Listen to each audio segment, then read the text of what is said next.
Welcome to the City of Miami Beach Commission Chambers. We're glad to have you with us today. If you require ADA assistance or accommodations, please notify the city clerk or any staff member, and we will be happy to assist you. We'd now like to introduce our City of Miami Beach elected officials and leadership. Mayor Stephen Minor,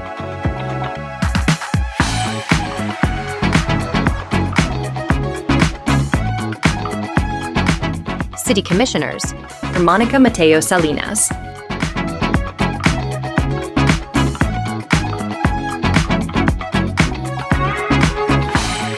Laura Dominguez,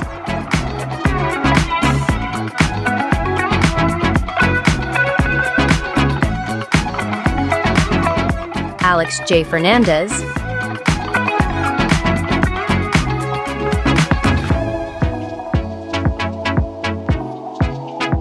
Tanya K. Bott,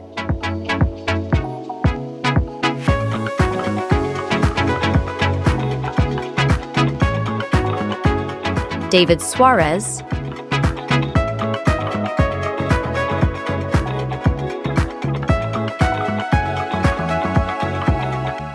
Joseph Magazine,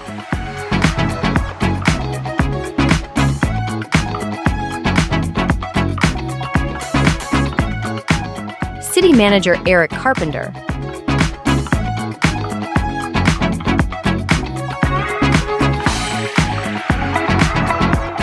City Attorney Ricardo J. DePico,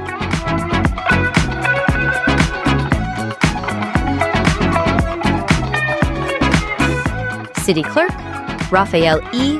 Granado.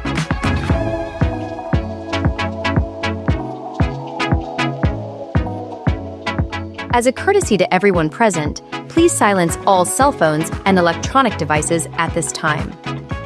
Lobbyist disclosure reminder. If you are a lobbyist appearing before the City Commission or any city board, you must have registered with the city clerk prior to participating. If you have not yet registered, please do so immediately. Presentation reminder.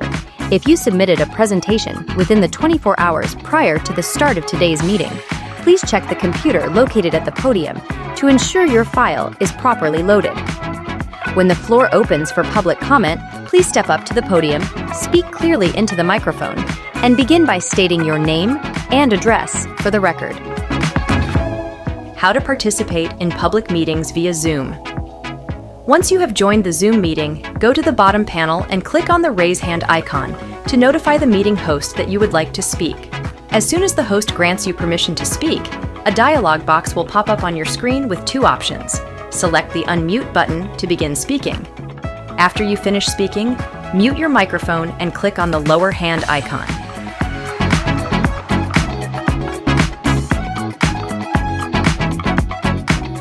If you are joining Zoom via phone, tap the keypad icon and press *9 to notify the meeting host that you have raised your hand to speak. A voice operator will prompt you to unmute your microphone by pressing *6. Once unmuted, you may begin speaking. After you finish sharing your comments, be sure to press *9 to lower your hand and *6 to mute yourself. We kindly ask everyone to conduct themselves in a respectful and professional manner throughout today's meeting. Thank you for your cooperation, and thank you for participating in your local government here in the City of Miami Beach.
Please take your seats. The meeting is about to begin. Remember to speak into the microphone, as this meeting is being recorded for public record.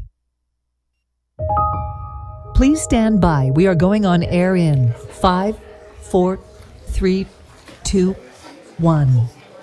Good morning and welcome to the Commission meeting of February 5th, 2026. I'll turn to our City Clerk, Rafael Granado, to give us any pertinent instructions. Thank you, Mayor.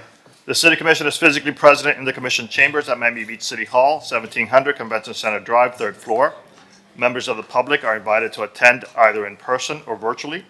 If you're joining us virtually, here's how you can participate. You can log in by using the Zoom app or visit zoom.us on your browser. You can also phone in at 305-224-1968. That's 305-224-1968. Or toll-free 888-475-4499. Again, toll-free 888-475-4499. The webinar ID is 813-928-576-71#. Again, webinar ID is 813-928-576-71#. If you would like to speak virtually on an item during the meeting, please click the raise hand icon in the Zoom app or press *9 on your phone. The Zoom link, webinar ID, and phone numbers stay the same for every commission meeting. All lobbyists must register with the Office of the City Clerk located on the 1st floor of City Hall.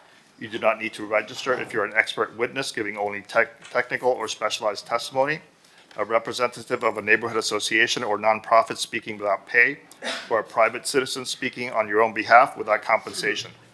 However, if you're an expert witness or a nonprofit or a neighborhood representative, you do need to submit a written disclosure form to the Office of the City Clerk before speaking with a commission or city staff. Forms are available at the Office of the City Clerk. If a lobbyist gives or agrees to give $1,000 or more to a neighborhood association or a representative regarding a city matter, that must be disclosed in writing to the clerk. If you plan to speak, you need to please sign up either on the sign-up sheets that are available or the QR codes that are on the podiums. Mayor, we have one announcement regarding the Beachfront Management Plan Ad Hoc Advisory Committee. The City of Miami Beach announces an upcoming public meeting of the Beachfront Management Plan and Ad Hoc Advisory Committee. This meeting will be held on Tuesday, March 10th from 2 p.m. to 5 p.m. at City Hall, 1700 Convention Center Drive in the City Manager's Conference Room, or on the 4th floor. On the 4th floor, members of the public are welcome to attend in person or log in via Zoom and the webinar ID is 845-009-27624. Again, 845-009-27624.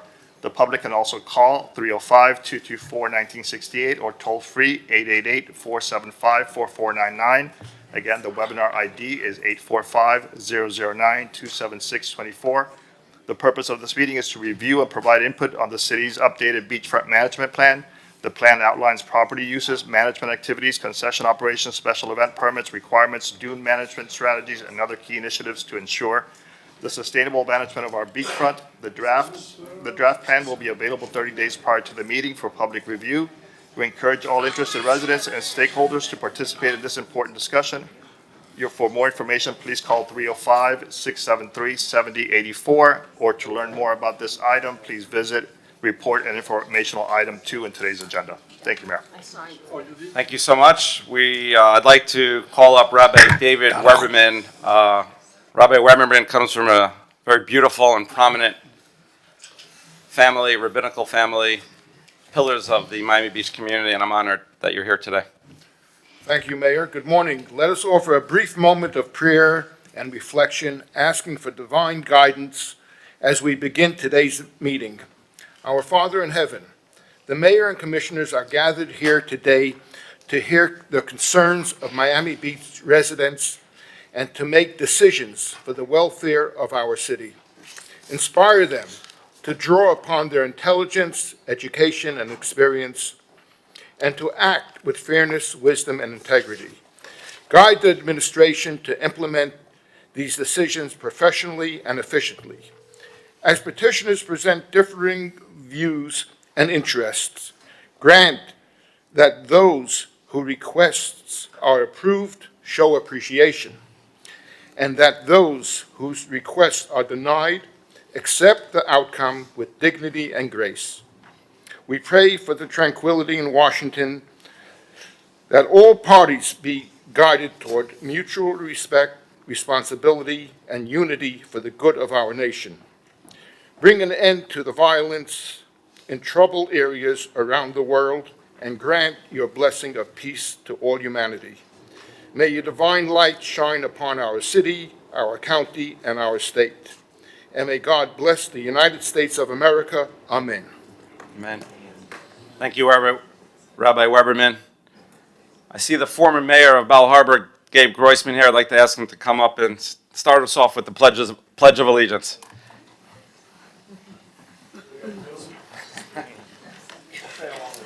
Pledge allegiance to the flag of the United States of America, to the republic which stands, one nation, under God, indivisible, with liberty and justice for all. Want to acknowledge my colleagues here today. Thank you. We did not have a meeting in January. We'll have several meetings in February. Looking forward to working with all of you. And we will now start the Setnik Hour. Yes, Mayor. Anyone who wishes to speak, could you please, if you're able, queue up so I know where you are. Approach the podium when you're called. Given the number of individuals that are in line, we're going to start with 1 minute. And who is first? Go ahead, please. Oh, Ms. Diamond, please. Good morning to all of you on the dais. I was the first in line. I signed. You have to stand in line. What? You go first. Exactly. She was first in line. Ma'am, can you have a seat? But they're running a sign-up sheet today, which is unusual. We had a sign-up sheet. I signed for it. Hi, Mayor and Commissioners. My name is Brenda Jordan. I've been a resident of Miami Beach for 30 years. And I'm very disappointed in how I'm being treated as an artist. As we just made the Pledge of Allegiance with liberty and justice for all. As an artist, I've been bullied by this commission because I wasn't able to, any artists weren't able to be involved in the setting up of this program, the Artist Vendor Program. People who have no credentials in the art, no background of anything, putting this program together. I've asked all of you for meetings to rectify and find out what's going on. This program was set up with, and the law was passed without the Sunshine Law being honored. We did not get a chance to look at the ordinance before it was set up. Thank you, Mr. That's not fair. Another thing is that none of you have, especially the mayor, you are the head of this commission, and you have not given me a chance to come to your office and speak my truth. It's unfair, unconscionable. We're being bullied into paying more money with no input, without any honoring what we go through as artists. None of you have come to my table. None of you. I have a video of what I have to go through to set up all my raw materials, all of the things. You have my commitment. We'll schedule a time to meet. This has been years. I know. We've talked. Next, please. Go ahead. Approach the podium. Good morning. My name is Raquel Pacheco, Miami Beach resident and local activist. On January 12th at around 2 p.m., 2 armed officers knocked on my door because of a Facebook comment I made on the mayor's page. Think about that for a second. A comment on Facebook, and the response was to send law enforcement to my home. What happened next was explosive. I shared the video with friends and colleagues, and within hours the media had it.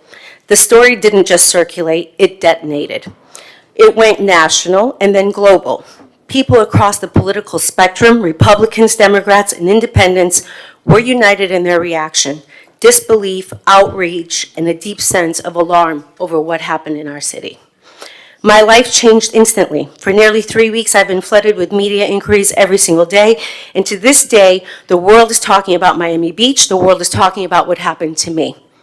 And yet, not one of you has had one word to say about this incident. Not one of you has stood up to affirm the First Amendment rights of the residents you represent. Nothing but silence when the moment demanded courage. I request a few more seconds, please.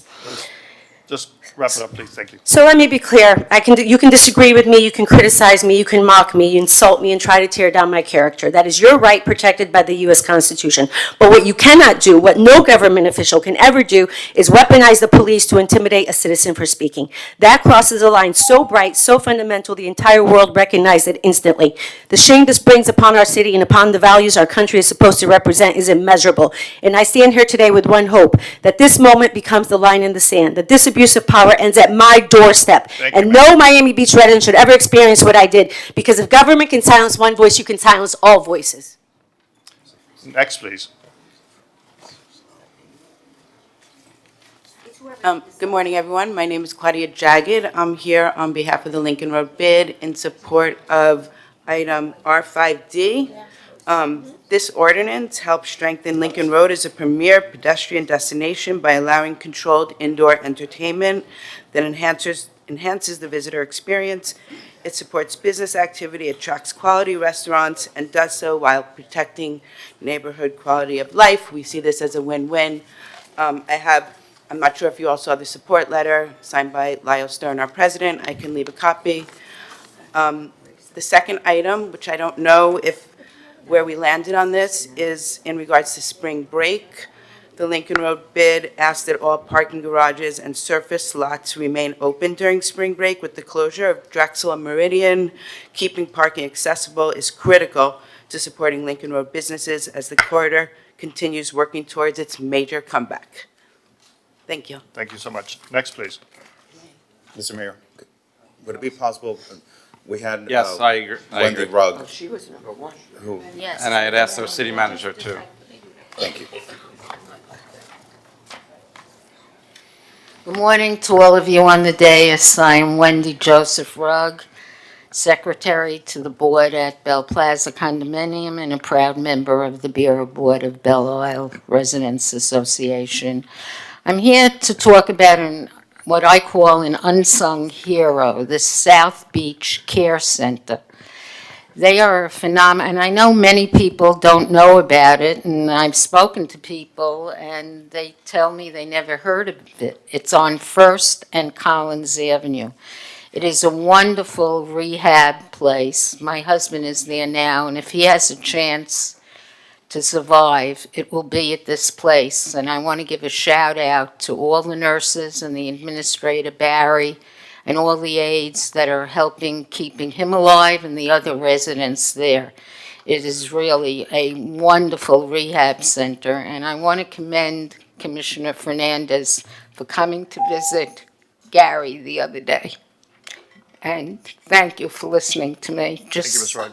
Know about this place and spread the word. It is a wonderful, wonderful care center with absolutely competent, compassionate care.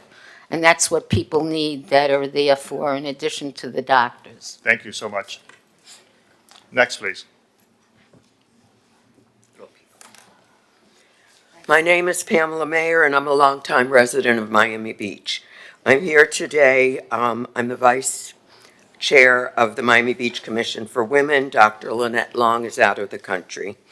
We're asking for the $10,000 allotment for the Women's Conference be used instead for 4 events the Commission for Women is hosting this year. The following, the mural honoring Marjorie Stoneman Douglas, our annual 10 Exemplary Women event featuring large posters on Ocean Walk between 8th and 9th Street, a reception in MDL and public invited to the unveiling of the posters. The Florida Historical Marker honoring Josephine Baker, who sang at the Copa City Club and refused if it wasn't an integrated audience. A marker is already in place in Tallahassee and currently in production. And a fall panel discussion on timely women's issues. Due to limited funds, sunshine law restrictions, and et cetera, we need that allotment. 1 second. These 4 events will be occurring in less than a month. They begin. So we really need, I have a sense of urgency. Thank you. Thank you. Next, please. I have this timed at 2 minutes and 15 seconds. Ladies and gentlemen, I request, my name is Monica Tracy, 1983 beach residents. Ladies and gentlemen, I request that you move forward on exploration for a small bird bath in Belle Isle Park. For 5 years, I've been feeding the birds there daily from the first bird feeder in a public park in Miami Beach. Kids use that play area, see the birds nearby the feeder each day, and hopefully it impresses them that we live alongside nature and they may grow up and help us heal our environment. I also volunteer at Pelican Harbor, and I see the devastation we wreak on our urban wildlife. They struggle to survive and reproduce. Developers and the city both plant decorative plants that have no food value. In addition to the seed feeder, I keep a second feeder filled with beef fat that their little bodies need. They eat a lot of the suet in the winter. Our wildlife also need clean water. Drought is becoming more common here. I'm sure you've all seen birds drinking sewage water with filth in it. Some squirrels have returned to the park, and they need water too, with other small mammals. Dogs have a drinking fountain, plastic bag dispensers, and 2 huge fenced areas to run. You can think of this project as just another drinking fountain. Sorry. Thank you. Thank you. Next, please.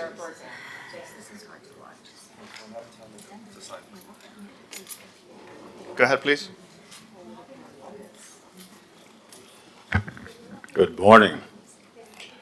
My name is Paul Thomas, and I am here as a patient advocate in support of the item regarding the ADAP program defunding. I would like to ask the support of the City of Miami Beach Commission, Mayor, and City Manager in advocating for the state to restore the funds to the ADAP program. Zip code 33139 has the highest incidence of HIV in the state of Florida. These are life-saving medications which are being taken from our friends, neighbors, and loved ones. I would also like to ask the City of Miami Beach to communicate with any federal regulatory agencies which have the ability to assist in the accounting to join in assisting the State Department of Health with finding the funds for the program. Finally, I would like to point out the undue strain that this will put on the rest of the healthcare system. If people lose access to their healthcare insurance in a couple of weeks, the health insurance is also helping them manage their heart disease, kidney disease, and cancer treatments. We have to address this immediately. Thank you very much. Next, please.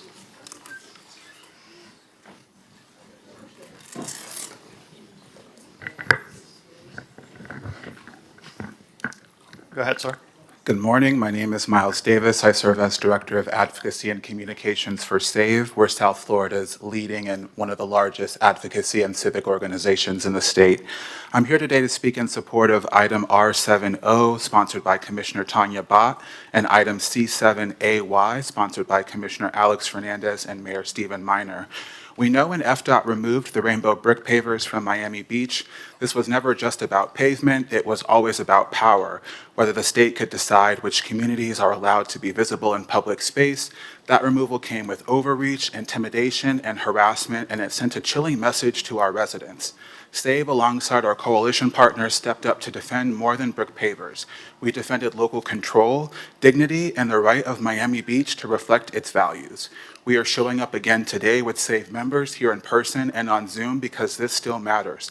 This is also why item R70 matters. Installing these salvaged brick pavers at Loomis Park makes clear that intimidation does not get the final word and that Miami Beach will not erase its LGBTQ+ community or its history. Thank you. Next, please.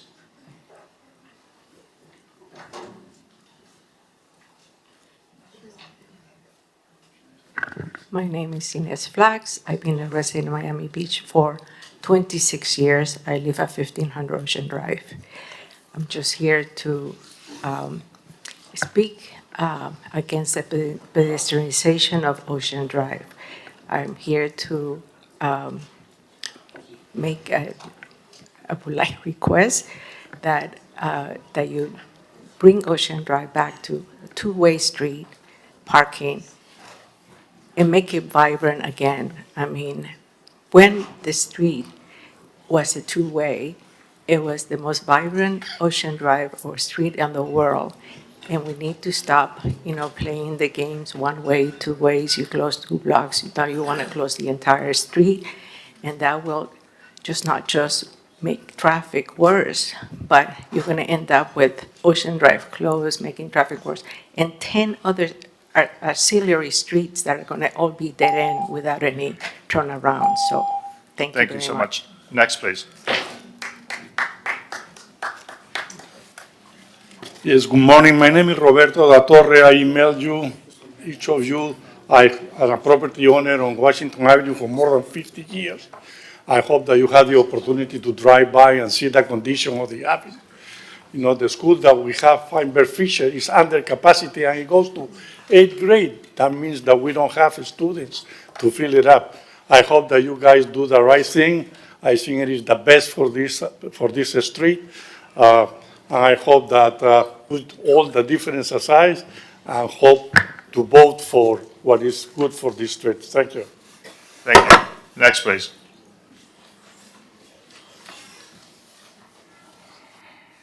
Steve Bubba Cohen. What biased political activist Raquel Pacheco attempted to frame as a questionable First Amendment issue was in reality a situation that carried the potential to incite violence by anti-Semites, anarchists, and mentally unstable. Offers did not arrive at your house with guns drawn. They didn't place you in handcuffs.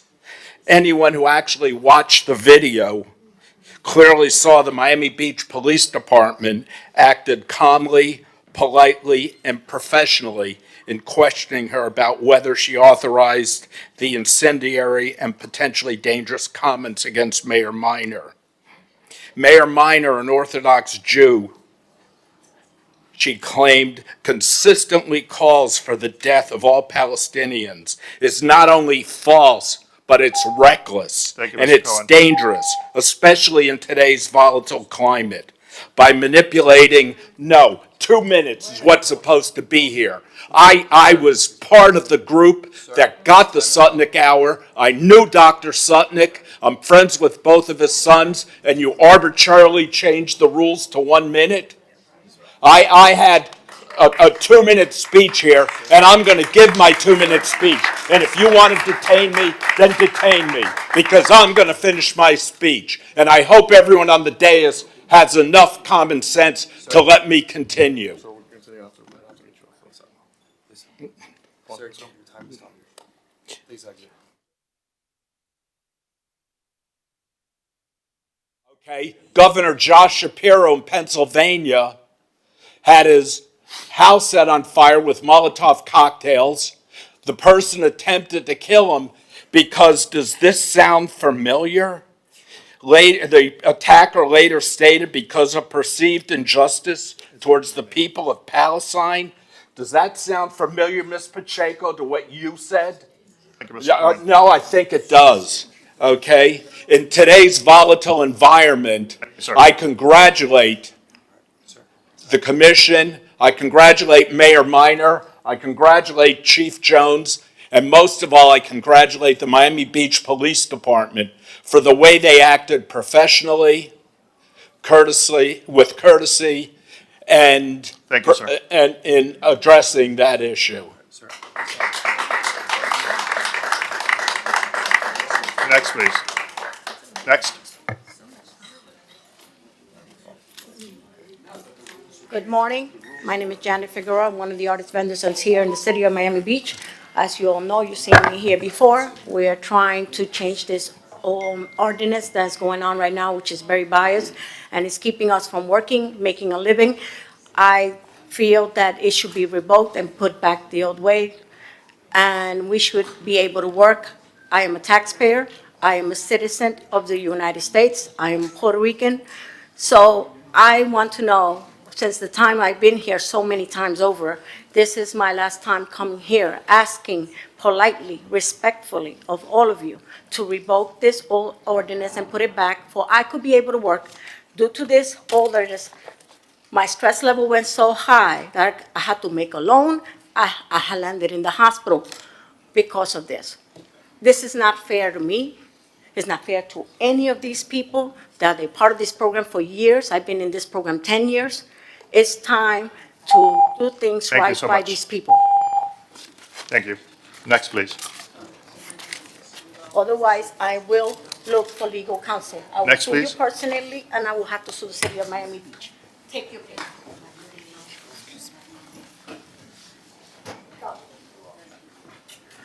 Hi, good morning. My name is Elena Gomez. I'm also a risk vendor of the Miami Beach program, and I would like to say that the ordinance, the new ordinance appears to restrict what non-resident artists may sell relative to residents. We question both the logic and legality on this distinction. Artist expression does not lose value based on residency. Miami Beach cultural vitality depends on excellence, diversity, and openness, not geographic exclusion. Miami Beach artists are not adversaries of the city. We are partners in its identity and economy. We stand ready to collaborate in solutions that honor free expression, economic reality, and the shared public realm. Thank you. Thank you so much. Next, please.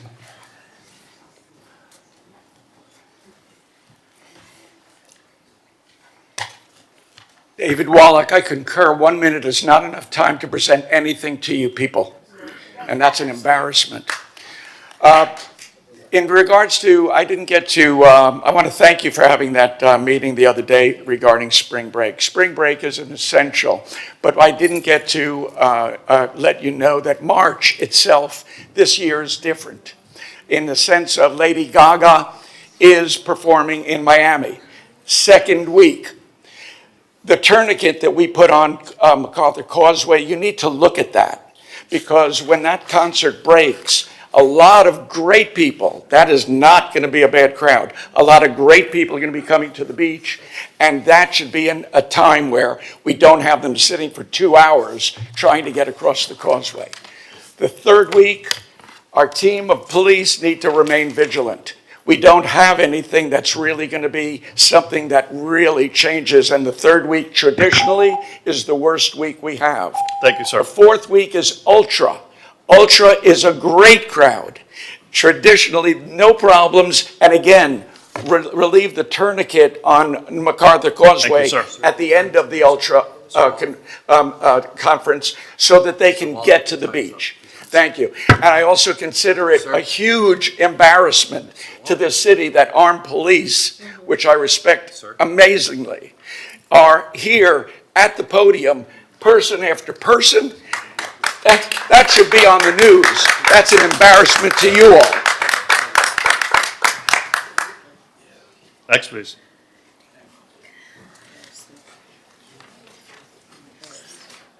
Commissioner, I'm sorry. Mr. Mayor, Commissioners, my name is Shapiro Sam Feldman. I have been a resident of Miami Beach since 1968, and I am a veteran. I went into the military because I promised to live the life of never again.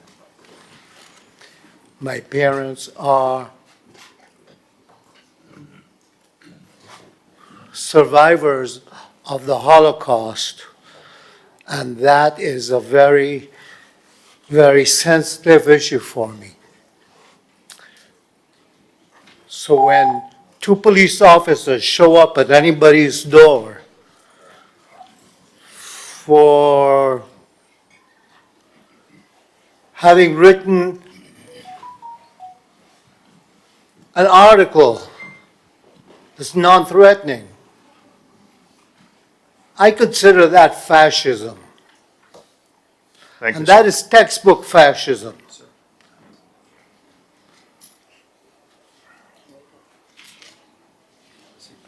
And I think that all of you should be ashamed, and all of you should be apologetic, including the police chief. Thank you, sir. Thank you. Next, please.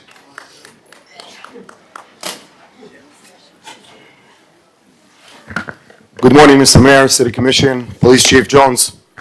My name is Joe Zavaloni. I'm a property owner here in Miami Beach, a proud property owner in Miami Beach. I'm a Jew. I'm an Israeli American, and I'm part of a bereaved family that just lost. I lost my cousin to a terrorist attack in Judea and Samaria.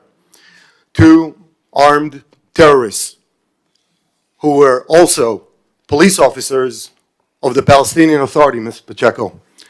My cousin was loading up his groceries in the back of his car, and the 2 cowards jumped him from the back and stabbed him continuously until he lost his life. By fighting them, I want to mention his name here so everybody knows. His name is Shalev Zavaloni, same last name as mine. Remember that name. He fought them. He fought them hard, and by doing so, he prevented the loss of lives of other shoppers that were there at that supermarket. I want to say a couple of things. As a bereaved family, I would like to get an extension of at least a minute like the other person did. I would like to say, if Ms. Pacheco really cared about the rights of the LGBT, like she wrote in the post, she should condemn Hamas for not allowing LGBT to exist anywhere in Gaza. A woman does not have rights in Gaza.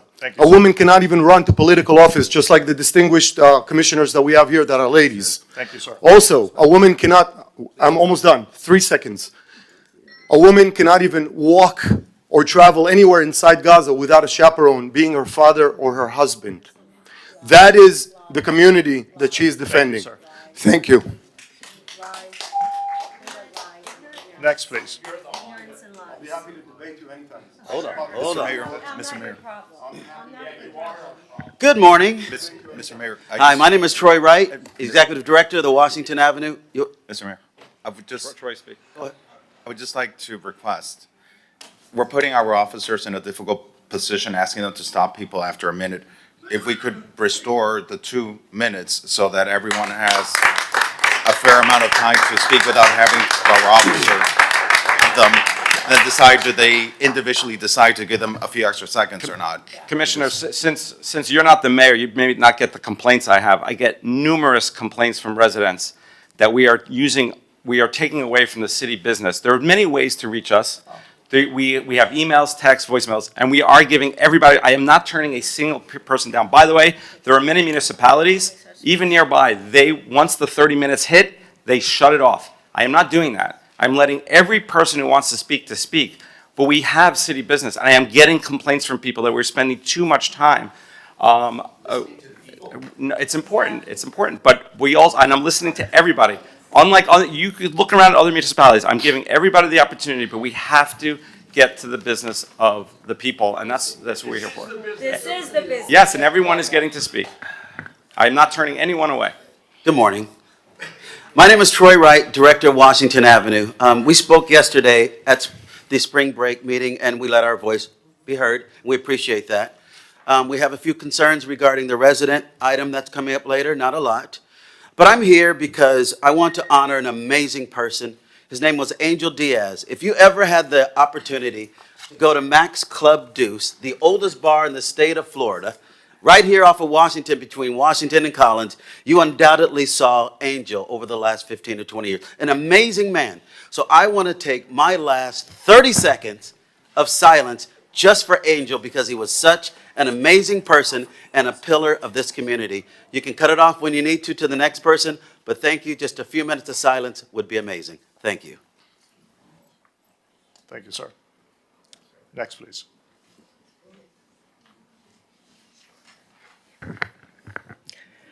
This is the business of the city. Public comment is the business of the city.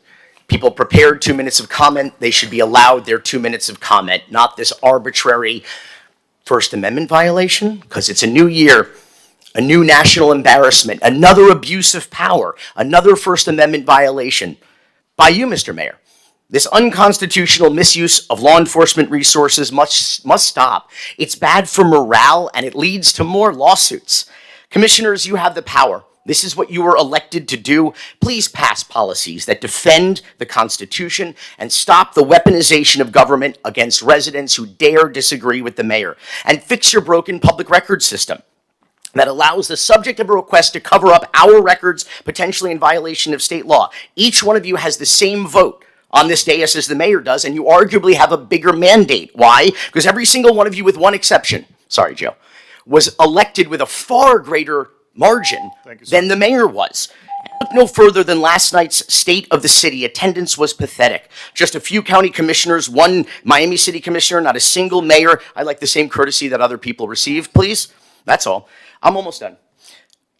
Just a few county commissioners, one Miami City commissioner, not a single other mayor came to your State of the City. You didn't even have a quorum of Miami Beach commissioners. Nobody wants to be seen with you. You're an embarrassment. One day, people will say your name and children will spin groggers. Thank you. Happy New Year. Next, please. I'll just say, Mr. Cohen, actually, there was not a available seat literally in the House last night. It was a great crowd and a great state of the city, so thank you. And thank you for coming. Next, please. Good morning, Mayor and Commissioners, residents and neighbors. I think it's time that we tone this down. This is not good for our city. The dais has to work for the people, the residents, not one cause. This is what's bringing this all back and forth, including myself. Everybody's divided. I'm divided. I'm torn. I can't sleep at night. This is just very shameful. Going to that, there's an item in the agenda, R7M, if I'm not mistaken, might bring the same exact problem that is happening now. A bust of a foreign national general from South America into our Normandy fountain next to the American flag. This is going to bring an outrage, just as like it's happening now. Why? Different causes? Thank you, Ms. Jarman. Different causes.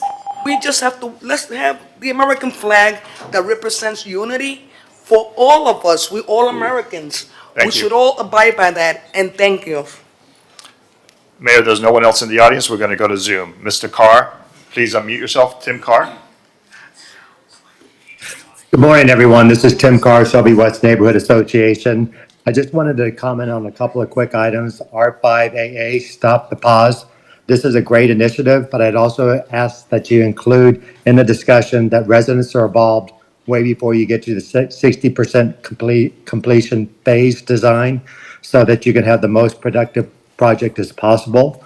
And regarding R5B and R5C that you'll be discussing today, with respect of the Live Local housing mandates from Tallahassee, this is a great proactive approach by the city to really focus on meeting residential housing needs. So again, we look forward to your input and the planning board's input and residents' input on a very productive discussion on this matter as well. Thank you. Thank you, Mr. Carr. Our next caller is Johan Moore. Mr. Moore, please unmute yourself. Good morning, Johan Moore, 717 Jefferson Avenue from Meridian Court Community. We oppose items R5B and R5C. We ask that you defer them. We do not, as a neighborhood, accept such height, and we would ask that you not attempt to jam another project down our throats as you did with the fire station. We also support the item by, I believe it's Commissioners Dominguez and Fernandez, to require that commissioners submit items in advance and not at the last minute. The mayor at one point in time, I believe he might have been commissioner at the time, in fact submitted an item during the lunch break a number of years ago. We also, as an organization, support Raquel Pacheco and the First Amendment. I would argue that it is in fact the mayor and his Zionist agenda in support of a foreign regime who is anti-Semitic. Thank you, Mr. Moore. Thank you very much. Our next caller is Judith Smigel. Please unmute yourself. I'm Judith Smigel, Flamingo Park, neighborhood of Miami Beach. As Rachel Pacheco described, there are very not okay actions taken by the Miami Beach mayor and the police after a social media post that was critical of him, not criminal. Regardless of how you feel about Gaza and Israel, her speech was not criminal. This is a very wrong message that people need to watch what they say and where they say it. And I believe that this city, if the leadership would speak up, this city has potential to reaffirm the democratic values. Because right now, we're seeing anti-democratic behavior and values.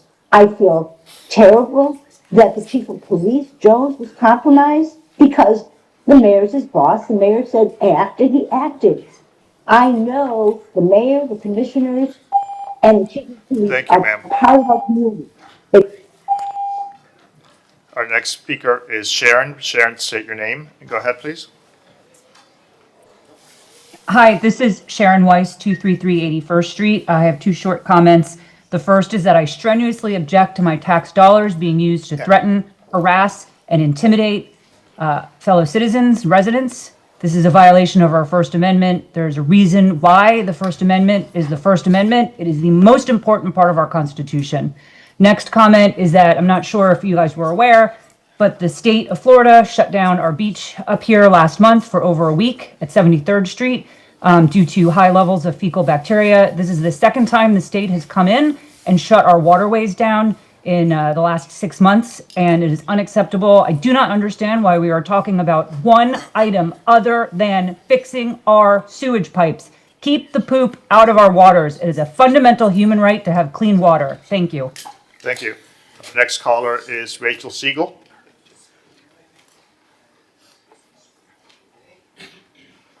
Rachel, unmute yourself, please. Yes, hi. I am calling because I have an 8-pound dog and there is no place for my dog to play, which is, I know it sounds silly. However, there's a big dog park and they have huge dogs there and my dog cannot play. And I'm asking to have an off leash like they do in Central Park until between 7 and 9 in the morning in the green in South Point Park. Right by where Smith and Walensky is. There is no one there when we're there at 7 to 9. And we have been harassed by the rangers when our dogs come out and play. So please, there's C4L, which Commissioner Salinas is proposing today. I am in support of it, and many, many people in the park are as well. Thank you so much. Our next caller is David Simon.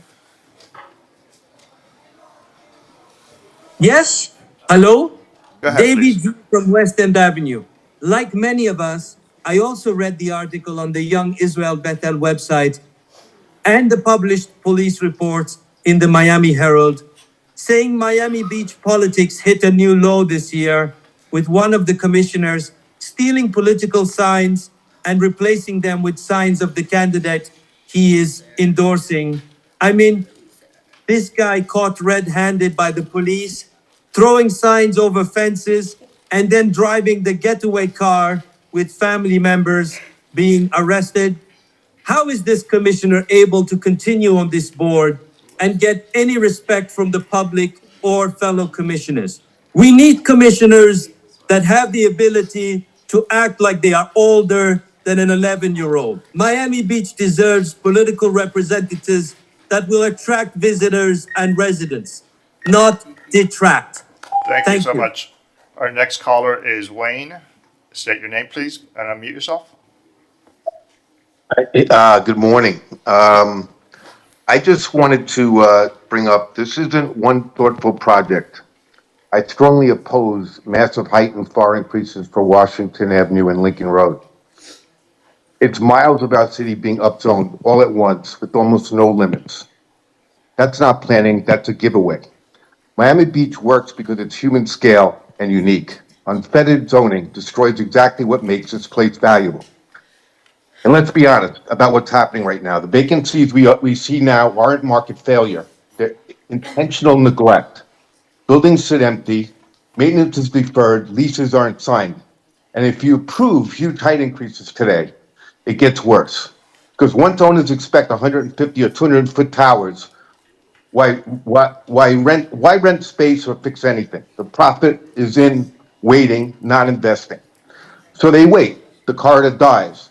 Small businesses disappear. That's not revitalization, that's speculation. Thank you, sir. Other cities improve what they Our next caller is Marina Brennan. Marina, please unmute yourself. Good morning, Commission. Thank you very much. My name is Marina. I'm Advocacy Manager at SAVE and former North Beach, Miami resident.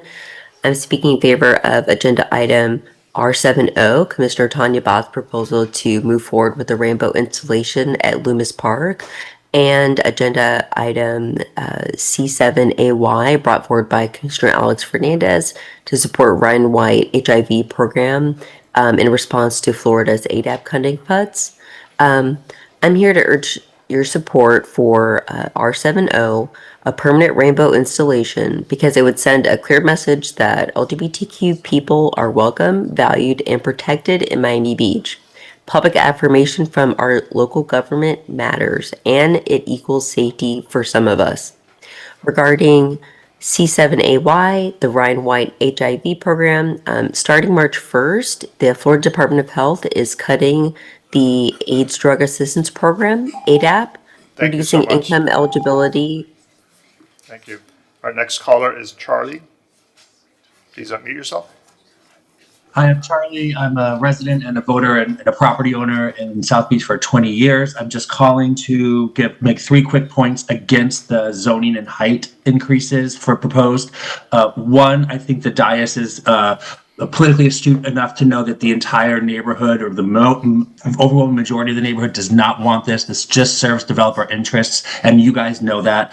2, new development will not fill storefronts. If you look at the Good Time Hotel, all of their storefronts have been vacant since its construction. Homeless people sleep in the vestibules. That is a fallacy, and it's just a trick that developers play. Look at the storefronts right now of that new development. It is not, they're not filled. They're all vacant. And 3, if this was valuable, it would happen south of 5th as well. It's not happening south of 5th as well, because you all know why it's not happening south of 5th as well. It's because no one wants this. It's just the south of 5th neighborhood has better money, I guess, so you don't do this kind of stuff to that neighborhood. You only do it to our neighborhood, just like the fire department. I'm a little tired of our neighborhood being like poop of the city. Thank you. Our next caller is David Sexton. Mr. Sexton, go ahead, please. Hi, my name is David Sexton, 30-plus year resident of Miami Beach. I'm here today to advocate for R70, the restoration of a rainbow on Ocean Drive, brought by Commissioner Bott and Commissioner Mateo Salinas, and to advocate for C7AY by Commissioner Fernandez and Mayor Minor.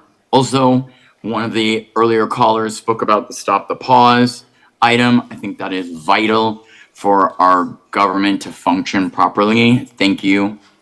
That's it. Thank you so much. Our next caller is Daniel. Daniel, state your name. Unmute yourself, please. Yes, hi, this is Daniel Ciraldo. I am a proud resident of Miami Beach. It's really hard to see residents looking so sad today at the commission being rushed with just 1 minute Sudnick, then having a city-funded police officer come on the screen to move them along. Talk about terrible optics. I've never seen a commission meeting like this.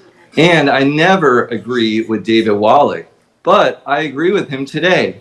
2 minutes Sudnick hour. I want to ask the members of the public who are listening, it is clear that we're being censored big time.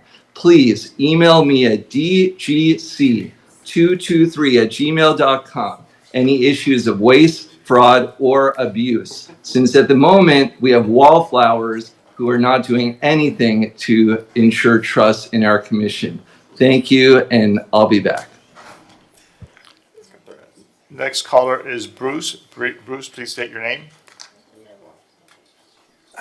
Bruce Siegel, resident on South Point Drive.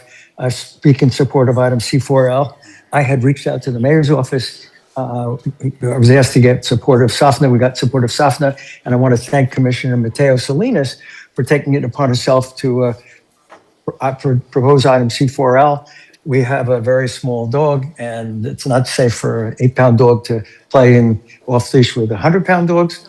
And having the separate area in South Point Park for the little dogs from 7 to 9, as an earlier caller mentioned, would be great. And there's a lot of people with little dogs who we know are supporting that. Thank you. And thank you again, Commissioner Mateo Salinas. Thank you. Our next caller is Spencer Roberts. Go ahead, please.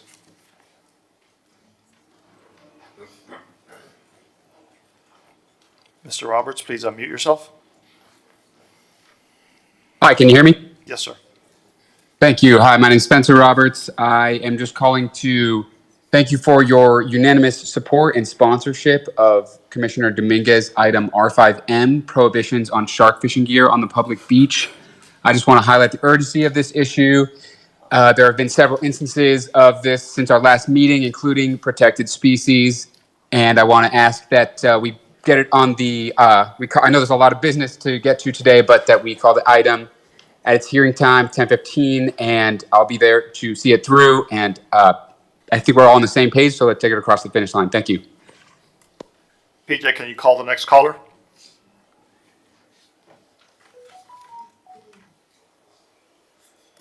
State your name, please. Unmute yourself. PJ, let's go to Matthew Morgan.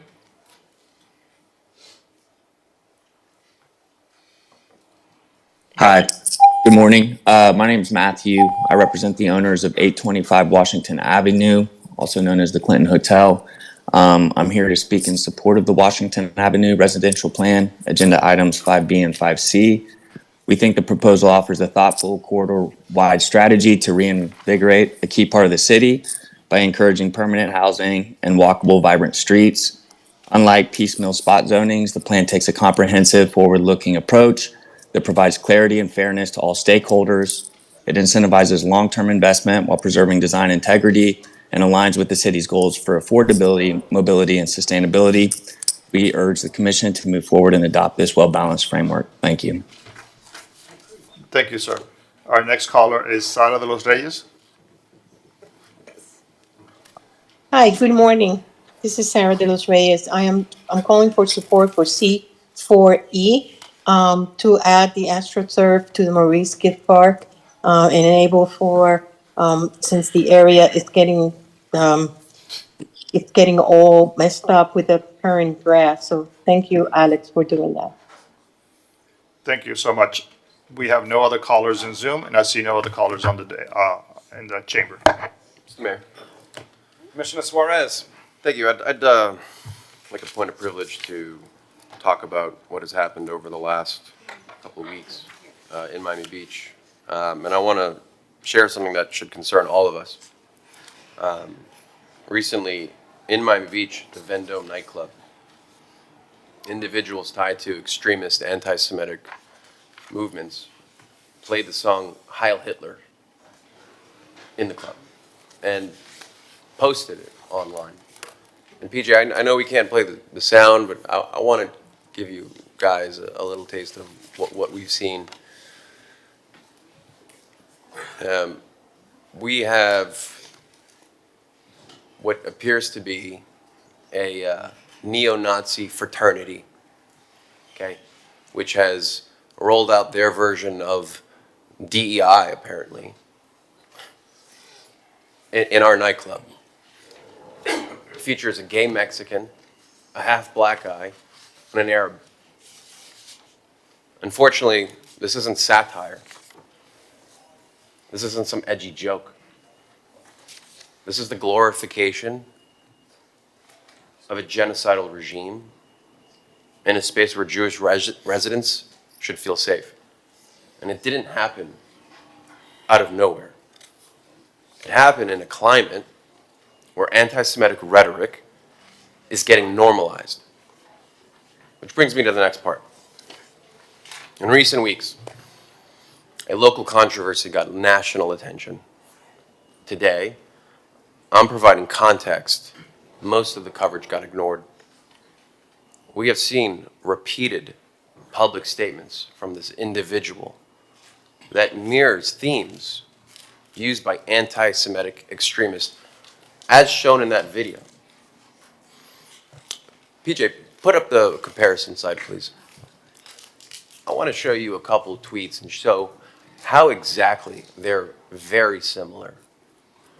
The Zionist propaganda machine is full on, putting our tax dollars to work. And on the right, we have that same individual who is in a nightclub singing Heil Hitler, saying Zionists control CBS. This is all part of Israel's propaganda campaign. Let's go to the next one. Next slide. We have a government that's completely beholden to Israel. And on the right, we have a guy saying, okay, but Israel controls America. I don't want everyone to see the comparisons. You have a crazy person on the left, and you have a crazy person on the right. Both are political, okay? And what do they have in common? They all hate Jews. Next slide, please. You have even Candace Owens, who we all know is crazy. It's the same thing. Everyone has the same talking points that hates Jews. Next slide.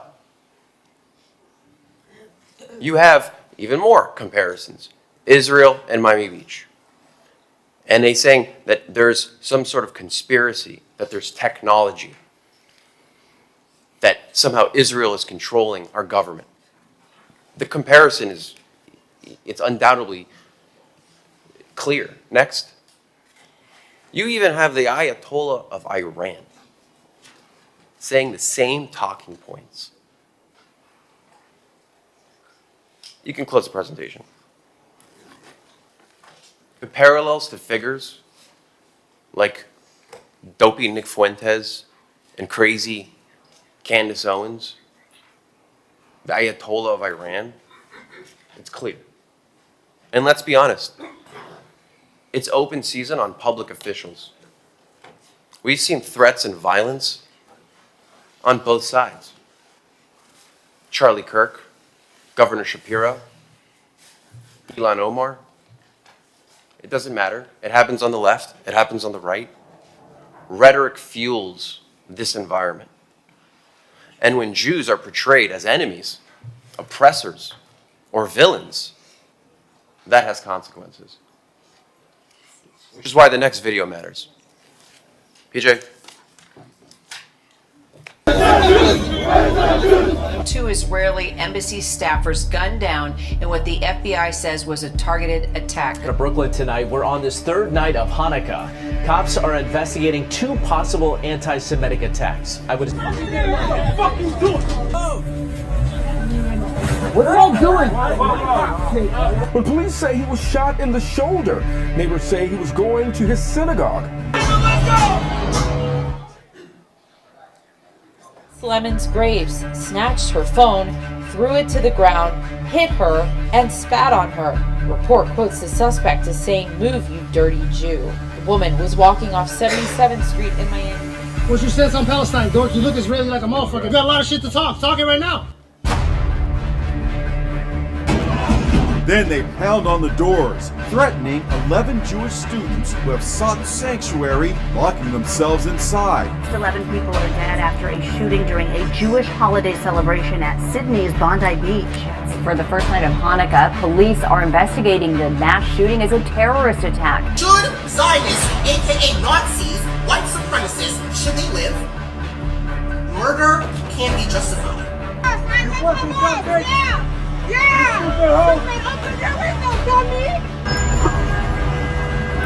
Announced the night your governor's mansion was firebombed in a politically motivated anti-Semitic attack just hours after your Passover Seder.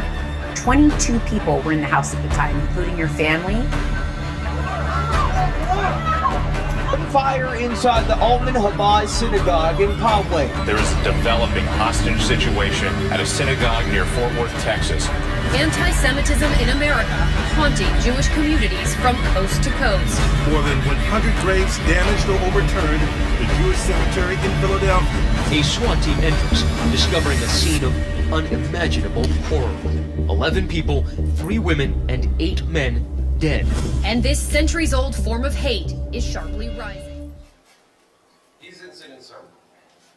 These incidents are real.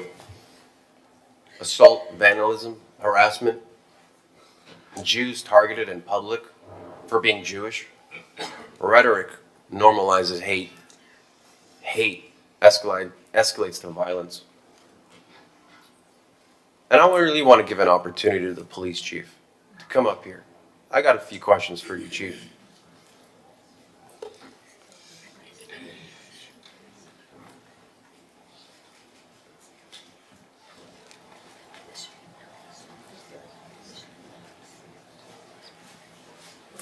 Chief, I got a procedural question for you. Okay? When rhetoric escalates into inflammatory accusations that could incite unrest, your department evaluates that public safety risk. Am I correct? That is correct. Wayne Jones, Police Chief, Miami Beach Police Department. Commissioner, that is correct. That's part of our charge. Okay. Now, given the national controversy that this has happened, if you could do it all over again, would you do anything different? In terms of how we handled the response to the posted statement? Correct. Short answer is no. Short answer is no. Correct. So in your opinion, in your professional opinion, you handle everything the right way? Absolutely. And you would do it again?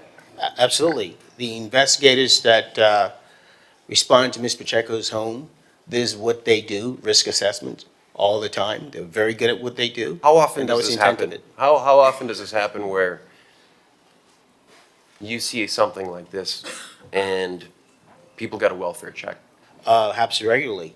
In fact, the incident that occurred is commonly referred to in police work as a knock and talk. It's done thousands of times in this country on a daily basis. And given this political climate of violence, especially on elected officials, do you think it's out of the ordinary to do a knock and talk when people purposely spread false information? Under these circumstances, absolutely not. And Commissioner, I'd like to share something with you. 2025, Capitol Police responded to 15,000 concerns against members of Congress and their family. 15,000. That represented a whopping 58% increase from the year before. Much of their response is done exactly where we did it, starts with knock and talk. So this isn't out of the ordinary either at the local level, county level, or federal level? Not at all. Okay. You have anything else you'd like to share, Chief, now that you have the floor? Absolutely. You know, the Miami Beach Police Department is not in the business of policing free speech. We're not. In fact, we're in the business of protecting free speech. But when something's brought to our attention, something we believe may be insightful to others, to act to violence, we have an obligation to react to that. The goal and intent of the investigators to respond to Ms. Pacheco's house was not to take away her free speech, but quite frankly, to have a frank conversation with her, a consensual conversation with her, ask her, you posted this information? Has anyone reacted to you personally, directly? Has anyone indicated they wanted to cause harm to the mayor and or his family? And if the answer was no, that would have been the end of it. Would you agree that there's a lot of crazy people in the world that could read Ms. Pacheco's post and say, you know what? If he's killing Palestinians, I need to take justice in my own hands. There is a lot of people who are unstable in this world. And I can surely tell you there's a lot of unstable people in Miami Beach. And I'm responsible for them. Yep. I'm the one responsible for their stability. Chief, if you can, would you say that there's a lot of crazy people in We do deal with people all the time on a daily basis in mental, emotional crisis. Oftentimes the reaction to that is to Baker Act them, get them the help they need. But yeah, we deal with quite a bit of folks with emotion, mental issues. I appreciate it. Thank you for keeping us all safe. I know it's not an easy. Before the chief steps away, may I ask one question? And I'm going to break the golden rule of politics of asking a question I don't know the answer to. One of the reasons why I haven't made any comments on this is because we're not allowed to talk to each other. Sunshine rule. So I don't know what happened. And I'm going to ask you a question that I haven't asked the mayor, I haven't asked you, I haven't talked to any of my colleagues about. And I'm going to keep it very simple, right? I don't want to say a yes or no answer, but let's just keep it simple and brief. Sure.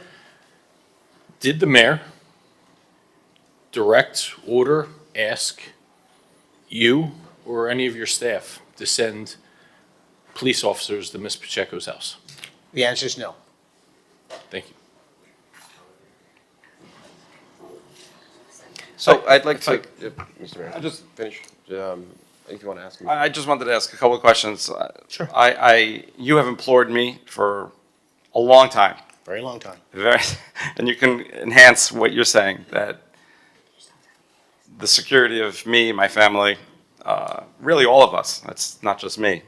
It's not just me also. It's our entire city and potentially the Jewish community. You've implored me that if I see something, I should send it to you, which I do. Yep. Which I did in this case. Yes. Tell us what happened then after I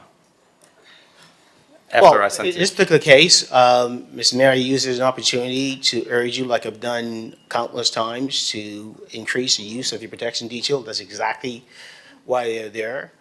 In fact, we've had instances where people send you notes to your home that we've investigated. That's not been publicized because it was not recorded and placed on social media. The interaction police officers had as a result of that.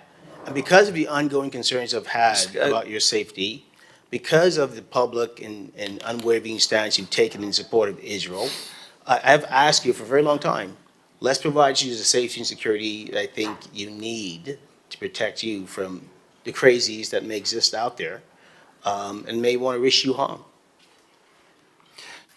And Commissioner Magazine just asked the question, did I have any conversations with you about sending someone to Ms. Pacheco's house, either discussing it, requesting it, asking for it, or even know about it before you did it? You did not. And could you tell us the thought process you had? I mean, what was it about the post itself that led to your concern? Mr. Mayor, I think I mentioned this to you, the post in and of itself is protected speech. I mean, in and of itself, there is no crime committed, right? My concern was one line in that post, the fact that it mentioned that you had called for the death of all Palestinians, which is untrue. But more importantly, I was concerned that a crazy or two may use that to cause you violence or violence to your family.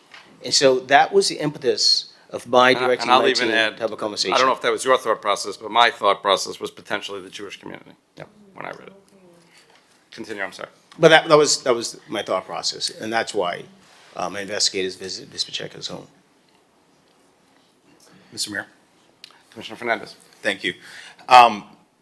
You know, it's a very difficult situation. Recently, I saw a post by the American Jewish Committee, which had a very sobering reminder that portraying Jewish individuals as evil is actually an old anti-Semitic practice that has been used throughout history to justify hatred, to justify violence towards Jewish people.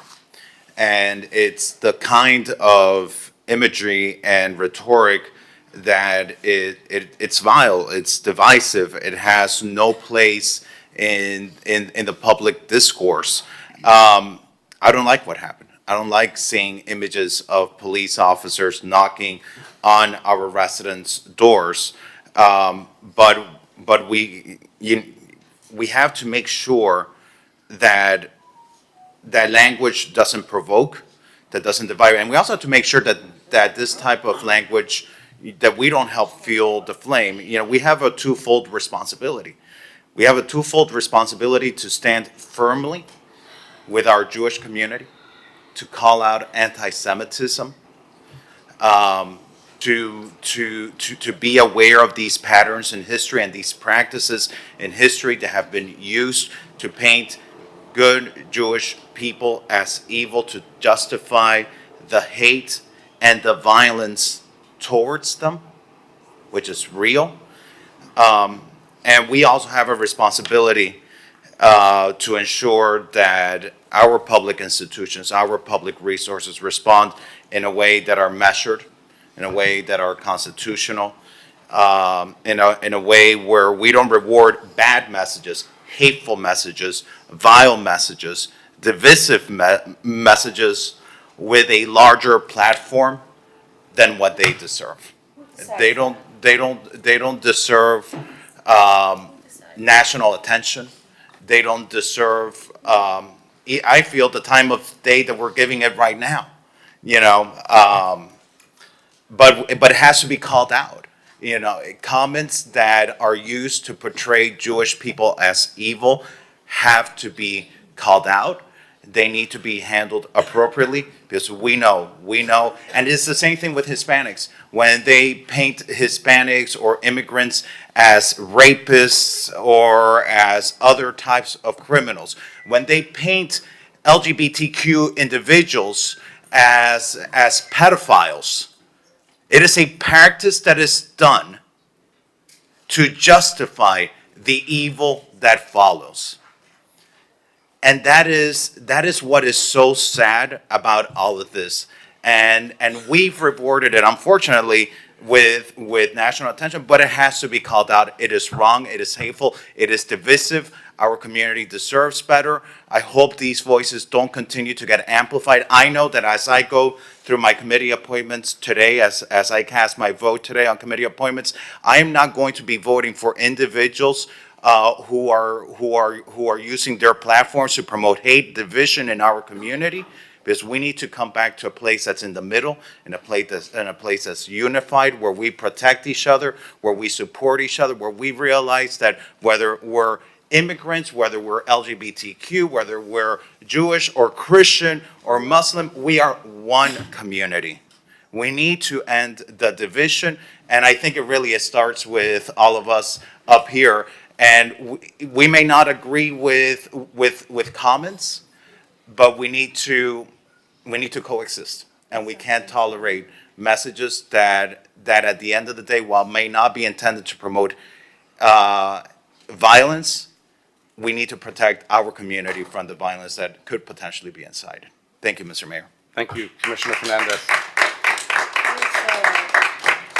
I appreciate your comments. Commissioner Bott. You know, our first job up here is public safety. We can agree or disagree on zoning or opening hours of businesses or anything else.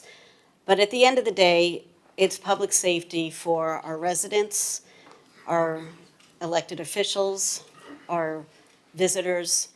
When Vendôme, I mean, I don't know, has anybody here ever been to an event where you ask the DJ to play a song and they look at you and they're like, no?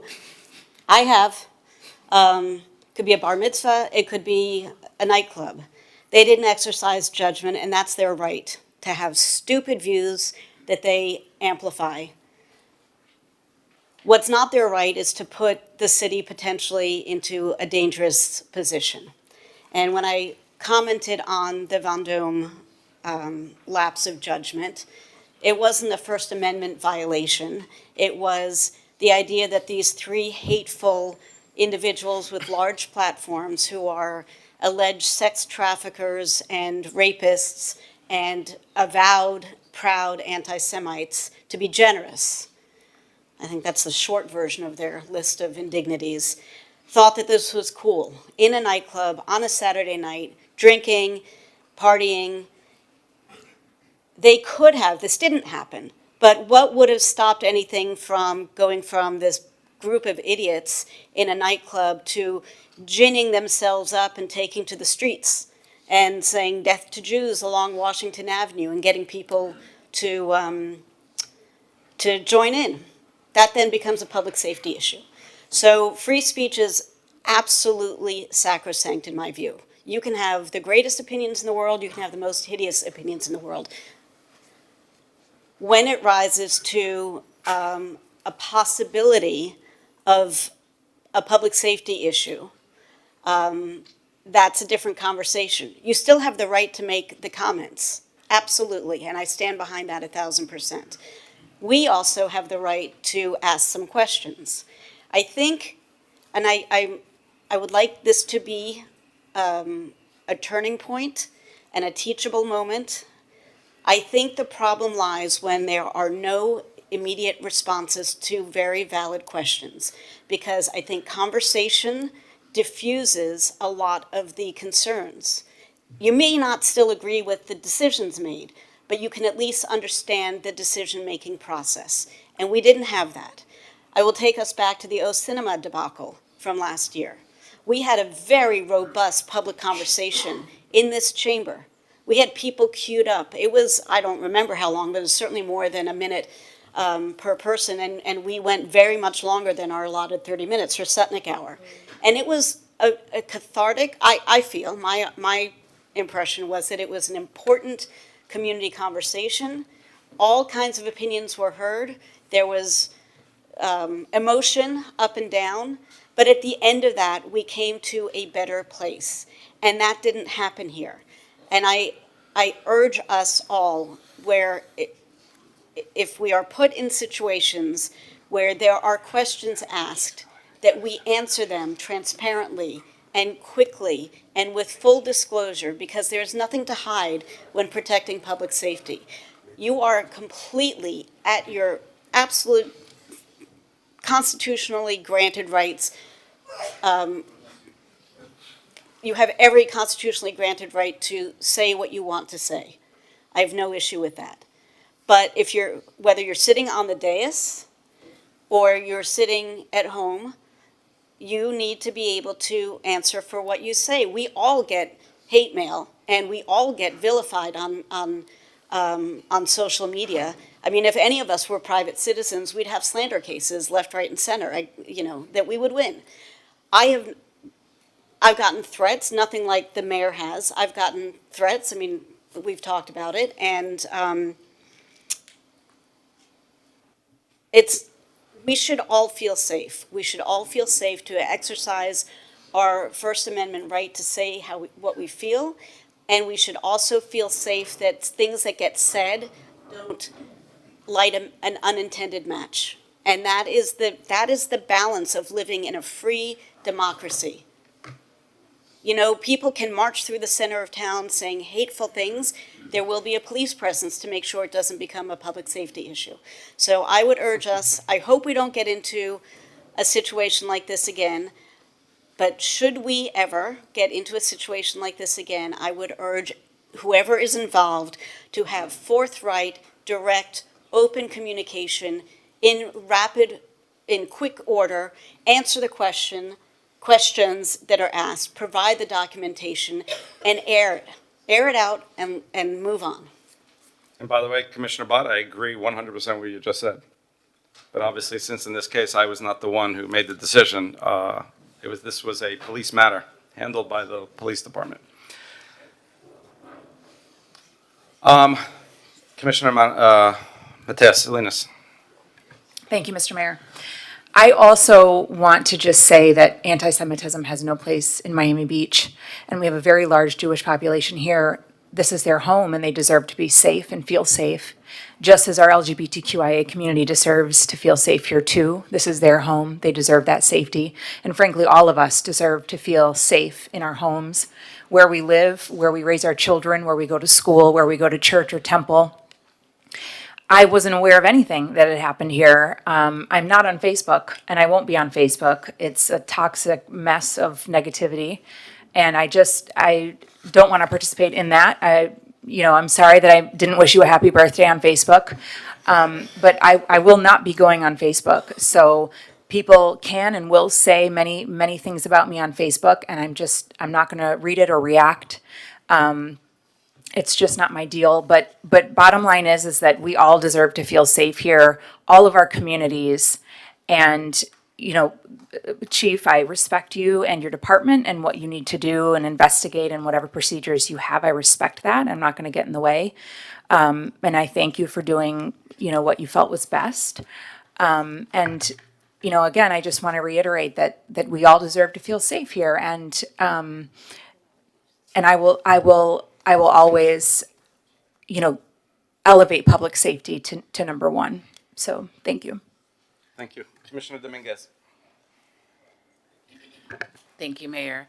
Well, I agree with what's been said on the dais. There is no place for anti-Semitism in our city or for hate of any kind. The climate lately has really been escalated. It's shocking to me to read my email and see some of the messages I get from residents and what they feel is appropriate to say to another human being. It's quite shocking. But you take it in stride, and I agree with Commissioner Fernandez, who mentioned the Hispanics and the things that have been happening with ICE, and also the LGBTQ community, who has really come under fire with the state, and it's unacceptable.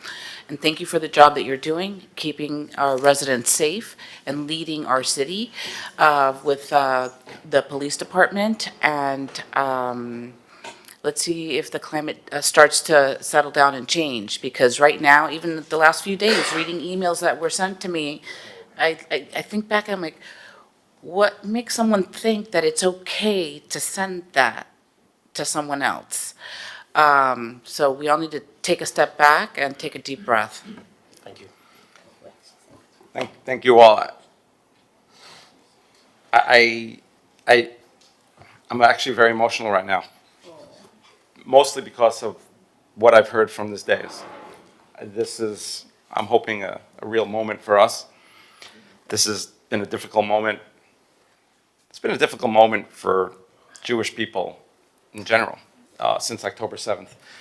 I don't want to speak for others, I always say, but 2-3 years ago, the thought of America not being the greatest country ever for Jewish people outside of the state of Israel wasn't a thought on almost every Jewish person's mind. It is on every. I don't speak for every. When I say every, I mean 99%. It is on every Jewish person's mind to live like that. And I know we're not the only group, but that right now is the issue of the day. So to hear the comments and the coming together is very meaningful to me. It is anti-Semitism 101 to portray Jews as trying to commit violence against others. It's blood libel. It goes through thousands of years of Jewish history. That's how it starts, the blood libel against Christians. They're all lies, they're all false. To accuse me of saying something so horrific that I've clearly never even remotely said. I support Israel, I'm so proud of it. But I've also said that the tragic loss of life from any innocent civilians is tragic. Except I blame Hamas, not Israel. That's the difference. But I have said, and I will go to bat for any person, any group in our city. Actually, recently, there was an individual from our LGBTQ community who had received some threatening remarks, disparaging remarks. Commissioner Fernandez had come out and publicized it. And then I came out with a Facebook post because that person had reached out to me. And I don't know if he reached out to me first, I don't know all the details, but he wrote to me in an email, this member of the LGBTQ community. He said, "Thank you, Mayor." You could read my post. You were the first one to act. You were the first one to respond, and you took immediate action. It didn't matter. And I even told him when he said it to me. I said, I treat this no differently than I treat an anti-Semitic attack. Everyone in our city deserves to feel safe. Everyone. And I will go to bat for any person, any group, and I'm not just saying it, I did it. And this hopefully will come together. This is an incredibly safe city. It's a diverse city. We're a welcoming city.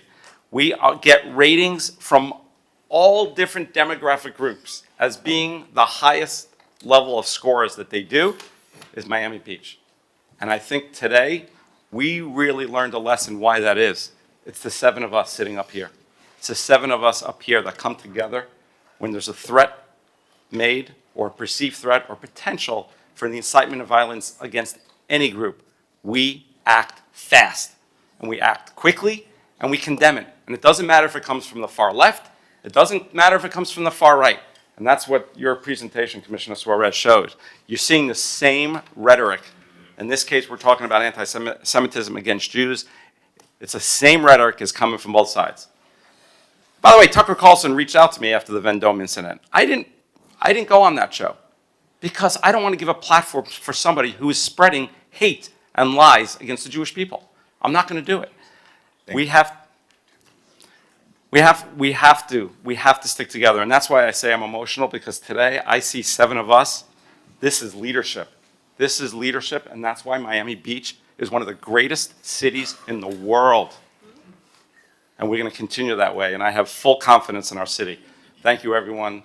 Thank you, Chief.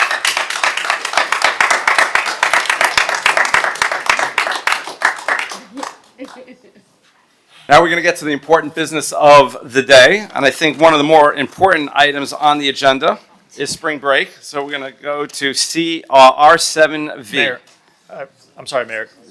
Could we do the consent and the pull items? At least I got so excited to talk about spring break. I have to make the announcements. Thank you, Mayor. Sorry about that. Just for the record and for the public to be aware, the following items have been separated from the consent agenda. Commissioner Dominguez is separating C7U. Commissioner Fernandez is separating the following items: C4A, C4H, C7E, C7Z, C7AZ. Again, I'm going to repeat the items. Commissioner Fernandez is separating C4A, C4H, C7E, C7Z, C7AZ. Commissioner Suarez is separating the following 2 items: C7S and C7AS. Again, C7S and C7AS. Mayor, we need to set the agenda pursuant to Section 2.14 subsection 7. We need approval of the 5-7's approval to add the following items to the agenda from Commissioner Fernandez. It's C7X, paint lifeguard stand in patriotic theme. C7AD, approved Galleria exhibit MB Ocean Rescue 100 years. C7AF, expressing hope for peaceful transition to democracy in Venezuela. C7AW, enforcement against unlawful Cuba-related commerce. If we can have a motion to approve, to add all those items to the agenda, please. I'll move it. I'll second. All in favor, please say aye. Aye. Anyone opposed? No. Item carries 7-0. Items are added to the agenda, consent agenda. I'll do a motion to set to adopt the consent agenda, excluding those that were Yes, sir. separated. So consent agenda, I have a motion by Commissioner Fernandez, seconded by Commissioner Magazine. All in favor of the consent agenda, approving the consent agenda excluding the separated items, please say aye. Aye. Aye. Anyone opposed? Hearing none, the consent agenda is approved 7-0.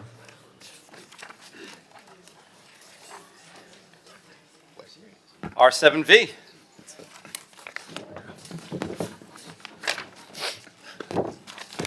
R7V is authorized administration to deviate from measures set in Resol 2025-33783, spring break. R7V. Thank you, and I'll turn it over to, this is actually Eric Carpenter, City Manager's item. I'll tee it up. I think we have a lot to be proud for the last 2 years, the measures we have taken as a collective body, as a commission, but also obviously our city administration, our police department, working together with our state law enforcement partners and our county partners and local sister neighboring cities, police departments. We have a lot to be proud for, but as is natural, we potentially look to improve things.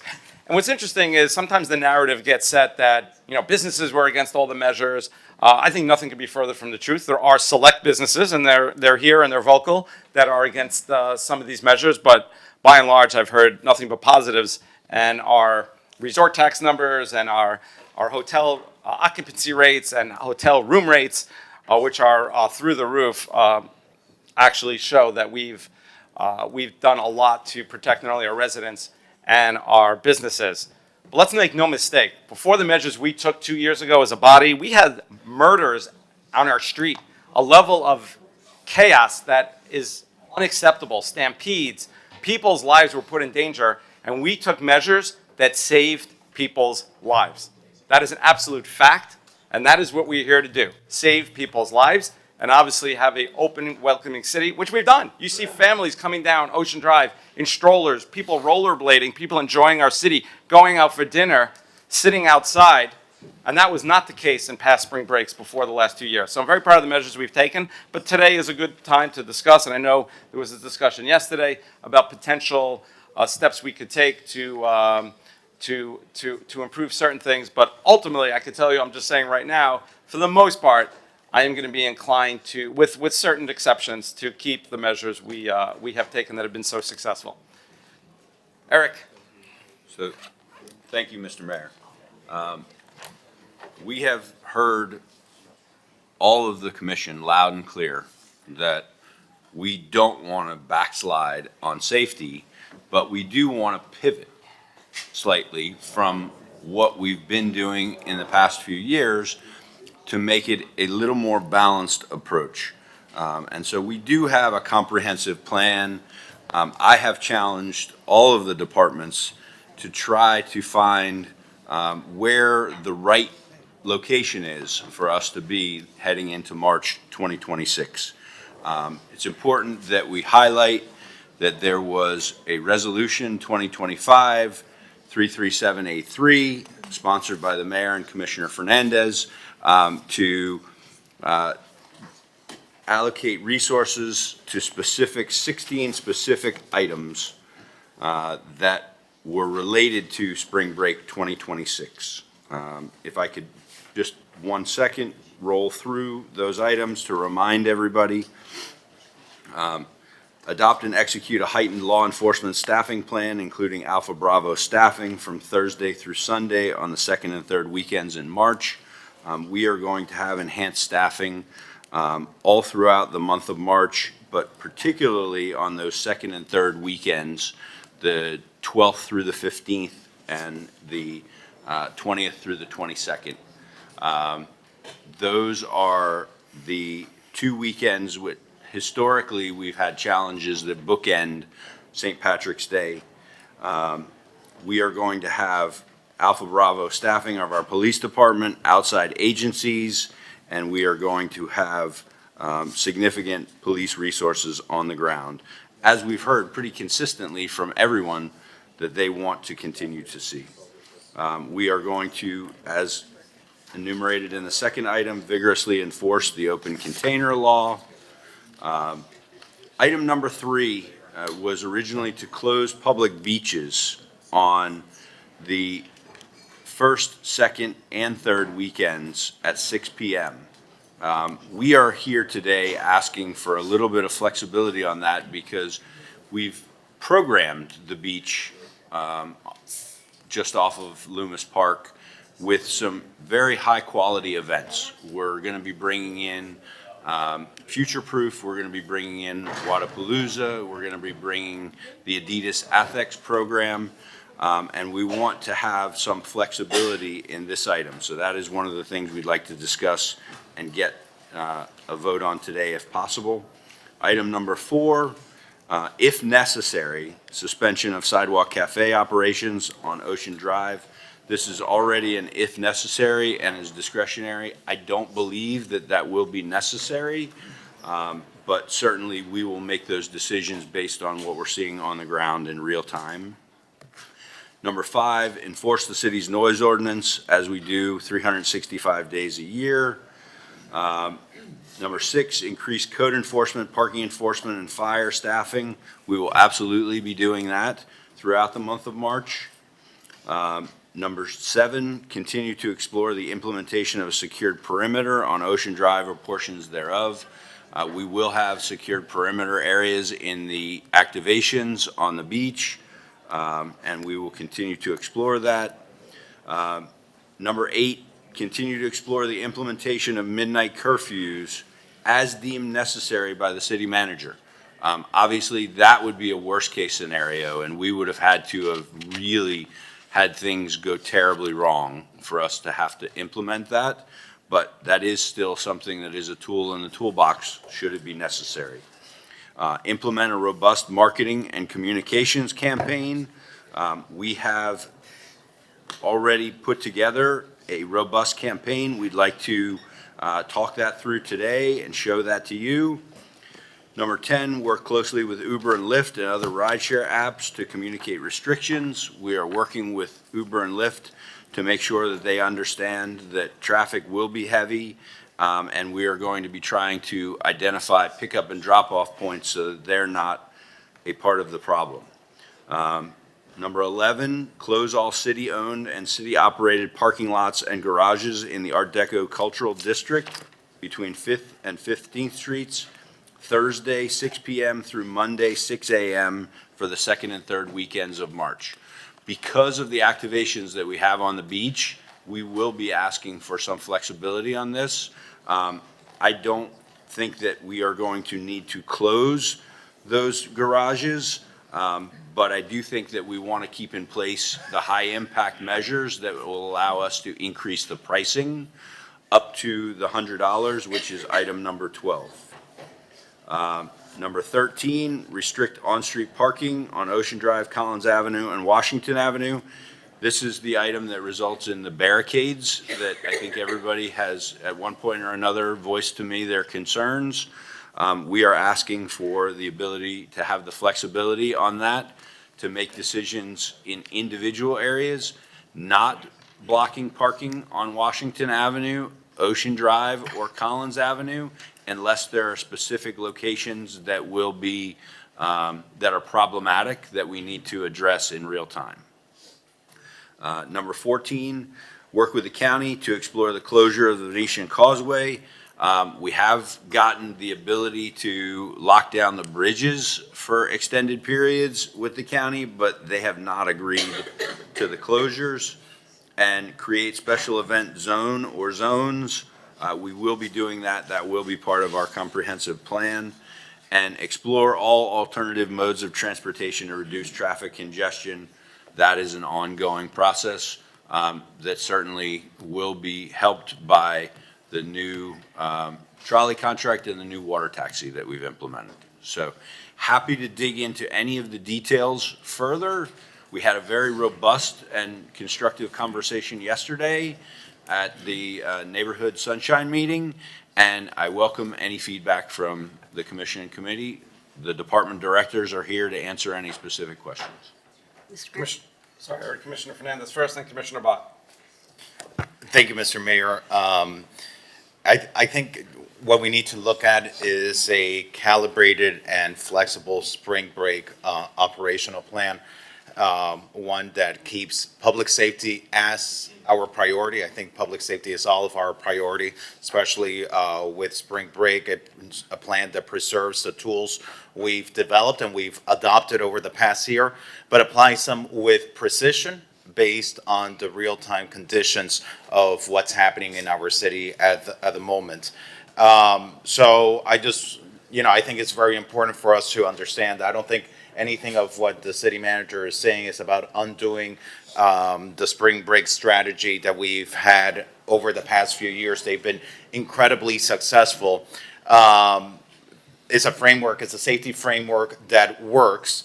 The question is how to apply it in a way that's intelligent, that's proportional, that doesn't hurt our businesses, that doesn't hurt our residents' quality of life, that keeps us being a welcoming community. So first, with sidewalk cafes, Mr. Manager, I support keeping sidewalk cafes open unless and until conditions would require otherwise. I believe, these are permitted businesses. They count with the sidewalk space.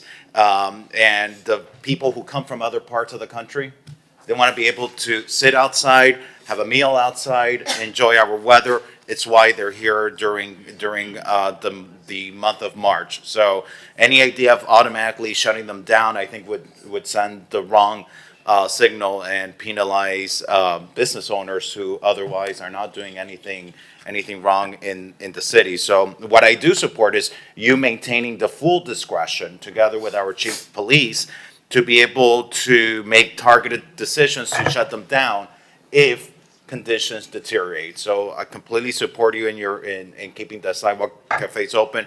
Second, the barricades along Ocean Drive, Collins Avenue, and Washington Avenue sends a very uninviting message. I believe it's a very aggressive visual. So I support removing, scaling back barricades where feasible. Now, yesterday we were discussing that while we want to generally remove or see the removal and the scaling back of these barricades, there might be certain hot spots where you may want to be able to consider keeping them, like the 900 block of Collis Avenue that Mitch mentioned, or the 700 block of Washington, where we know, based on what the chief told us, based on data and history, these are hotspots of our city where it might be prudent and wise to keep those barricades there, but not imposing them by default as a policy along all of Washington Avenue, along all of Collins and Ocean Drive. We shouldn't normalize a lockdown posture when a managed open condition can work safely. Third, as it relates to the parking and garage topic that you brought up, Mr. Manager, last year we shut down the garages. I think we had the $100 parking rate. I absolutely support, given the amount of activities that we have coming into the city, the health and wellness activities that are coming in, future-proof that I believe is coming back. These are good tourists that want to enjoy our city, that want to respect our city, that want to support our economy. I support keeping our garages open and allowing flexibility on the parking rate as you see appropriate, giving you that flexibility if you feel that the market is saying that the parking rate should be $30, we will do it $30. And if you feel that you need to raise it to $100 to control the amount of vehicles coming into our area and all that, well, that is under your discretion from my perspective.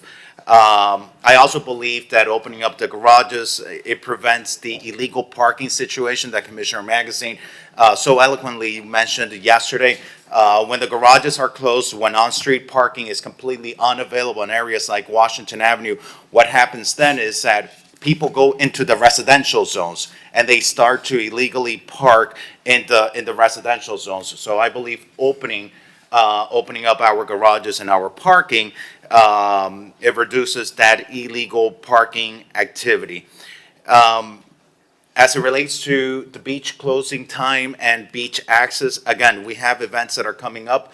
To me, it doesn't make sense to close the beach at 6 p.m. when you have events that might need for the beach to be open later. So rather than imposing closing time, I'm completely supportive of giving you, Mr. Manager, giving the police chief support and flexibility of the closing time.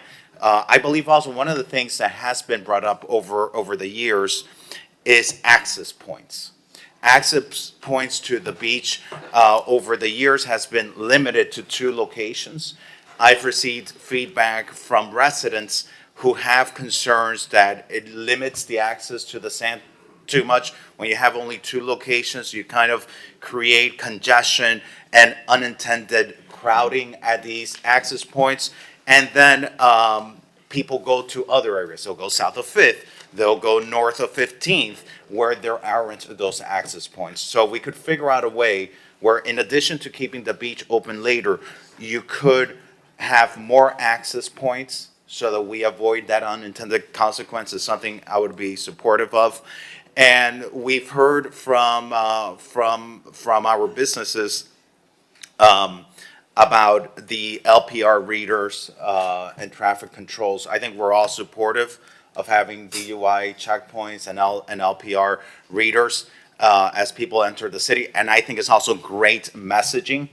But what I would want to make sure is maybe, moving it a little bit later. I believe usually we start around 9 p.m. Maybe we can push it back to 10 p.m., so that people who are coming into our city to go enjoy dinner, they don't get stuck in that traffic. It's such an important tool. I think it's an important tool to have. But I think we've also heard from our business community and from our residents, people who have been stuck in that traffic and the unintended consequences of that. I think ultimately what this, brings together is not undoing the measures, keeping them in the toolbox. If you need to close the beach at 6 p.m., you can. If you need to close the sidewalk cafes, you can. If you need to put up barricades, you can. If you need to do $100 parking, you can. It's all in your toolbox. but it's not going to be the policy, from day one. It is there in case of an emergency and an as-needed basis. That's what I would support. And thank you for attending yesterday's meeting and for listening to the discussion. Commissioner Bott, and then actually I want to say a few things. So I want to thank Commissioner Fernandez in his new role for convening the meeting yesterday to have this conversation. Something I had on the agenda for months, and we didn't reach it. It wasn't that I was hoping to spill the state secrets about what our plans were, but it was to have the kind of robust conversation. It took, we talked about it for 2.5 hours. So, we hashed out a lot of the nuance of what we wanted to see yesterday. And, that's what my desire had been months ago when I put it on the agenda. So I'm glad that happened. For anybody who might not have seen it, I encourage you to go back and watch. It was really constructive, a lot of good ideas back and forth. Commissioner Fernandez has hit on a bunch of things that I was going to mention, but a couple of other things. Just to confirm, Mr. Manager, the sidewalk cafes will be open during the day by default? Confirmed. Okay, wanted to clarify that. That is a big deal. Lady Gaga is playing on Friday the 13th. It's a one-night only event. It's a makeup for the night that she had to cancel last year.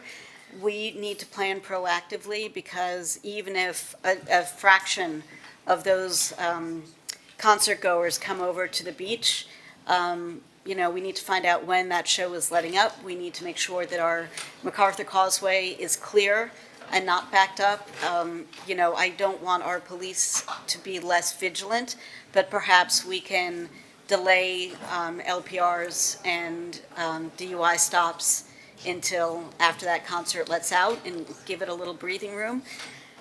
I will defer to the experts, the police department, public safety, to figure out how to manage that push and pull. The beach access, both in terms of when it is closing and how people can get onto beaches, needs to be rethought. To have only two is counterproductive, and I understand it gives more control, but I think we can manage that in a different way. And it also makes the beach-going experience less pleasant because you have all the beach visitors bunched into these spaces versus spreading across the entire length of our beach. And more importantly, the weather is beautiful, knock on wood, and there are plenty of people who don't want to be on the beach at the height of the heat and strength of the sun who like to go at the end of the day with their young family or, whatever, and we should make that available to them. So I really, I'm supportive of having the measures in place in case, kind of a break glass if needed situation, but we had to throw the circuit breaker for 2 years. We had to disrupt and re-educate about what behavior is acceptable here in Miami Beach. But we also want people to come back to Miami Beach and treat our city with the care and respect and affection that it deserves. Don't do things here that you wouldn't do at home. We live here. People have staked their entire lives to build a business here, and we welcome you to be a part of it, whether you're coming across the causeway or coming from around the world. And just have a little consideration for your fellow human and proceed accordingly. Thank you, Commissioner Bott. I'm going to weigh in, just big picture where I'm thinking. So I agree with some of the ideas to ease some of the restrictions. The barricades is probably the biggest one for me. My concern about, and don't take this personally, Eric, my concern about leaving too much flexibility, I feel like that was part of the problem that we had in the past, because our commission came together and gave some strict restrictions that those preceded you, our police chief, really followed through incredibly. I think it makes it difficult when there's this amorphous moving goalpost depending on the situation. So I'd like for us maybe to do some of those easing if we deem necessary, but I think we should be clear cut in what they are. Barricades is a perfect example. If it's parking, is something on the table, and I've heard this from businesses, is there a way to implement like a voucher program, like where businesses actually, whatever the business is, that they have a X amount of vouchers that they can use a QR code for their, this way you know a person is I'm stopping to say we have parking director. You can introduce yourself, parking director Will McDonald.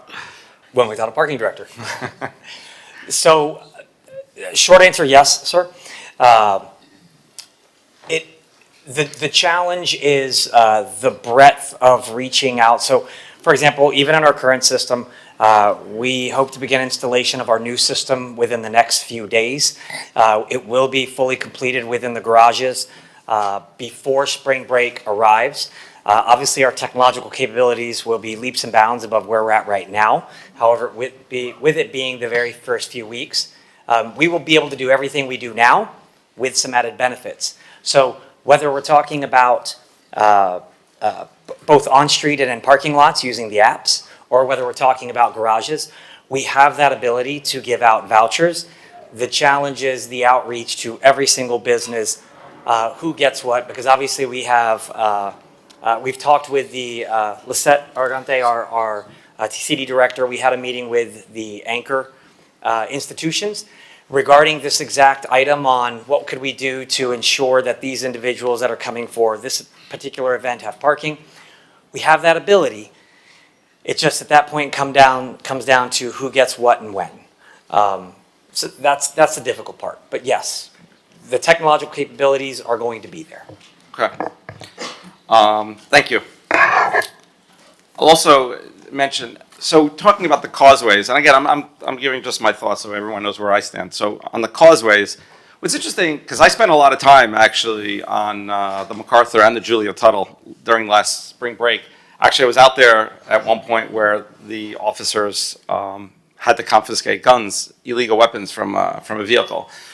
So, and there were also social media posts that the police highlighted about some serious ammunition that our police took off the roads due to these DUI checks and drugs. So the problem is serious.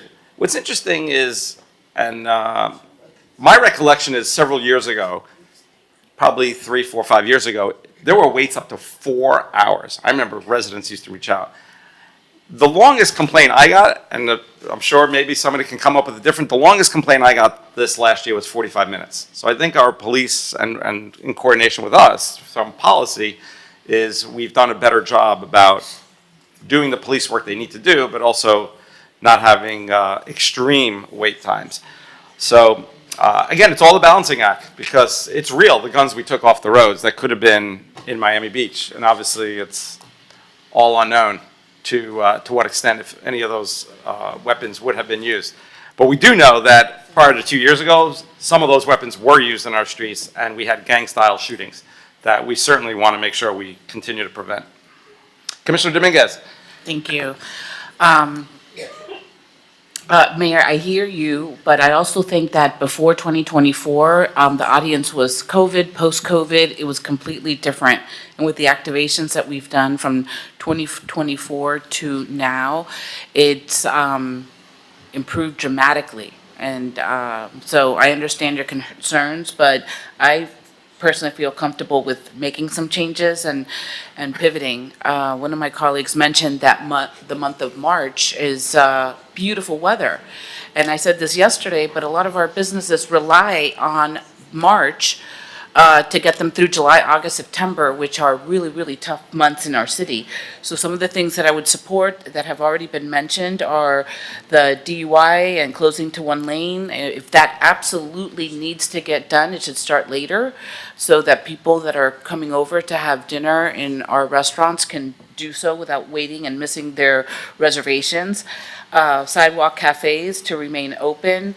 No barricades except for the hot spots that were mentioned, 7th, 9th, Collins, and Washington area. We have beautiful programming that's coming to our city, and there will be people that will be looking for parking. And the barricade look, it's not a good one, so to get rid of that is great. keeping the garage and lots open on Lincoln Road. The businesses last year really suffered, and this year, on top of everything, they also have construction. So it's a really tough time, and we need to help them any way that we can. So one of the things you mentioned, Mr. Manager, was that the city had worked with the county on the bridges. That's really the Coast Guard. Is the Coast Guard also in the loop? The Coast Guard is the one that controls the bridges going up and down. The county is the one that we've reached out to in the past to see if there was any possibility of closing the causeway to only residents. And the few times that we've had those conversations with the county, they've been resistant. Okay. And let's see what else we had here. I saw the marketing campaign on social media last night. I think it's fun and really excited about it. So great job to the communications team and GMCVB for getting that done. And those were my comments. Commissioner Magazine. Thank you, Commissioner Dominguez. Commissioner Magazine. Appreciate it, Mr. Mayor. Appreciated Commissioner Fernandez for your leadership in public safety. The committee yesterday that had a great collaborative discussion. I think when we talk about changing or keeping any of these measures, it's important to reflect on where we were, where we're trying to be, and why we took some of these measures. It was 4 years ago where, unfortunately, CNN was doing a live broadcast on Sunday morning from Ocean Drive, our beloved postcard. And why were they doing that? There were shop owners cleaning blood with a hose after the second night of a public execution on our streets, right? So that is what is at stake. But where we're coming from, the owner of the Betsy just shared with me over the weekend, he got contacted by CNBC for the second year in a row for them to set up a live broadcast production from our beloved, beautiful Ocean Drive to do a full day of programming on the largest financial network in the entire world, right? So that's where we were, and that's where we've come.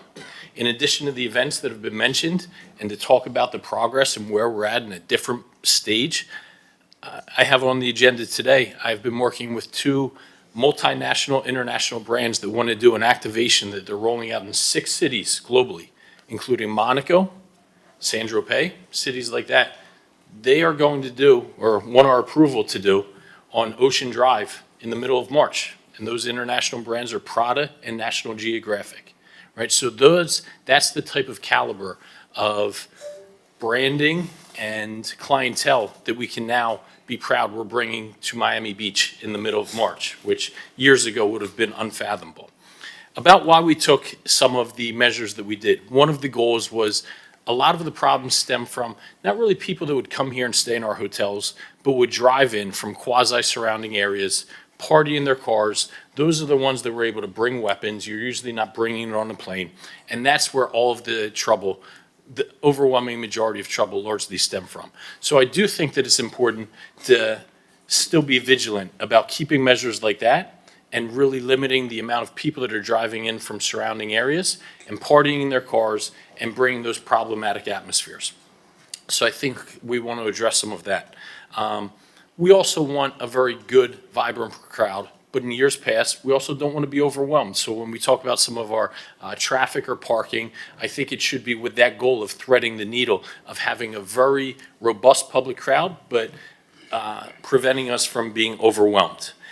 Ways to do that are talking about opening the garages, but some type of pricing mechanism and control. It's not $3 an hour where anybody can come. But there is some sort of cost control there. And also really have a robust discussion on whether we should be allowing street parking in our commercial corridors, whether we continue not allowing parking along Washington Avenue, we free that up a little bit, but if we do so, obviously we need diligent enforcement where people aren't partying out of their cars. The barricades just cannot remain It just, echoing the comments from some of my colleagues, it just sets a very negative tone. It tenses people up. It's just not the image that we want to project. That is not CNBC coming here. That is not National Geographic and Prada coming here. We are better as a city, and we expect better. Even in those problematic hotspot areas along Washington Avenue, if we do need to control on-street parking, I wonder if we could do it in more aesthetically pleasing and welcoming ways. Everybody loves our firefighters, loves them. Maybe even putting them on calendars. But perhaps we have fire trucks that are out there instead of barricades. Something like that, something that is interactive and welcoming to the community, but still serves as a public safety mechanism. For the license plate readers, I agree with you, Commissioner Fernandez, about pushing it back. I do believe, Mr. City Manager, they started being implemented at 6 p.m. in years past. I think over time, it's gotten later and later. I don't know if we ever started that early, but certainly 7 o'clock, maybe 6. But last year, we originally planned to be 8. I think by the end of March last year, we were at 9 o'clock when we were implementing. And I think, you know, the later pushback time is reasonable. I may have to recuse from that because, full disclosure, I'm a little monster. I'm a Gaga fan. I hope to be going over to that concert. So I'm not sure if I'm able to vote on that regard, but you know, I do think that we have to recognize that. And then one thing that we haven't talked about, but I think would be great to implement, is some sort of evening wellness activations along Ocean Drive. I know lighting is often an issue, but it would be great to see evening volleyball games in our volleyball courts, evening pickleball games in our pickleball courts. So we want a vibrant, lively Ocean Drive. The word my friend David Wallach uses, oxygen, right? We want to keep that oxygen, but do so in a way that's conducive to really elevating the nature of our city. I think evening wellness, Pilates activations, things like that along Ocean Drive, it goes hand in hand with the brand that we're going to be rolling out for our marketing campaign. So those are some of my thoughts. Really appreciate some of the things that have been mentioned here. And just 2 more points. I do wholeheartedly agree with more beach access points. And when we talk about wanting to maintain that semblance of order that we've worked so hard for, and doesn't just impact March, but it impacts our brand for 52 weeks per year. While I am comfortable providing these accommodations that we talked about because we are in a very different place, it also should come with knowing where that line is. So while we want to be as welcoming as possible, I also want to ensure we're having strict enforcement and zero tolerance for public drinking, drug use in public, loud music, and speeding. So really doubling and tripling down on our traffic enforcement. And because I don't want to push that bottleneck of trouble into our residential areas, I also suggest going Alpha Bravo with our parking enforcement, really doubling down in our residential areas, because I know where some of that problem came in was not so much on Washington Avenue, where the enforcement is very robust, but when those visitors got routed into our residential areas like Flamingo Park. So thank you for leading the discussion. Commissioner Fernandez, Mr. Mayor, for your leadership, city staff, really you're the ones that have worked so hard oftentimes in the background, but you helped us get to where we are. Commissioner Mateo Salinas, and then Commissioner Bond. Thank you, Mr. Mayor. So I agree with everyone and the remarks that have been mentioned up here. I also think we do not need the barricades on Washington or Collins. Let's allow people to park, and let's allow people to park and go into our businesses in the area. I also agree with opening up the beach access points so it doesn't kind of cluster in one area, coming in and going out. And I also agree with the license plate readers starting later in the evening so folks can come over here if they have an 8-9 p.m. dinner, they're not caught in a bunch of traffic.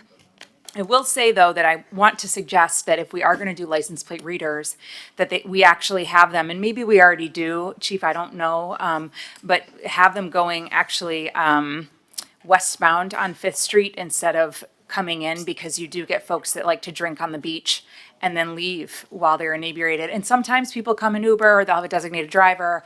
And I think that would also alleviate some of when we get the revving car engines off of Fifth Street that, upset people so much late at night. That might be a good tactic, but again, I'm not the police chief, so I'm gonna allow you to, decide on that, just as a suggestion.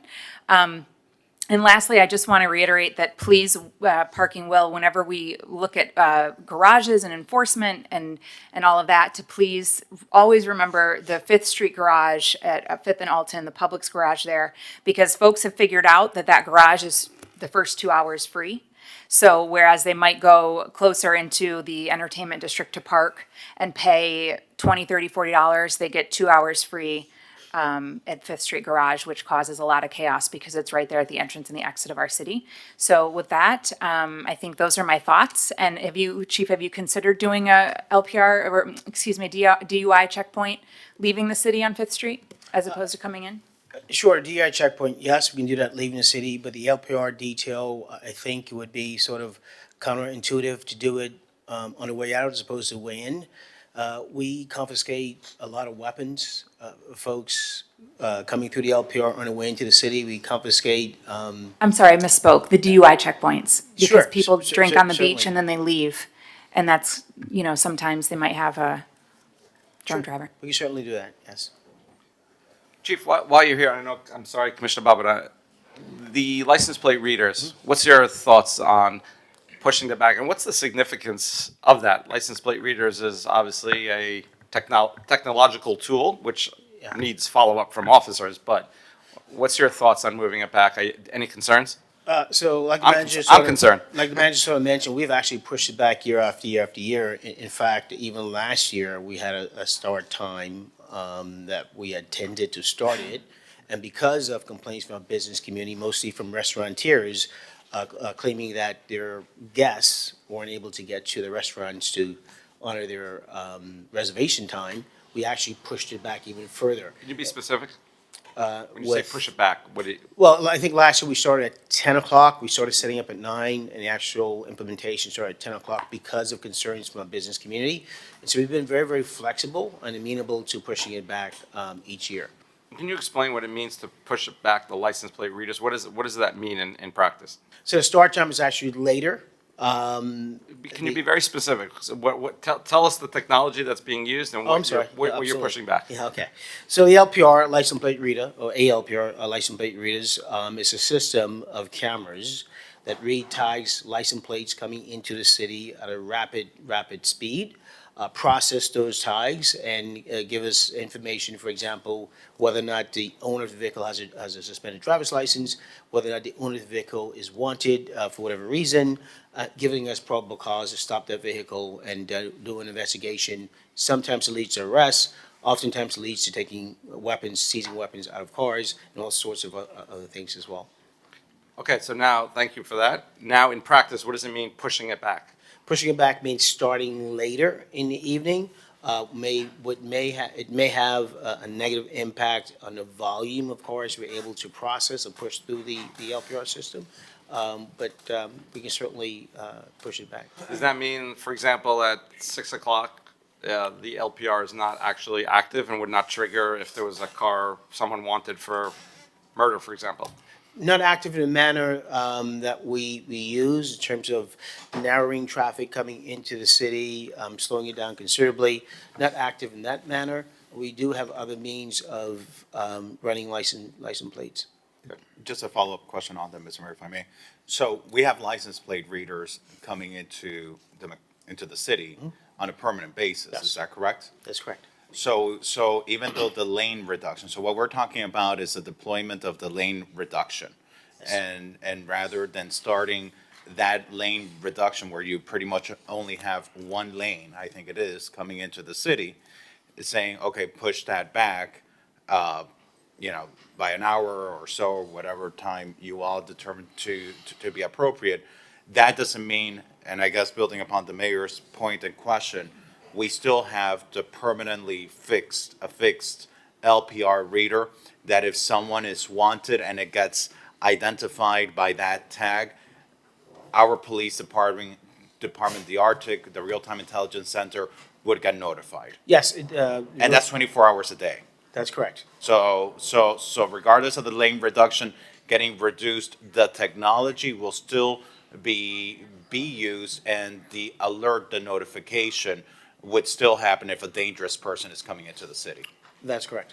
Okay, thank you for the clarification. Commissioner Bott. This is a small detail, but PJ, could you please put up the slide? Use it while you got it.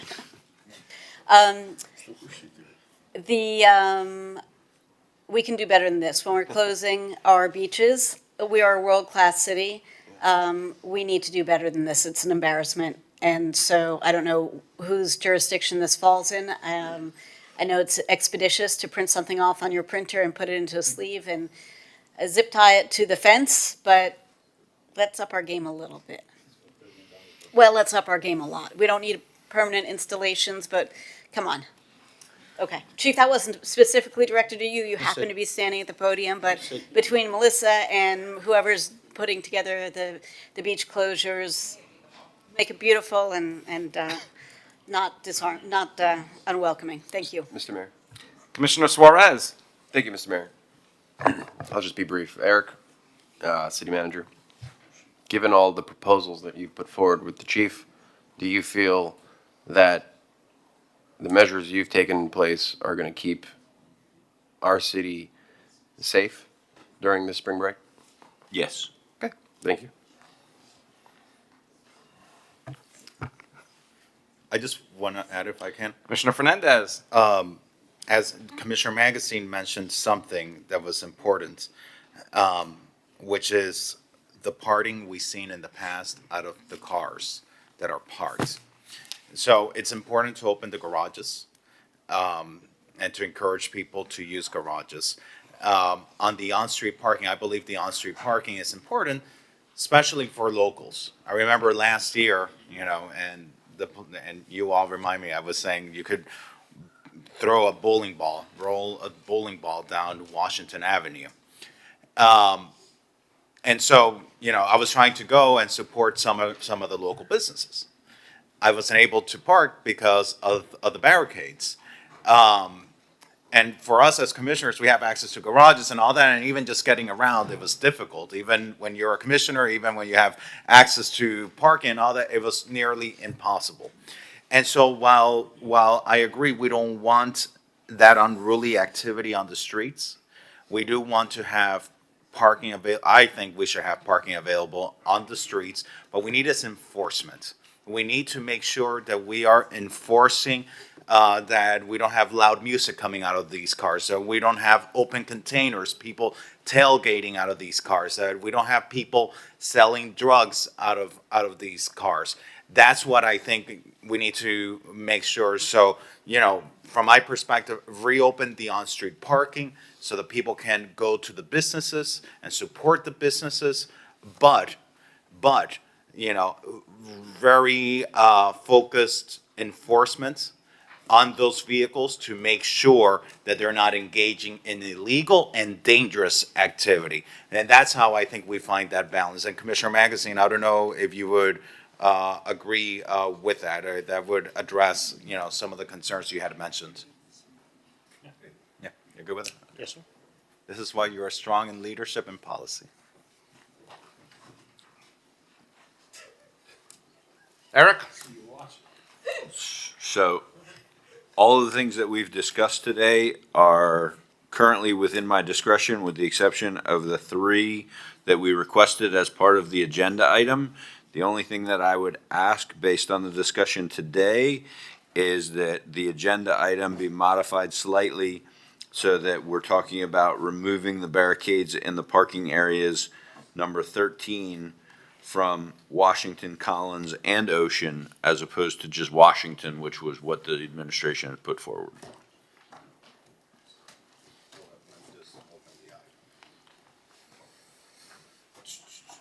R7V. I support that. Could you repeat that, Eric? R7V? Just what you proposed there. So yes, the agenda item R7V is asking for the administration to have some flexibility on the beach closure times, the closing of the parking lots and garages in the Art Deco Cultural District from Thursday, 6 p.m. to 6 a.m. Monday on the second and third weekends, and restricting on-street parking on Ocean Drive, Collins Avenue, and Washington. One thing I would like to ask you to consider to possibly add is parking enforcement had been one of our sharpest tools before. And if we're going to allow parking in the garages, which I think we all collectively agree with, and then also along select corridors, we still want to maintain that complete discipline and diligence in the residential areas. So consider having our parking enforcement staff do Alpha Bravo like the rest of our first responders. Happy to do that, and also I want to reiterate that we will have the neighborhood protections in place for both Flamingo Park and south of Fifth. So I just want to make sure I understand. So the motion that we have before us, or is there, or I'll move our R7V as amended. I just want to make sure that, Mr. Manager, I just want to make sure. So with the item before us, your item, and if we amend it, it's going to address keeping sidewalk cafes open and giving you discretion? I already have that discretion, and I had shared with you my intentions, and I don't plan to deviate from that unless something goes wrong. Okay, and as part of the adoption of this item, an amended version of it, we would be removing barricades from Ocean, Collins, and Washington? Correct. And keeping them in certain hotspot areas that you all, like 9th and Collins, or the 700 block of Ocean Drive? I mean, the 7 block of Washington Avenue? So, yeah, we'll have to wordsmith that a little bit. Right, but that's at your discretion. You know, you with the chief identify those areas, but not have blanket barricading throughout. Okay. Correct. Garages open with flexible rates that for you to adjust depending on the need. Mm-hmm. Restoring the parking on the street of Washington Avenue with enhanced enforcement to ensure, okay. The beach not closing at 6 p.m. as a matter of policy. Correct. And exploring more openings for the beach? Yes. Okay, but you maintain the flexibility that if you need to close at 6 p.m., you can do that? Yes. Okay, and then a later time for the start of the lane reductions for the LPR reader? So that's not dictated in the resolution. But as an amended motion, it includes that? I'm happy to include that. Okay, so I make that motion that we adopt R7V as amended to include these I items. second it. Sorry, go ahead. Lincoln Road, Commissioner Dominguez? the garage and the lot open for Lincoln Road? So right now, the direction that is given to me is only the lots and garages along Washington Collins between 5th and 15th. I think we should consider, as Commissioner Dominguez mentioned, reopening the garages on Lincoln Road and I think the that was lots. already contemplated in the resolution that was passed I last just want to make sure that it's clear, that you have clear direct, I don't want you to leave with unambiguous direction. I appreciate that very much. Ambiguous. And 41st Street, unambiguous. Sunset Harbor and 41st Street are both off the table. All right, so R7V moved as amended. Can we go through the amendments again? Sure. I have some So concerns about it. the amendments that are required to effectuate all of the things that we just talked about are giving me the flexibility to extend the beach closures beyond 6 p.m. They are giving me the flexibility to open and operate lots and garages at high-impact parking rates up to $100 within the Art Deco district. So let me step in right there. So right now, as we're sitting here, you have the flexibility. Do we know what you're going to do? Do you know what you're going to do? So I can tell you that my intention right now is to start at $40 and go up from there based on what the results are and how many people are showing up. You know, my concern, I mean, this is the practicalities of how our city government runs. when you have flexibility and you have 7 of us, and when things are happening in real time, I mean, think about this. This is like the NFL. Things are coming at you fast and strong, and you better make quick decisions. But you got 7 of us, and we got a lot of pressure. We got businesses telling us, hey, you need to open this. You got residents saying, I don't feel safe. And it's coming at it, and then we're throwing it at you to try to take all of what we're saying in real time, of course, while then directing our police department and others. I just have concerns about, and it's not you per se, these are real-time decisions, and I think one of the successes we made was not having all that flexibility. It was saying, this is what we think is appropriate, and implemented it. And you know what? You did. You did it to perfection, and our police department did it to perfection. I'm very concerned about having all this flexibility, because when things come fast, when you get sort of that famous line from Mike Tyson, when you get punched in the face, things go awry. Yeah, Mr. Mayor. I get you. I think we need to trust when it comes to this, I feel we need to trust our city manager. We need to trust our chief of police, who have done an incredible job managing this. There's some things I may not like on certain issues, which I'm very clear to you about, Eric. This is not one of them.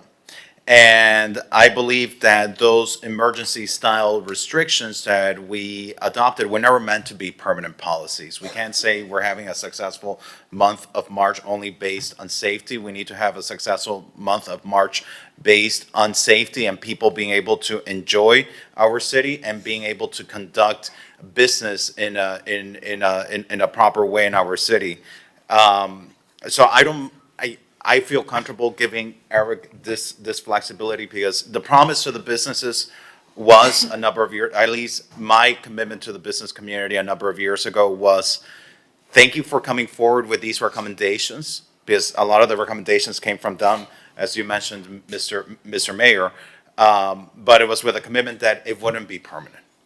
That once we started turning the page, that we, start reconsidering, issues relating to, blanket closures of entire streets, blanket closures of parking, blanket proposals about curfews, the barricade grids and the automatic shutdowns of certain areas of our city, like the beaches and all that. Those were crisis tools.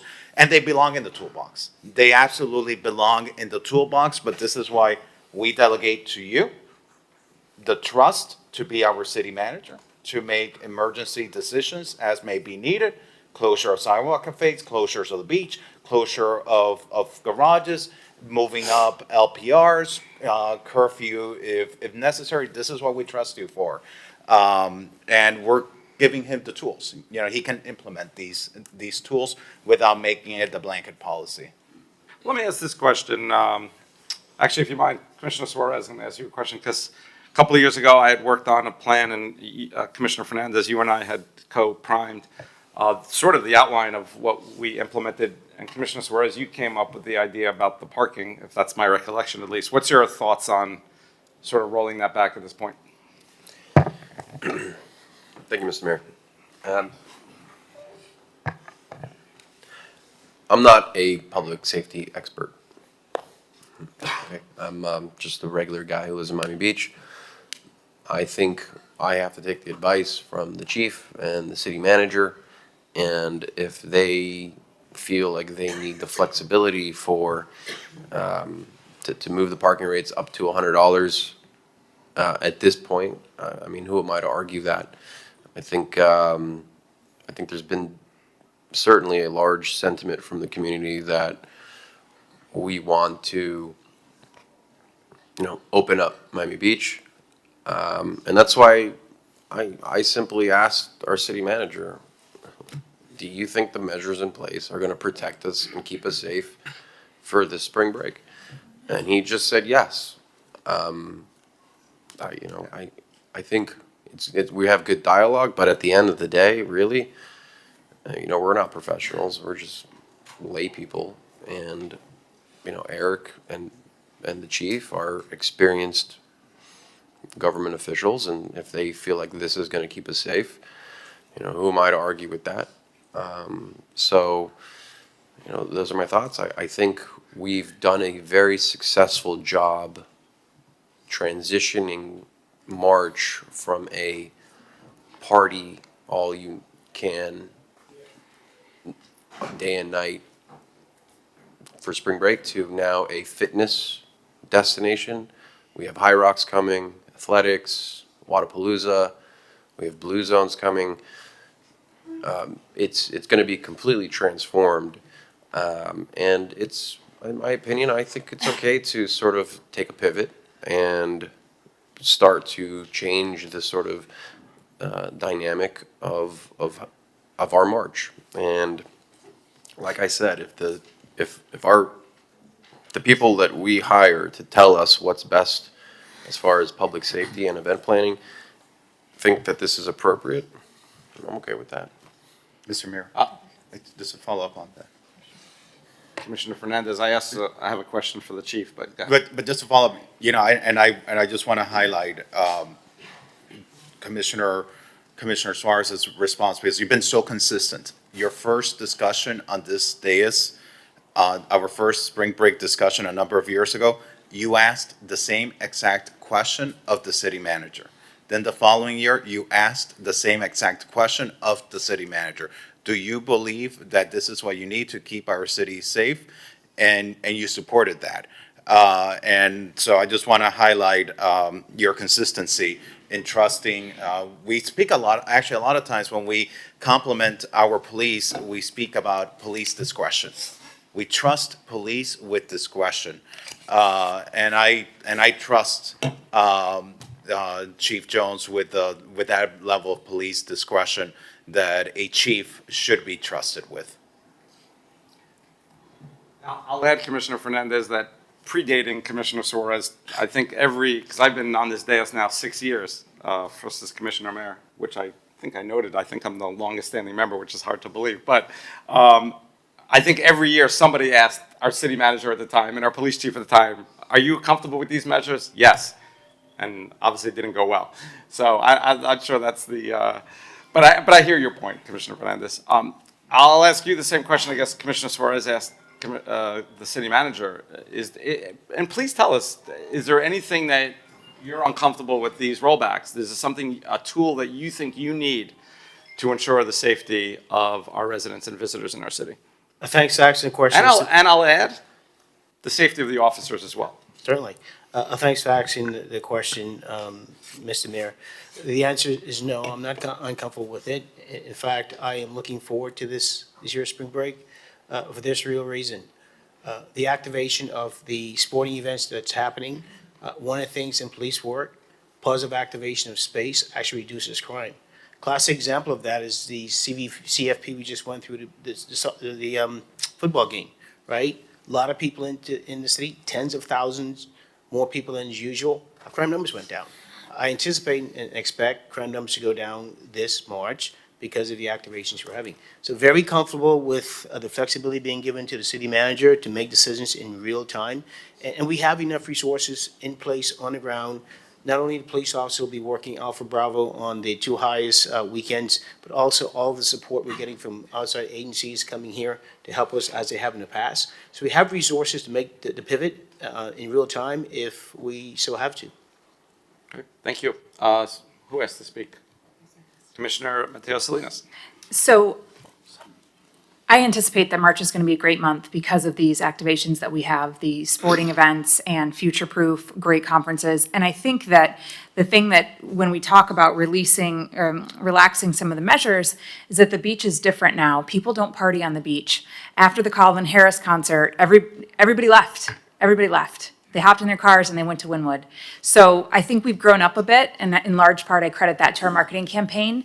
We are leaning into the wellness activations. We are leaning into being less of a party city.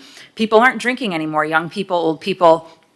Some blame Ozempic, who knows why, but people don't drink like they used to. Alcohol sales are down throughout the country. So I'm comfortable relaxing these measures because I don't anticipate having parties and drinking in cars and streets to the level that we had it 4 years ago, because parties have changed, habits have changed, Miami Beach has changed. And again, Melissa and GMCVB, great job on the marketing campaigns that we've done. We have made it loud and clear to anyone that wants to come here, that's not what we're about anymore. We are very much health and wellness, and I will be participating in these events, and I do challenge my colleagues if you want to take me up on that offer. I think we should all participate in these events that are happening, and I really feel comfortable with all these measures because we've done it correctly so many years now. And if I may, Melissa, can we run the new campaign that just launched yesterday? Is that okay? I'd love to watch that again. Okay, and this is exactly why I'm comfortable with these measures, because I just, we're different now. We're different. Everything is different about spring break now, and I'm really looking forward to what this year is going to bring.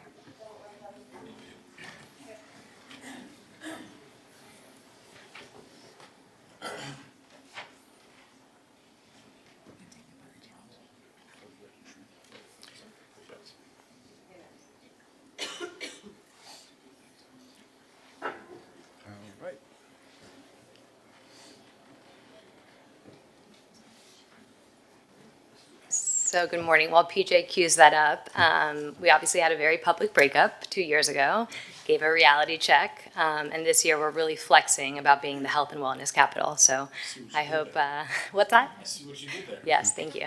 So with that, hopefully PJ, it's ready to go.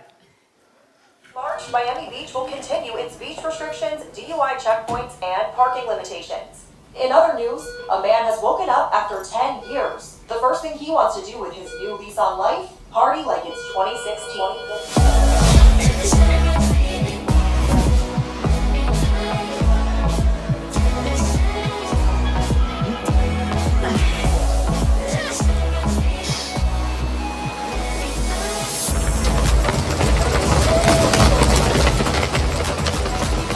Excuse me, sir. There's no drinking in public.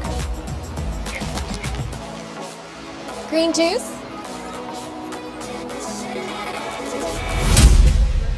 Green juice? Oh, good, he's breathing. Why don't you come play with us? Come on.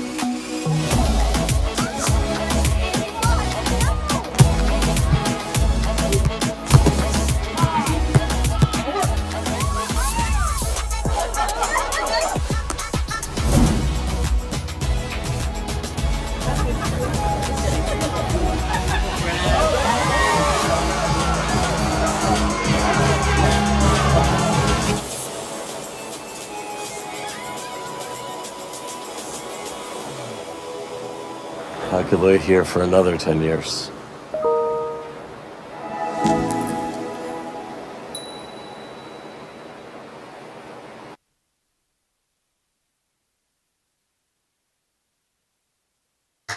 Great job, Melissa and team, and everyone that brought that together. And I want to thank you also for having our actual Miami Beach police officers in that video.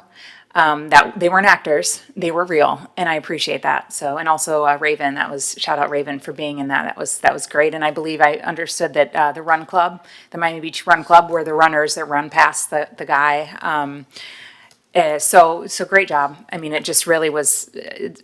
We're changing, we're growing up, and I think we're going to be in a good spot this year. Thank you. Thank you.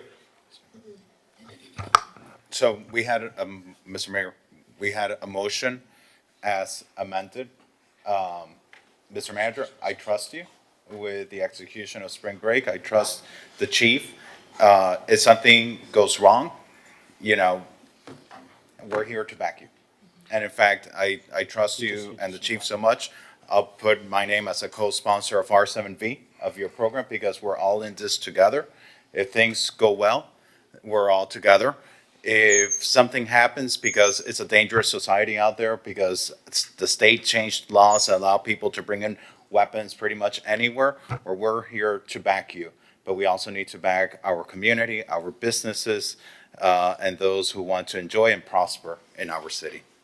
So I move the item as amended. I promised Mitch Novick, he's been asking to say something. Thank you, Mr. Mayor. Mitch Novick, Sherbrooke Hotel, 9th and Collins, which is no longer a hotspot. I am not in support of barricades or any, the green bollards or anything that impedes traffic in our urban traffic grid, especially along Ocean Drive. The barricades should just be at the Flamingo Park entrances on the west side of Washington Avenue. Thank you, Mr. Mayor. Thank you. Okay, I believe we had a motion and a second. Yes, sir. I have a motion by Commissioner Fernandez as amended, seconded by Commissioner Suarez. Let's call the vote. Yes, sir. All in favor of R7V as amended, please say aye. Aye. Anyone opposed? And the item is approved 7-0, and we're listing Commissioner Fernandez as a sponsor. Okay, thank you, everyone. Good discussion. R5A. Yes, sir. R5A is an ordinance of the Mayor, City Commissioner of the City of Miami Beach, Florida, amending Chapter 2 of the Miami Beach City Code entitled Administration by amending Article 3 entitled Agencies, Boards, and Committees by amending Division 1 entitled Generally by amending Section 2-22 thereof entitled General Requirements to amend the term limit provision applicable to members of city agencies, boards, and committees, and providing for repealer, severability, codification, and an effective date. I move my item. Second. Is a public hearing. Anyone in the audience requesting to speak? I see none in Zoom.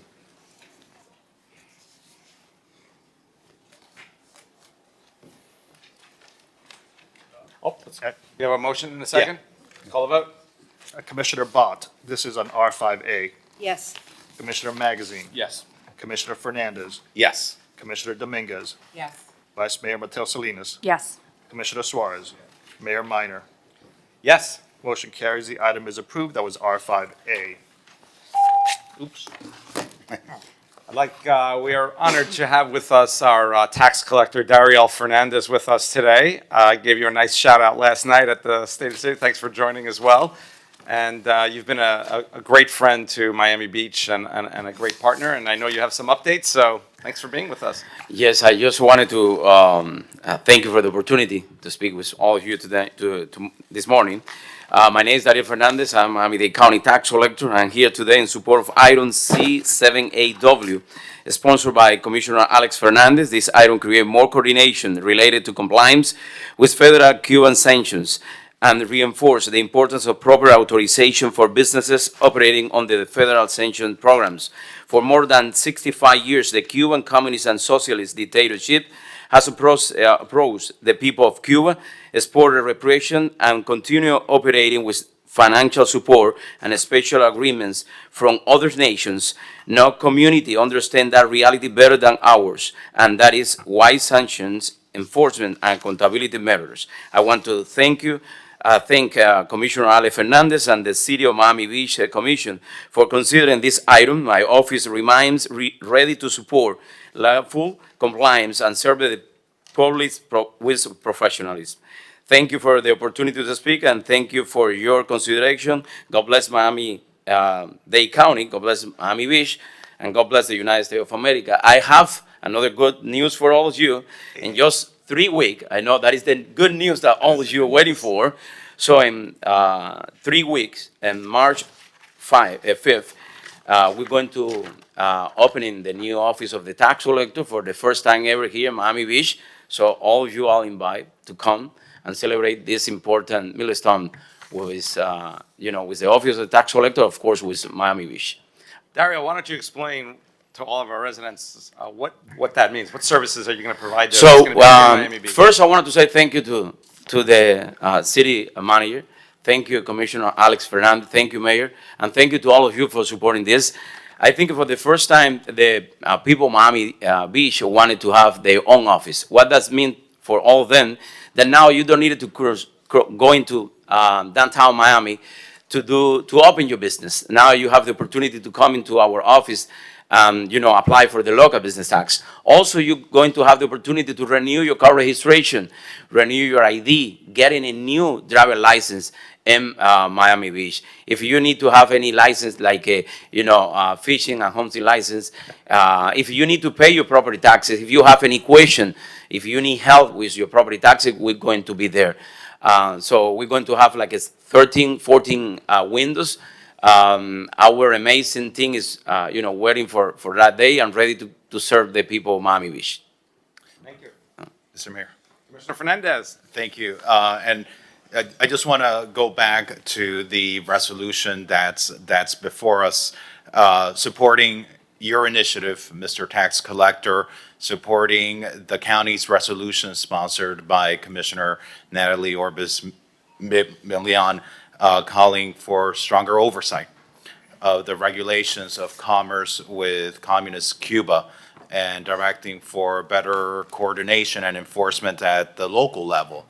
Because we are the community with the largest Cuban exile community in the United States. And for many families in our community, including my own, your family, Dariel, the family of so many of our colleagues here, Commissioner Dominguez, whose family are exiles, the families of so many who have placed their trust on us, the reality of the communist Cuban regime is tied to exile.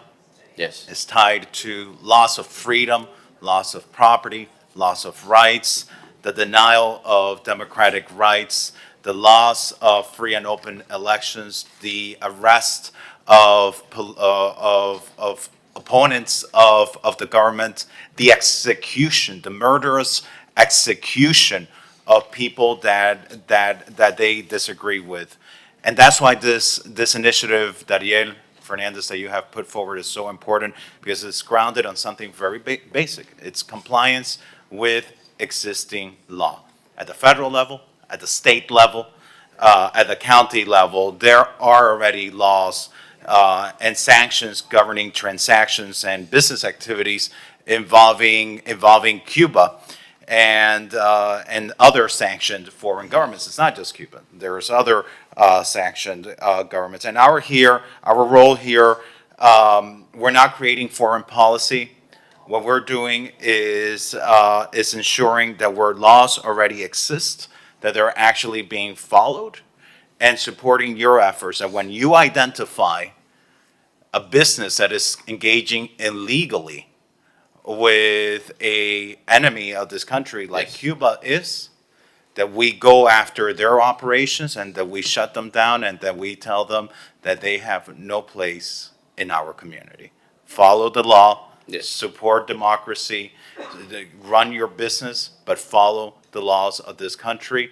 And let's not be supporting regimes that have destroyed families, killed people, and arrested and imprisoned their opponents. So thank you, Dariel, for bringing this forward.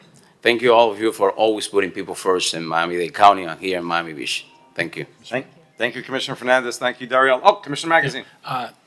Mr. Tax Collector, sounds like a nickname, but it's your commitment, not just to Miami Beach, but I follow you closely, to the county is just incredible. You seem to be everywhere at all times, at all places. So I'm familiar, you've done a similar initiative around the county. I thank you for that, Commissioner Fernandez. Thank you for making sure that this is front and center in Miami Beach. I'd like to be added as a co-sponsor to this. Please.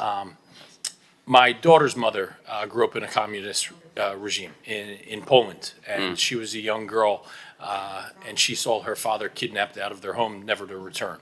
So this hits near and dear to my family. And while Poland is turned the corner, I couldn't imagine having that tie to my family if they were still living in a regime like it was the mid-1980s. So thank you for what you're doing. This is supportive of the people that deserve freedom and need it. And thank you for Commissioner Fernandez for the leadership here.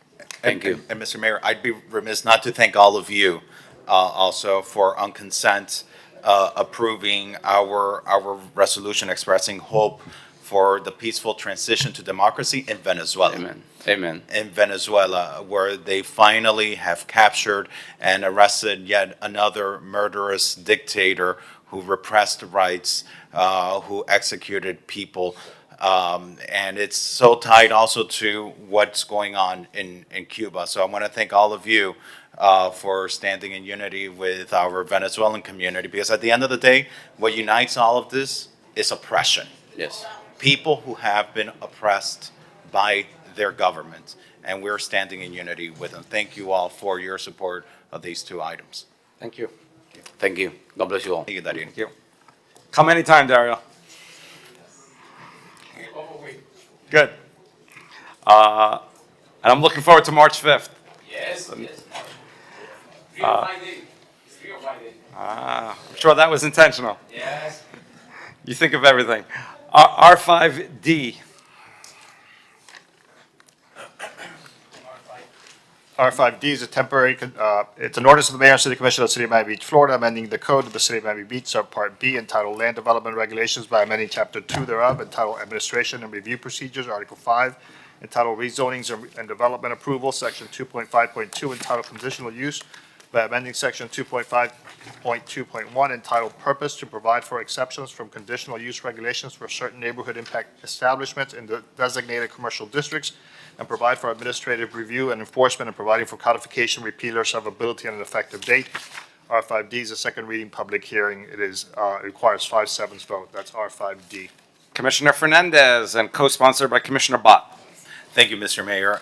This is a proposal that establishes a pilot program intended to incentivize the reactivation of vacant storefronts. When we speak to people throughout our community, our residents speak so nostalgically about the old Miami Beach where they often recall live music, places where they could go, have dinner, have coffee, have brunch, listen to some live music. And actually, in fact, when I talk to a lot of residents, they think of places like Van Dyke's, okay? And a beloved establishment like that people reminisce about, if Van Dyke's wanted to come back to our city today, it wouldn't be allowed to open as of right in our city, because our zoning code, our laws don't allow it. And so that became clear that we need to do something. We need to correct. We need to correct to be the community that our residents want us to be. A community where not only they can go out and dine, but have fun, bring back joy to some of these corridors, so that our families and our residents and our visitors can enjoy them. It disestablishes a temporary period until December 31st. During which businesses can apply to the administration to have live entertainment in areas like Lincoln Road, from Collins to Alton Road, or other areas of our city like Washington Avenue, where we see high amounts of vacancy without having to go through the conditional use process. It has an expiration date. If there are unintended consequences, we don't have to extend it, but if we see success, we can always extend the duration of the ordinance. Mr. Director, I don't know if there's anything you want to add that might be pertinent? No, Commissioner, you covered everything. With that, I move the item. Tom, can you go through, I followed the planning board meeting from afar. I was in and out, and they had some things. So can you talk about what this includes and what this covers? Sure. It basically, as Commissioner Fernandez indicated, it creates a temporary set of regulations through the end of this year, which could be extended by the commission, that would allow for alcoholic beverage establishments, restaurants that have indoor entertainment, to forego having to get conditional use approval for indoor entertainment. There are some guardrails to make sure that establishments that are too big would still have to go through the process, but within these identified areas of the city, Washington Avenue, Lincoln Road, Collins Avenue, 71st Street, and 41st Street, they would be allowed to simply come in for their CU and BTR without having to go through the lengthy certificate of use permit process. I love this. I want to be added as a co-sponsor. I haven't done my homework with staff about some of this. Is there, and if it's no, it's no, would you be in any way amenable to hearing this in 2 weeks at the February? And I'm going to be totally supportive. I want to better understand some of the nuances, or if you'd be able to just go a bit more in depth, maybe I can get comfortable here. Basically, I'll basically go through the eligibility criteria. Yeah. This would apply to businesses within an existing building which has a certificate of occupancy that was issued before January 1st of 2025. And the reason we have this is because what we don't want is somebody that has an existing CUP to vacate that CUP Right. and then try to come in. So there's a safeguard there, and they, in order to be eligible, they would have to meet that.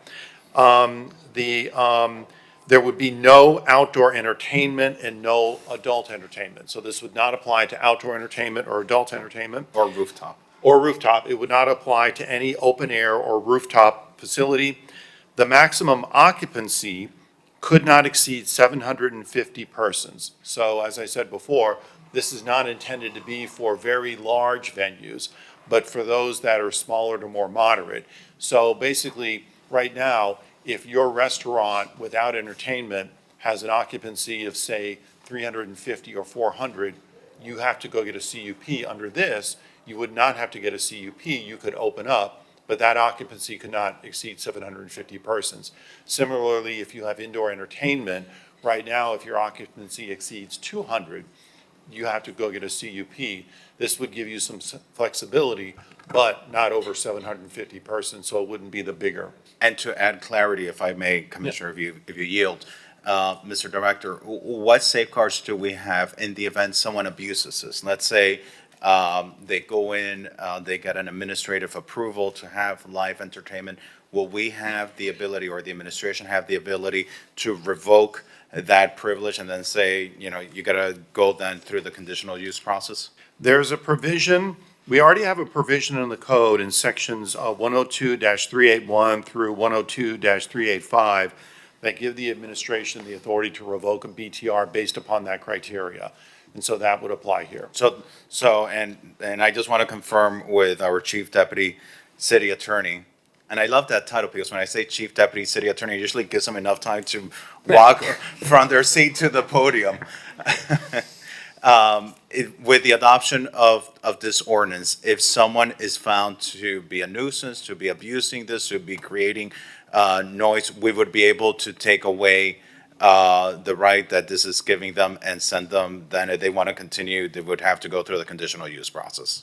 If the establishment violated, for example, if there were habitual conduct in violation of city, state, or federal law, or if there were material misrepresentations, if there were gambling, prostitution, there are specific noise, did they violate our noise ordinance?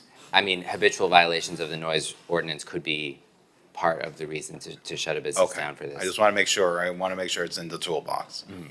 And then they would, then rather than having this privilege to help good businesses, you know, be able to fill up vacant storefronts, they would have to go then through the conditional use process where they would have to show operational plans and, you know, meet a whole different other number of requirements. And that's obviously is a much lengthier process. That's right.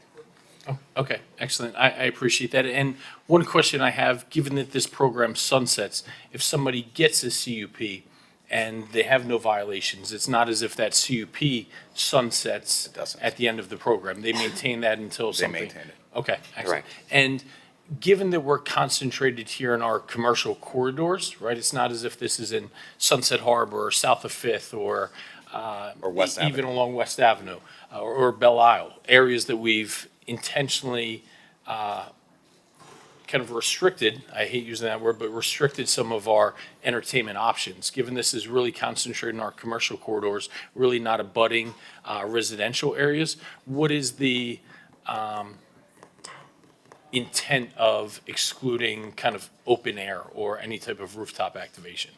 In our experience, open air and rooftop can create a type of nuisance that has a much bigger impact on both neighboring residential areas as well as potentially neighboring commercial areas. And that's why under the code, regardless of what your occupational content is, all rooftop and all open air entertainment establishments have to get a CUP. So if you're even just a restaurant, right? Let's say there was the new restaurant on Lincoln Road, Oro or Aura, right? And it's inside, but they have that like Mila type vibe where they have outdoor entertainment. It's not a nightclub on a roof. They wouldn't be able to fall in under this? Not the outdoor portion, no.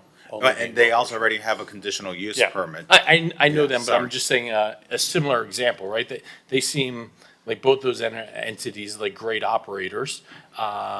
It's not a nightclub on the rooftop. Is there accommodation for that or under this program or that we could consider even?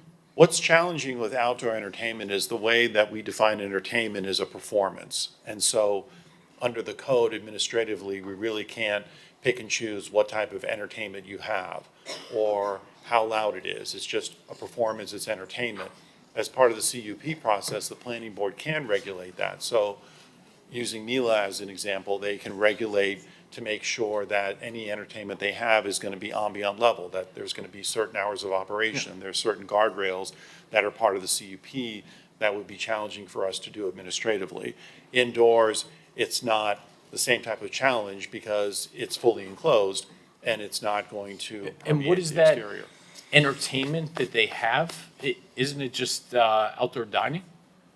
I believe that they either have a DJ or some limited ambient entertainment. So even ambient music would be considered entertainment?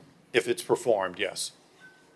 Perform, okay, by like a Live DJ. musician. DJ or a three-piece or a solo singer, all of that falls under the definition of entertainment. And I guess I'd see Sarah and Marilyn like appear behind me if I go, should we always consider a DJ as live entertainment? Yes. Okay. So I have a question. Thank you, Commissioner. This is, when we talk about peeling back some of the red tape, this is front and center with that. And you've been front and center of pushing Like that a- peel back. You know the process, Mr. Wally. You don't have to raise your hand from the middle of the crowd. Come up to the podium. Well, I'd like to ask Joe, would you like to be a sponsor Yes. of the ordinance? Yep. I'm happy to have you as a co-prime. Perfect. Because you've really been very vocal about rolling back bureaucracy. So I have a question about, obviously, I'm supporting this, I'm a co-sponsor. What is the mechanism if somebody gets this administratively and then turns out to be a bad actor? I mean, if you've got a CUP, you get hauled before the planning board, and that potentially gets revoked. So can you illuminate that, please? Yes, it would basically be if they began to get violations, they could potentially be subject to section 102-381 through 102-386, particularly if they become habitual violations. Because these do not include outdoor entertainment, even if they were to get indoor entertainment violations, there's less of a chance that it'll become a long-term nuisance. But should it become a long-term nuisance, the provisions of that section of the city code could potentially be effectuated and they could potentially lose their BTR. So what's the mechanism for triggering that? Who's watching, who's monitoring that? Our enforcement proceedings are complaint-driven, so if neighbors file complaints and code enforcement begins to issue violations, we would be notified, and then we would have to keep a tally of those. Also, as you're aware, because this has a sunset provision, I'm sure at the end of the year, we'll be able to provide a report on who may have opened up using these revised procedures, and we can see whether or not any violations were issued, how it's working, whether or not it needs to be tweaked and potentially extended. If it looks like it's creating problems, the commission may just decide to let it sunset and not implement it anymore. Okay, thank you. And I want to echo, if I may, Madam Vice Mayor, something that I mentioned to the Lincoln Road bid, and thank you to the Lincoln Road bid for expressing its support of this ordinance, but something that I mentioned to those property owners is that since it does have an expiration date, the intent of this is to encourage property owners to fill up their storefronts while this policy exists, because it's not a given that it will continue. So while you have this opportunity to bring a venue up to 750 people and have live entertainment without having to go through the rigorous process of a conditional use permit, you know, fill up your empty storefronts, because you have no guarantee that next year this policy is going to continue. And I mentioned to the business owners, one of the things that I'm going to be looking at is, has it been used? Because if they haven't used this, if this policy doesn't yield them filling up their storefronts and retail spaces remain empty, then I'm not gonna sponsor or support a continuation of the pilot. It really is about reactivating our corridors that need help. Commissioner Bond, I don't like you as a co-sponsor. Would you be a co-prime? You're my planning board sister. You are. Yeah, you can be a co-prime too. Co-prime for me too. Yeah, thank you. Mr. Mayor, may I make just to give some context for you all, just to give you a scale size, 750 people is not a small show. Mangoes is 800. That's Mangoes.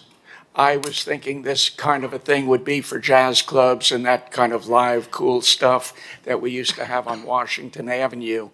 But 750 people with a DJ, remember, it's indoors. There's not going to be anything about volume. It'll be kicking if it's a DJ. And indoors, it won't affect the street. But I just want to be careful and to keep the guardrails on this kind of a thing, because these, at 750 people, it can be something that can put us back into the category of trouble that we had before on Washington in certain instances that we all reeled from and reacted to, and it's years later. But I just want you to understand the scale of something that's 750 people. Thank you. If I could just, because I just, on that, Tom or Nick, as it relates to the 750 people, and I really value David's perspective because he is an expert in this industry. Differentiation, Mangoes. Is Mangoes an open area, an outdoor area, or is it an indoor establishment, all indoor? Mangoes is primarily indoors, and I believe that their entertainment component, and David can correct me if I'm wrong, is indoors. They do have a very sizable outdoor sidewalk dining area, but I believe that most of their entertainment is indoors. And also, it's important. But I thought, based on our 2 a.m. conversations, that Mangoes was an open air establishment. I know that Mangoes recently obtained approval from the HPB to enclose the inside courtyard. But has that happened yet? But I think the courtyard, well, David could probably speak better to his timeline, I'm not sure. But I think the courtyard, portions of the courtyard are outdoor. Okay. Yeah. So, and I'm asking my questions. Thank you, David. And so then, does this apply to nightclubs, or we're talking about restaurants? What are we talking about? It does not apply to nightclubs. We have a specific provision where if entertainment is proposed, it can only be for a restaurant or a supper club. So this was not intended to foster standalone nightclubs, but instead to foster restaurants or restaurant supper clubs. Okay, so like, what was the name of that place that was on Washington and like 15th? David, you don't remember? Exchange, or even like Vendome, a place like Vendome that's been on the news. A place like Vendome wouldn't be able to open with something like this. No, you would have to be, you would either have to meet the definition of restaurant or restaurant supper club. Okay, all right, so I just, David, does that address your concern? That's a big difference. Okay, I just want to make sure, because I don't want people that don't understand the technicalities of this to get concerned and think we're bringing back places like Exchange or Vendome. That's not what this ordinance does. To the contrary, keeps things indoors, and we're talking about places like restaurants where people can go and eat in strictly commercial corridors, away from areas where we have neighborhood vision plans like Sunset Harbor and West Avenue and South of Fifth, where we prohibit this type of entertainment. Thank you, Mr. Mayor. Yes, Mitch, let me just, Commissioner Mateo Salinas speak, and then Mitch Novick. Thank you. Thank you, Mr. Mayor. I love this legislation. I think this is great. And I appreciate Mr. Wallach's point about 750. I think that the legislation reads up to 750, and I think that you'd have to have one heck of a marketing team to get 750 people in a startup that want A, party in Miami Beach, and B, that want to come to a new business. It takes a while to grow that crowd, and so I think that, 750 is nothing to be worried about at this moment. But thank you for this legislation. Mitch Novick, Mango's neighbor. I agree with Mr. Wallach. Reason I'm standing here is something Tom said.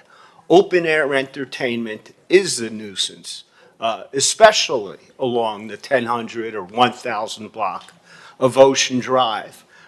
When those businesses exploit the public realm with blasting music or noise, that is what fuels the carnival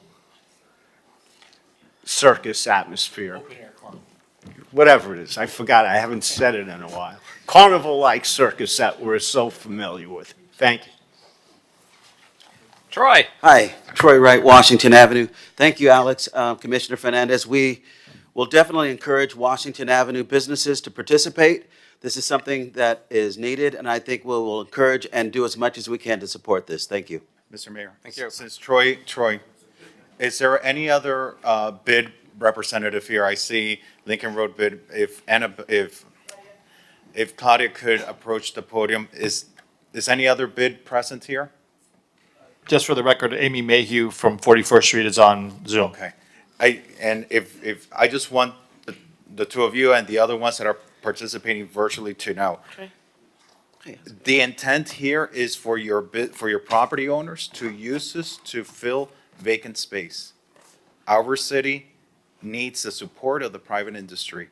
The city on its own cannot rely on positive activations of special events and great events that my colleagues have brought forward. The best positive activation is of the free market of commerce coming in and filling our open spaces. This is why I've sponsored this ordinance. We need your property owners to cooperate, and if they do not use this ordinance, and if I do not see spaces being filled up, I will not sponsor its continuation at the sunset of this ordinance, and I need you to please relay that to your property owners, because we need to activate our commercial corridors. The incentives will be there. You have a government that's willing to cooperate, but that means the property owners need to cooperate, but with what they control, their rents. All these policies mean nothing. We can throw them out the window if property owners do not cooperate with the rent. So while policies like this exist, please try to encourage them to be flexible with the rents, to be flexible with their demands, because there's only so much that legislating can do. At some point, it comes to them, and if they don't cooperate, then I'm not going to continue it. Mr. Mayor. Well, we will reach out as much as possible to, it's not going to be easy, obviously, but we will definitely reach out Washington Avenue as much as possible, and I will contact as many property owners as possible in the spaces that could be used in this to encourage the entertainment. So you will get that commitment from us. Lincoln Road bid as well. Thank you. Commissioner Bott, then Commissioner Mateo Salinas. So, we had this little unoccupied space up in North Beach, and it has become possibly the single most successful business up in North Beach, which is La Poubelle, which is a live cabaret, enclosed. Shows get sold out within minutes of tickets being released. It is live entertainment. It's local entertainment. It's awesome. They had a pop-up show at an unused venue on Lincoln Road, and it was sold out, and it was spectacular. And so that is the kind of thing we're looking for the residents who are chiming in saying you're bringing in terrible operators and you're encouraging club culture.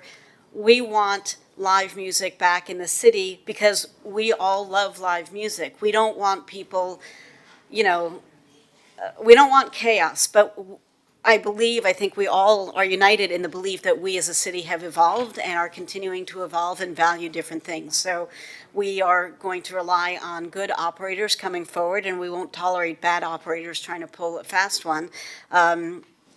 Like another business in North Beach who claimed to be a cabaret and was nothing of the sort. I will also say, and this is a tangential comment, but I will also say I've heard now of two long-time established businesses who are being forced out because of egregious rent raises. The Panther Coffee in Sunset Harbor that I would venture every single person in this room has gone to at least once. got their rent jacked by $15,000 a month, which is egregious, and the new tenants were in there measuring for drapes before they had even, made a final decision. And now Cheeseburger Bakery on Washington Avenue. Troy, I don't know where you went, but there you are. I'm about to reach out to you, not on the dais to talk about that, but, this is a business that's been around for decades. It has been awarded proclamations, and so this is absurd. We cannot have landlords price gouging rents, whether you are talking about a space that is sitting empty and vacant and bringing down the quality of life for the block that it's on, or, trying to gouge rents out of people who are, good operators. We had another one in North Beach, Muchachos, they'd been around for 3 or 4 years, and all of a sudden their rent was through the roof, and you can only charge so much money for food. So another conversation for another time, but that's looming on the horizon. Commissioner Mateo Salinas.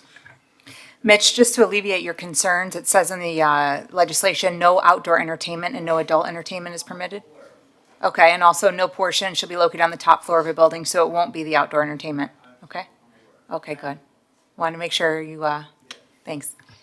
Okay, thank you. Ready to call the vote? And just quickly, Mr. Mayor, just one confirmation, pop-up establishments, because we have our expanded pop-up legislation, would pop-ups be able to use this? There's nothing prohibiting a business operating under a pop-up permit now from applying under this program.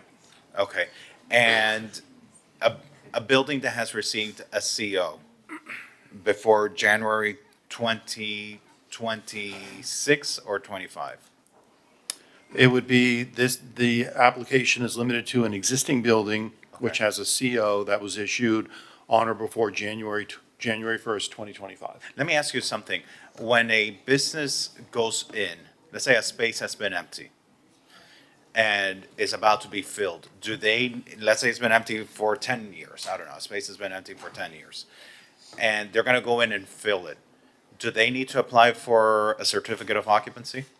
Only if they are changing attributes that would require it, but in an example like that, we would interpret that to be a building that was issued a CO because it's I'm sorry, you're interpreting it to be what? We would interpret that to be a building that was issued a CO prior to January 1. It's not a tenant space or a particular use, it's the building. So in that particular instance.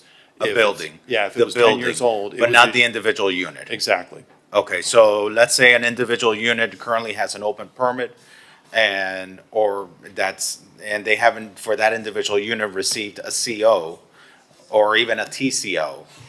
But they find a tenant that is willing to complete the work and get a CO for that space, they would be able to qualify for this. Correct, as long as the Okay. building was issued the CO prior to that. I appreciate the clarification on the record.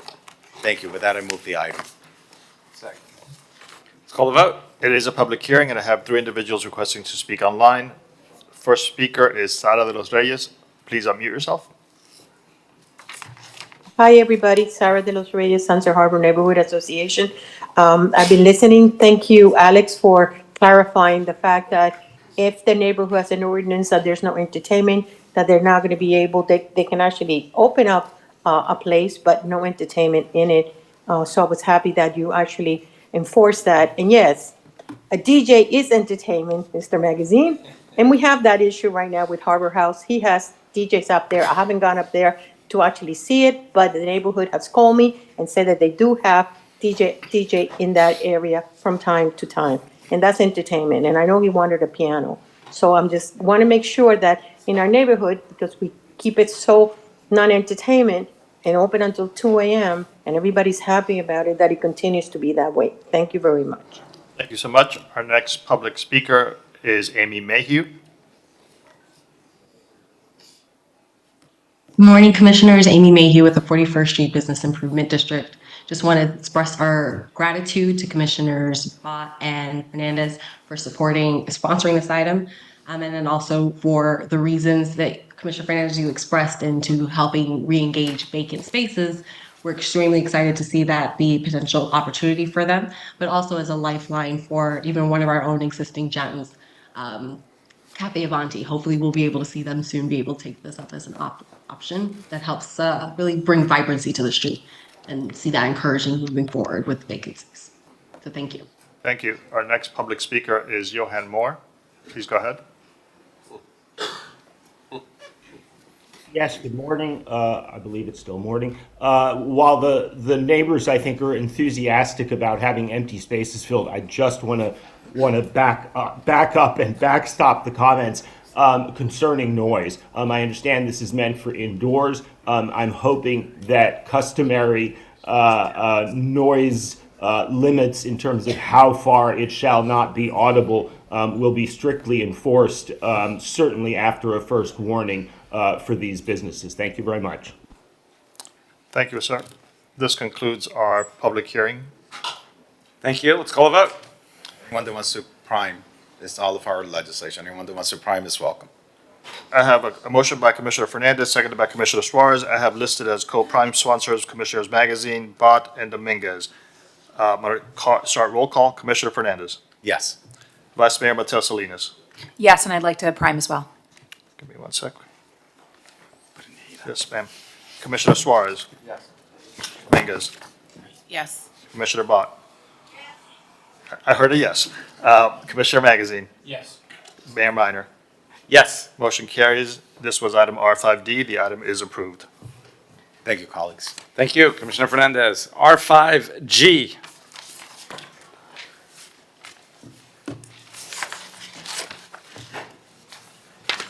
R5G is an ordinance of the Mayor and City Commission of the City of Miami Beach, Florida, amending Chapter 14 of the Code of the City of Miami Beach entitled Building Regulations by amending Article 1 entitled In General, by amending Division 2 entitled Permit Fees, by amending Section 1465 thereof entitled Mechanical Permits to limit the number of temporary tenants use permit renewals allowed for elevators, and further amending Appendix A to the City Code entitled Fee Schedule to revise and increase fees charged for the temporary tenant use permit renewals for elevators and providing for repealer servability codification and effective date.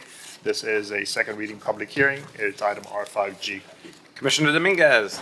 Thank you. This item was brought to me by Public Works because there were loopholes making infinite extensions and work not getting done. I'll let Public Works Director John Norris expand. Good morning. John Norris, Public Works Director. This is a situation where there were temporary use renewals being given over and over to elevators while they were in the process of being brought up to code, essentially. So what we're doing is taking this loophole away. It will allow for up to 3 temporary use renewals. The first one will be $162, and then after that, they'll increase to $2,090. That way, we give them ample time to get whatever issues exist fixed to get their permanent certificate. So I'll move the item. Please list me as a co-sponsor. This is great policy, Commissioner.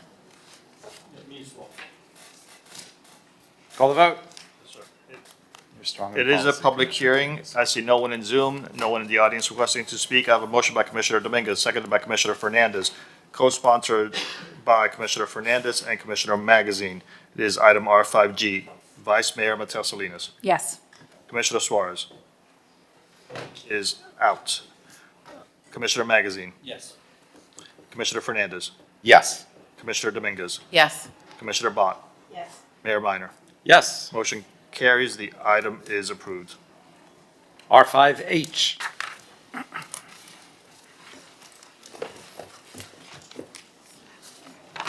R5H is an ordinance of the Mayor and City Commission of the City of Miami Beach, Florida, amending Chapter 70 of the Code of the City of Miami Beach entitled Miscellaneous Offenses by amending Article 2 entitled Public Places by amending Division 2 entitled Bicycling, Skateboarding, Roller Skating, inline skating, motorized means of transportation, electric bicycling, mopeds, motorcycle, motorized vehicles, and motorized scooters by creating section 70-73 to be entitled Safe Operation of Personal Delivery Devices and Mobile Carriers, to impose additional local safety requirements consistent with state law, providing for repeal or severability, codification, and effective date. This is a second reading public hearing. It is item R5H. Commissioner Bott.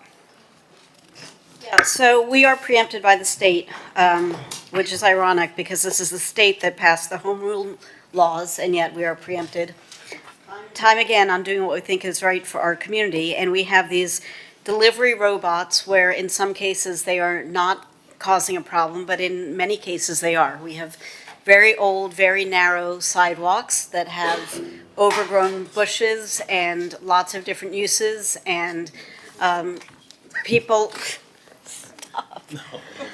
No, sorry, we're not supposed to have fun up here. You know, we have narrow sidewalks that were designed 100 years ago plus that did not contemplate bicycles and delivery robots and people with strollers and ADA mobility devices, and yet we are being forced to accept these onto our streets. So this is making the best of an unfortunate situation, and I'll let staff to come up and talk about the changes that we've made. I don't know if Rob is here to. Rick is Rob available to? Rob is right there. Oh, And I could have mind. done it otherwise. Somehow I can't see right in front of me today. I'm blind as a bat. But separate from this, and this was passed on consent, was an item to do a survey of the sidewalks in our city to better understand whether or not they pose an actual hazard in some places.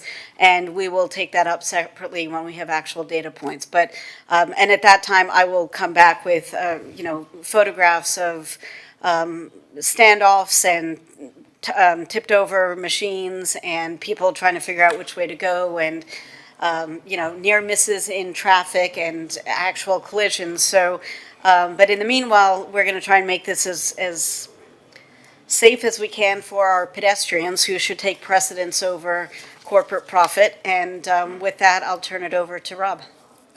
Good morning, Commissioners. Rob Rosenwald with the City Attorney's Office. I'm sorry I got caught outside, so I didn't hear your introductory comments, so I'm sorry if I repeat any of them, but we are governed under state law as to how we can regulate these delivery robots. They are allowed to operate on the sidewalks, in the crosswalks.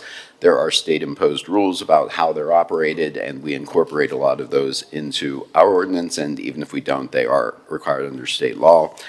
The breadth of what we are allowed to regulate is safety regulations within the sphere of allowing them on on our sidewalks and on our streets.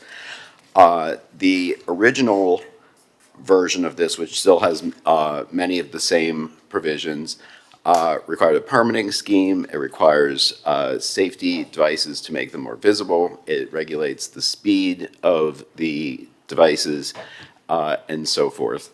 On second reading, after Commissioner Rosen Gonzalez completed her term of service and Commissioner Bott picked this up as a sponsor, she has added additional regulations which are allowed under the statute to include that they cannot display commercial advertisements. The speed was set at 8 miles per hour. The time that they could remain stationary on the sidewalk was changed to 30 minutes. And let's see, and there is a new regulation that no robot may operate on any of the city's beach walks or bay walks. And there's a 6-month grace period for the operators to come into compliance. And excuse me if I may jump in. So the Bay Walk and Beach Walk is actually a separate ordinance that will be heard next or whenever it's called. And I believe the other change was may not exceed a speed of 8 miles. Previously, we had 6.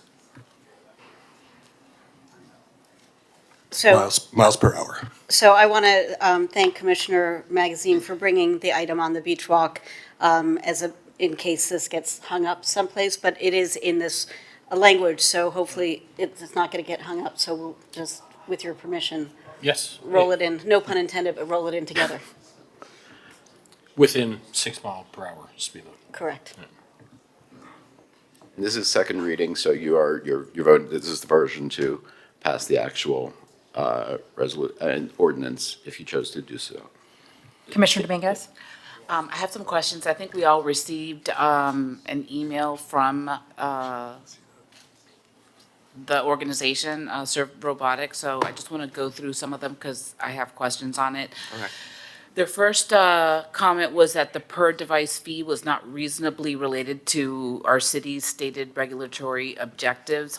The ordinance grounds its regulatory authority on public safety, predictability, visibility, and active monitoring, all of which are imposed on an operator level, not an individual device level.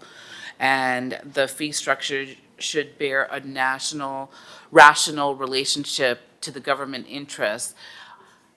Per robot charge functions as a revenue mechanism rather than a safety-based regulatory tool. So why is it per robot as opposed to organization? Well, that's a policy decision that you all can make. Either scheme would be legally defensible. A per robot scheme is rationally related to our ability to regulate and keep safe however many they send us. And so if there are 10 bots, we have to do less enforcement. If there are 150 bots, we have to do more, and it costs more.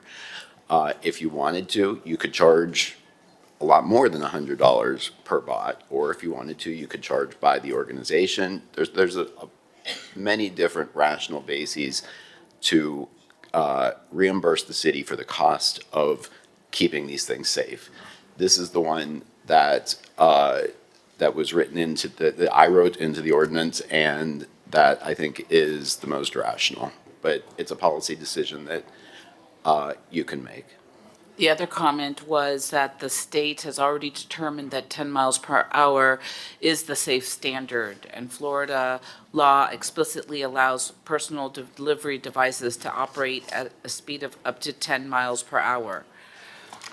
We are allowed to regulate the safety of the bots. There's nothing that says that we can't set our own speed, and we have, at least this legislation proposes, to have a slightly lower speed limit. I will say that the original first reading version was 6 miles per hour, and after speaking with Serve Robotics, it was raised at their request to 8, and they said, my understanding was that that was their suggestion, and they were But fine. that was, I'm sorry to interrupt, but that was 8 to cross the street, not on the sidewalks.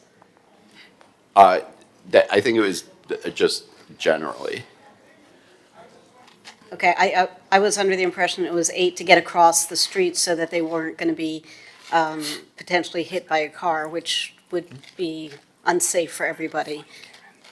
I'm not super in favor of raising it, and I definitely don't want to go up to 10 anywhere, because I don't know if anyone's ever been hit by a bike going 10 miles an hour or anything else, but it feels pretty lousy. So, you know, this is a commercial enterprise. I have no concerns that they are going to make a lot of money, and good on them. Like, that's great. I have no problem with companies making money, but they also have to pay for the cost of doing business, and a per unit cost of doing business is a viable way to manage this. As Rob pointed out, the more units there are, the more issues we're going to have. You know, when back in the day, when there were taxis, regular old yellow taxis, each taxi cab had a medallion. And so, you know, that's just how things work. I got a question, Mr. Mayor. Are they online to talk more about what they emailed us? Yes, we have one rep. Can I just ask a follow-up question? Commissioner Suarez. I just want to ask a follow-up. So is it 8 miles per hour crossing the street, or is it 8 miles per hour? The ordinance as written and would be passed on second reading is 8 miles per hour, period, in the crosswalks and on the sidewalks. Okay, because I share Commissioner Dominguez's concern if they're in the middle of the street and they can't get out in time, because I personally know that some of our crosswalks are not functioning properly, and the timing it's not adequate. There may not be enough time to cross certain roads. And I certainly don't want to see an accident from one of these delivery robots going too slow. The speeds, if you wanted to have a different speed limit for the crosswalks and the streets, you could certainly do that right here today. And if you wanted to make it 6 miles an hour on the sidewalks and 8 in the crosswalks, or 8 on the streets and 10 on the sidewalks, or something different, you could do that. The way it is written is it's uniform, 8 miles everywhere. And so let's say one of these robots do hit a pedestrian, who's liable? I mean, is the city in any which way possible liable if there is an accident? Because we passed it either 8 miles per hour or 10 miles per hour, 6, No, as long as we have a rational basis for the choice that we made, and I think that we have a very legally defensible rational basis. And apparently the state has made that decision that 10 miles per hour is, okay, Right. so if we go a little bit below that, then we should be Right. covered. There is no real, and anybody can sue us for anything, and we get sued all the time for things that aren't really realistic, but we don't have any actual liability for something just because we regulate it. This would be just like if you got hit by a taxi cab or an Uber or any other delivery mechanism. Yeah, but here, this is a little different because we're setting a speed limit on a sidewalk. So, Right. you know, it's not like the state where they have, or the county that sets certain speed limits. But I get it. Okay, cool. Right. I'm okay with 8. It's whatever you guys want, so you let me know and we'll And the put it speed in. limit doesn't apply to a bicycle or an e-scooter. They can do whatever they want, where these robots are more regulated. They have cameras, they stop for pedestrians. Is it public comment? Can we hear from the operator? Well, before we do that, if I may. Commissioner Bott. So I agree, Commissioner Dominguez, it's very frustrating that we don't currently have a mechanism to regulate e-devices and bicycle speeds. It is something that I've spent the last 2 years working on. We're finally seeing some movement in Tallahassee. We're working with our County Commissioner Lopez, and hopefully soon that will become something that we can manage better as well, because we have seen, talk to any of the police officers here, talk to Julio Blanco, who was hit by an offending e-biker and was, broke his elbow. I have friends who are emergency room doctors, and if they could share the photographs without violating HIPAA, it would curl all of our hair. It is really dangerous. It isn't being addressed at the state or federal level yet, and that needs to happen.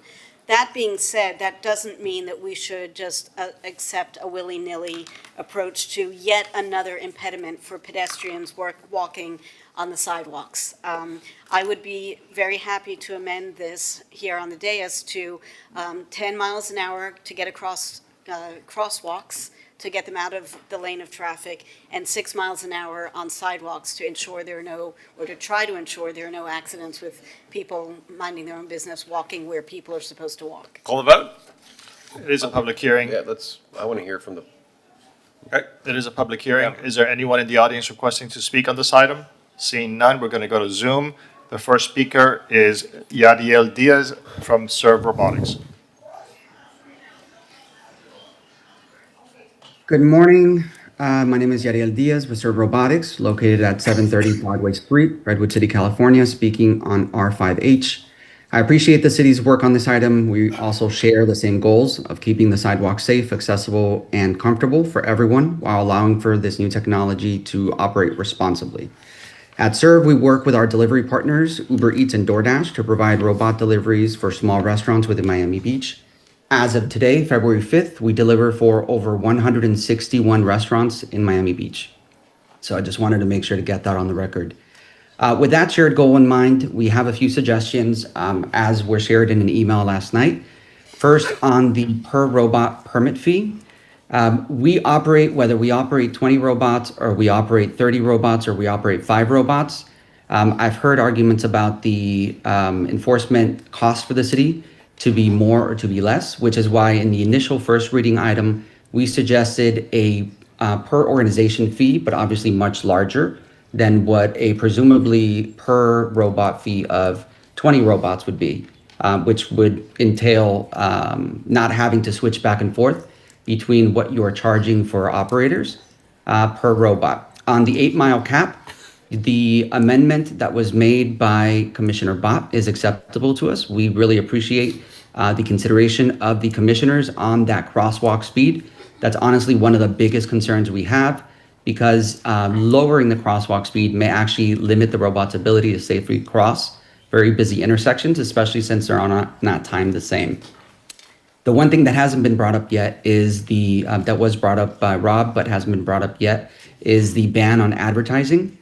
We feel that a total ban raises fairness and constitutional concerns on First Amendment grounds. There may be more targeted and content neutral ways to address this.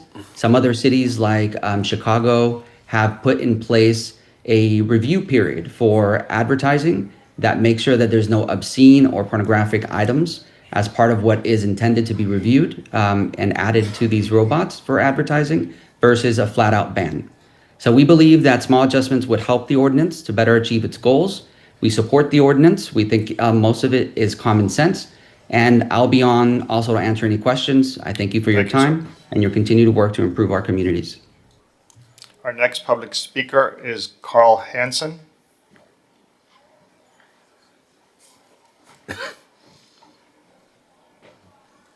Thank you. I'm Carl Hansen. I head government and community relations for COCO, the pink sidewalk delivery robots out in Miami Beach as well. We also strongly support the 10 mile per hour, 6 mile per hour split, as Serv just suggested, and think that's a good balance for the lower speeds on the sidewalks and the speed necessary to get across the crosswalks. I think main point of concern we have here is with the advertising prohibition. This wasn't part of the initial discussion and kind of came in here at the end. We absolutely support the city exploring and discussing what would go into regulating advertising on personal delivery robots. But we think it merits more time and would really appreciate if that was like pulled for a separate discussion so that we could meet and talk through the advantages of this. Similar to bike share programs and buses, operating these devices out in public is very expensive. The ads help us keep prices low for local business. If we're hit with new fees to operate and lose the ability to subsidize the cost of delivery from the advertising, that's going to be very hard on our merchants, very hard on our customers. Our goal is to help get cars off the street, help reduce the parking impacts. We absolutely want to do that safely. We think it's smart to have rules in this space, and we look forward to working with you on this. But would hope we would have some time to discuss an advertising policy that made sense for all parties. Really appreciate your time, and thank you again. Thank you. Next caller is Johan Moore. Please go ahead. Good afternoon. I'll speak as John Q. pedestrian here with a couple of observations. First, I will swear that I saw one of the robots dash across an intersection on the crosswalk while the light was red. The other concern from the community is that where corner curb cuts are at too steep an angle, I have witnessed a robot stop sufficiently far back from the intersection so that it could see the crosswalk light, but in that position, it blocked the sidewalk. Anyone with a wheelchair, I caution the city about an ADA compliance lawsuit. I've said some of this before. Please keep that in mind. An elderly person, someone using a cane, someone with a schlepper with groceries or laundry in it, someone with a baby carriage, it starts to get a little difficult. And I wonder if the commission can give some thought to how to address that, either simply by making all the crosswalk lights automatic again, as I believe they all were during the pandemic, or more complicatedly, for the delivery robot developers to add a garage door opener-like feature to enable the robots to, in fact, request a crosswalk light so that they can cross. I would submit a possible metric to you to compare accident rates of delivery bikes, let alone motorized delivery bikes, and robots. And I have to say that I suspect that the robots might be safer, but that the speed limit is key. Thank you very much. Thank you. Our next caller is Bruce. Bruce, please state your name, unmute yourself. Hi, Bruce Siegel. I'm a pedestrian also. And I'll point out that we walk at typically 1 mile in 20 minutes. You do the math, that's 3 miles an hour. We've never had a problem crossing the street, even Fifth Street. There are people older who walk a lot slower. So to hear people need 8 or 10 miles per hour for a robot, when pedestrians do 3 miles an hour or slower, if you're not running across the street, that number is off the wall crazy if you think about it. And that's all I have to add. Thank you, sir. Thank you. Next caller is call-in user 7. State your name, please.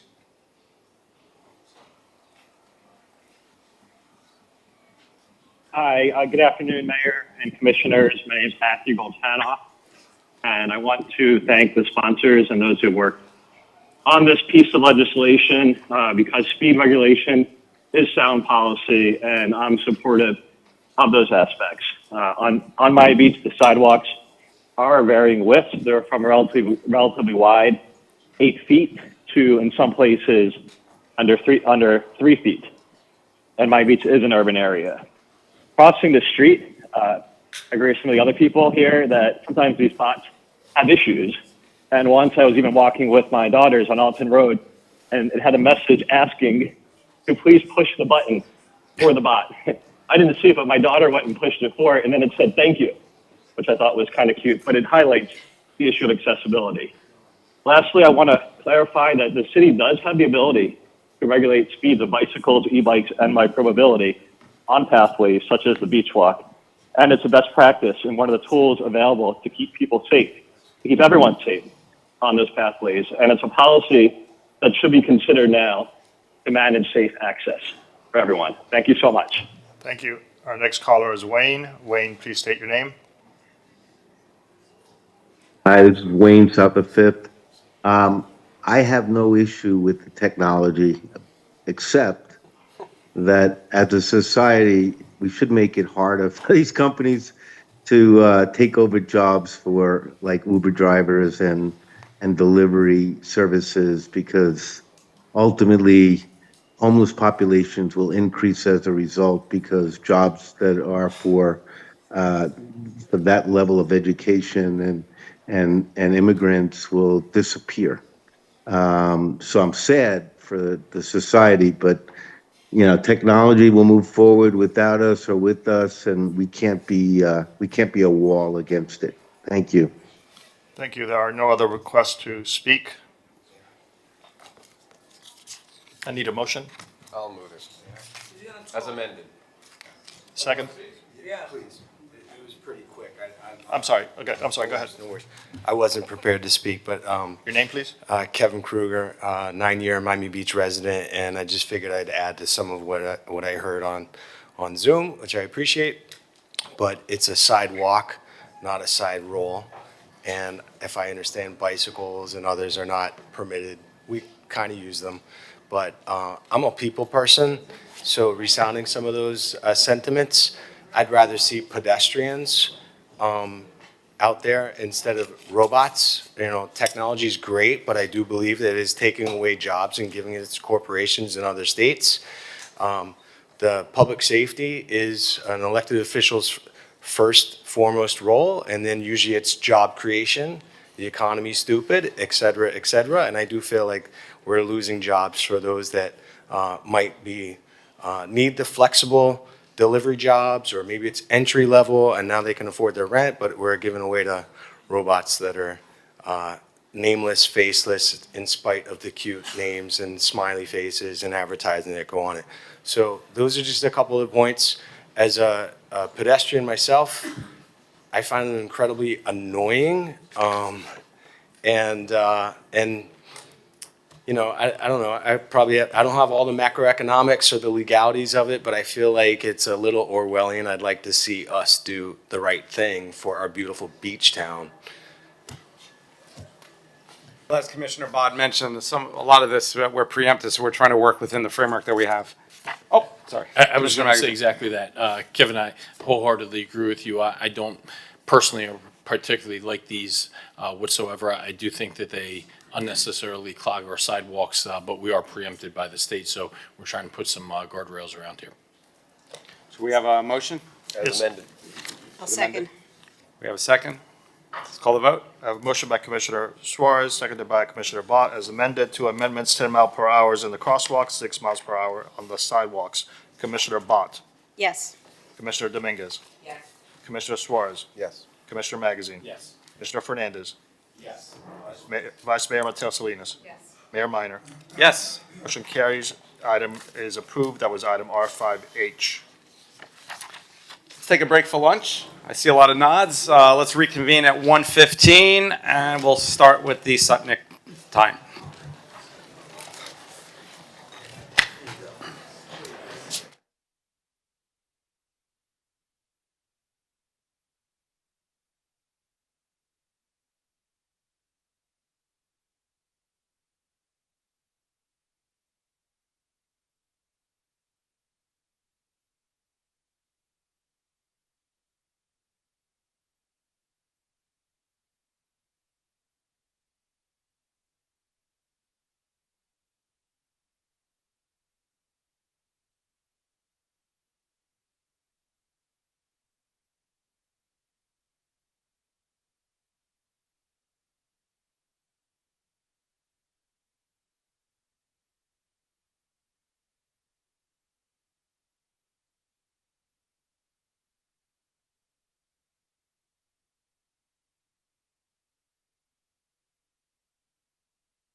Please take your seats. The meeting is about to begin. Remember to speak into the microphone, as this meeting is being recorded for public record.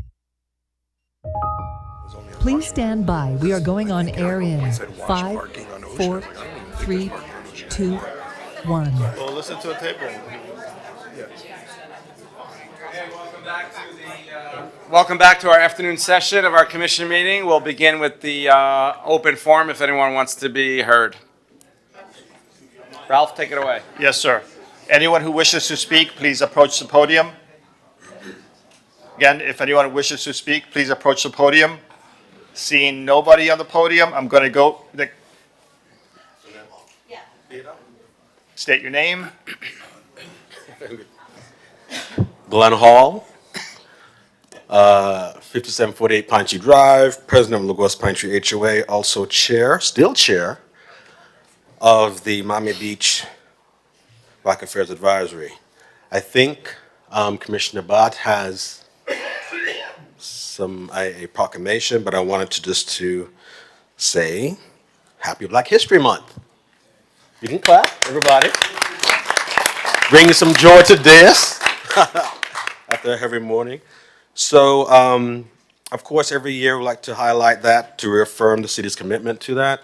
Also, too, we like to highlight all of the events that are being put on by the city.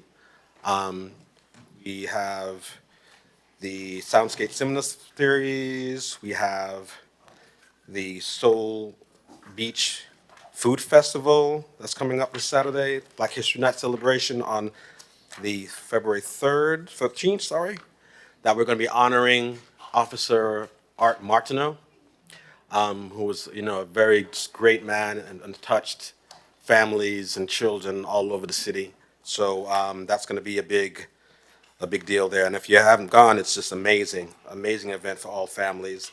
And you get to see a lot of the culture, especially the Bahamian culture they have, the John Canoe bands and everything else, and it's magnificent. And also we have, that we started last year, the Miami Beach Botanical Garden Groove, which is also amazing event that basically highlights another genre of Black culture of house music, which is fantastic. And as you know, the Black culture and Black, vibe on Miami Beach is 365, 24/7. So that's not just for February. So of course, we've already had the South Beach Jazz Fest in January, Martin Luther King Day, the Art Deco weekend events, 5,000 role models that a lot of you guys attended. And also the ABFF is coming, Black Business Month in August. Thank you, Mr. Hall. We have annual Love is Love, et cetera, et cetera, et cetera. So just to let you know. So, yeah, thank you for teeing that up so nicely. I'm sorry. I just wanted to make sure that in case somehow you're under a rock, that which I don't think anybody is here, but that we are as a city acknowledging and celebrating our collective shared Black history.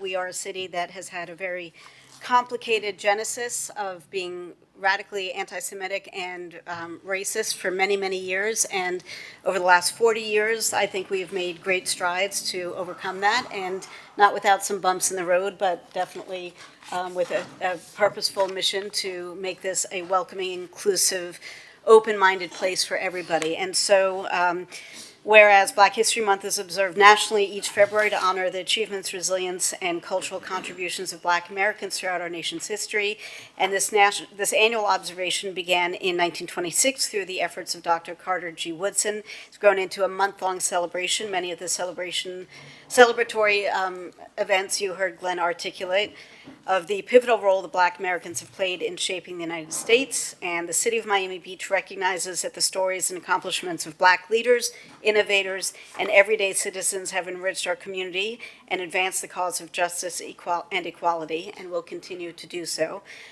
Progress has been made. The city, however, acknowledges that continued work is needed to eliminate barriers and ensure equal opportunity for all residents. The mayor and the city commission remain committed to fostering an inclusive city that celebrates diversity and honors the contributions of Black Americans in the arts, sciences, education, public service, and so much more. The city encourages residents and visitors to participate in programs and events during February that highlight Black history and promote dialogue on equity and inclusion. And if you don't know where to find all of these great events. You can go to the city's Facebook page. City of Miami Beach government has multiple postings. You can go to the website. There are numerous wonderful events throughout the month and throughout the city. And so therefore, be it be duly resolved by the mayor and the city commission of the city of Miami Beach, Florida, that the mayor and city commission hereby commemorate February 2026 as National Black History Month and reaffirm the city's commitment to promoting diversity, equity, and inclusion. And so. Thank you. And so the reason why it was important to do this today formally was because last year, because of scheduling snafus, we couldn't recognize formally. We had all the programming and it was amazing, but we couldn't formally recognize that February was our commemoration of Black History Month until the middle or end of March, I think. So I wanted to make sure we got it on the record so everybody knows. So thank you, colleagues. Thank you, Glenn. And thank you to the Black Affairs Advisory Committee. You're welcome. Thank you, Glenn. And I can actually say that Glenn, shortly before I got up to give my remarks at the State of the City, mentioned, "Hey, maybe you can mention Black History Month." So I made an on-the-fly change to the speech. And you pointed me out to the point out. And I gave you the point out. So thanks for all you do for our city. Thank you. Welcome. Thanks. Is there anyone else in the audience? Good afternoon. My name is Francisca Medina. I'm a Miami Beach resident, and I would like to implore you to extend the lease of the current home of the Miami Design and Preservation League. It's, in my opinion, it's integral what the Preservation League does in regards to tours, education, also preservation, which is known for worldwide. And it's also a magnet. You see that every day tourists that come, of course, to Ocean Drive, they flock to the Welcome Center. And we have right now, fortunately, I'm a volunteer tour guide, we have an average of 60 tour guide guests. And the interest in this is big, and I would also ask that moving towards the future, that there's more education about that in our city, because the more students, residents know about this history, the better it is, the more they associate with that. So with that, maybe a Historic Preservation Month is possible in the future. But in the meantime, please leave the home of the Miami Design and Preservation League where it is and where it does so much good for all of us and for our image. Thank you so much. Thank you for your Thank you. attention. Seeing no one else requesting to speak, I'm going to go to Zoom. Karen, please go ahead. Thank you very much. Can you hear me now? Yes. Okay, thank you. I'm Karen Rukas. I'm the treasurer at Lenox Towers at 1039th Street. I am speaking to you today regarding Commissioner Fernandez's proposal to allocate the 11.8 million surplus, which could be more by now, exclusively to homesteaders and tenant relief. Both homesteaders and non-homesteaders contribute financially to the municipal tax fund, whereas tenants do not directly contribute to this revenue stream at all. Commissioner Fernandez has stated his intention to return the surplus to the community in a fair way. In the interest of fairness, it is essential that each taxpayer receives a reimbursement proportional to their individual contributions. So, for example, if a taxpayer is paid $2,500 a year, they should receive half the reimbursement of a taxpayer who contributes $5,000 a year. In summary, refunds should be distributed solely to those who've contributed to the fund, with amounts reflecting their respective contributions. It should also be noted that non-homesteaders typically contribute 3 times as much as homesteaders in their taxes. I want to just comment that almost all of our board of directors are non-homesteaders, and yet we contribute 12 months of the year in working on the board.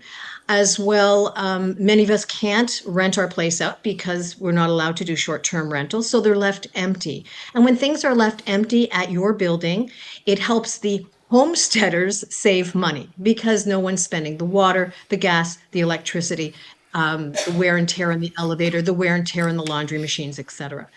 So in closing, I would just like to say that I'd like the council to reconsider their position on this refund, or even perhaps distributing the refund in a way that Thank you so much. back to the community that everyone could enjoy. Thank you. Our next caller is Wayne. Wayne, please unmute yourself. Good afternoon, ladies and gentlemen. I just want to state from the earlier session that 1 minute is, it makes the caller or the person in the room feel uncomfortable speaking because they're rushed. And I would say that I get more out of the discussion from the residents than I do from most of the conversation of the dais, and I've listened to every meeting in the last 5 years. So I hope you change that policy, please. Additionally, I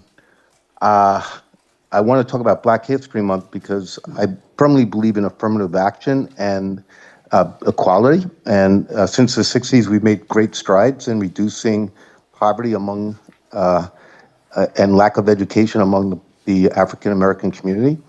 And policies of the last couple of years have changed that.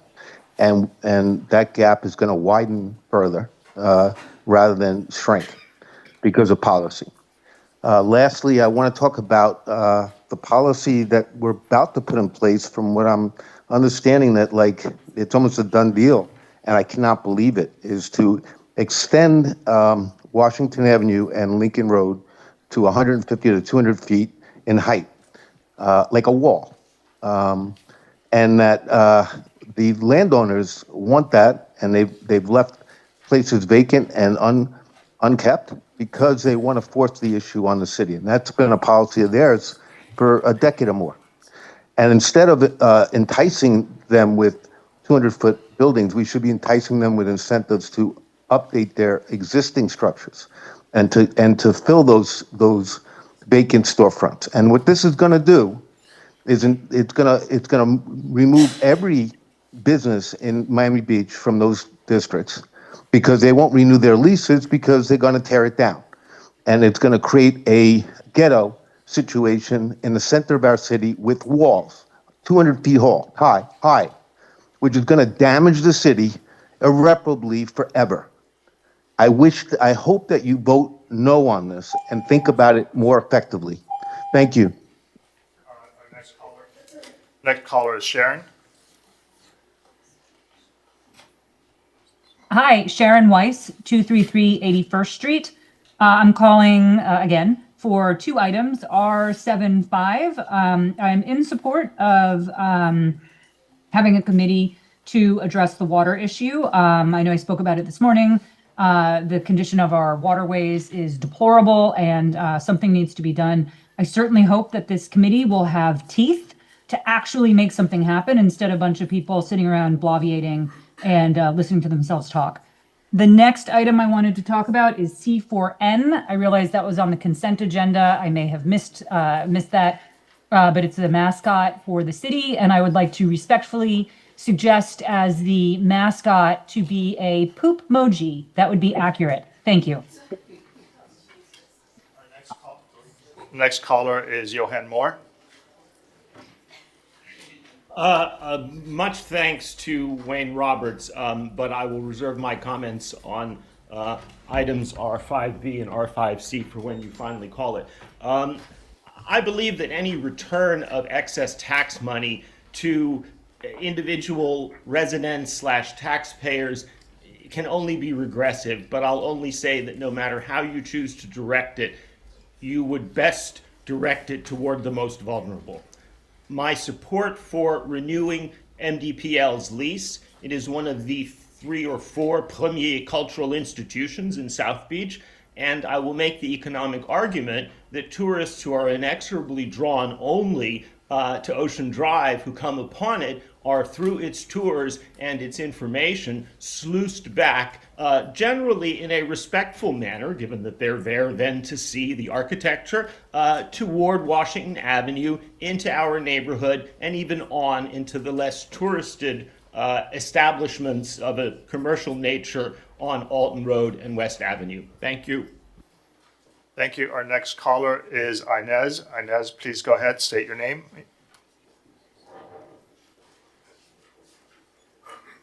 Okay. Hello. Yes, my name is Ines Flax. You all hear me?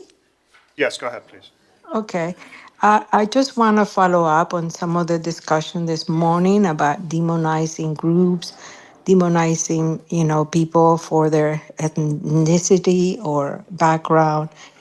That I like everybody to also include our ICE agents. They are law enforcement and they're being demonized, and that needs to stop. Demonizing Republican, demonizing Trump, all of it needs to stop. We need to be a civil society and we can all have civil discussions. And we just need to emphasize to all act, civilly towards each other. We respect, and that there's room for everybody as long as there is respect. So respect for everyone. Thank you for all your service and for all your work that you do for the community. Thank you. Mayor, that concludes the subject. Mr. Mayor? I just want the record to reflect that I don't know which Inez just spoke, but if it's the one who I think it is someone who has written on social media calling Democrats demon rats. And when we're talking about not demonizing people, it's across the board. And so we need to acknowledge it at all fronts. And so since she brought up specifically the word demon, I found it interesting, given the term that's been used. So that's why Commissioner Vice Mayor Mateo Salinas said she doesn't go on Facebook, so she doesn't get to see these these things. Is that any other callers? That concludes. Let's call R5J.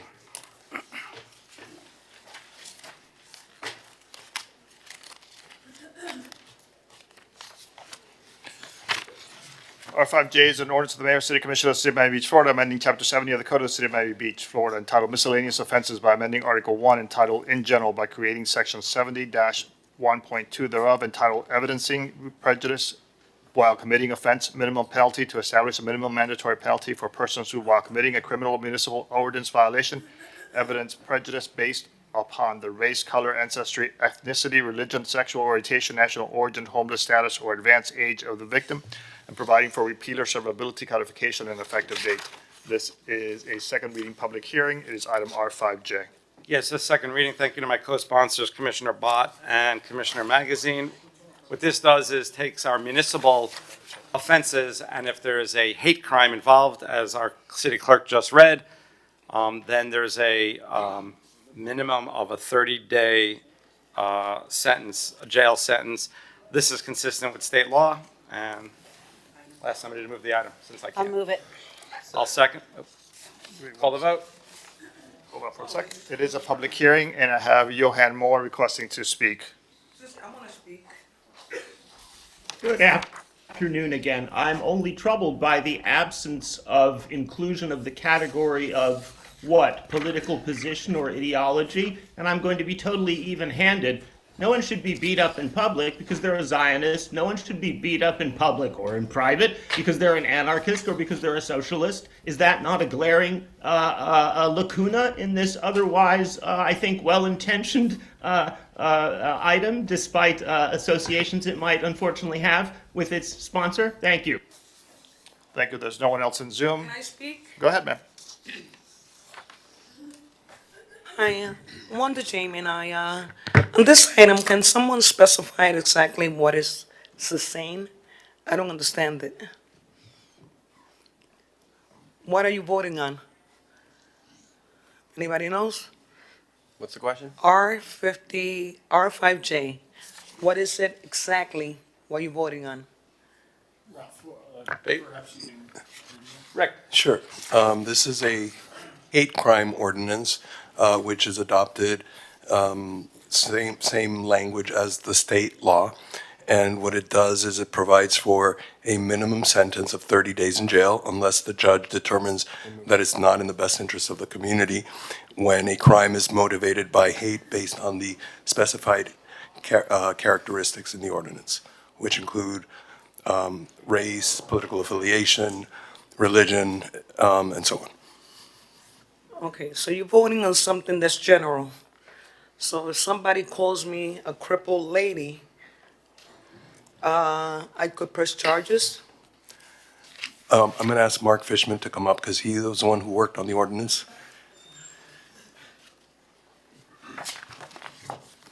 Good afternoon, everyone. Thank you. Well, I guess to respond to that question, no, just calling someone, albeit, very unkind, a crippled lady or crippled old lady, while unkind, would not be a crime or a criminal offense in and of itself, so there'd be no criminal charge. And if there's no criminal charge, you couldn't have it charged as a hate crime under here, where the minimum 30 days that the city attorney spoke of would be applicable, because again, there's no arrest and no charge because no crime was committed. If somebody calls me a black woman, I'm an Afro-American, would that apply? No. Well, if there's a crime being committed separate and apart from being called up, so if somebody beats you up and says, yes, you're a black woman, so I am going to beat you up, then yes, this ordinance would apply. But it has to, the name has to come out. So if I say something to someone, we have division here regarding religions and so forth and so on. If I have to, do I have to, wait, I'm talking to him. He's allowing me to talk. Thank you. I just want to get this straight, because I think it should be equal. Then, is the time up? Can I talk? I mean, he's telling me something, you guys are listening, which is the right answer. Go ahead with what you want to say, Wanda. I just want There to, needs to be a- this there is needs a to be a- very sensitive item, okay? So, we're going through very hard times in Miami Beach with divisions for a number of reasons. I just want to make myself clear of what is the ordinance. Is it calling somebody a Muslim? Is it calling me a Catholic? If somebody says you're a Catholic, ugly Catholic, would that consider be a hate crime? If somebody calls somebody a terrorist Muslim or a Jew? I want to know what it is that you're voting on, because it's supposed to be equal to everybody, every religion, every color, every woman, every disabled, everything. Let me clarify. It is equal, and actually, there's a number of categories listed here. There has to be a crime committed. There are statutes of crimes. Mark Fishman gave an example, somebody being beat up. It has to be the commission of a crime. If then the court determines that that crime was motivated by hate, it could be a number of ways they determine that. Sometimes it is saying some of the terminology used. Sometimes there are other ways. Maybe they find something on their persons or what have you. But if their crime was motivated by hate, that's when this statute kicks in. It's similar to the state. The problem is here, we had an absence. We have our own municipal offenses that are unique to Miami Beach. They're similar to state offenses, but there are offenses. And we didn't have anything that had a penalty if the crime was committed by hate. So we're doing something that's already in the statutes in the state, but we couldn't do it because we didn't have that ability. All we're doing is now cleaning up our statutes and saying, if you commit a crime and the court can prove that it was motivated by hate, that's when the mandatory jail sentence come in. And there's a number of categories included in here that really covers everybody. Thank you. You're welcome. Thank you. Could I just say something semi-related, Mr. Mayor? And it goes to what Commissioner Monica said, Mateo Salinas. I like Commissioner Monica. Vice Mayor. Yeah, Vice Mayor Monica. And Wanda, what you said, Miami Beach going through tough times. I often feel as if there's two different worlds. There's the real world and the social media world. And you tune into this social media, and it is toxic. It really is. And in fact, I've tried tuning it out as much as possible without being sure that I, don't avoid anything that's necessary, especially for the job. But when I go If I wasn't here, I'd be getting ready to go pick my daughter up from school in 2 hours. And it is this beautiful community of parents of all race, color, gay parents, everything. And it is a beautiful community, truly. People respect each other, love each other. When I go to the supermarket, I talk to friends, I talk to strangers. And what's so unique about Miami Beach is very few of us have to live here, right? We choose to live here. And there's so much toxicity that's brought online. I'm not giving life advice up here, but it's sometimes intentionally designed to do so. And if you let it, you keep feeding into it, it's going to change the way you think and the way you even perceive this beautiful place which we live. When if you take your face out of the phone, we're all up here because we want to impact change and make our city better, but we live in a pretty special place, a pretty amazing place. And that doesn't mean there's not so much work to be done, but if you don't buy into the social media, I have friends and community members of every single religion and race and color and belief and sex. We live in an amazing place, and while there's plenty of work to be done, I wouldn't agree with there's so much hatred and division. There's one-offs that get amplified, but there's the social media world, and then there's the real world that we all live in when you go out there. And I just encourage people to really dissect what's real and what's being fabricated online. So thank you, Wanda, and you'll always have an open door with me. Thank you. Thank you, Commissioner Magazine. That was, wow, that was beautifully said. I share the sentiment. I think we all I have do. to say one more thing. I try to reach out to every single one of you at some point to speak. Not mentioning names, but some people refuse to answer me. Some people deliberately block me. I know that's an ethics violation. I wanna do the best I could. I love Miami Beach.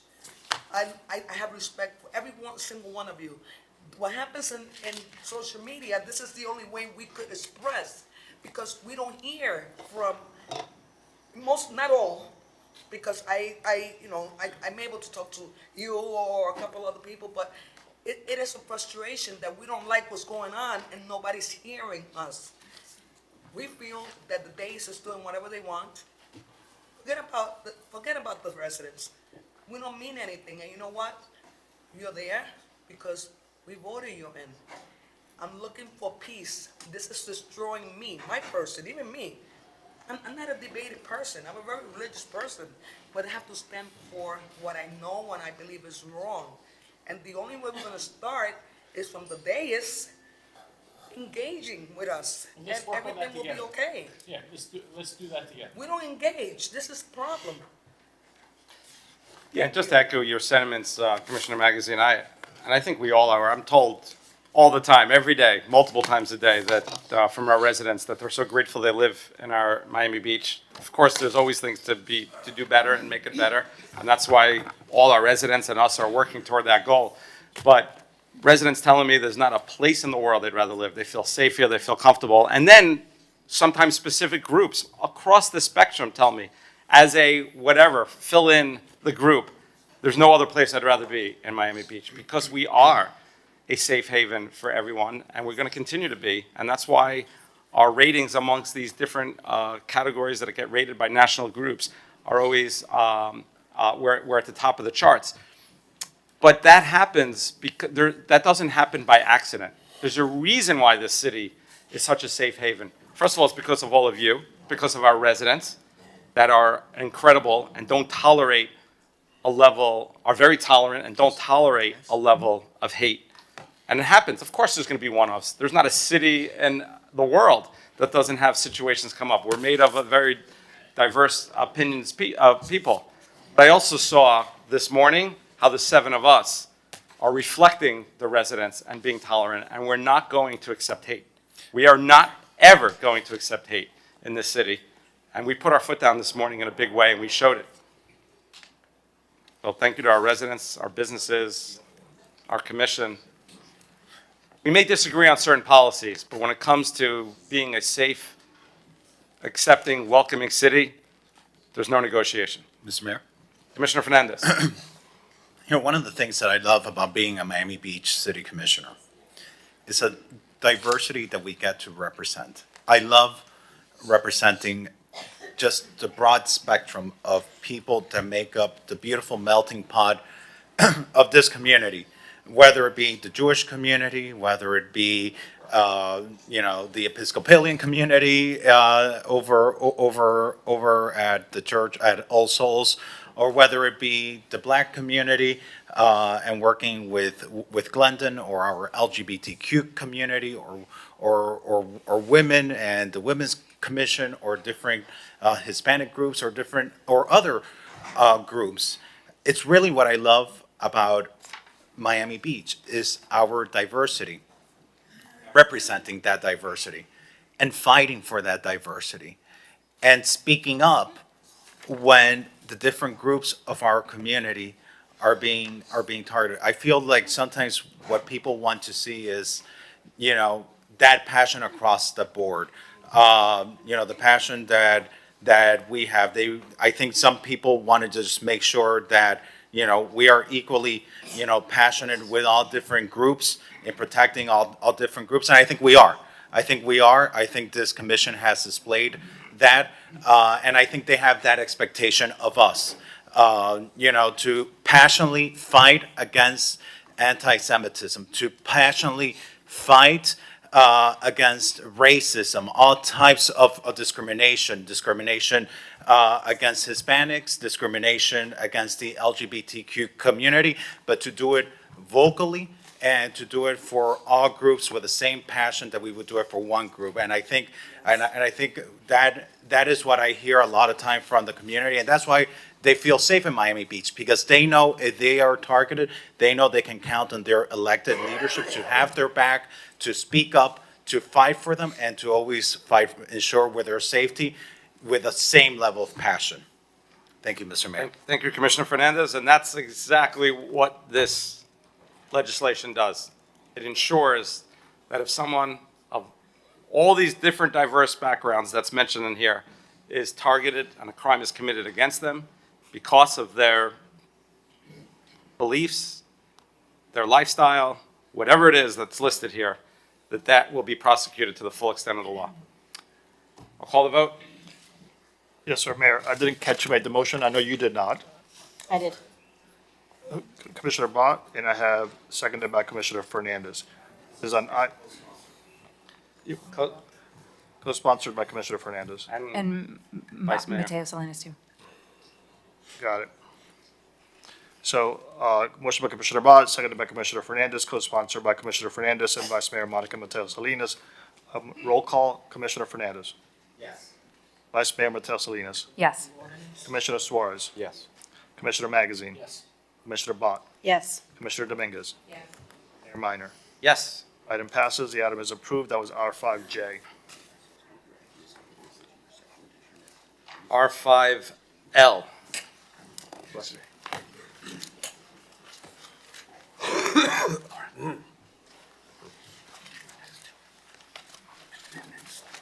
R5L is an ordinance of the Mayor, City Commission of the City of Miami Beach, Florida, amending ordinance 2024-4682 to extend the sunset date of the discounted fees for timely filed recertification reports and associated building permit fees from December 31, 2025 to December 31, 2026, and providing for repeal or severability, codification, and effective date. This is a second reading public hearing. It is item R5L. Commissioner Suarez. Take it away, Vince. This is consistent with what was previously passed. This is a mere extension, and there's no objections or anything to add. I'll move it. Sorry. vote. The second was Commissioner Magazine. Did I hear it? It's like a tie, but yeah, you're okay with that. It is a public hearing. I see no one on Zoom, no one in the audience requesting to speak. Motion by Commissioner Suarez, seconded by Commissioner Magazine. Commissioner Dominguez. Yes. Commissioner Magazine. Yes. Commissioner Suarez. Yes. Commissioner Bott. Yes. Commissioner Fernandez is out. Vice Mayor Mateo Salinas. Yes. Mayor Minor. Yes. Motion carries. The item is approved. That was R5L. R5M.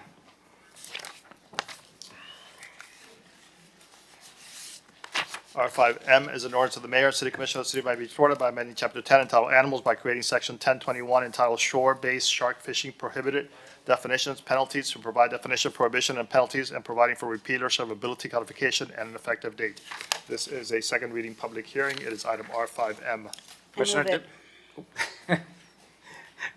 Commissioner Dominguez with full commission co-sponsors. I was going to say that, so with that, I move the item. Second. And if there's public comment, Spencer, did you want to come up and say something? Okay. We can call the vote. It is a public hearing. I see no one on Zoom, no one in the audience requesting to speak. May I call the roll? Yes. I have a motion by Commissioner Dominguez, seconded by Commissioner Suarez. Commissioner Fernandez is out. Commissioner Dominguez. Yes. Commissioner Magazine. Yes. Commissioner Suarez. Yes. Vice Mayor Matel Salinas. Yes. Commissioner Bott. yes. Mayor Minor. Yes. Motion carries. That was item R5M. R5N.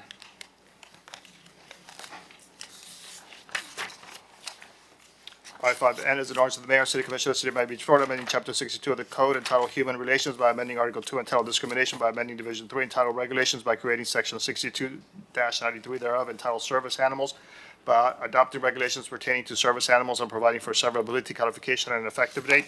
This is a second reading public hearing. It is item R5N. Commissioner Dominguez, co-sponsored by Commissioner Bott and Vice Mayor Mateo Salinas. So a friend of the Animal Welfare Committee had recommended that this be put forward so that the city could adopt the state statute for no discrimination against people with service animals, and I'll move the item. Second. It is a public hearing. I see no one in Zoom, no one in the audience requesting to speak. Let's call the vote. A motion by Commissioner Dominguez, seconded by Commissioner Suarez. Commissioner Dominguez. Yes. Commissioner Magazine. Yes. Vice Mayor Matel Salinas. Yes. Commissioner Bott. Yes. Commissioner Fernandez is absent. Commissioner Suarez. Yes. Mayor Minor. Yes. Motion carries. The item is approved. That was item R5N. Let's go to R9AC. R9AC.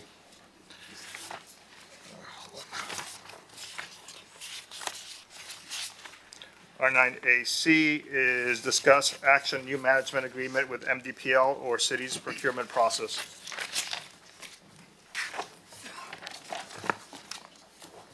Eric. So, Mr. Mayor, I just wanted to highlight that after the administration put this item on the agenda, we were contacted by the Office of the Inspector General, mentioning that he has a pending investigation going on, and he anticipated being able to issue a report on that sometime in the next, or release a draft report sometime in the next 30 days. I just wanted to put that on the record because I didn't want anybody to be voting on this, understanding that we were contacted, that there might be some outstanding items that need to be resolved. Yeah, and I appreciate that, and I thought it was worthy of calling because there's been quite a bit of attention to this. We've gotten a lot of emails, so I didn't just want to not call it, so we'll make the determination. Mr. Mayor. Commissioner Suarez. Yeah, now that we're on this topic, I think the last time we discussed this, at least the committee, we wanted to see what changes were made at MDPL as it relates to lobbying, fees being collected from developers, and maybe changes to your bylaws to really prevent what was an egregious abusive behavior from your previous director. And I'd also like to call up the Inspector General to share a few thoughts, because he reached out to me personally and said, hey, I don't think this is a good idea to vote on until we get some clarification. So, I would like Joe to come up and speak, because we did get a deluge of emails in support of extending this contract for 3 years. And I don't understand why there was a call to action email sent to your membership, knowing that there is a pending Inspector General report. And that puts obviously us in a very precarious situation So if we could just get some answers, Joe and Roger, that'd be great. That way, it's a little bit more smooth sailing once this item does get called. Or again, after the report is released. Good afternoon, Commissioners and Mayor. Joseph Senorito, Inspector General. Was there a specific question you wanted me to address? I think probably you all know. I got a question for you. Okay, go ahead. Would it be appropriate now to vote on this item? Excuse me? Would it be appropriate today to vote on this item and why? You know, we don't have a position on the item itself, but as you know, we have had a fairly lengthy investigation going on since last summer, and which is almost complete. You know, we've looked, and I think without getting into details, I'm not going to discuss details, but I think everybody knows there have been some problems in the way the operation has been carried out in the past.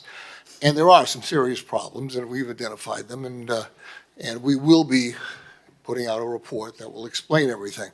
I think that however you go on this, I mean, I think there needs to be some restructuring and some changes made in the way this thing goes forward.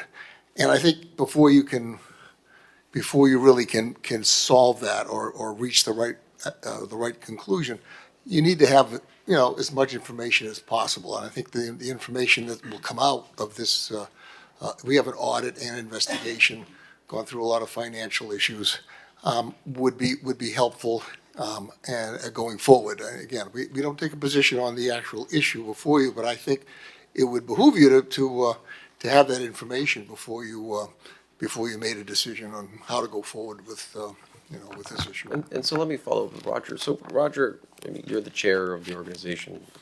But why was there a call to action letter sent out, knowing full well that this has been going on since last summer? You know, because that puts us in a precarious situation, and it makes the resident, it makes it seem like we're trying to delay this when, you know, we're just waiting for a report to come out that highlights some concerns. No, because we've gotten so many requests from members who've heard about this, what can we do? And we've done this before. Whenever there's an important issue, we let them know what's going on. This is how you can contact people. It wasn't to sway, it was just to show support. Because sometimes they feel that we're not supported. I'm sorry. Sometimes the members feel that we're not, that MDPL is not supported. So they want us to know what can they do. What do you mean not supported? That our building is in jeopardy, our lease is in jeopardy, and they legitimately just want to help. Okay. Did you notify your members that you are under an investigation from the Inspector General office? I don't believe we did, no. Okay, well, that's a problem, right? Because, you know, you guys are under a very long, you know, since last summer investigation. We have a pending report. From what I understand, it keeps on getting delayed because the Office of the Inspector General keeps on finding new information that raises more and more serious questions. So, you know, I think if you guys really want to be in good faith, at least with me, I mean, I certainly wouldn't appreciate call to actions to your membership, having them try to get us to vote on an item that really needs a little bit more clarity, especially from one of our charter officers. I believe that that's our prerogative to do it. We're not doing anything illegal or wrong. We just feel that we're being we're suffering for sins of somebody who hasn't been there for like a year almost. You're suffering what? We're suffering from sins from people who have not been there for well over a year. We have a new executive director, we have a new chair, we've made all these changes, and the problem is with the IG's office is we don't have access to a lot of this information that they're asking for. Everything was left in total disarray. So we're doing the best we can. And it seems like it's a really difficult situation for us. So sure, if our members say, what can they do to help? I say, you probably saw the note that we sent out on Yeah, social but you media. understand our concern, right? Or at least Of my course. concern, Yeah, where no, it I seems like understand. you guys Sure. are putting the cart before the horse. And, our Inspector General is telling us, hey, it's really not a good idea to vote on this until, you get some more clarity on things that I've found. And then we're getting pressure from residents and members of your organization saying, you need to vote on this, it's important to us. And so, obviously there's a disconnect, and I certainly don't, appreciate it.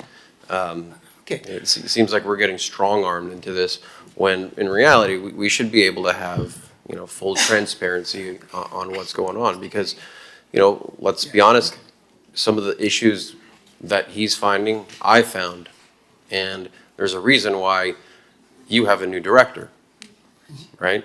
And I know you're new on the job, and I'm sure you're going to do a great job. But there's been serious concerns over the last decade that really has metastasized, and fortunately for the previous director, it was like a house of cards, and now it has all fallen down. It has, to the point now where the Ethics Commission has basically found probable cause for finding your previous director in violation of our city lobbying code. And that's going to happen, I believe, next week, and we'll see where that goes. So I would appreciate it if you can update your members and tell them, hey, the reason why this wasn't called and why the commission didn't vote was because there's a pending investigation. Okay, I think Meg wanted to make a comment. Good afternoon, everyone. I've met, I think, all of you. My name is Meg Lusto. I'm the new Executive Director of the Miami Design Preservation League. Very proud to be in that position. My first day was November 17th, so it hasn't been that long, although it does feel like a bit longer. To address your comment, Commissioner Suarez, we sent out the email to our members because the vote was today, and that's what we knew, and we wanted to show all of you the community support that our organization has, and I think you heard from some of the callers and from someone at the Sutnick Hour about the value that MDPL provides to the city through our almost 50 years of advocacy and protecting what makes Miami Beach so special and so unique. I take your comments to heart. I've taken all the comments to heart from the Inspector General's office. I don't know if we want to go over everything right now, but we are currently in talks with a group called Charity CPA to do governance, internal controls, and operational review. So I just want to assure everybody on this commission that we know that things were not done properly, and I am not someone who is going to stand for that, neither is Roger. And even if there weren't this external pressure, I would be insisting on making these changes, as would Roger. So I know that I haven't been here long enough to really have the kind of trust that you build up over time, but I'm happy to meet with you individually and discuss any of our operations with you. Thank you. Mr. Mayor. Commissioner Bott? Oh, I'm sorry, I promised Commissioner Dominguez, then Commissioner Bott. Oh, just real quick. Commissioner Magazine. So I'm very supportive of Miami Design Preservation League and everything that the organization has done in our city for decades. You are Art Deco, and it's because of MDPL that our postcard exists, and that's pretty exciting. I'm a longtime member of MDPL, and I'm proud to attend your events at the location. I, too, received a call from the Inspector General, and the interpretation I received was, let's hold off right now on the contract because there could be tweaks that we'd want to add, or that the city would want to add in there. So I think that's where this was coming, but as an organization, you should feel proud of everything that you've done for Miami Beach. It's been terrific, and I respect both of you, and I look forward to getting past the Inspector General report and continuing the relationship, because what you guys advocate for is incredible. Thank you so much. So I have a couple of thoughts. First of all, the agenda was published last week, and we got the call from the IG. I don't remember if it was yesterday or 2 days ago, but it wasn't more than 2 days ago. And so I know it's a very complicated audit, and I know that Roger and Meg and team have been trying to recreate information that has been lost or buried or destroyed by prior the prior director. I find it really troubling that there is seems to be a desire to punish an organization that is so central to who Miami Beach is for the sins of its former executive director. It has been very complicated, and there were problems all along that some of us tried to fix, and clearly we're not able to get nearly where we needed to be. But that doesn't change that the fundamental mission of MDPL is critical to the city, not just for Ocean Drive, which, as Commissioner Dominguez pointed out, would not be existing in its current state were it not for Ocean Drive, but also for MIMO up in North Beach and the neo-Mediterranean single-family homes throughout Mid-Beach. You know, I've talked to Meg about the direction that she is hoping to bring the organization into, much more education and outreach and community building, which has been sorely lacking under the prior directorship. You know, when we currently have an excellent police department. There have been years where we have had less than excellent police departments, and we have had to deal with it. That didn't mean that we blew up the police department and we kicked them out of their home. It meant that we had to make sure that the proper direction and guidelines and operational procedures were put into place while they continued their work. And that's what I want to see happen here. I mean, either you're going to advocate to blow up MDPL completely because it doesn't matter, which I think is exactly what folks in Tallahassee would love to see, or you support the organization and want to help bring it into the new direction with the information from the IG in its current home. Because to say that you support the organization, but they can do just fine in a fourth floor office off of Lincoln Road is an insult. It is a center of learning. It is a community center. It is a jewel in the crown of Ocean Drive. People wander in all the time.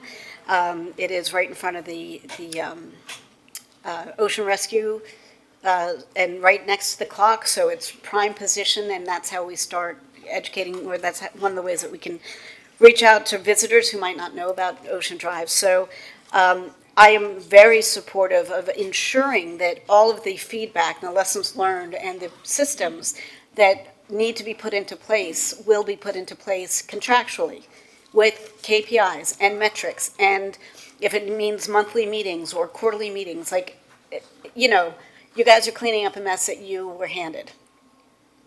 That, to me, does not mean, though, that you blow up the organization and kick it out of its location. Because in doing so, doing even just moving it out of that location blows up the organization. And I am not in favor of that. And I find it amusing to hear that, how dare you let people know that there's a vote today when my colleagues, we've all sat on the dais and sent out notes to people or let residents know when they say, hey, this is an issue that's important to me, what can I do? We say, you can write, you can call, you can come to the meeting, you can listen to Zoom, you can speak up. I mean, some of the colleagues who are seemingly concerned about this have done this on items that had otherwise been decided and were done and have ended up in attempted reversals. So I think it's pretty rich to hear that that's something that is problematic.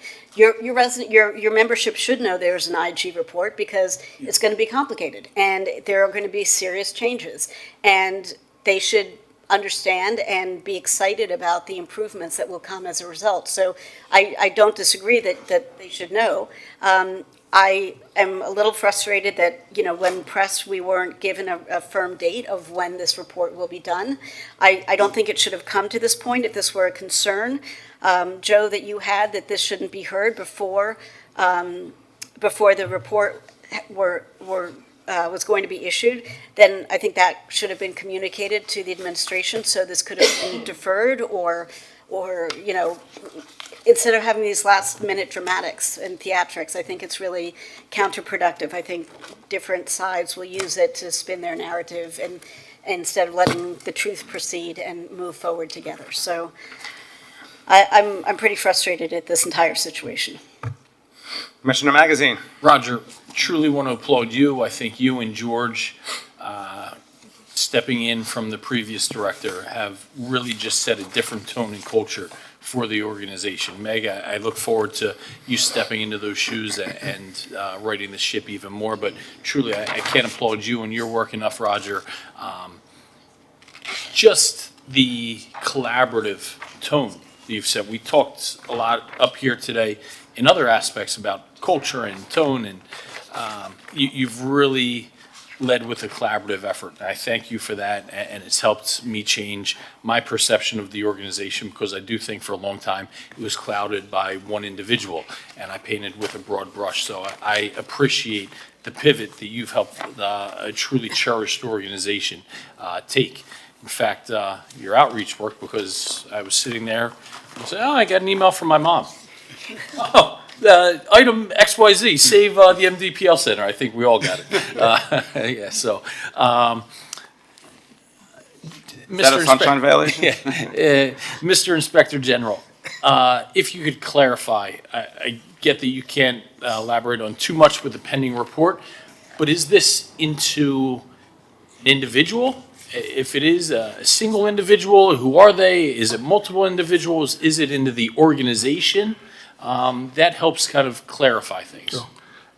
There's not an easy answer to that question. I mean, there are individuals who did certain things, but there are structural issues within the organization that we think, contributed in large part to, to individuals doing certain things. So, I mean, in general. So, I mean, I think it's important to understand. We're not targeting this organization. We're looking at a problem that's a serious one. This is a serious, issue before the commission. And I have had conversations in the past with, some of you. We don't talk about these things publicly, generally speaking. But I think, and I have not really interacted with the current director here, but she has been interacted with my staff. I've gotten very good reports about the cooperation of the current staff. I will say this began before the current staff was there, and we had some serious problems getting cooperation and getting information. That delayed things for quite a while, and that was unfortunate. But I think we've gotten to the point we finally have gotten everything we needed to get. And it's going to take a little while to put it all together in a coherent report, but I think it's important that you have the information that we're going to provide. Thank you. And given what you said, that there are some changes you're going to be coming forward with to the organization, and I think the City Commission should be a part of that. And I think it's just simple business and leverage, right? Like we want that out there and not committing for 3 years before we work together collaboratively. And I think you have all of our commitments that once we find out where some of these shortcomings were, that we work together to change those.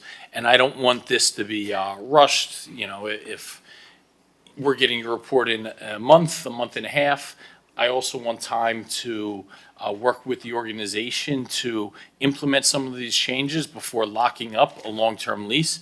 I'm not suggesting we put out another RFQ, keep you in place, right? But let's defer this perhaps for, Ozzy, when is the lease actually up?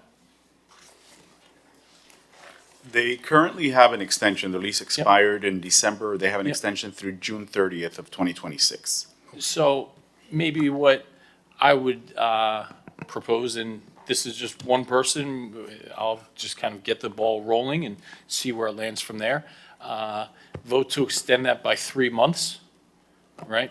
That'll give us time to get your report, digest the report, work with your organization as we work towards some of those changes, and allow us the time then to lock you into, pending all of those things going well, into your longer-term lease. Mr. Mayor? Yeah, first, Vice Mayor Mateo Salinas, and then Commissioner Fernandez. So I was once in your shoes. I stood before the podium as the former board chair of the Miami Beach Community Development Corporation. And similar to MDPL, we had some issues with our former executive director. And I came on after that person had since resigned. And I was a new board member. We changed our whole board. We changed our new administration. We changed the executive director. We did everything that we thought we could in order to save that organization and to turn the ship around, so to speak. And after months of battling with the city and the county about funding and about the direction of the organization, we ended up relinquishing the portfolio of affordable housing to the county. Right or wrong, it happened. That organization did not survive. And ironically, your former executive director attacked me during my campaign for trying to save that organization by claiming that I was responsible, which I wasn't. But if I sat up here and did to you guys what was done to me when I tried to save a nonprofit that really meant well and did a lot of good in this town, I'd be no better. And that's not my intention, and that's not what I intend to do today or ever, frankly. MDPL is a very important organization. You've worked hard for this town. You've worked hard for this community. You've helped preserve the buildings. There have been some practices that have not been, kosher, so to speak. And I do want to meet with you, Meg. I think that you're phenomenal and you're a fantastic hire and you're going to do great at MDPL. And Roger, you've fought very hard too. I do want to meet with you to see what changes you have implemented in your bylaws and in, your practices and your disclosure statements, lobbying, all of the things, which I'm happy to set up with you, Meg. So I would second, because I haven't read the report, I would second Commissioner Magazine's motion to defer this item and to extend your contract.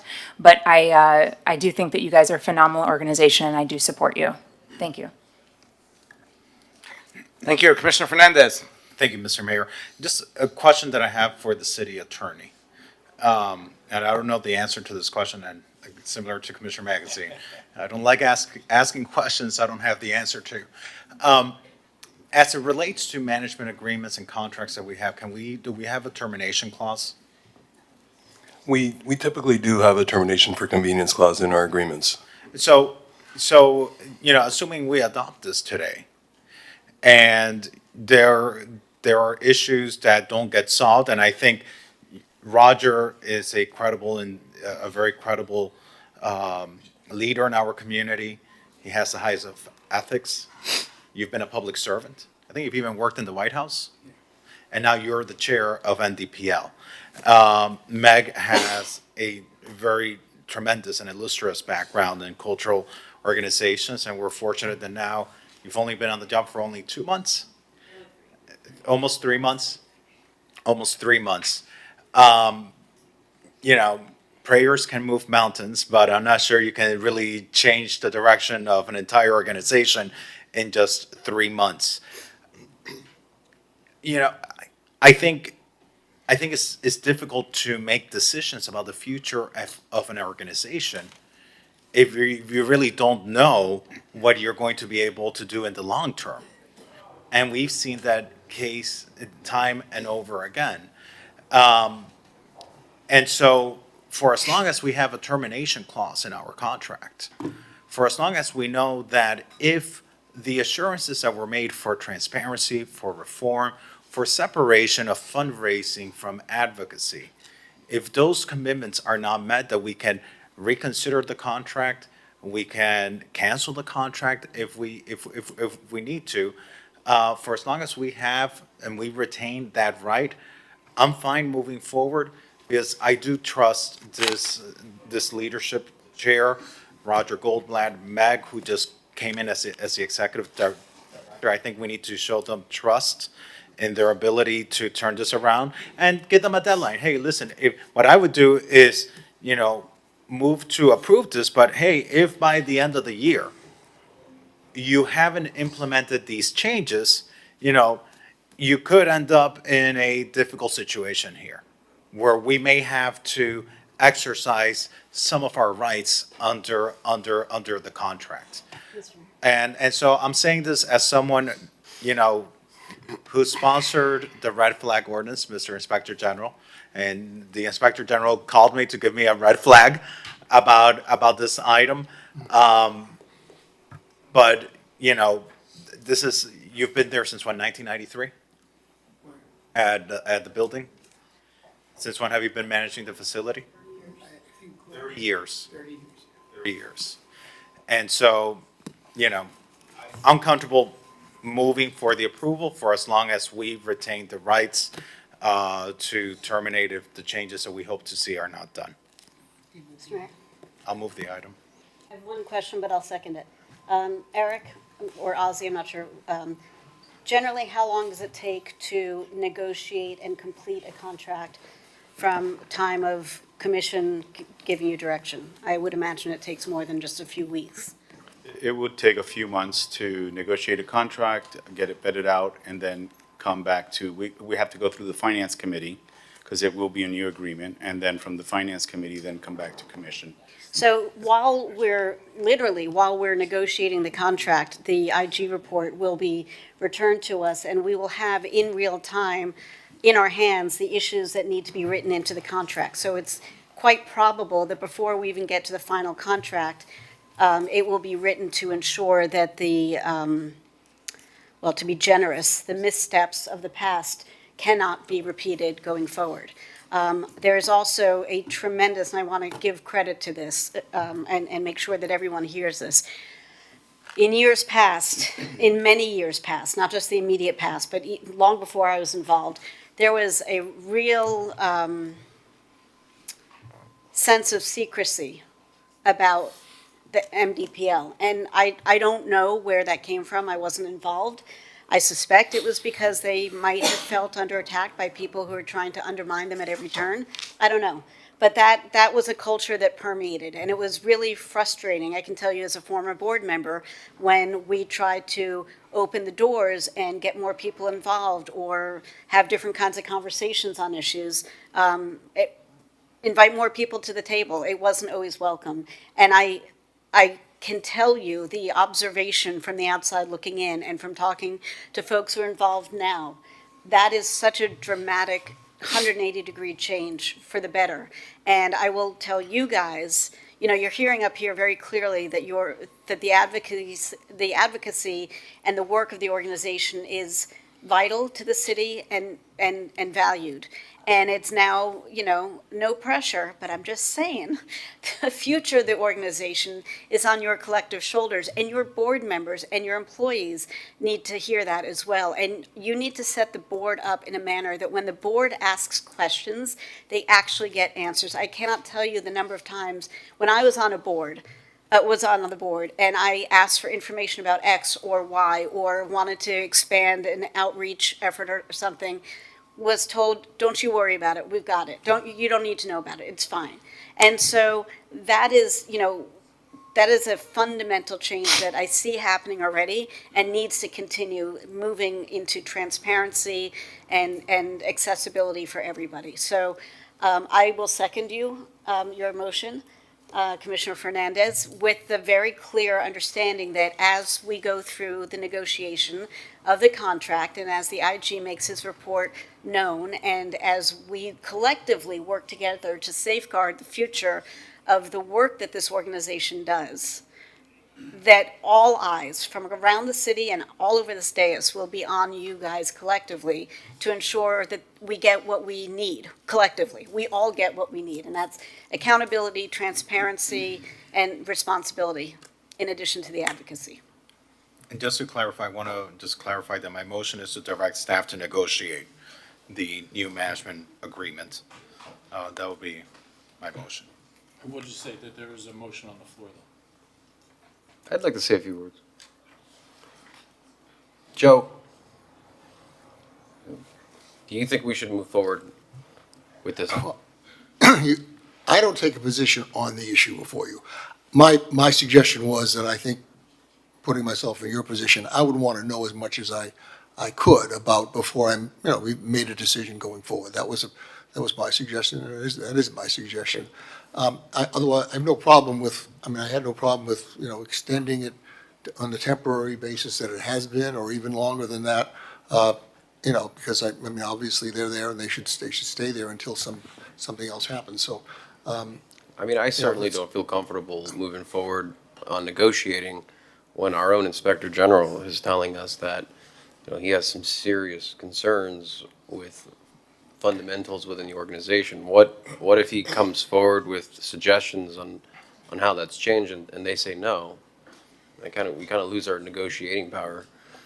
for the better of MDPL, hopefully. So, I would cautiously request that, we just extend it for another 3 months after July. I don't think we should be making any more, I don't think we should be moving forward or directing staff to negotiate until we really get the full picture of what's going on, because, there may be a suggestion that they're not comfortable with. For example, accepting quote-unquote donations from developers. If that's that's a red line for me. If they continue to want to accept donations from developers that have, over the last decade, have really eroded our own zoning laws in Tallahassee, I don't think that's a good idea. I mean, I want to make sure that you certainly don't reward bad behavior. And again, I know that a lot of this stems from one individual, but that one individual was allowed to continue to terrorize not only the community, but he degraded the organization. And so, respectfully, Commissioner, I'd like to just extend it for 3 more months past July. I don't see the harm in that. It seems like there's already votes, but I think we want to at least give the public perception that, we listened to our Inspector General and some suggestions that he has for how we govern ourselves. Okay, first of all, I'd like to say, we changed our bylaws 6 months ago, and I sent you and every other commissioner a copy. The IG's office got it as well. We changed the donation policy, we changed the running for office policy. What is the donation policy? No developer will not accept donations for more than $5,000 from any developer, and if a developer ends up doing business with the city, we return the money, or whatever donation they give. See, I personally don't think you should be taking any money from developers. I think that it raises a serious conflict of interest. I mean, the fact that you're here telling me that, I mean, most of your donations for developers was $5,000, and I don't really see the difference between now and then. Okay, let me just finish, because you're never going to be happy with what we do, I'm afraid. We're trying as hard as we can. I came in, there were no records. Nothing was organized. It was impossible. We couldn't even change the voicemail on our phone. It still had Daniel's voice giving wrong information, wrong tours, whatever. It's impossible to get... Roger, wait. Even that. Wait, I know, but even that... Don't I have a chance? I want to just say, like, even to that point, you're asking us to give away one of our most prized possessions on the beach and sign a contract for a long term.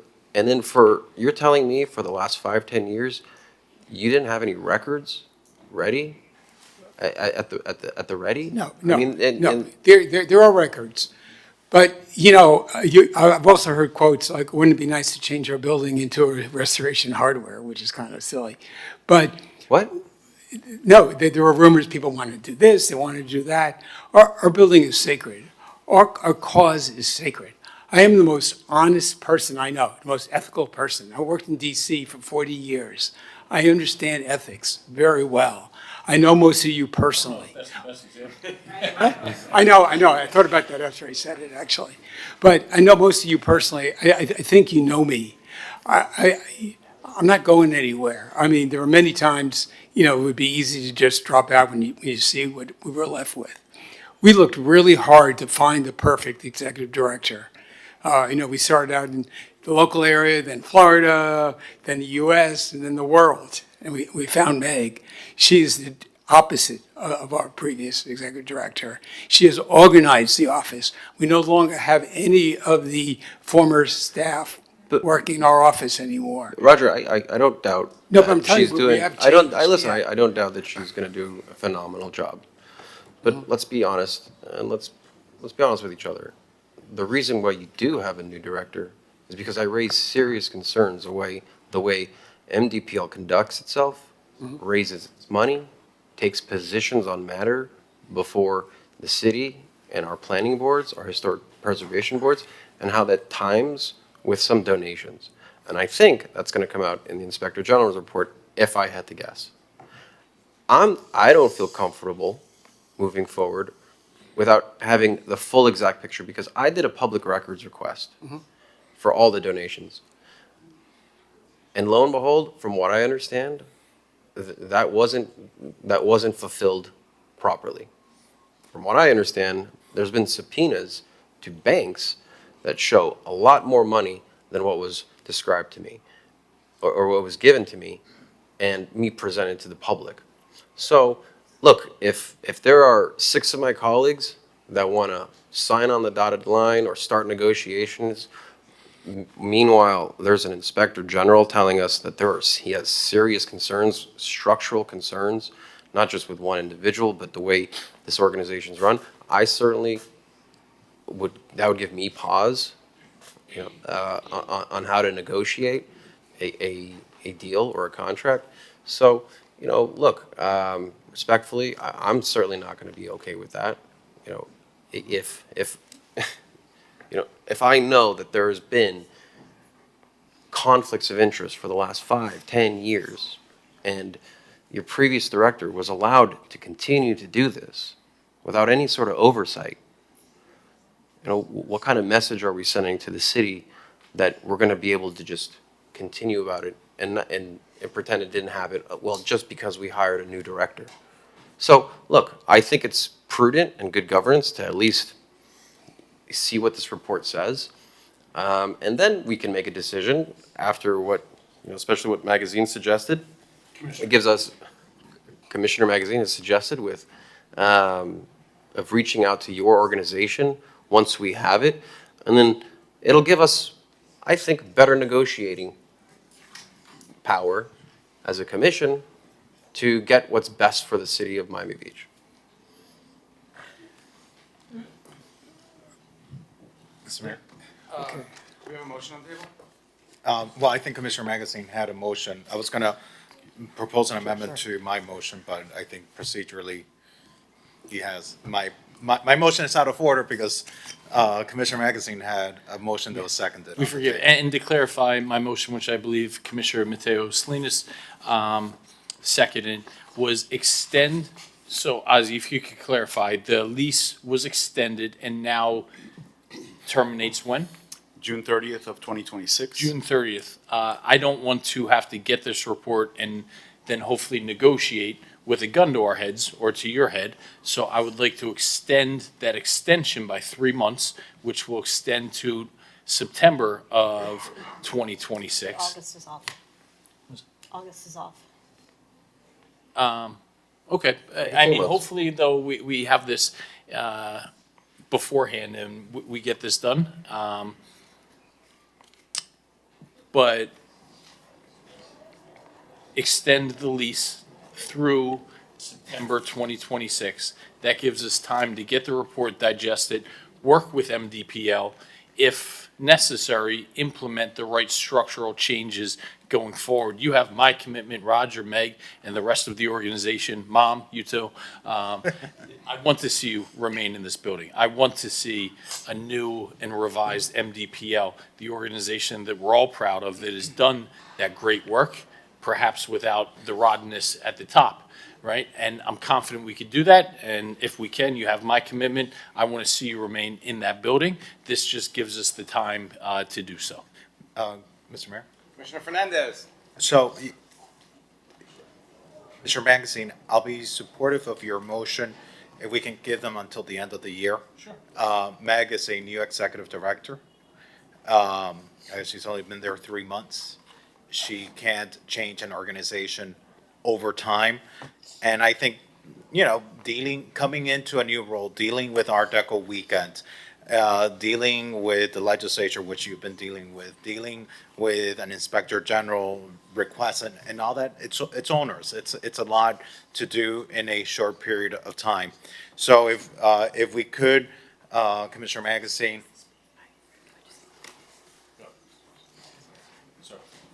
Thank you. If we could extend this to the end of the year, that way we give them the opportunity to make those shifts. We respect the work that the Inspector General is doing. There's a reason that the office exists. I think it'll be the most prudent approach. That's fine with me. Okay, call the vote. May I say just one quick thing? I'm sorry. First of all, you have my personal assurance that we will comply and respond and react to and learn from the results of this Inspector General report. It's an opportunity for us to look at things that we weren't doing properly, to make those changes. And as I mentioned, we're also working with a firm that's going to do an operational and governance analysis of our operations. I just wanted to also say that next Art Deco weekend will be our 50th. That'll be over MLK weekend in 2027. We're already starting to prepare for that. And although Barbara Beer Capitman, our founder, technically founded us in 1976, we were incorporated in 1977. So we're already starting to plan now for 2027 to be our 50th anniversary year. And we very much look forward to being around and being in our building for that year. And I appreciate all the comments. We've taken everyone's comment to heart. We know we have a lot of repair work to do. We commit to working with each and every one of you, with the Office of the Inspector General, and to being the best organization that we can be. Thanks. Meg, if I may, just one of the things that recurrently, that for me is very important, the firewall between development and fundraising and advocacy. That firewall needs to exist. I have led advocacy organizations, particularly in the French Quarter, and that is something that I feel very strongly about. There has to be clear separation. Advocacy has to be its own thing. It has to be totally independent. Otherwise, it doesn't really matter. Thank you, Meg. Meg, now that I have you, one of the issues that we have was there's no transparency. Would you be willing to subject at least part of your organization to the sunshine laws, similar to what we have to go through, in terms of if you're going to have a meeting on an item, I'd like it to be noticed. I'd like there to be minutes taken. You mean an advocacy matter? Or It could be advocacy, it could be fundraising, because you're going to be working in our government building, Right. and you're going to be getting a heavy subsidy. And I think I'm generally okay with that, but I want to make sure that there's full transparency, because some of the issues that I've heard from your own members who used to be on the executive board, that there really is no transparency. And I would like there to be writing that your members are subject to the sunshine law. I would really want to consult with an attorney about the implications of that. I'm not sure. We are a private nonprofit organization that does have a management agreement with the city, so we're quasi-public in that way.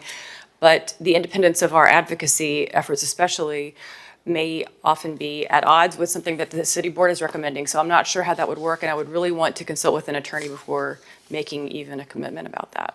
And that's something that we can talk about over the next year. Happy to do so. Great. Call the vote. So this is on the extension till December 31st. It's item R9AC. I have a motion by Commissioner Magazine, seconded by Vice Mayor Mateo Salinas. All in favor, please say aye. Aye. Anybody opposed?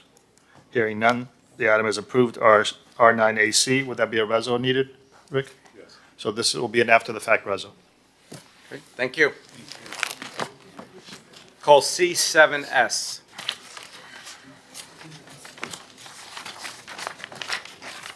C7S is approve Amendment 1 to agreement with LSF Municipal Trolley System. C7S was separated from the consent agenda by Commissioner Suarez. C7S. Commissioner Suarez. Thank you. So can you go over some of the finances, Jose, on this, so the public is aware? Sure, I'd be happy to. Good afternoon, Mr. Mayor, Commissioners. Jose Gonzalez, Transportation and Mobility Director. So this item before you is a resolution that approves an increase to the hourly rate of our trolley service during what we call the transition period. The transition period is that time under the new contract, under our new trolley contract, whereby we're still using the current trolley vehicles until the new vehicles are delivered and placed into service. That is a transition period.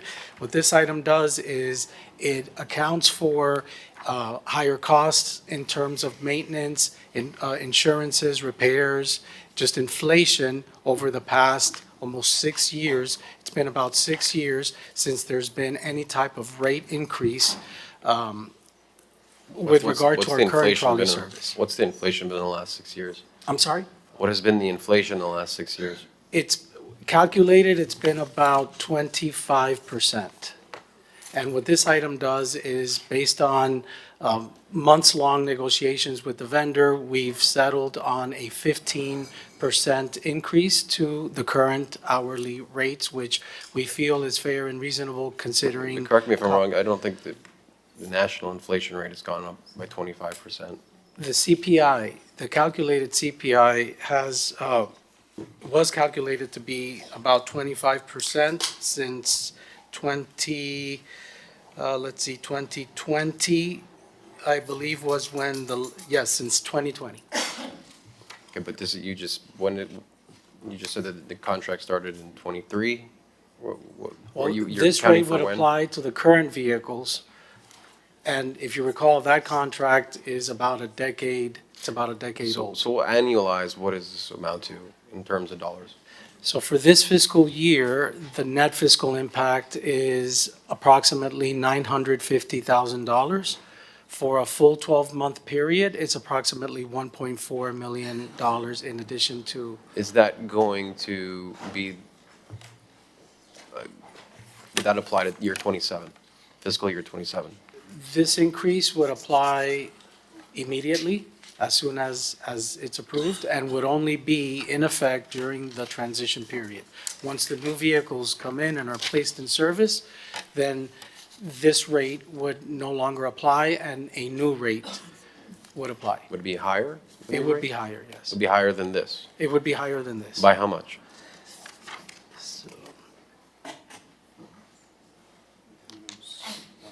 So the new rate would be 124.19 per hour. And with this, if this item is approved, the rate for the current vehicles would be 87.42 per hour for our high floor vehicles, high floor trolleys, and $100.69 for our low floor trolleys. And then after that? So these rates that I just stated would be in effect until the transition period expires.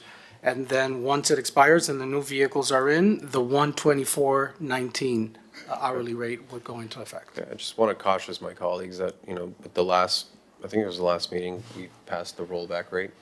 And, if this is going to be an additional $1.4 million that's going to come out of our budget, we really have, it's going to have to come from somewhere else. We're going to have to take money from somewhere else and put it to this. So, I want to caution everyone that, when something needs more money, and we're going to stay committed to the rollback rate, it's going to have to come from somewhere else. And $1 million is a lot of money. It's going to have to be cut from somewhere. So, I just want to make sure that everyone's aware of that. Commissioner Magazine. Jose, don't mean to keep beating this horse, but since our budget meeting nearly 8 months ago, I think we highlighted we were preparing for a large hole or gap in our transportation funding. And we talked about creative ways to raise revenue. We've talked about advertising. This is completely anecdotal, but I've been paying increasing notice. And the amount of buses and trolleys we have that are completely unwrapped or completely unadvertised.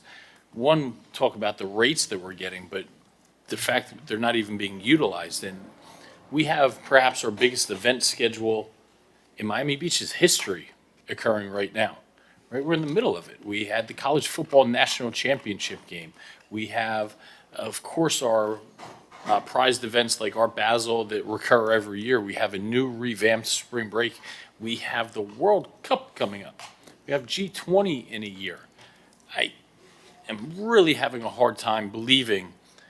I mean, we just heard they want to advertise on little robots, right? Little robot delivery things, that we can't find better advertising for our trolleys as a way to plug some of that.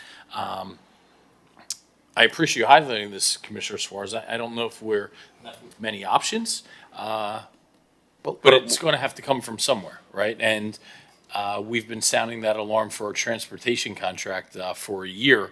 And I really want to challenge you with two things, Jose. If the trolleys are stored overnight at an off-site yard, is that correct?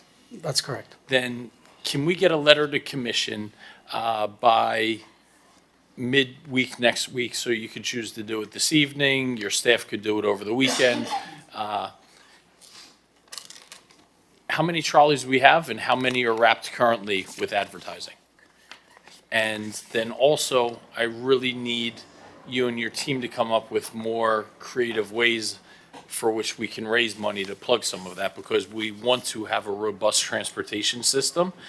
So let's work collaboratively about how we can bridge some of those funding gaps. Absolutely, Commissioner. And one of the things we're doing is we're looking at our entire operating budget and seeing opportunities where we can either cut service, reduce service, or, streamline services or eliminate services in some cases. And we're having those discussions as part of the city's budget process. And certainly, let's look internally administratively as well. Sounds silly, but if there's just that typical government bloat, subscriptions, administrative functions, and things like that, when we start to cut a $1 billion budget, it shouldn't start with our resident or community-facing services. We should always reflect within how we can become more efficient, how we can save internally before we ever start touching things that hit our residents and our community. Commissioner Vice Mayor Mateo Salinas. Thank you, Mr. Mayor. So I have an item on this agenda. It's a discussion item because I really didn't want to clog up the committees further. I just wanted to have this discussion, but it's item R9AJ, and I've asked the mayor to call it later. But it is about having creative proposals to generate revenue, and one of them is naming rights. So once we have that discussion, I'd like to explore, maybe that's a way that we can offset some of these costs that we're going to be expending on, and so that way we don't cut so much into resident services. And I still want to encourage you, Jose, and I just remembered this, so forgive me, but I feel like the trolley service is actually quite utilized, and I'd like to see, some numbers, recent numbers this year, last year, and whenever that can be done. But we'll talk about that. So we'll talk about that offline. Thank you. Thank you. Thank you.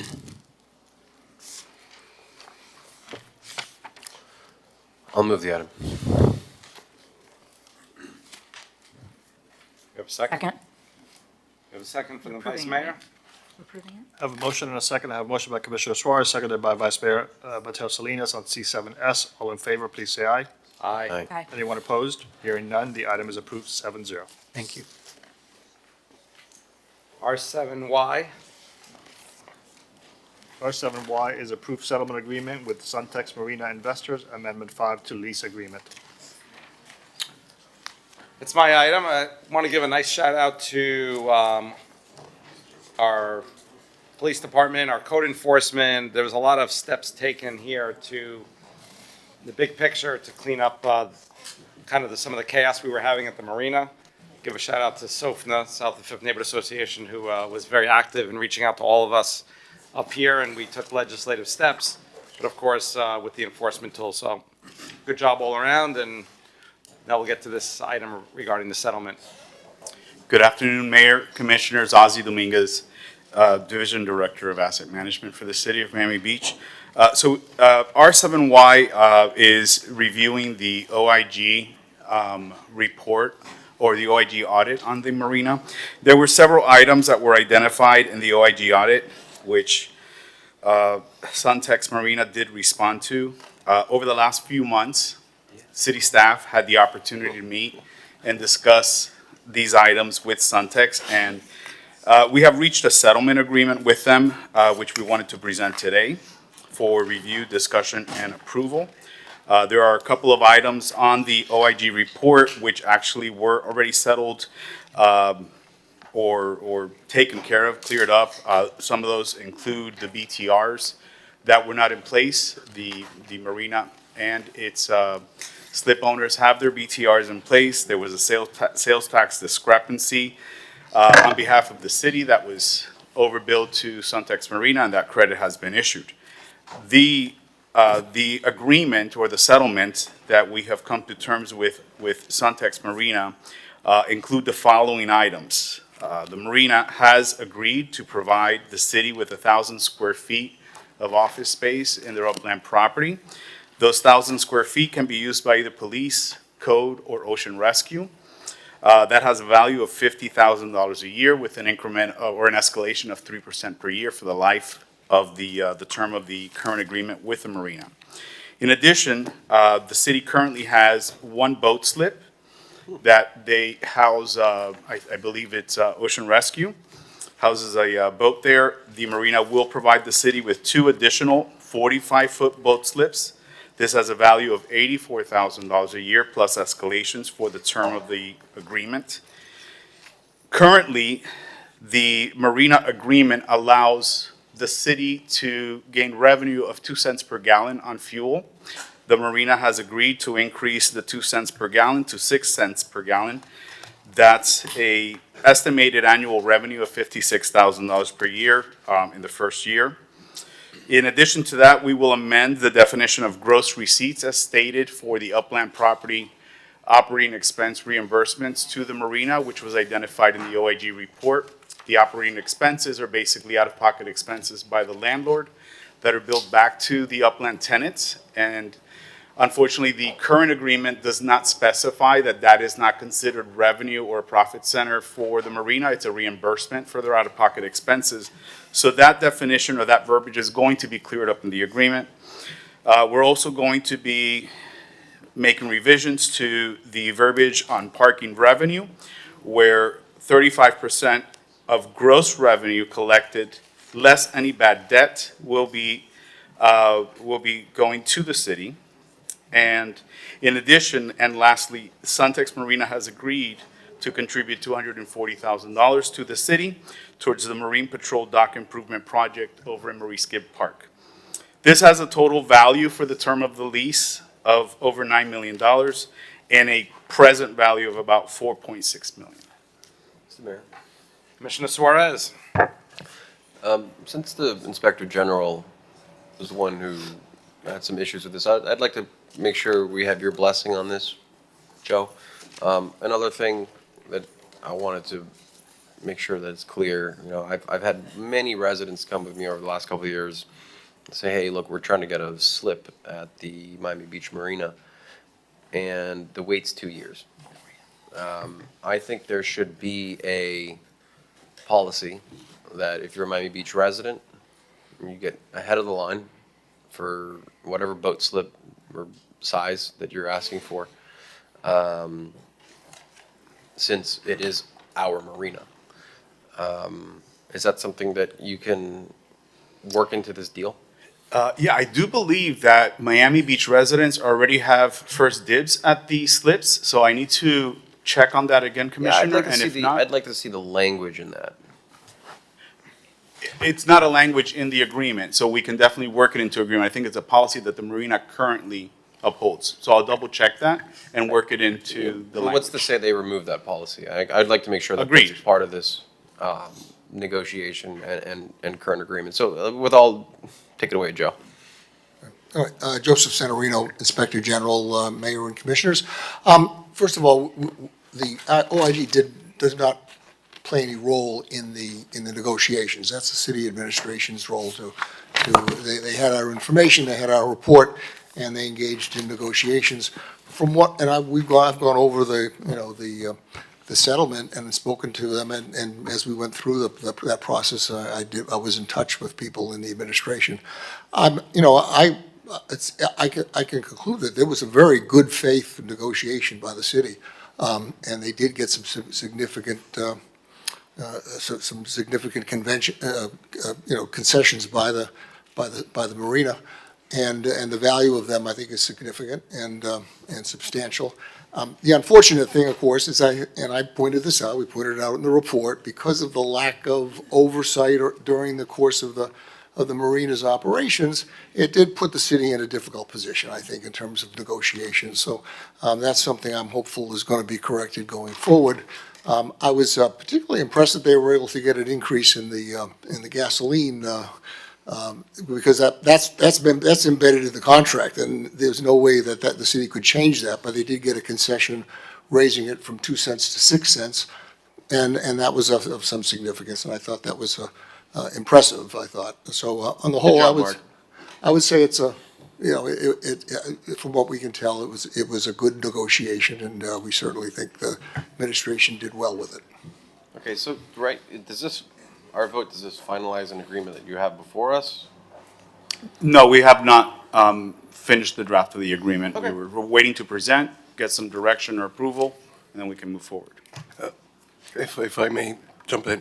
So the resolution as drafted does approve the essential terms of the agreement and does not require coming back to commission for approval of the settlement. So if that's something, Commissioner, that you would like, you would need to amend the reso. To include? To present the revised amended agreement for review to commission. The amendment to the lease. And there's a representative here from Suntex who has no issue with putting our residents to the front of the line and inserting some language into the contract. So that it would have to come back for us to approve? If it is the commission's will. I have a question about that. Commissioner Fernandez. So right now we have about 40 charters. Suntex has about 40 charters, is that accurate? I believe they're down to 30 charters. 30. Correct. Okay. And so with this amendment, which I think is great, this is a public marina, should be the preference and the first use should be for the residents and the taxpayers who own this public marina. It should be for the use of the community. I think it's horrible when we have residents and they want to be able to have a boat and they got to go to Miami or to other parts. So the preference should be for our residents.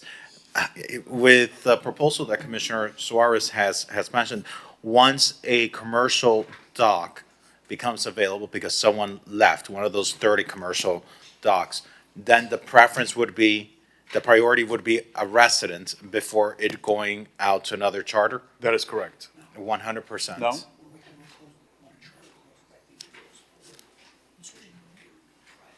You want to come up? Correct. Michael? It goes to Firefighter. private. and it could Firefighter be- Greco.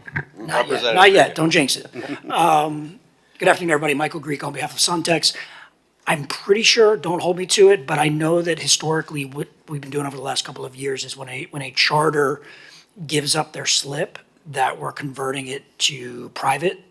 And then right now, the marina has approximately 15% of the private slips are Miami Beach residents. And we already have a policy in place where we give first right of refusal to Miami Beach residents before we send it out to market. There is a significant waiting list. So all that we would be doing with this minor amendment would be codifying a policy we already have. Yeah, we'd like to tie that into the Yeah, that's fine. agreement. We talked about it. The first I'm right of more- refusal, and I think that it makes sense. Yeah, that's fine. Thank you. For any slip. So if Including someone the is, charters. if someone is moving on, you know, it Sure. it doesn't matter if it's a Any 100-foot private slip that becomes available, a preference will be provided. wet slip, dry slip. Yep. Okay. He spoke to, but I didn't. Yeah, no. That's it, man. I like catching people by surprise like that. That's good. So it'll have to, so I would like to propose, I'd like to move this as amended for it to come back to us with an updated agreement. Okay, let's call a vote. Need a second. Second. Motion as amended by Commissioner Suarez, seconded by the mayor. All in favor of C7S as amended, please say aye. Aye. Anyone opposed? Hearing none, C7S is approved as amended. C7S? C7S. R7Y. R7Y. R7Y. R5S.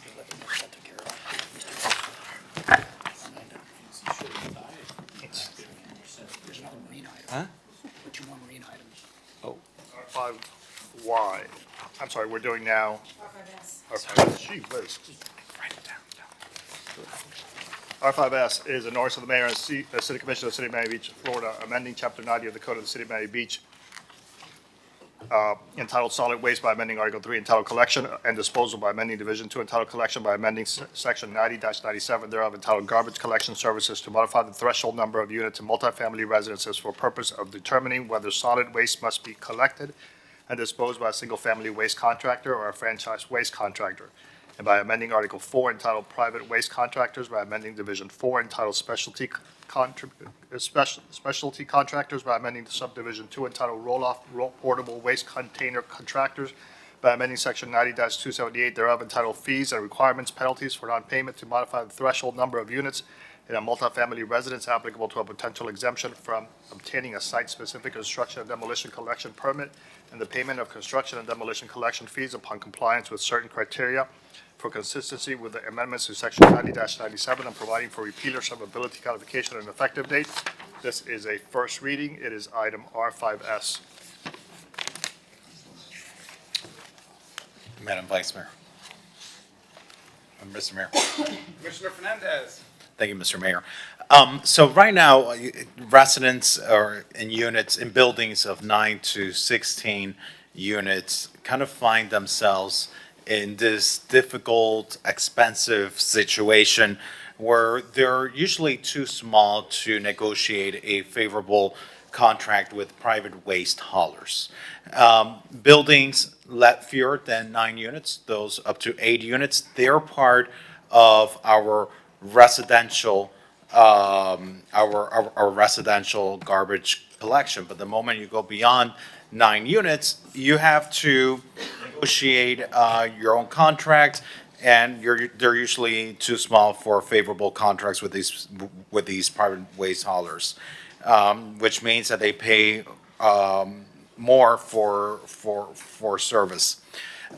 This ordinance would put those units, 9 to 16 unit apartment buildings, condominium buildings, as part of the residential waste collection program. And Mr. Director, correct me if I'm wrong, this is going to yield significant savings for a great majority of these buildings. Is that correct? Yes, sir. John Norris, Public Works Director. That is correct. Based on our analysis, the vast majority of customers would see a significant decrease in their monthly cost for solid waste. And we saw some samplings of some numbers. Some buildings might be getting up to $1,900 in savings. A lot of them for sure over $1,000 in savings on a monthly basis. And we were talking about these small buildings, $1,000, $1,900 on a monthly basis. Those are real big numbers and significant savings that we can pass along to our residents. Mr. Director, would it be possible to allow owners of these multifamily structures, whether they be apartment buildings or condominiums, to opt into the program on an annual basis? From an administrative standpoint, I don't see an issue. The only question that I would have would be the legal side of it, especially as we negotiate this into the Waste Connections residential contract. Typically, when solid waste contracts are negotiated, it involves a finite number of units, and that's updated annually from the tax rolls typically. So that would be my only concern. But administratively, I think we could do that. What would be great is between first and second reading, if we could find a way in which these 9 to 16 unit apartment buildings, if they want to opt out and have their own individual contract, that they opt out. But if we don't hear from them, they're just part of our residential program. We help these. Oftentimes, these are self-managed associations. They don't have professional management. They don't have brokers. Oftentimes, these are mom and pop landlords who aren't sophisticated, or buildings that are passed on from generation to generation. We can help make it easier for them and hopefully save costs that get passed down to the tenants. When we were talking about the dividend, about the return of the surplus, there was a lot of discussion. Well, what are you going to do for tenants? What are we going to do for people who are at homesteaded? Well, this is one of the things that we can do. finding ways where in our structure of how we operate our services, we can identify not a one-time dividend check, but actually a continuing and recurring saving on a monthly basis that hopefully these condominium associations will pass that saving on to their condo owners by means of their fees, or better yet, the landlords passing on that savings down to their tenants. So with that, I move the item. Commissioner Dominguez. Yeah, I had a similar amendment that I would like to make. So between first and second reading, if we can make sure that all multifamily residences between 9 and 16 units would be able to apply annually to have the waste collected by the single-family waste contractor. Happy to email it to you. No, that's fine. We can certainly do that. Just work on the language. What I want to make sure is that, through the mayor, is that, again, some of these being buildings that are self-managed, people who, have other jobs and all that, and this is not their full-time job, that if they don't, opt out, that they're automatically part of the residential program that's going to save them money. If I may ask for clarification, is the idea that multifamily residential units between 9 and 16 would have to opt in or would have to opt out of the new? Opt in. Well, my intent is for them to opt out. Okay, well. So that if they don't, and I'll, whatever you think is best, but what I want the default to be that we're gonna help these tenants, these condo owners save money by having their buildings automatically be part of the residential waste agreement. But if the buildings choose not to, because they want to negotiate their own contract, that then they opt out. But the default, I want it to be able to help them save money and automatically be part of this residential waste agreement. Commissioner Fernandez, may I ask a question? Yes. If they opt out initially, can we just put it on them to contact us if they want to opt in the future, so we're not doing an annual review? Yeah, I'm fine with that. Is that okay? Yeah, of course. Okay. Yeah. And happy to work with you, the city administration, happy to have a sunshine meeting with Commissioner Dominguez, so that we can iron out concerns. But any opportunity that we have to save people money, thank you for putting together the list. It was really very impressive, the amount of money we'll be able to save our residents. You're welcome. Great, thank you. So with that, I move the item. Second. Call the vote. It is a public hearing, and I have Mr. Johan Moore requesting to speak. Go ahead, sir. Good afternoon again. I cannot emphasize how important this piece of legislation can be for Flamingo Park neighborhood. My own building, not condo, the condo covers 2 lots. My own building has 8 units, 6 of which are rather small. What that means is that an average lot that has 2 floors and is a contributing building in my neighborhood will be covered, and that applies to the great majority of contributing buildings in the historic district. Thank you. Thank you. Is there anyone else in the audience who wishes to speak? If not, Mr. Seraldo, you're up on item R5S. Yes, hi, this is Daniel Seraldo, and I did have my hand up and I sent emails when I was being mentioned on the prior item and nobody responded. But just briefly, I want to say that any investigation should be allowed to continue and then allegations should be made. It was very alarming to see commissioners making allegations about me and MDPL without any evidence. And we'll deal with that in another venue. But thank you for letting me speak. Bye. Anyone else? Seeing none, public hearing. Thank you, Mitch Bierman, on behalf of Waste Connections with offices at 2800 Ponce and Coral Gables. I just wanted to point out that you also have an item R90 on your agenda, which is a discussion item on waste that might be relevant to the discussion you're having now. Thank you. Thank you, Mitch. Another Mitch. Novik, I was dozing off. How is this going to impact me? I own a 9-unit building in the Flamingo Park neighborhood. This should impact you favorably. Okay, and how will that work? So we'll have to look at the individual building see what you're currently paying, and show you what you would pay under the residential plan. We have done an exercise where we've taken a sampling of buildings throughout the city and shown the savings based on that sampling. Okay. So we're happy to sit down with you, or Waste Connections be happy to sit down with you and figure that out. Great. It is Waste Connections at the moment. Yes, Thank sir. you. You're welcome. And Mitch, and if for whatever reason, you are in one of the odd situations where you're not seeing a savings, or if putting you into the residential program affects a larger contract that you may have with other properties, that's why, we would be contemplating giving you the opportunity to opt out. Got it. So that then you can negotiate your own, because there might be individual landlords like yourself, you might have this small building, you might have another small building. you That may- is the case, but. Exactly. And so considerably this more could units. give you that flexibility. If you so choose, stay in what we're offering to you as part of the residential and get savings, or if it's better for you, you can opt out from that. Just looking for savings. Thank you. There you go. Thank you, Commissioner Monica Enton, on behalf of James Kavanaugh. Thank you for that amendment. We really appreciate that.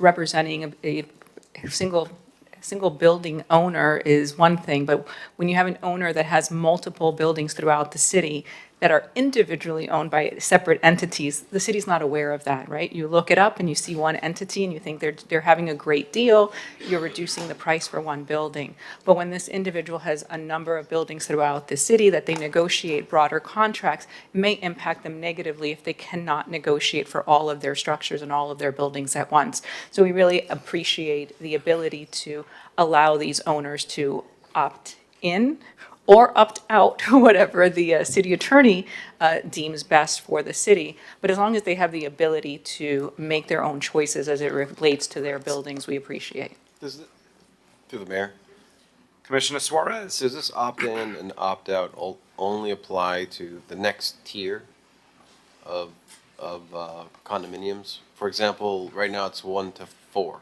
correct? It is 2 to 8, well, 1 to 8 units would go on the residential contract. With this, it would be 9 to 16 would be added. Right, so what if there's someone I see what you're saying. under 8 or under 4? Does this apply to? What if I own a fourplex and a 12-unit building? Would I be, if now I own a fourplex, would I be able to opt my fourplex out of the residential contract to be able to negotiate a better deal with, I don't know, 24-unit building that I have? I think if we change this ordinance to include 2 through 16 and put some language in there to allow them to opt out, but currently this only addresses 9 to 16.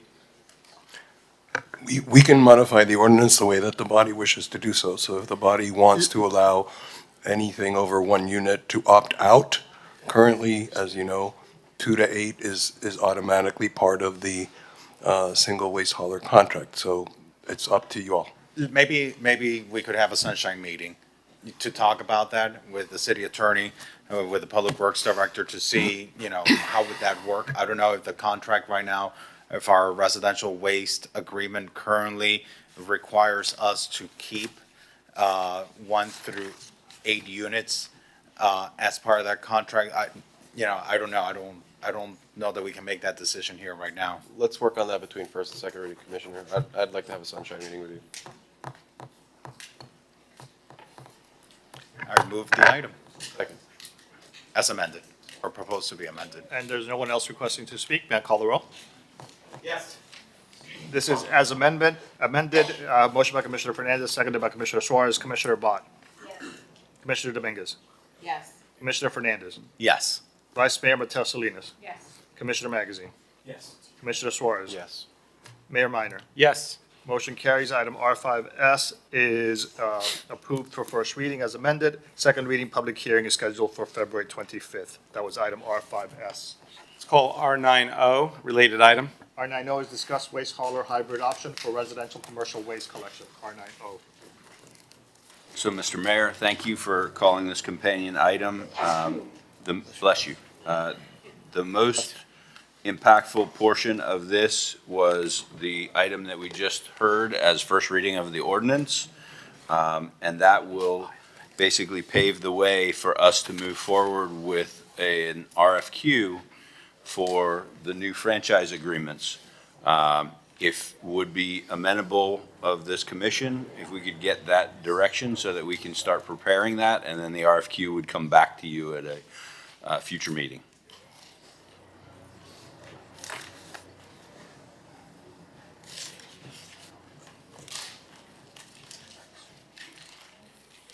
Rick? I'm sorry, I missed something. I had stepped out.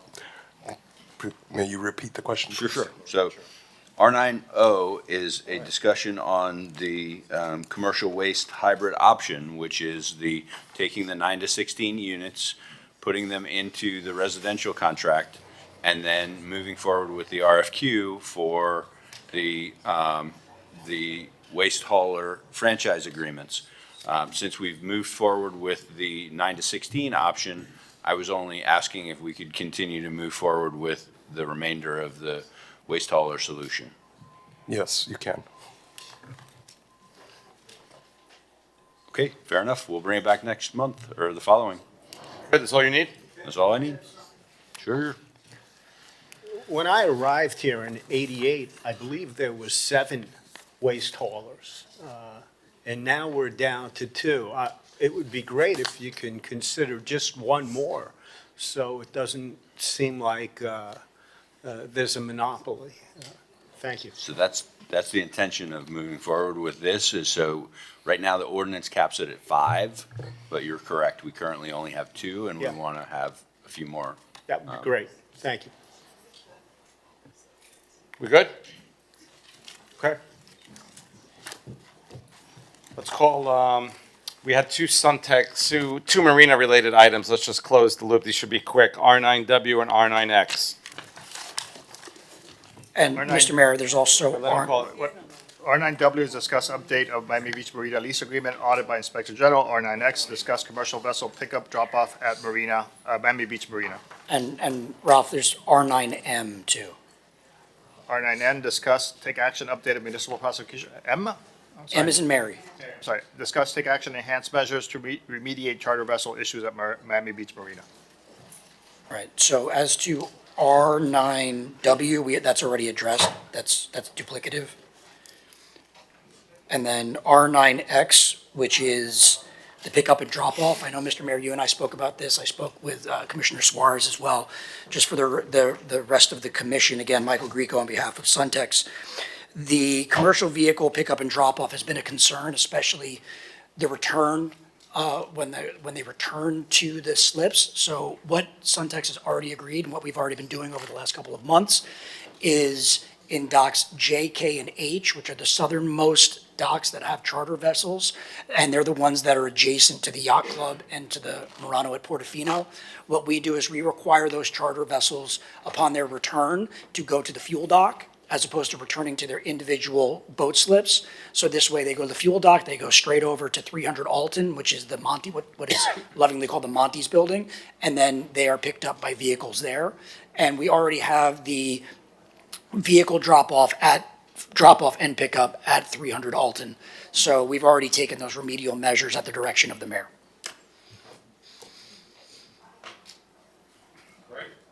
So we want to make sure those were addressed, and if there's any other issues that the commission may have, then we're here to address them. And for Mr. Clerk, this item that we're discussing right now is R9X.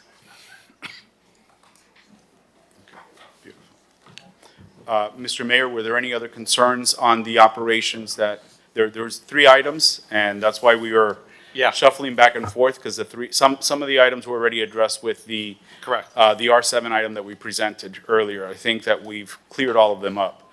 I know that there was another possible pending discussion on the Uber and Lyft drop-offs, and that has been cleared up as of 3 or 4 months ago. And everything, there's been no more complaints from residents, especially from the yacht club. All of that has been per the BTR address, which is 300 Alton Road. That's the official drop-off. Yeah, that's why I started off the first item, thanking our commission and our whole team, because the complaints we were getting were fast and furious, and we were getting videos, and that has completely subsided, completely. So obviously, hopefully it stays that way. If not, we'll spring back into action. We'll continue to stay on top of that. Thank you. Okay. Thank you, Mr. Mayor. Thank you, Commissioner. Let's call R5P.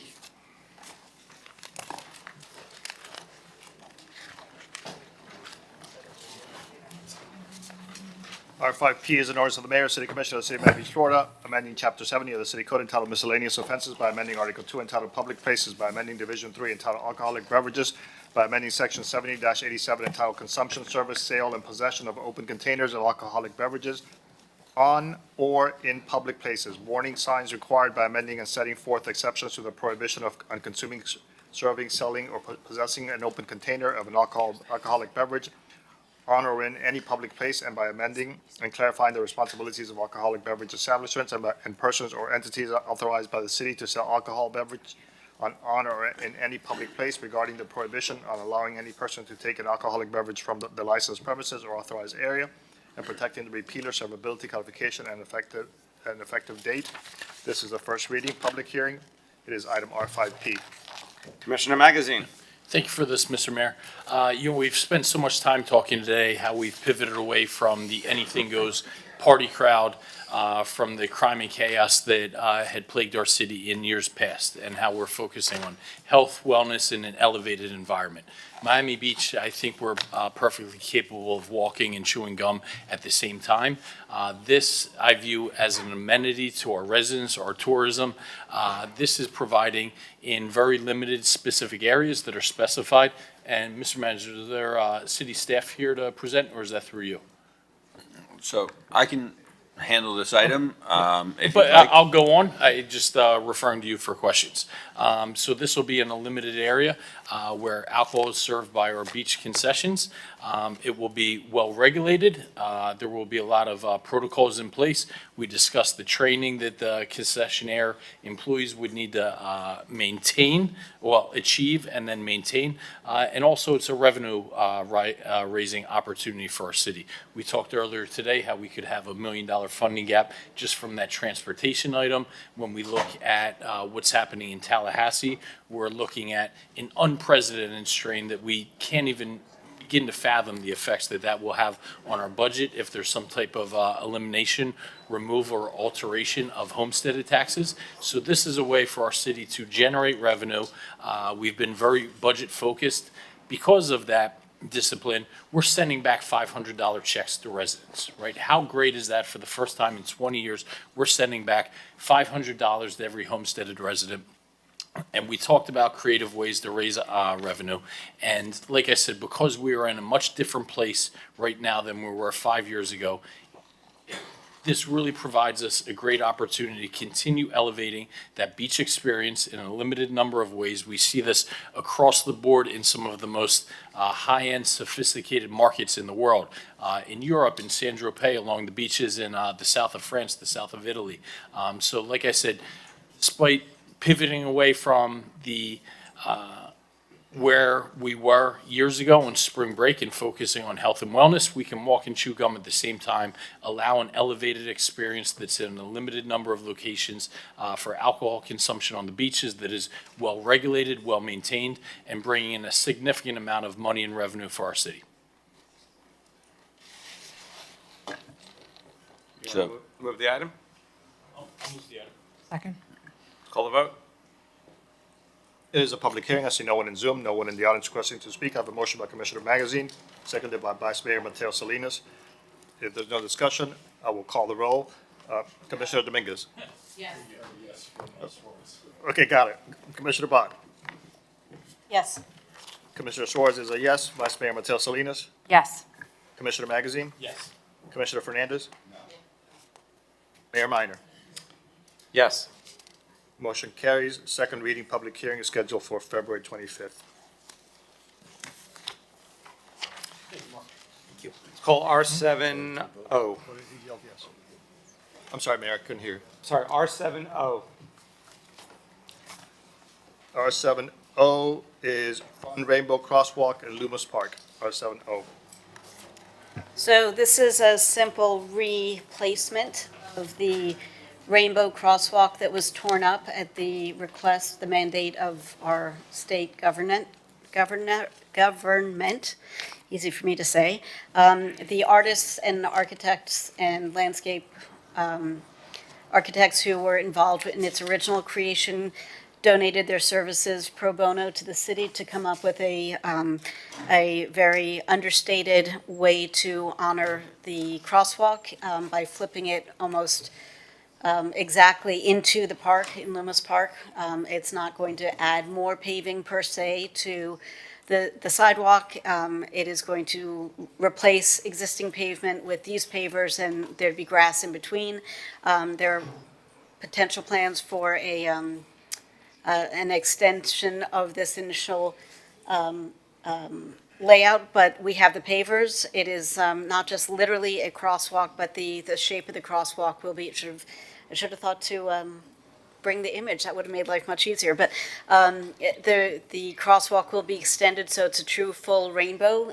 The corners will be made up of the actual broken pavers. We happily have quite a number of the pavers that were palletized once they were removed, so we don't have to create more pavers. We also have pavers left over. It is a small cost to do this. It's basically our staff to pull the permits and do the installation. And this is a hot topic for a couple of reasons. One is that, you know, I was there the evening that the pavers were ripped out, and the number of people who stopped by and were emotional and distraught. Tourists were saying, we may never come back to Miami Beach. This is such a devaluing of who we are as a community. And I would say that we is obviously the LGBTQ community, but it's all of us. It's the entirety of the Miami Beach community. I mean, the reason why it was done in the colors it was done originally was to pay respect to Leonard Horowitz, who was instrumental in helping revive the Art Deco neighborhood with his color palette. It is symbolic for so many people for so many different reasons, and it is critical that we get this approved here and now so that the city administration can move forward and have it be in place in advance of our April Pride Month so that we can celebrate and reclaim our proud advocacy for all of the communities who make Miami Beach home. With that, I'll move it. Mr. Mayor. Commissioner Fernandez. Thank you, Mr. Mayor. With all my heart, I want to thank Commissioner Bott for sponsoring this resolution, Commissioner Matil Salinas for co-sponsoring this item, because preserving the legacy, reinstalling our rainbow crosswalk, using these salvaged pavers, it's about visibility, it's about dignity. So as you mentioned, it's about recognizing how emotional this was and sending a message to our LGBTQ community and to the world about who we are. But what makes this especially meaningful is that this effort is being advanced by straight allies on this commission. It's easy for me as an openly gay man to sponsor this, but it means so much more. And the message is so much stronger when it's you, our straight allies, who come together to demonstrate kindness, to demonstrate support, to demonstrate your allegiance. So thank you so much on behalf of our community for doing this. I fully support your efforts. And when colleagues who themselves are not members of the LGBTQ community step forward to carry messages like this, it truly does send a powerful signal and message. So thank you, Commissioner Bott. Commissioner Magazine. I think this just really piggybacks on our comments this morning of being the most welcoming, inclusive community in South Florida, in the United States. I think that's something we're all proud of. So I'll move your item. I'll co-sponsor that. Thank you. I second it. And I'll co-sponsor as well. Let's call the vote. I have a motion by Commissioner Magazine, seconded by Commissioner Bott. All in favor of the item R70, please say aye. Aye. Anyone opposed? Hearing none, the item's approved 7-0. I heard And Ralph, co-sponsorship. I'd like to co-sponsor too. So co-sponsorship request by Commissioner Dominguez. I believe I heard Fernandez, and I heard one more. Who was it? A Magazine? Co-sponsor? Thank you. That's R70. R7X. R7X is pre-K scholarship program increase, R7X. This is being sponsored by Commissioner Suarez and I. Commissioner, I'll join as well. Me three. okay, this should be an easy one. Just for anybody watching, you want to explain it, Commissioner Suarez? You want me to give a brief? You go for it. So this is a program we implemented several years ago. The state of Florida has a VPK program for pre-K students, scholarships for students who are going to non-public schools. Doesn't have, it's open to any private school. And we have individuals in Miami Beach from really a broad spectrum of individuals who apply for and gain from this. We were the only city, and I believe we still are the only city in the state of Florida that offers this program in addition to what the state offers. It's a $3,000 scholarship. Last year, we closed the loop, the shortfall. This year, we had not during the budget process, so we had 192 people who were awarded the $3,000. We had 37 individuals who were waitlisted. This would close that shortfall of 111,000, so everyone who applied and is eligible would receive the funding. It's a great program. So looks like we have a almost full co-sponsorship, so thank you. Motion, please. And just a quick question. How do we get the word out about this program?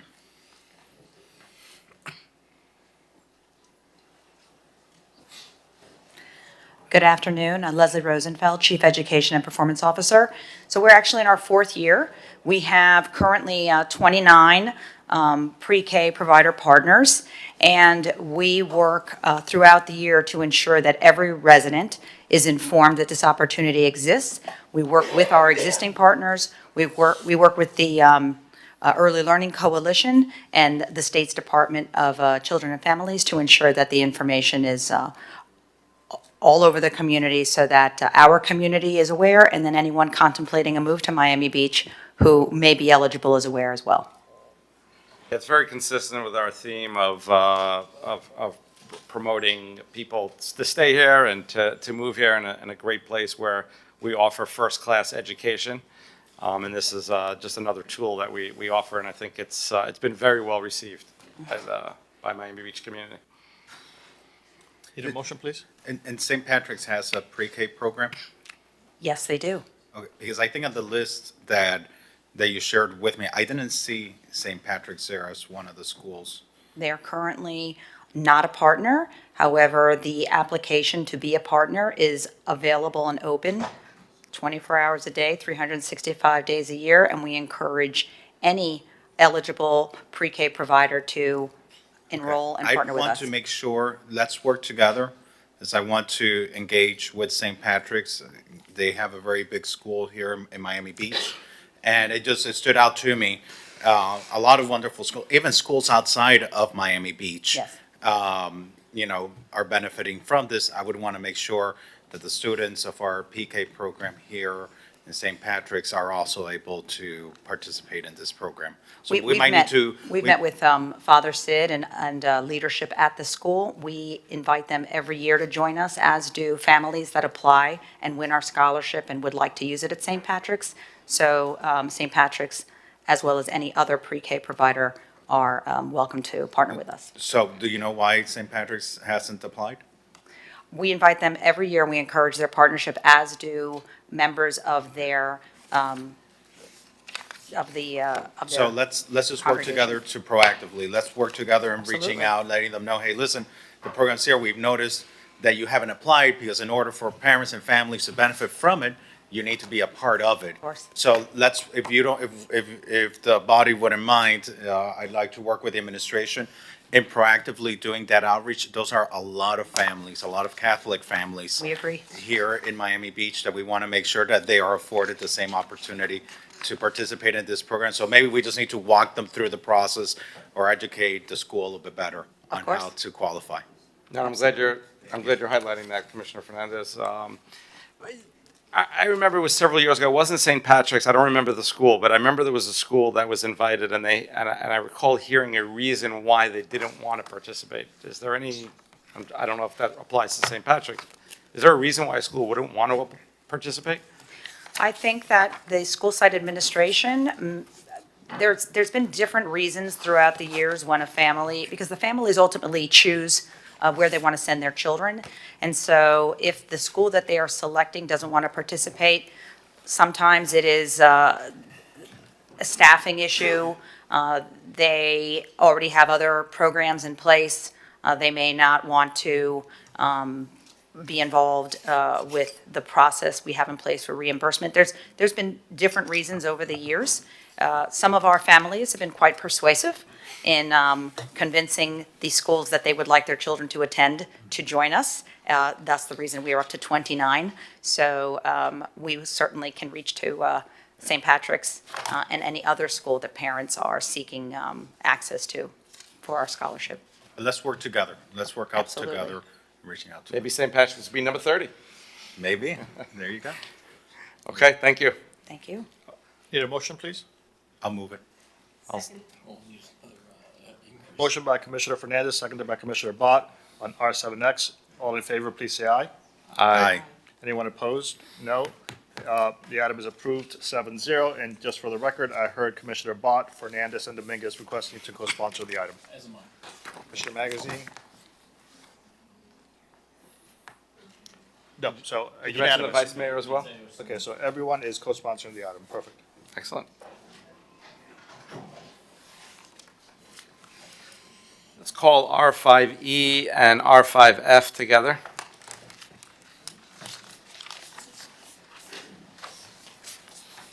R5E.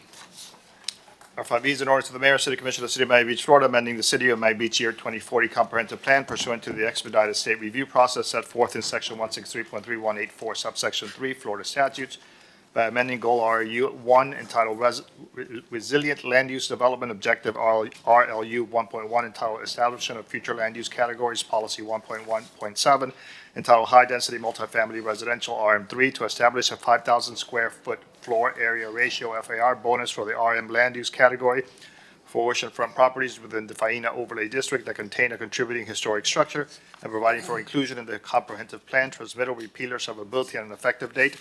That is item R5D. It is a second reading public hearing. Its companion item R5F is an ordinance of the Mayor and City Commission of the City of Miami Beach, Florida, amending the code of the City of Miami Beach, subpart B, entitled Land Development Regulations by amending Chapter 7, entitled Zoning Districts and Regulations, Article 3, entitled Overlay District, subsection 7.3.5, entitled Faena District Overlay to provide a 5,000 square foot floor area ratio bonus for oceanfront properties that are 65,000 square feet or larger and contain a contributing historic structure and providing for applicability, repealer, servability, codification, and an effective date.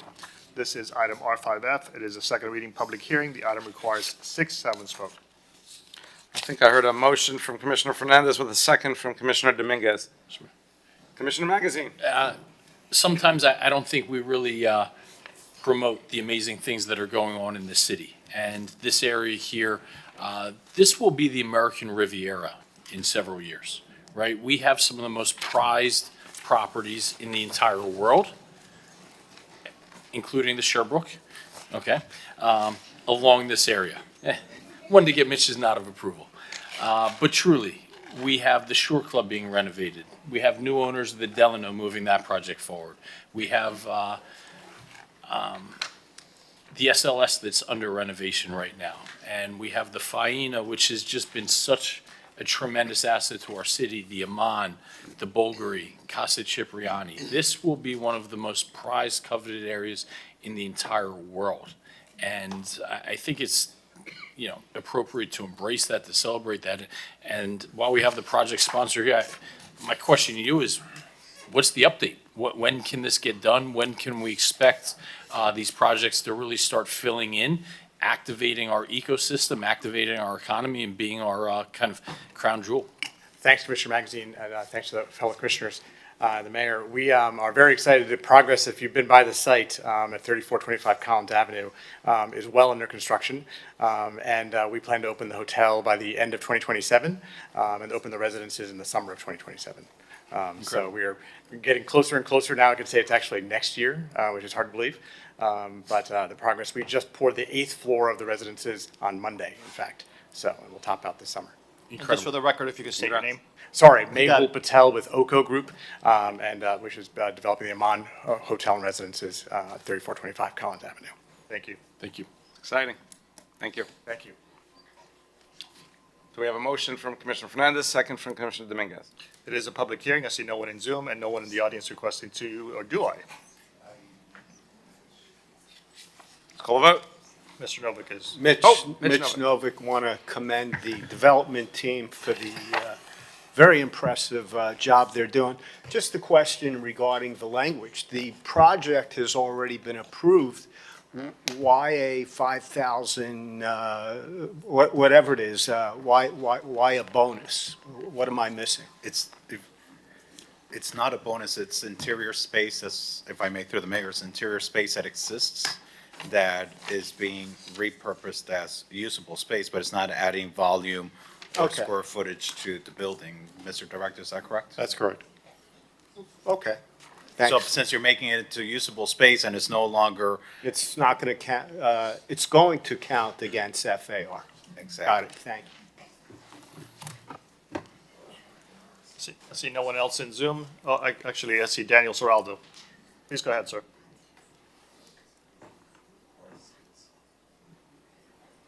Mr. Soraldo, go ahead. Yes, hi, Daniel Seraldo, resident of Miami Beach. Just want to put on the record that our city charter had a referendum requirement that would have put this vote to the voters, and that was removed by the state in 2023, HB 41. And so it's very unfortunate because once again, control of zoning should stay with the voters, should not be with commissioners, should not be with the developers. And we must gain back that referendum ability because we're seeing more and more. I heard the Raleigh also has an FAR increase proposed. So let's take back our city. Thank you. I see no one else, sir. Right. Let's call the vote. This is both on item R5E and R5F. Vice Mayor Matteo Salinas, Yes. Commissioner Suarez, Yes. Commissioner Bott, Yes. Commissioner Magazine, Yes. Commissioner Fernandez, Yes. Commissioner Dominguez, Yes. Mayor Minor. Yes. Motion carries. Both items are approved. We'll call R5B and R5C together.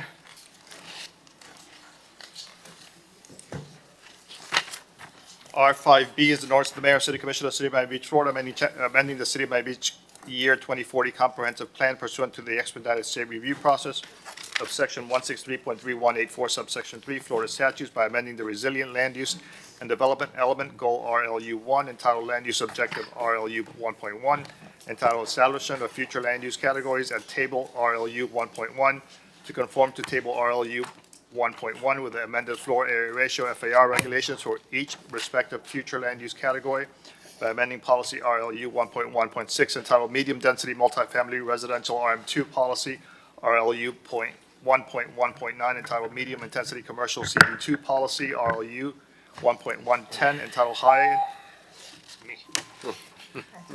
High Intensity Commercial CD3 and Policy RLU 1.128 entitled General Mixed Use Commercial Performance Standard CPS 2 to provide FAR and density incentives to encourage the development of non-transient residential uses and the conversion of existing transient uses to non-transient residential uses for applicable properties located on Washington Avenue by amending Objective RLU 1.2 entitled Land Use Regulations to amend Policy 1.2.8, entitled Residential Use Incentives to amend the minimum standards for obtaining the FAR and density incentives set forth in this ordinance, providing for codification, repealer, severability, transmittal, and an effective date. That was item R5B. It is a first reading public hearing. Its companion item is R5C, which is an ordinance of the mayor and city commission of the city of Miami Beach, Florida, amending the Miami Beach Resiliency Code by amending Chapter 1 entitled General Provisions, Article 2 entitled Definitions, with Section 1.2.1 entitled General Definitions by amending the definition of floor area and creating that definition for micromobility station by amending Chapter 5 entitled Off-Street Parking, Article 2 entitled Vehicle Parking, Bicycle Parking, and Off-Street Loading Requirements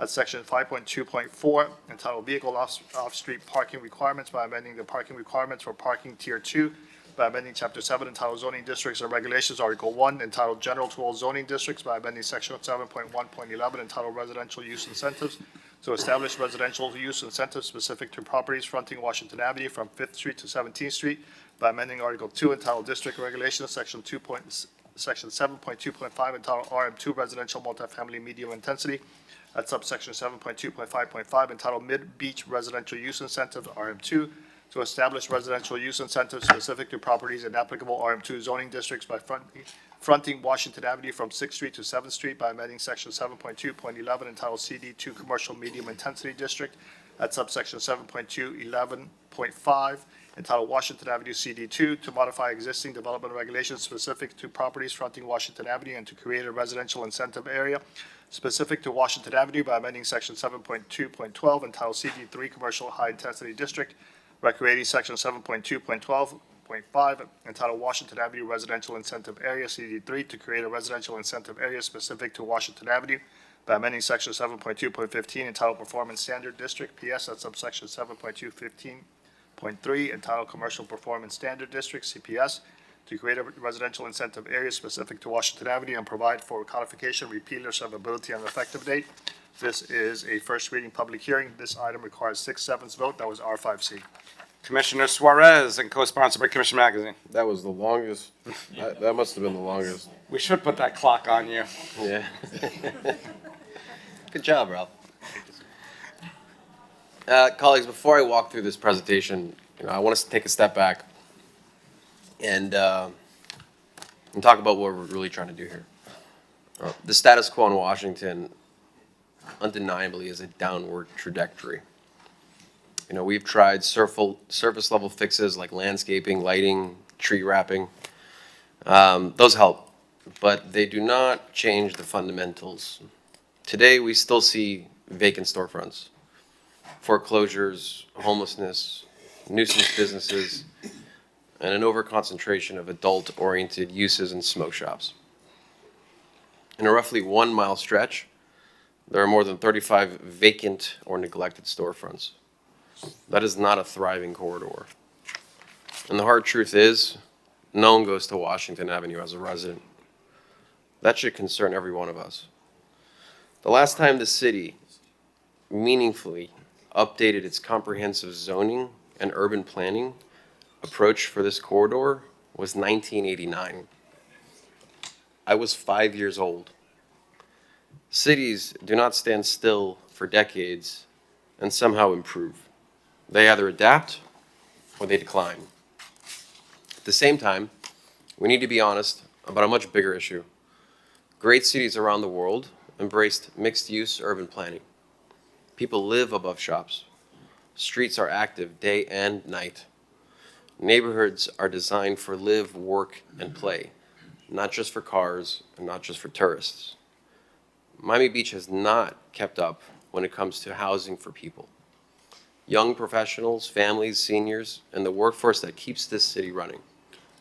Nearly 90% of our city staff do not live in Miami Beach, with many more commuting more than an hour each way just to get to work. That is not by choice.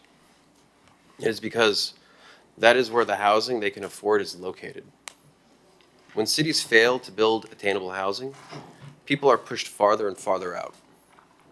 Commutes get longer, traffic gets worse, and development pressure moves outward. That is why growth ends up near the Everglades.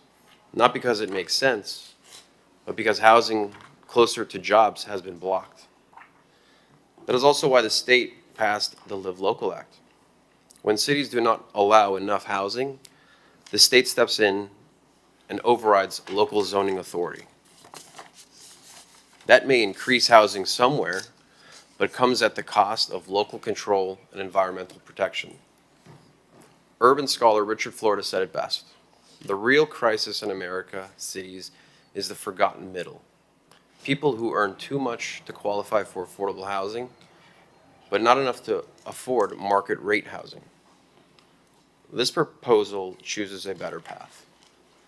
It is commission-driven urban planning, not developer-driven spot zoning. It brings residents back to Washington Avenue, supports businesses year-round, improves safety through activity, reduces long commutes, and builds housing where infrastructure already exists. So the question is simple. Is Washington Avenue a corridor we are proud of today? And if the answer is no, are we willing to lead? This is our opportunity to reimagine Washington Avenue as one of the greatest streets in Miami Beach. A place people live, walk, work, and belong. A street built for residents, not just visitors. That is the vision behind this presentation. And PJ, if you could please put it up. Okay, go to the next slide, please. So I wanted to, believe it or not, there was a resident and a business owner who sent me most of the images, and he took the time to go through all the vacant storefronts and neglected businesses on Washington Avenue. And I want to just go the current state of affairs on this corridor. As everyone knows, we still have Club Madonna there. We have a pornographic store, litany of smoke shops, tourist traps, and that is what's prevalent on Washington. You can go to the next slide. And you can keep going through the slides, PJ. I just want to have everyone see that these are all vacant storefronts on Washington Avenue. You can keep going, PJ. Unfortunately, it's very long because this corridor has been neglected for almost a decade. Go to slide 15 when you can, PJ. So what is the problem? The problem today is Washington Avenue has lots of hotels and lots of retail. Very few people actually live there full time. When tourists leave, the street goes quiet. Empty streets equals struggling businesses and safety issues. The state steps in when cities don't build enough attainable housing. And like I said, Miami Beach hasn't delivered a major attainable housing initiative since 1989. Next slide. So I had our planning director do an analysis of the last 10 years on what has been constructed in Miami Beach. And believe it or not, it's almost 2 to 1, where there's double the amount of hotels and then residential units. And of the 749 residential units, only 229 have a unit size between 650 square feet to 1,000. Only 100 less than 650 square feet, with the majority being over 1,000 square feet. And interestingly enough, most of them is coming from Five Park. Okay, next slide, please. So what is mixed use? Mixed use, very simple, shops and restaurants on the ground floor, apartment condos above, people live where they shop and eat. You know, this is how real neighborhoods are built. It's very simple to look at South of 5th with the Cosmopolitan as a prime example. In fact, the Cosmopolitan gave birth to a billion-dollar company, which is Pura Vida. That happened on the ground floor, and it is, I believe, a global company now worth $1 billion. Started as a mixed-use business. Next slide. More residents equals more eyes on the street. Safer streets day and night. Businesses gets customers year-round, not seasonal. And higher quality retail replaces low quality uses, as what we see right now on Washington Avenue. We've seen this work in Miami Beach, like I said. Next slide. It's worked at Sunset Harbor, South of 5th. Those are improved because people live there. Same idea here, just much lower scale. Single-use zoning is a thing of the past. You can ask our director here, you can ask any urban planning professional.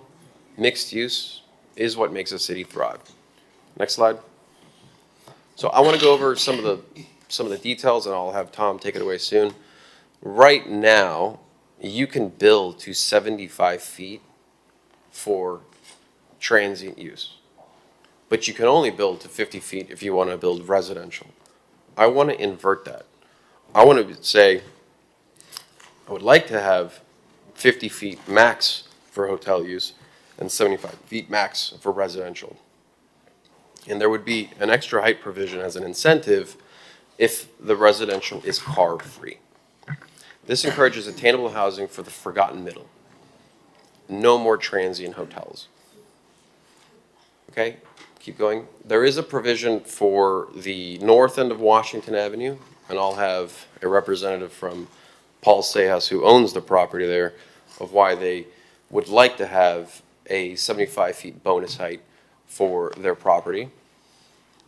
But for the majority of Washington Avenue, it would only be a 25 feet bonus height if certain incentives are met, and that is going to be further explained by our planning director.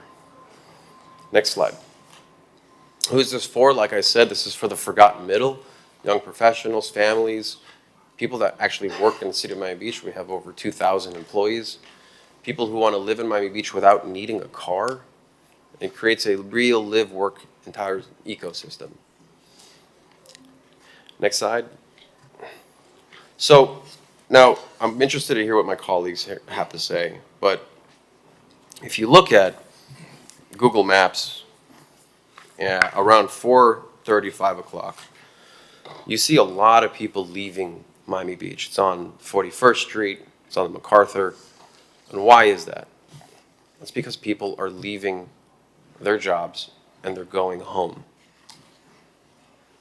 The idea that I have here is that I want to incentivize housing that doesn't require parking. And it may seem counterintuitive that you want to have more density for people that actually live here, but the more parking spaces you build means more cars that are going to live on Miami Beach. And we're trying, with this proposal, I'm trying to change that. We have plenty of public transit options within Miami Beach. We have the trolleys, which we just signed an extension for, bikes, micromobility. You can pretty much walk almost anywhere in South Beach in 30 minutes. Also, it's a lot less expensive for market rate housing when there is no parking space available. Next slide. So, built-in safeguards. This is going to be for non-transient residential, no hotel conversions, no short-term rentals. That will be baked into the covenant. The minimum lot size for preventing overbuilding. Incentives are temporary. And this is important because this gives the landlords who are thinking about building attainable housing a 7-year, or right now it's 6 years, time period to take this. So it removes the speculation on their property. We're not going to be overinflating their value automatically by passing this. It's you have to act on this immediately, or the ordinance expires. And the city stays in control. So, next slide, please. So we've got some built-in neighborhood protections. Okay, we have the setbacks still apply. The buildings must fit the surrounding context. Historic Preservation Board review is required. We have right now an incentive for hotels on Washington Avenue, and the two that come to mind is the Good Time Hotel and the Moxie, and both are struggling right now, especially the Good Time Hotel. And in fact, if you look at the Good Time Hotel, I believe 90% of the retail space below is unoccupied. And they're going through some serious financial struggles where their only revenue stream really is a rooftop entertainment. So we want to change, or I would like to change the incentive from transient to residential. Next slide, please. Unlike the state of Florida coming down and telling us what we need to do for zoning, we set the rules. There's no special zoning. There's no spot zoning for particular developers. This is real urban planning. It's high-level policy written by us. and the developers follow the rules, and they don't write them. Okay, next slide. Better than a state preemption, the Live Local Act overrides local zoning authority, then the city blocks attainable housing. As we all know, Live Local is a one-size-fits-all. This plan delivers attainable housing through the city policy, not state override. This is for one of our most struggling corridors. Infill housing reduces urban sprawl and protects Miami-Dade County's wetlands and farmland by building where infrastructure already exists. Next slide. Now, believe it or not, I actually didn't reach out to any of these organizations. They were nice enough to support this initiative, including the MBU, So Be Safe, ADNA, the Washington bid. It was unanimously recommended by the planning board, and it's supported by the city administration. Okay, the final takeaways. Last slide, please, PJ. We want to plan first, build second, no spot zoning, no developer giveaways, housing where it belongs. We set the rules, and it's for neighborhoods, not speculation. So Tom, you could take down the slide, PJ, thanks. So Tom, take us a little through the history of this proposal, and maybe mention, as the planning director for the city of Miami Beach for 30 years, why you're supporting this. I've been with the city for over 30 years, but only the planning director for 12. Okay. When Commissioner Suarez approached me about this almost 2 years ago, and I remember it distinctly because I was at a national planning conference in Minneapolis, and we had a lengthy conversation about Washington Avenue. And one of the things that is promoted at length nationally in terms of urban planning is mixed use, is particularly in urban areas, introducing residential in a way that can be used without vehicles, utilizing transit. And so one of the things that I had mentioned to Commissioner Suarez was that Washington Avenue has never been approached comprehensively in terms of incentivizing residential. Even though there has been a very small residential bonus of 0.5 in place since 1989, nobody has been serious about building residential. In fact, almost 12 years ago in 2017 and 2015, when there was a task force regarding Washington Avenue, staff had recommended that incentives also be provided for residential, and the task force disagreed at the time because they wanted to see hotels. They thought Washington Avenue was better suited for commercial. Our argument at that time was that if you add residential, you'll have more people 24/7 that can utilize spaces morning, midday, and in the evening. And the only way to really do that is to have an infusion of residential. So Tom, you recommended at the time that there be more of an incentive for residential, and this task force decided not to do that and incentivize more hotel development, correct? Correct. You know, and I think it's important that we play this video from that period. And PJ, if you could play that video to give a little context to the history. Okay, so Daniel. Yes, thank you, Mr. Vice Mayor. Daniel Serraldo, Miami Design Preservation League. We were very involved in the master plan for Washington Avenue, participating, it seemed like a very long time to get the consensus after Mr. Ziskovich was hired to review all the possibilities on that street. And at the time, the understanding from that master plan was not to encourage residential on Washington because of the concern that it might have an impact on the entertainment district. So seeing there was a workshop and now there's a talk of co-living, it's kind of a new idea that may have some unintended impacts.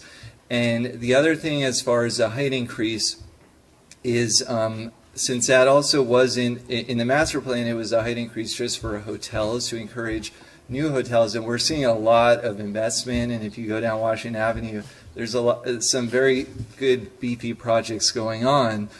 But, you know, maybe between first and second, the HPB could look at it. Maybe we could get some more like massings, you know, because I know a lot of time was spent during the master plan to try to get the consensus. And I just don't know, you know, I think it'd be good to have more information maybe before second reading. Thank you. Tom, I don't know if you have some comments. You could put it down now, PJ's up. So I want everyone that's watching to know that this idea is a failed idea. It has failed miserably.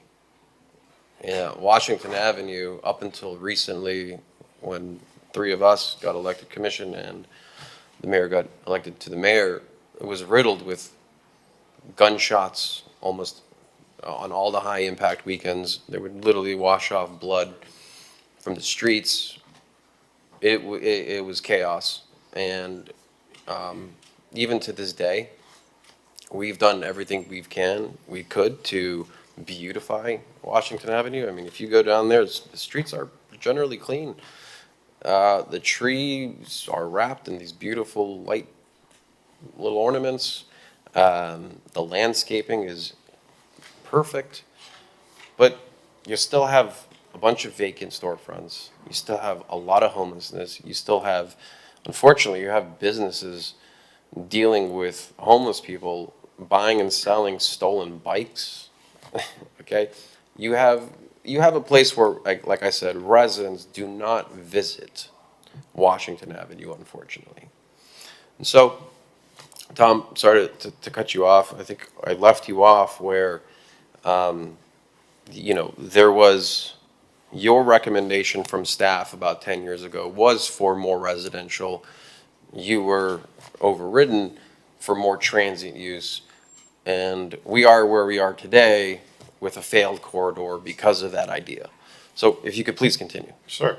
So one of the things that I had suggested to Commissioner Suarez was that there needs to be a more tangible incentive for residential. And that is a lot more than just a small FAR increase or a little bit of height, but that it should be something that is more substantive but very strategic.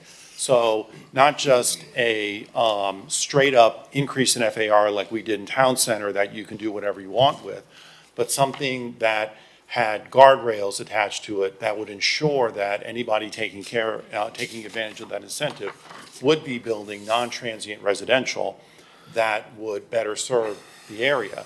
The other thing I pointed out was that because Washington Avenue is a defined commercial corridor with established transit in terms of bus lines, in terms of the ability to take micromobility, the micromobility network, our Trolley network, that even though we did not have a dedicated regional transit system on either a fixed rail or a dedicated lane, that I believe that there was enough people that would be willing to use transit that would not need a car, that you could structure such an incentive around the idea of not having cars so that the increase in intensity would not further stress our already constrained roadways.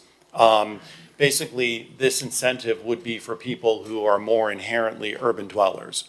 A person who has a vehicle or a couple that has 2 vehicles that use the car every day, this really wouldn't be suited for them. This would be suited for the type of person where either they don't have a vehicle is optional, and they can utilize transit. And so the incentives were developed and predicated based upon that theory. It's also important to point out that in terms of the aesthetics, the FAR, although an FAR of up to 4.0 is proposed, the maximum height, including the bonus of 100 feet, is fairly constrained, particularly in terms of a large commercial corridor. There are massing studies that are attached to this proposal that show what these different options could look like. And because there is going to be a very rigorous historic preservation process attached to each application, which again allows us to retain control, these types of buildings, even though they may be taller, will have movement, will have articulation, and the HP board will be able to ensure that. Basically, in short, what this does is this attempts to increase the number of full-time residents along the Washington Avenue corridor that don't utilize vehicles, that would be utilizing transit, that would be utilizing micromobility in a way that would allow the corridor to eventually flourish with daytime as well as nighttime uses and more neighborhood uses.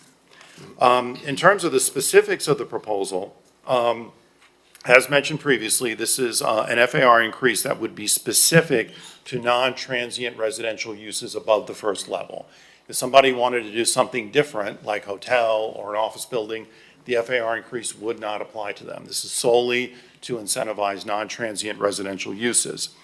There would be a minimum micromobility component within the interior of the structure at the first floor to ensure that there was micromobility opportunities for the residents of the building.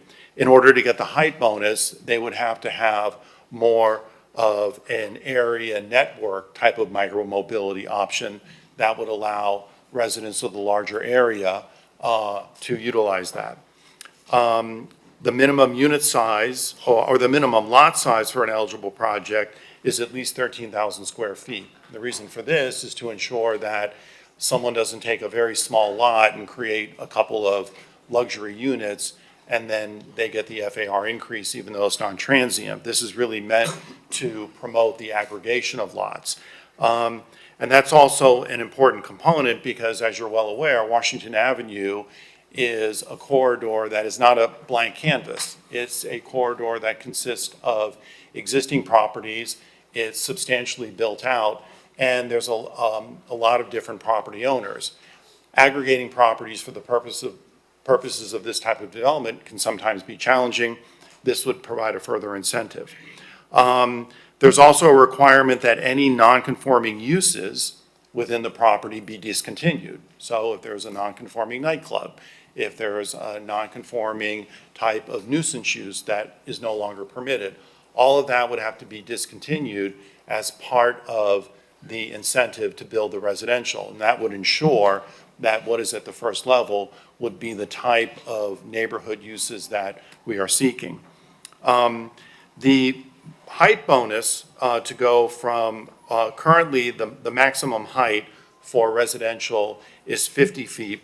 The code change would allow you to go to 75, but to take advantage of the 25-foot bonus for a maximum of 100 feet, then you would need to agree to prohibit any off-street parking. And the reason for that is because what we did not want to see is the height being used for one level or two levels of parking structure. We'd rather have that be used for the actual residential units. If you're not taking advantage of the height bonus, you could provide up to 20% of the required parking that would be allowed under parking district number 1. So you could put a limited amount of parking, but if you want the extra height, that extra height really should be for residential units. The project would also have to exceed the micromobility requirements and participate in a public micromobility network. And then lastly, this does have a sunset provision, which is important because one of the things that this commission would want to do is, one, incentivize this. So by including a time frame, this isn't something where a property owner can say, hey, I've got all these development rights, I'm just going to sit on it for the next 10 years. No, there's a fixed amount of time that you have to use this. Also, it acts as a safety valve. And in that case, if in 3 or 4 years, the commission doesn't like what it sees, if people end up taking advantage of this, the commission can just let it sunset, and that would not run afoul of any state preemptions. That's everything I have. Right now, if they wanted to do a live local on Washington Avenue, what is the height that could be? So that's a good point. If somebody, and we have had inquiries about live local projects on Washington Avenue, under a live local project, somebody could do up to a 6.375 FAR. They would be able to provide the parking on site. And more importantly, the maximum height would be between 300 feet and 500 feet, depending on where they are located. Basically, if the parcel is within a mile of Alton Gateway, where Five Park is, they can go up to 500 feet. All the other properties would be within a mile of the convention center hotel site, which is 300 feet.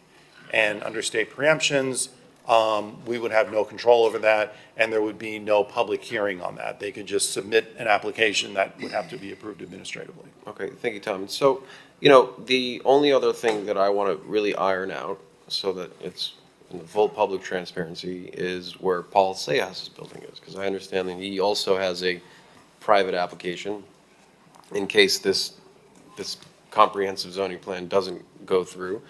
And I want to hear from his representative, why do you need the 75 extra feet in height as far as to develop this property? Because, look, it's not an equity firm that owns this property. It's Ambassador Sayas. He's owned it for 30 years. He bought it when no one else wanted to invest in Miami Beach. And he took a risk and believed in our city. And, you know, when I talk to stakeholders in our city, I listen. And that's why I included you. But I would like you, Cecilia, to explain why you need these extra enhancements. Yeah, good afternoon, Mayor, Commissioner Cecilia Torres Toledo, Ackerman LLP. I represent Ambassador Paul Cejas along with Neeson Caston. We've been working with Ambassador Cejas for approximately 2.5 years in order to redevelop that corner of 16 and Washington Avenue. He's looked at this property and redeveloping this property multiple times. There has been approvals in the past for a buy right project, and simply it just does not pencil out. We would have to go through a very luxury product in order to redevelop that corner, and that's not what the city wants, and that's not what Ambassador Paul Cejas wants to develop at this point. With the by right FAR and height that is afforded to this parcel, we can achieve a reasonable density. CD3 has the highest density in the city. You can develop 150 dwelling units per acre, but we just don't have sufficient FAR or height to get even close to that.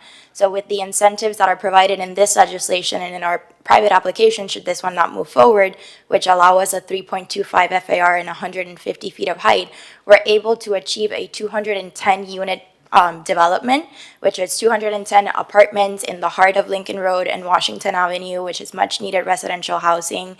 This project has actually already been presented to the planning board. We have a CUP approval for this project. We presented to the Historic Preservation Board. They have some comments on the design that we're working on addressing so we can go back to the Historic Preservation Board.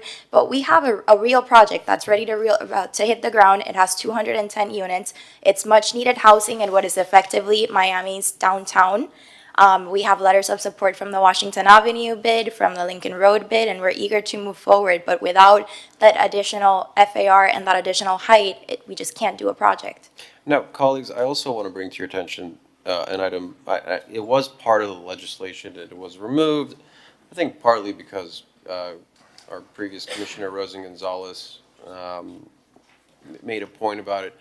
I wanted to put I believe, a 1,200 square foot cap on unit size. We have a minimum, we removed the maximum, and I wanted to see how my colleagues felt about this. But, you know, right now when we talk about government housing, it's usually centered around AMI. And like I said in my presentation, you know, there is a forgotten middle where people don't make enough to not qualify for government housing, but not enough for market rate housing. And I think some of the tools that we could use as legislators up here is to define what we want as a city. And so do we want to pave way for more 2,000, 3,000 square foot units? Or do we want to say, on average, this is the unit size that we would like to see, similar to the Floridian, the Cosmopolitan, the Courts, the Waverly, the Flamingo. It seems that those type of developments, they're not being built anymore. It's either government housing based on AMI or ultra luxury at 3,000 plus a square foot rate. And so this sort of gives the ability developers to say, hey, you're not going to make a boatload of money, okay, but you'll make some good money, and this is a sandbox that we're creating that you guys can play in and work in instead of them defining the rules. So, look, I want to think long-term. I want to see I certainly would want to see Washington Avenue different than where it is today in the next 30 years. I don't own any property on Washington Avenue. I have no skin in this game. I think that this is just good legislation for the future of Miami Beach. It is a struggling neighborhood. The old idea that, hotels on Washington Avenue, we're going to somehow bring it to life is a failed idea. And I want to put ideas forward that are proven and true and supported by our city staff and scholars, urban planning scholars around the world. So look, guys, if this is not something that I would hope that the majority is not comfortable with, I understand, but I want to make a good faith effort to really revitalize a corridor that has really struggled in the last couple decades. Commissioner Fernandez. If Tom wants to clarify something before. I just wanted to clarify one thing. Commissioner Suarez is correct. We did initially start with a maximum unit size. Somehow it was removed. The administration thinks that's a very good idea, and the planning board actually also recommended a maximum unit size of 1,300 square feet. 13? Yeah. Okay. Mr. Mayor. Commissioner Fernandez. Thank you, Mr. Mayor. So, I agree we need to revitalize Washington Avenue. My concern is that even with a sunset date, this legislation would immediately reward bad property owners. And Commissioner, you showed many of the pictures of those empty storefronts, storefronts that aren't well maintained, storefronts with businesses that don't represent the caliber and the quality of businesses that we would want to have here. And we would be immediately rewarding these bad property owners, in my opinion, with valuable upzoning the moment that this passes. The market value would be created at second reading when we pass this. The entitlements would be usable at second reading once this is passed. The land value would happen. And Mr. Planning Director, correct me if I'm wrong, the requirement is that you need to have a building permit. But if you don't have a building permit, the upzoning, you lose the upzoning, but the moment you have a building permit, you have the right, you have that entitlement. That's correct. And how difficult is it to keep a building permit open? I don't want to speak for the building official, but I believe once you have a building permit, you just need to call for an inspection every 6 months, and then you can maintain that building permit. Or submit a change, or, there's procedural ways. And we've seen it, over your 30 years here at Miami Beach. Is that a common practice that Yes. people? It is a common practice that people do. So the market value, the entitlement, the land value is being created now. A sunset provision a few years from now doesn't undo the immediate grant of development rights given today, and owners who have neglected properties, who have affected our city, contributed to the decline of this corridor, would still receive some very valuable upzoning benefits, the same benefits that a good property owner would get, without first demonstrating any performance, any investment, any public benefit. I do support redevelopment. I support adding residents. I support revitalizing Washington Avenue. I like the idea of incentives, and I think it's all how we go about granting these incentives. My concern is that this is a blanket upzoning at a scale that is too intense and too infrastructure intense, too intense in our infrastructure to be good for us right now. And I just, the impact analysis that we have on our agenda makes clear what this legislation actually does.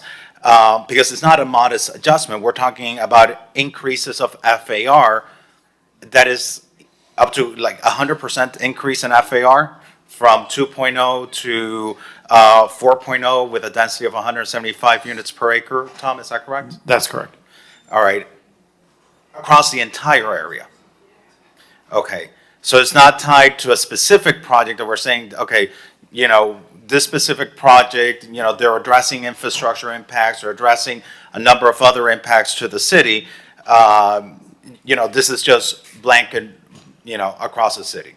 Well, I mean, across the corridor. That area, correct, yes. All right. So let me ask you this. With 1250 West, how many units did we approve with 1250 West? I think it was around between 50 and 60 units. It was pretty limited. Okay, 50 or 60 units. And with the Deauville, how many units did we approve with the Deauville? The Deauville, I think, was 80 residential units and 100 hotel units, or the inverted, but they were very big units and the density was very low. Okay, so we're talking about, so in total, how many units did we create in total between the two projects that we approved? Couple hundred at the most. A couple hundred, okay. According to the impact analysis, this upzoning legislation, how many additional residential units would come out of this upzoning legislation? So when we did an impact analysis for the area, which is required, because it's a large area, we had to take into account the entirety of the area. And the assumption on the impact analysis was that every single parcel would be developed and built out.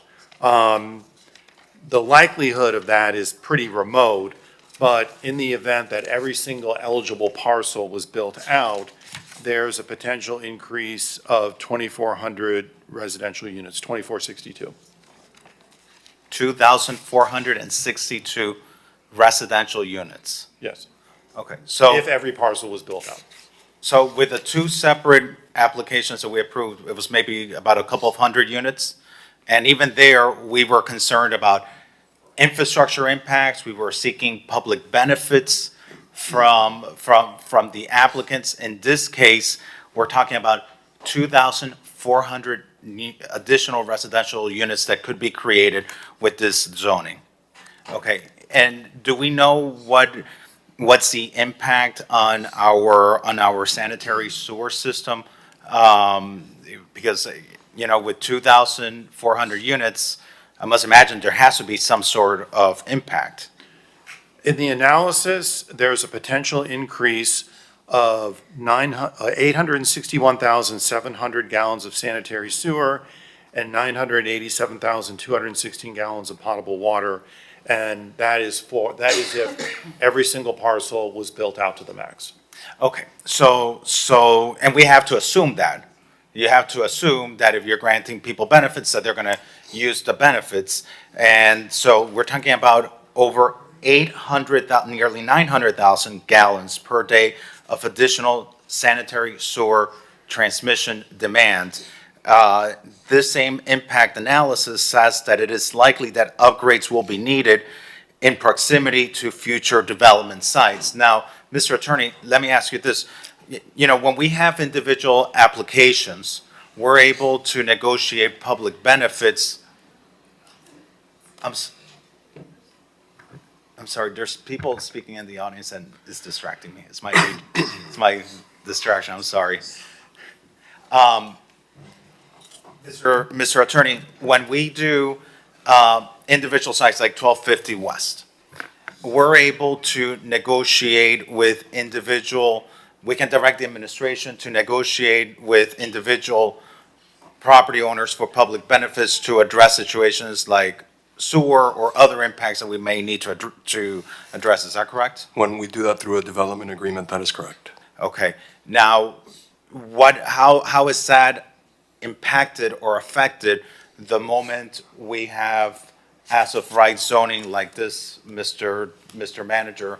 Is this something that you're still going to be able to do the moment someone comes in and says, I want to take advantage of 4.0 FAR instead of 2.0 FAR? will you still be able to have that leverage of negotiating these public benefits to address the infrastructure impacts that we know they're going to happen? So most likely, no, we wouldn't have the ability to negotiate individual development agreements with the properties because they would be as of right. Okay. And so that's a concern that I have. It's a significant concern because, you know, these aren't speculative numbers. They come directly from the analysis that we requested from staff regarding this legislation. You know, and it tells us, you know, something that we shouldn't ignore. It tells us that water and sewer transmission infrastructure will need upgrades in the proximity of development sites, and we won't be able to negotiate benefits for that.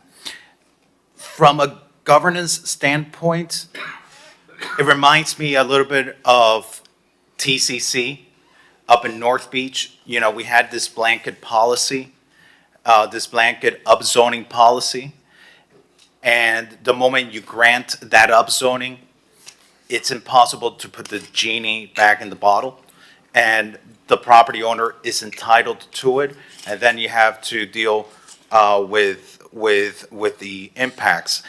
I would take a different approach. Same end goal, but different approach. Let's identify corridors like Washington Avenue, where we want to see reinvestment.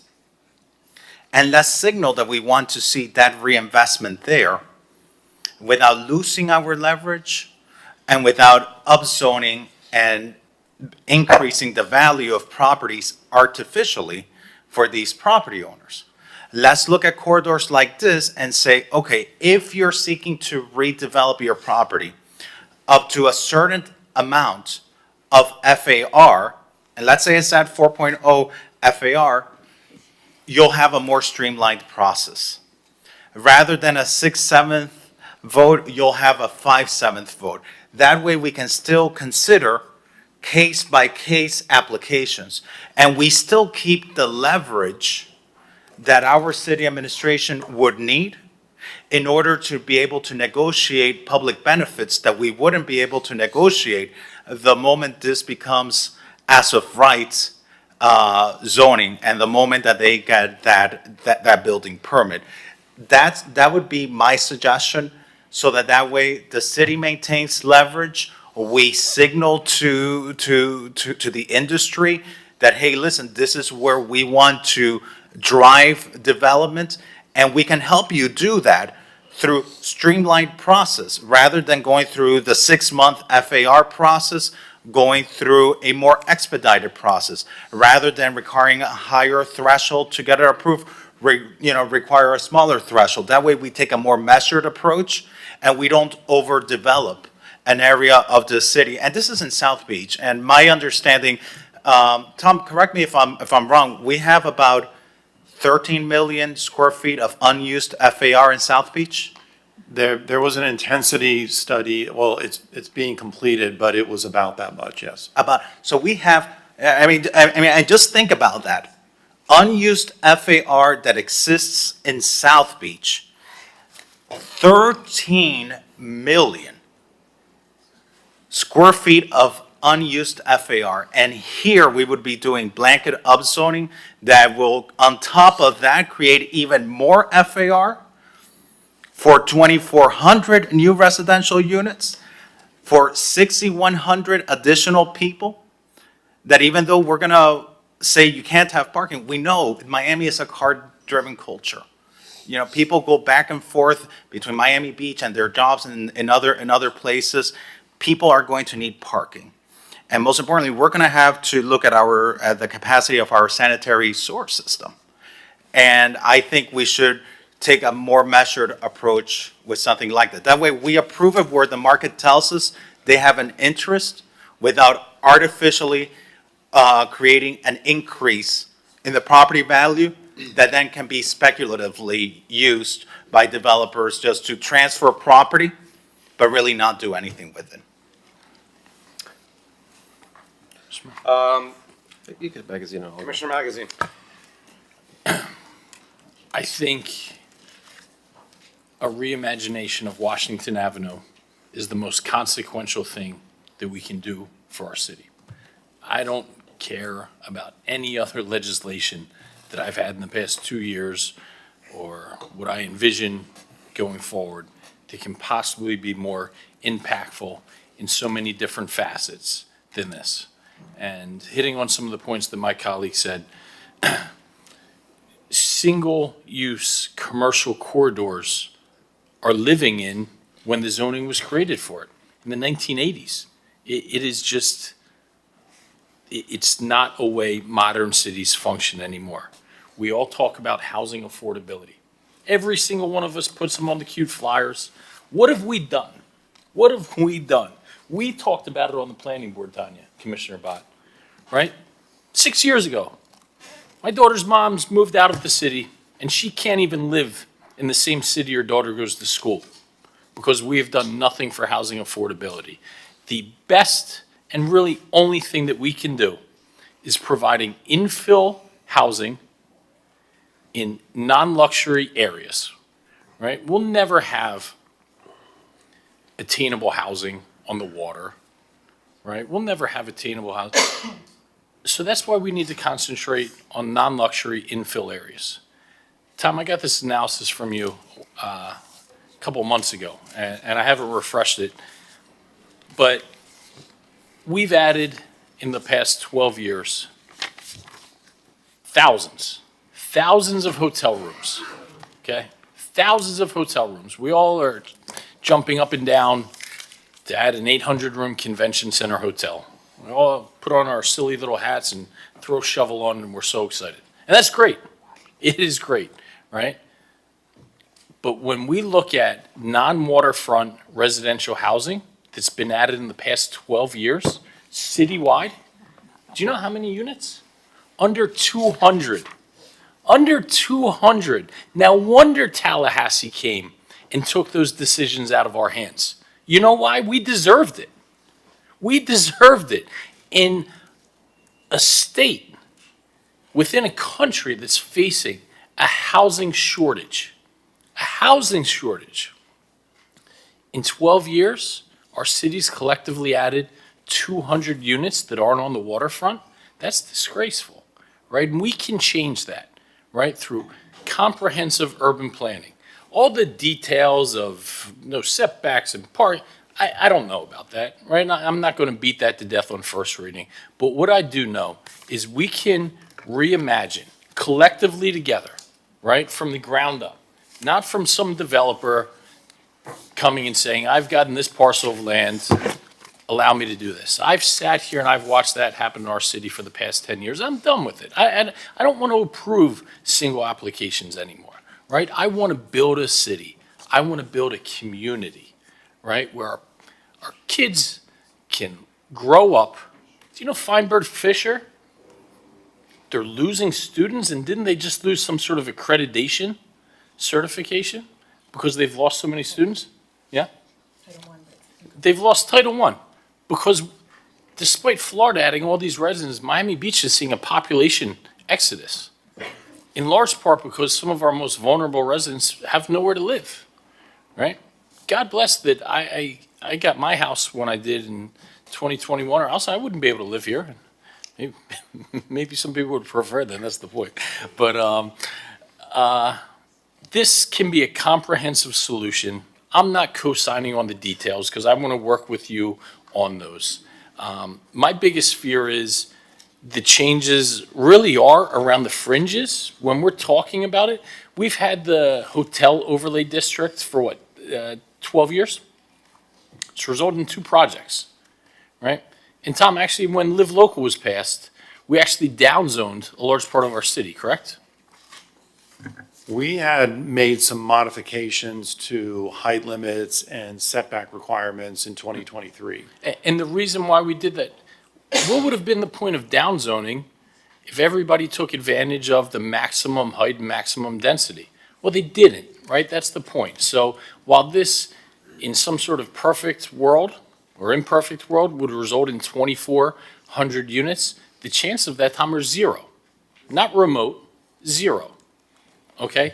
The hotel incentives that were provided in 2016 were much more substantial than this, and this resulted in 2 projects. And in fact, we tried getting so cute around the edges.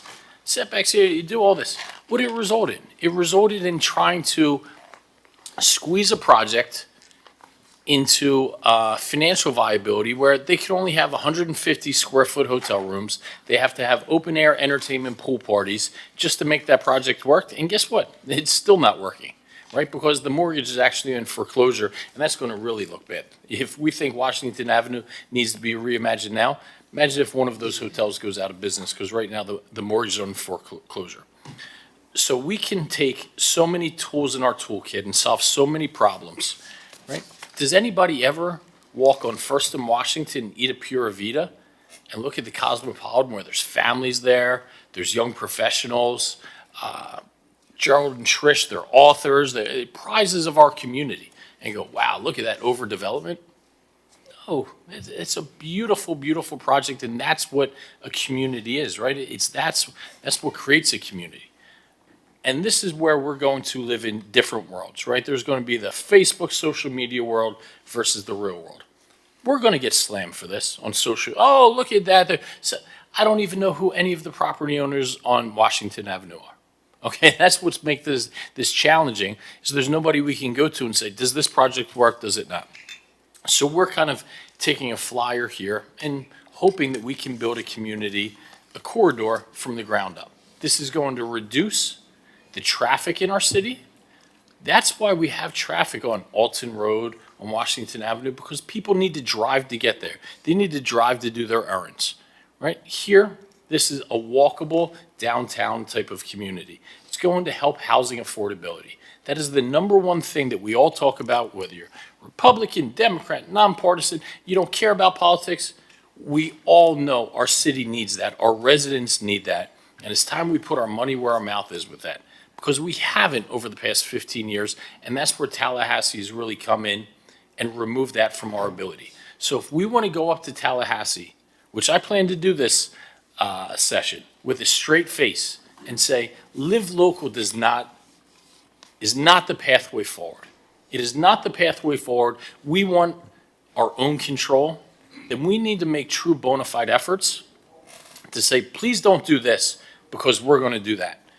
And if we don't actually start putting our money where our mouth is, we talk a lot, but we never act on it, then Tallahassee's not going to ever return that confidence in local municipalities, and especially Miami Beach, that we're going to be a partner in helping solve this housing crisis. So while I'm not co-signing the details, exactly what this is looking like, I'm going to move forward on this as a conceptual idea, hopefully work with staff, hear my other colleagues' thoughts that we can incorporate this, because I'm just going to co-sign on the conception. When you start putting 7 cooks in the kitchen, that's where kind of you over-engineer projects to death.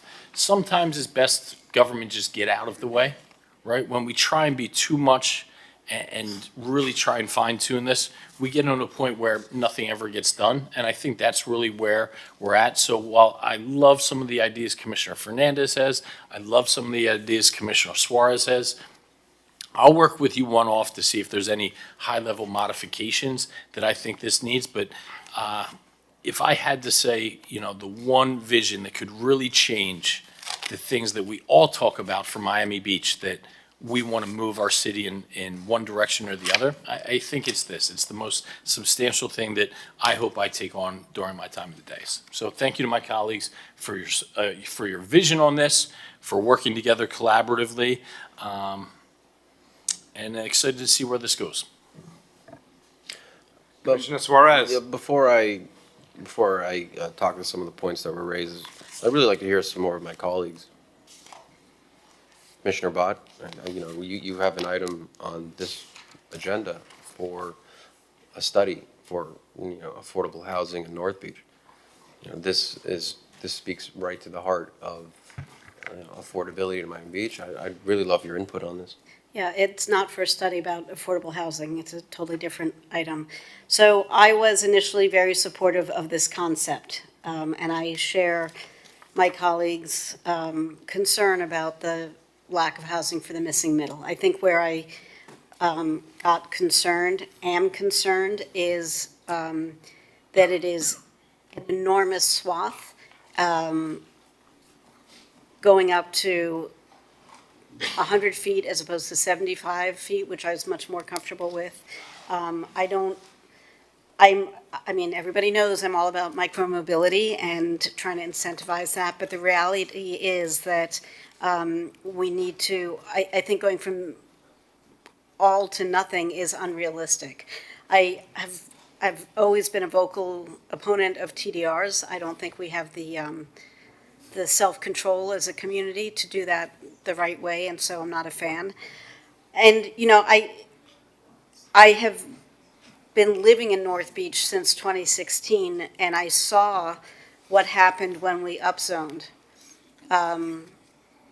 where we went from an agreed, I think it was 8 to 12 stories to 22 stories for the most egregious example, with no developer benefits, or development agreement benefits, rather, where, you know, I had to have a bit of a hissy fit to get us all to agree to do an aqua infrastructure study. And I've just learned this past week that that the first findings, not all the findings are in, but that the first findings are that, yeah, in fact, we need to upgrade our water lines in significant capacity. We have 1,439 new units between residential units and co-living units in North Beach. And that was done as of right with no community benefits negotiated. Those developers are not working towards improving parks or water quality or infrastructure. Nobody is dealing with the horrific traffic. And so I am conceptually on board with this concept, but I'm not comfortable with the details the way they are now. I would like to find a way to limit. And I know, you know, Commissioner Fernandez said you need to assume, for sake of argument, that everybody who is eligible for this upzoning will take advantage. In reality, we know that doesn't happen. I would like to make sure it doesn't happen. I would like to say not more than 3 projects, let's say, until we know. And this was what I said about Town Center, you know, with the micro units. I'm like, yeah, they could be amazing. They could be great for a certain subsegment of the population. So let's try a building. How about if we try a building near Mount Sinai, or, you know, someplace where we've got a population center of people who would enjoy living that way. And that obviously didn't fly. So now we have 13 new buildings in an 8x6 block area with close to, you know, 1,450 units coming on. So as everybody knows, this is something I also feel very strongly about. But I think in its current iteration, it has changed a lot since we first started talking about it 2 years ago.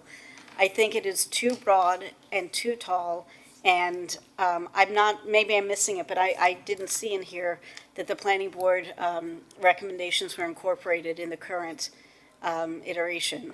And so I want to support something that addresses the housing for the missing middle.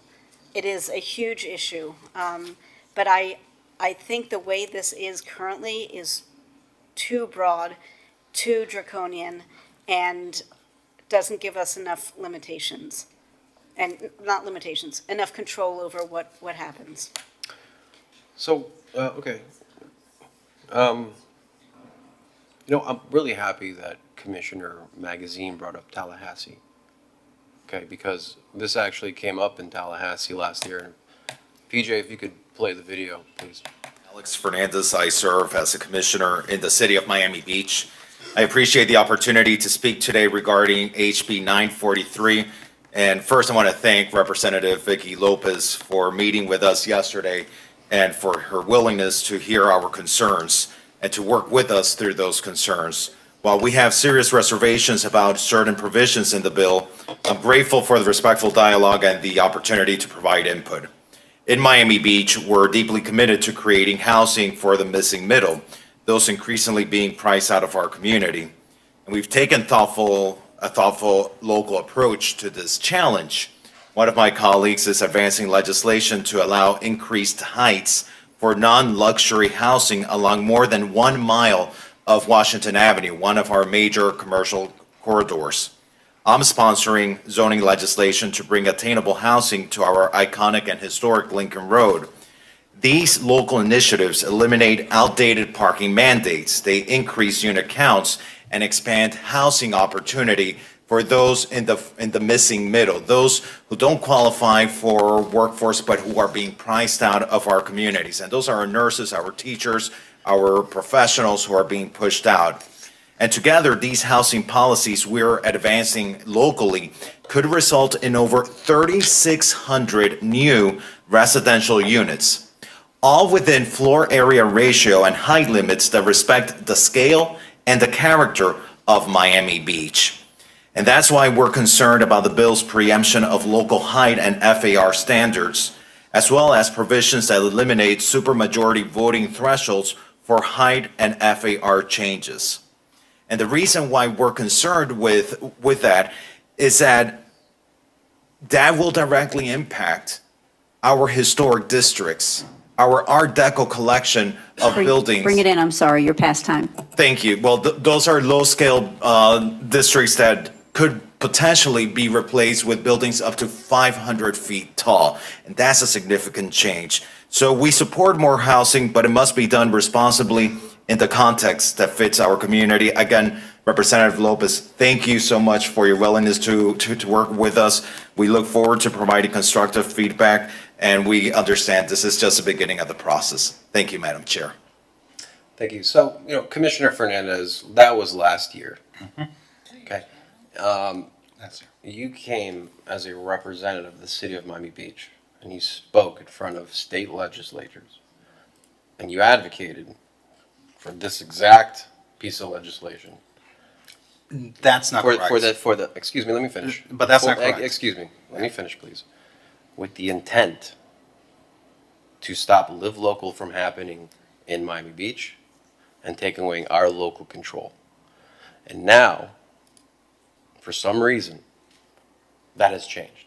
Everything you set up there was amazing. It made perfect sense.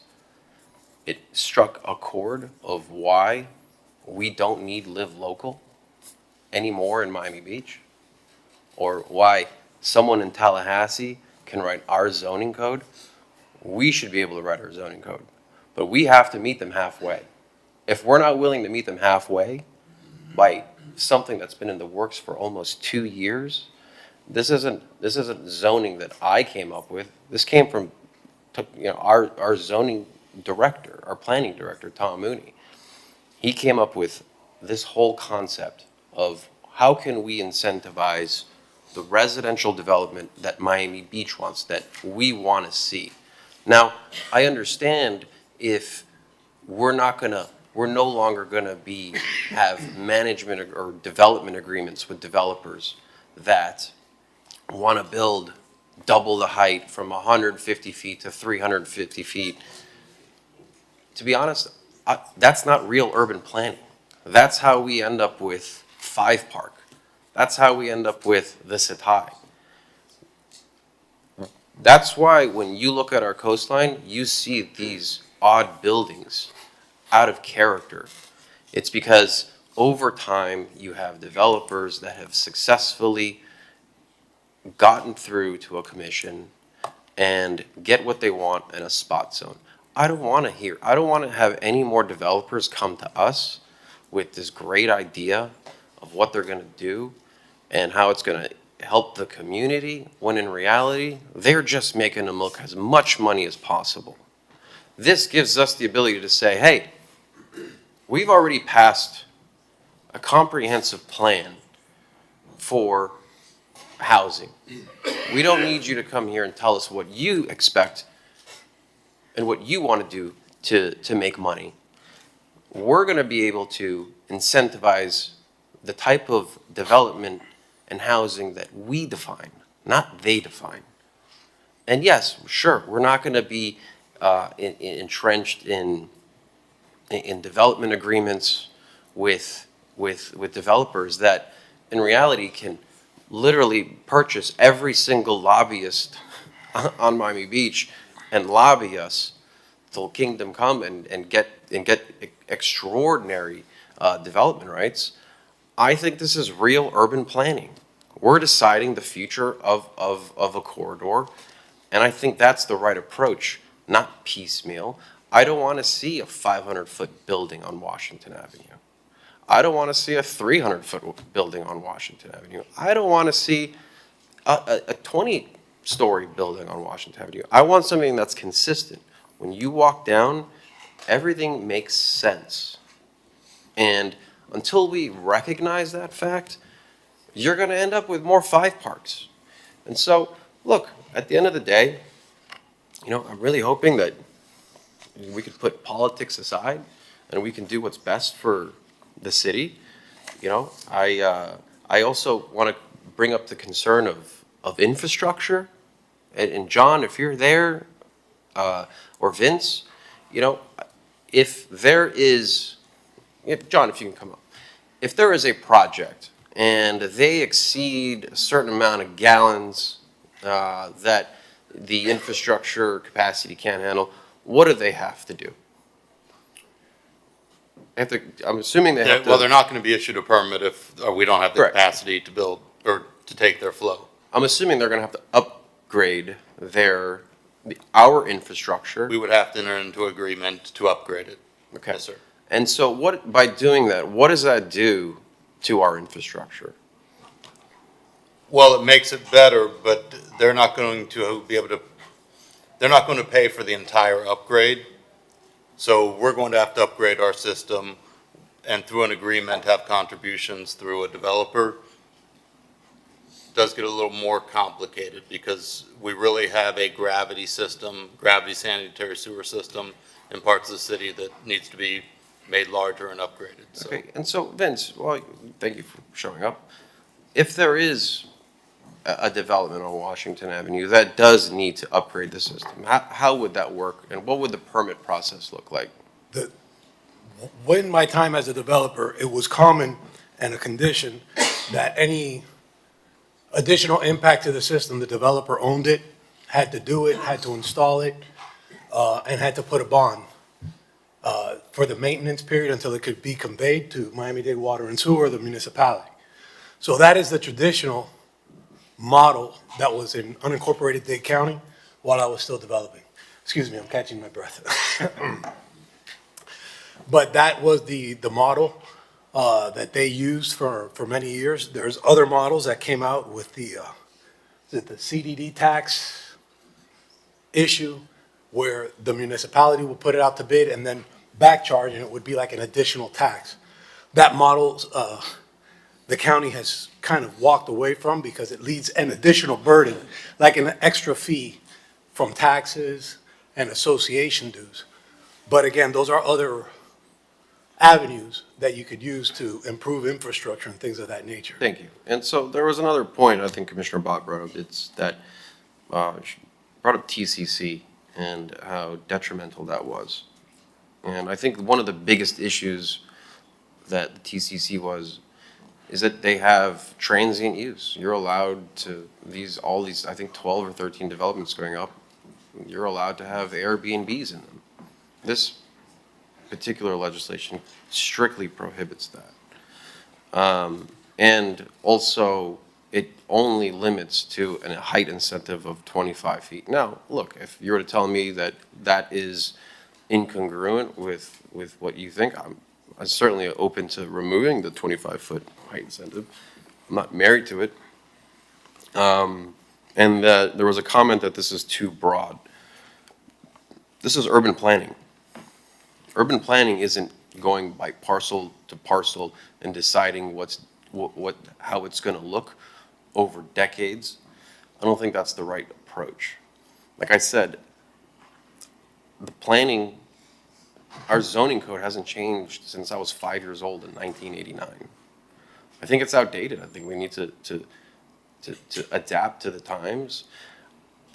I don't see, if they're, right now, it's incentivized for hotels. I don't see there a mad rush to build more hotels on Washington Avenue. In fact, nothing wants to be built on Washington Avenue. What's on Washington Avenue is crumbling. So, look, I mean, we're going to Tallahassee, we're saying one thing, but when it comes down to it, we do another. And before you know it, we're going to just have more live local. Because I can tell you one thing, state legislatures are looking at this meeting right here, and they're saying, ha, look at that. They're going there, they're coming to us, they're telling us one thing, but they're doing another. We need to go above and beyond what's already on live local. At least if we pass something here, we have an argument to make to them saying that we have the ability to control our own zoning for the better. It's going to be tailored to what we need, not what someone in Tallahassee thinks. Mr. Mayor? Commissioner Fernandez, then Vice Mayor Diaz-Solís, and Commissioner Mayor. Thank you, Mr. Mayor. And Commissioner Dominguez. So you mentioned that I advocated for this in Tallahassee. I didn't advocate for this policy. I mentioned the policy that is being brought forward. And I'm happy that I did. I'm happy that I did because we were able to secure certain exceptions because they see that we are having this conversation. They see that we are discussing policy. The process is very important. And if you heard what I said at the end, responsibly in the context that fits. Those were my words towards the end of my comments. Responsibly in the context that fits. We lose that responsible approach and the context when we do blanket policy that doesn't allow us to consider nearby buildings, setbacks, height issues, infrastructure issues, not just the infrastructure of that one building and the immediate infrastructure in front of it, but the downstream impact that it's going to have. And that's why I'm saying we can consider zoning policy. We can consider this very same zoning policy without adopting it. Commissioner Suarez, earlier today, you brought legislation about the UDB.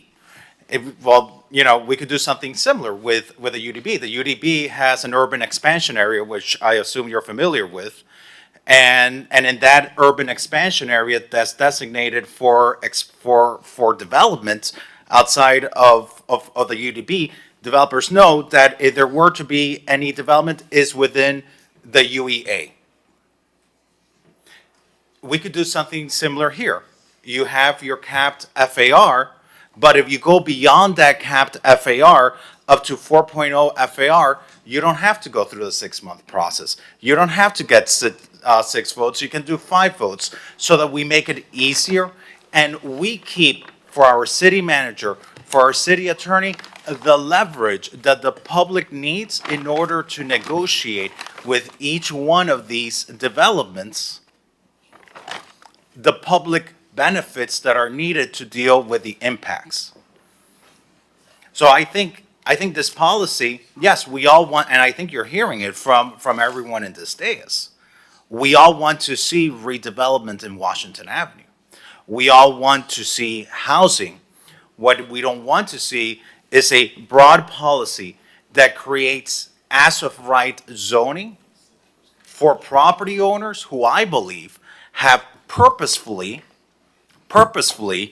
abandoned their properties to force us to do policies like this, because I believe it's what's happened.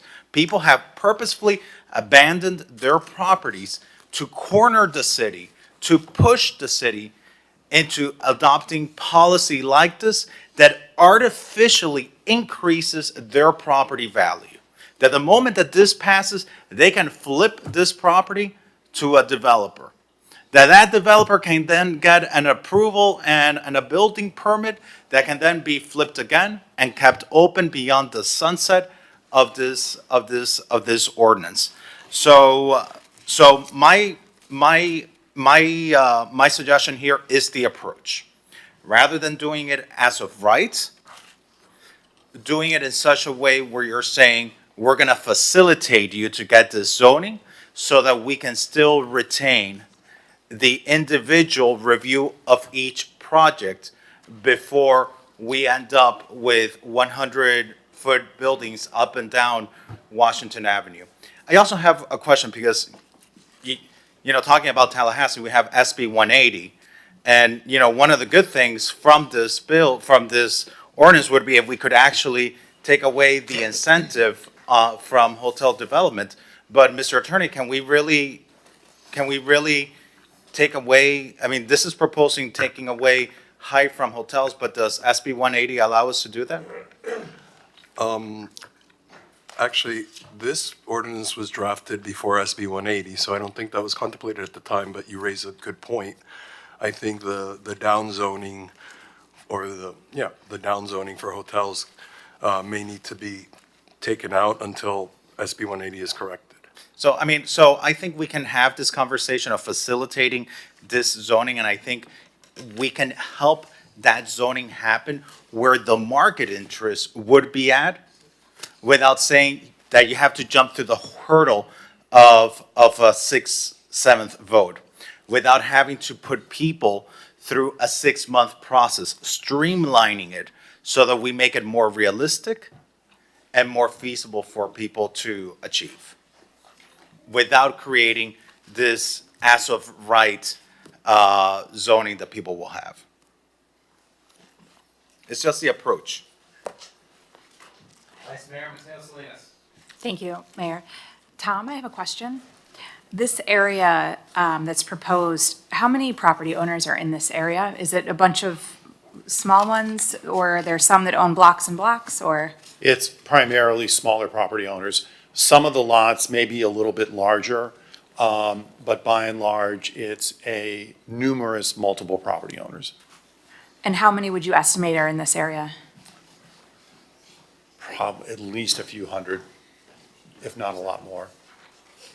And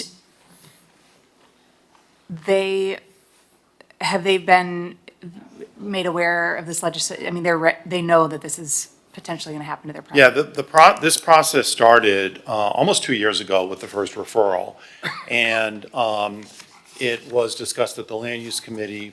It was then referred to the Planning Board, where the Planning Board held a hearing. There was a community outreach meeting, and then they had their transmittal meeting. And so a number of property owners on Washington Avenue participated.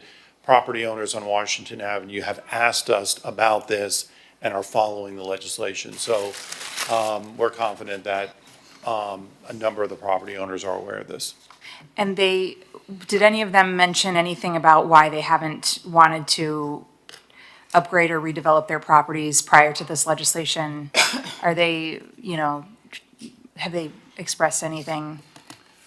The property owners that we've spoken to that have shown interest in this are interested in doing non-transient residential, but they have told us that the current 2.0 just doesn't provide enough intensity for them to move forward with that.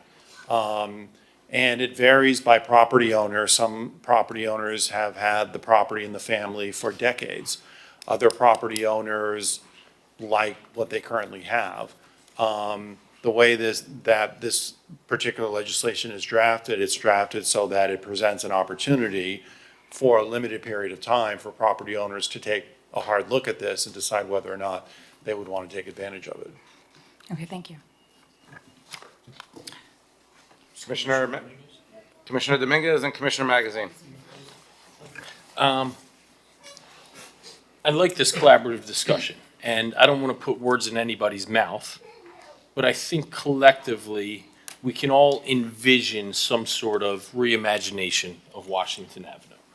So I hope we don't throw the baby out with the bathwater here, and we can incorporate the ideas from all of us in the community and things like that. Now, the best way to go about that, I'm not sure.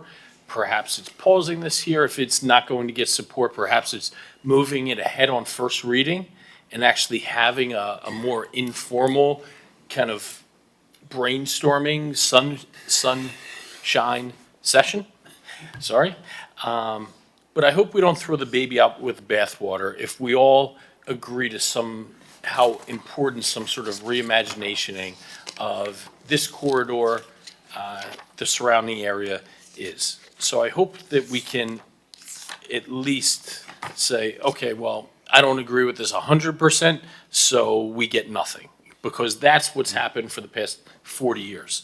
My thoughts on why Washington Avenue looks the way it does, and why haven't property owners upgraded yet, and are they doing this for just sit on the properties, make it so disgusting that we have to offer up zoning?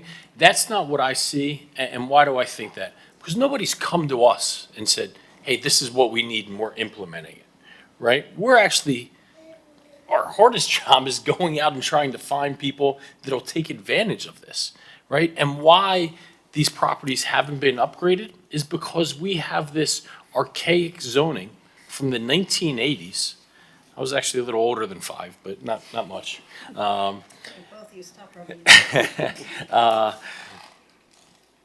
And this single-use commercial district, it doesn't have the price elasticity to maintain their properties. People could go and put tens of thousands, hundreds of thousands, millions of dollars into a single-story building on 15th and Washington. But is that really going to improve their sales, their pricing, and the environment that they're in? No, that's why you see minimum upkeep, minimum maintenance, minimum investment, because guess what? No matter how beautiful your store looks, you're still only going to be able to sell smoke and vapes for so much money.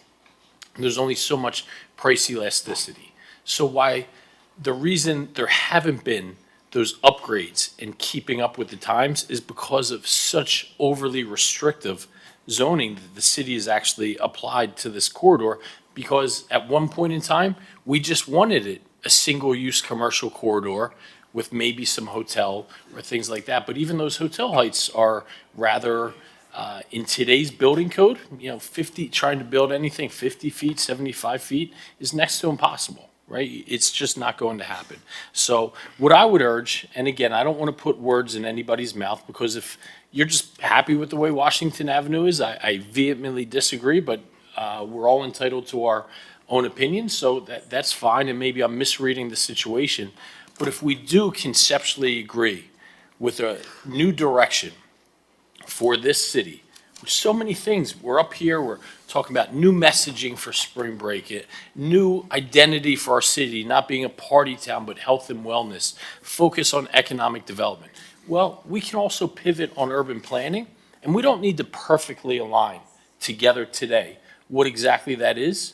But let's at least align with agreeing that we're going to move forward with this reimagination and finding a way over the course of the next month or 2 months to come up with a pathway forward and what that ultimate product is. And I think that's perhaps moving this along, or at least not killing this idea as a whole. So, Mr. Mayor? Commissioner Suarez. Wasn't it me? Oh, I'm sorry. Commissioner Dominguez. Thank you. So there's no question that Washington Avenue needs revitalization. The way this legislation is written is a developer giveaway. It's increasing the property values. And I think it's being a little dramatic to say we're throwing out the baby with the bathwater if we don't approve this today. Let's reimagine it. Let's get it right. If it needs to be rewritten, let's do it. But approving something as dangerous as this item on first reading is irresponsible. It's not right for our city. I look at what's happening in North Beach, and this was like 4 commissions ago that made decisions that we're now living through because they passed things through that at the time they thought were going to be beneficial. And they're really not.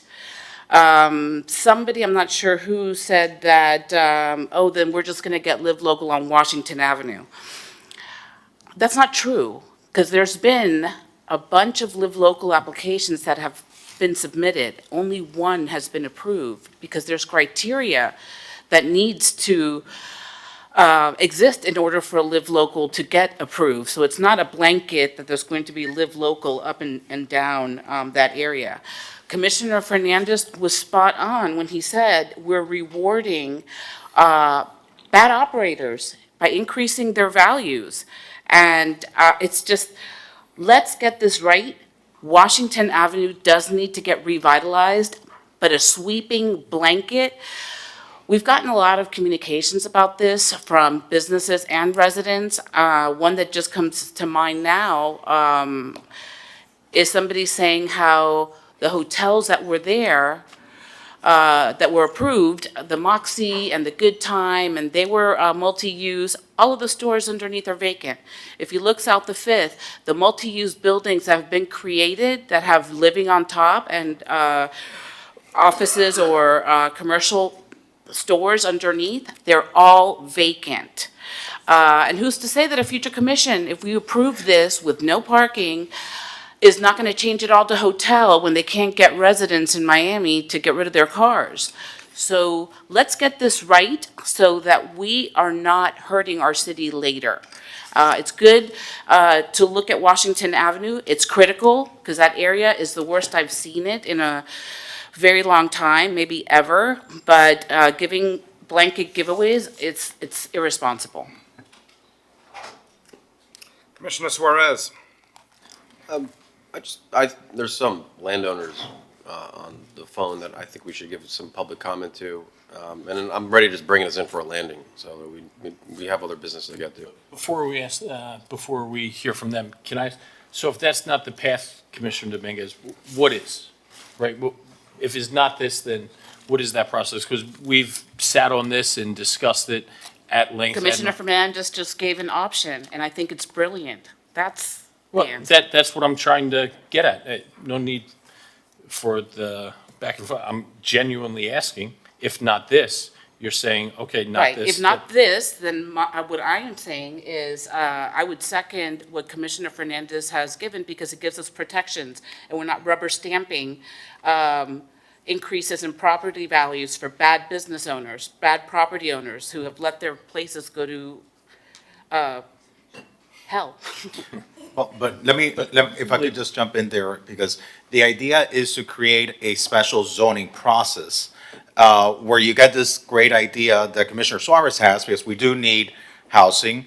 And it's been my consistent concern when we've had conversations about this at land use is that you're getting over a mile and we're upzoning that entire mile rather than finding more narrow spaces or nodes of development where you may want to facilitate and encourage it. Now, you know, we don't know where the market is. We don't know where the market wants to develop. But we can tell the market, hey, listen, you know, for as long as you're within this height, if it's 100 feet and 4.0 FAR within this area, we'll make it easy for you to get your approval. You know, rather than the 6-month process, we could do like what the FAINA did. The FAINA, we have in our LDRs, the expedited small scale process, which is much quicker. Rather than a 6/7 vote, you can do a 5/7 vote. You're almost like pre-approving. You're almost pre-approving this area for this development without granting the value and the rights immediately. It gives the city the ability to review these projects individually and the administration to negotiate benefits for the public. And Mr. Attorney, I don't know, would you have any concerns with this? I know I started working or having this discussion with the city attorney. I haven't spoken with Nick, but Rick, do you have any concerns with that type of framework? That kind of gets the policy that Commissioner Suarez is proposing it, but implementing it through process rather than through as of right. Yeah, and I discussed with Nick, so I'll defer to him, but I think we need to look at this closely and figure out how to do it in a manner that is within the confines of the law. I was just discussing with the planning director, and I think what you're getting at is something like a warrant process. I would just caution the commission that we can't adopt changes to our code or approve projects on the condition that, you know, that certain consideration be provided. So I think we could establish, what I would recommend is if we were to go that path, we would establish objective criteria like we have in many of these incentive ordinances that a project would have to meet in order to be eligible for that. But we can get this zoning that Commissioner Suarez is proposing for attainable housing and make the approval process easier for it while still retaining our ability to be able to vote on and consider these projects on a case-by-case basis rather than making them as of right. And if the way I think we could do that would be through like a warrant type process. Because that way it's a balance. That way, we're creating the zoning, we're facilitating the zoning, but we're not just giving it up. We're keeping some leverage for the public's benefit on the city's end. Commissioner Bott? I really like this approach because I think we all share the desire to create more affordable housing, as we've all already said. I think the fear comes into losing control over what goes where, because we've seen it happen, and it ain't pretty. I also am not afraid, but I'm leery of approving anything until we know the disposition of Senate Bill 180, because to move forward with this as it is now, and not be able to remove the disincentivization of hotel use is problematic. So, I mean, the session's going to be over pretty soon. We should know where this is. It's going to take us some time to figure out how to incorporate the goals that I think we share with the process that gives us a little bit more control. And so, you know, maybe we, instead of passing this at first reading, we have a sunshine meeting to hash out some of these ideas that have been shared today, and then come back after the session is over and we can, you know, have this reworked to get to where we're trying to be, incorporating the feedback that we're sharing here. And knowing where the state is on State Bill 180. Commissioner Suarez, and I know you mentioned earlier about public comment. Yeah, look, if the fear is 100 feet or the 25 extra bonus, I'm okay with removing that. Like, right now, it's 75 feet for hotels, 50 feet for residential. I'm okay with just flipping that to say 75 feet for residential and removing any sort of bonus. And I don't see what the difference between that legislation is than as opposed to offering residential. I mean, I think we all agree that we need more attainable housing on the beach. And we campaign on that. We do it in our slogans, we put it on social media, we put it on flyers. But here's an opportunity to actually promote more attainable housing with the height restriction that we have. And I'm certainly open to just removing the 25 feet bonus. And, you know, I think, you know, Commissioner Fernandez, in Tallahassee, you said, you know, you were ecstatic about building 3,600 units. That's more than what the planning director just said. I don't see what the issue is. Well, I didn't use the word excited. Oh, it seemed, okay, well, all right, well. I was Spade is paid, but listen, I get it. I'm just saying, I'm simply saying, every year, we talk about affordable housing, attainable housing, what we can do about it. And now, you know, it seems a lot of my colleagues want to throw up a lot of these big government hurdles into getting that done, when in reality, there could be a bunch of hotels right now on Washington Avenue at 75 feet. They don't want to do that because it just doesn't work. If we want actual attainable housing to be built in Miami Beach, let's not have government get in the way of that. We should be fostering that through legislation. I don't think we need to put as many hurdles and objections in the process. So, look, I mean, again, I don't see anyone else really bringing forward a solution. I think getting in the way and doing a warrant process is really, it's not going to, I mean, do you really think a developer is going to want to go through that?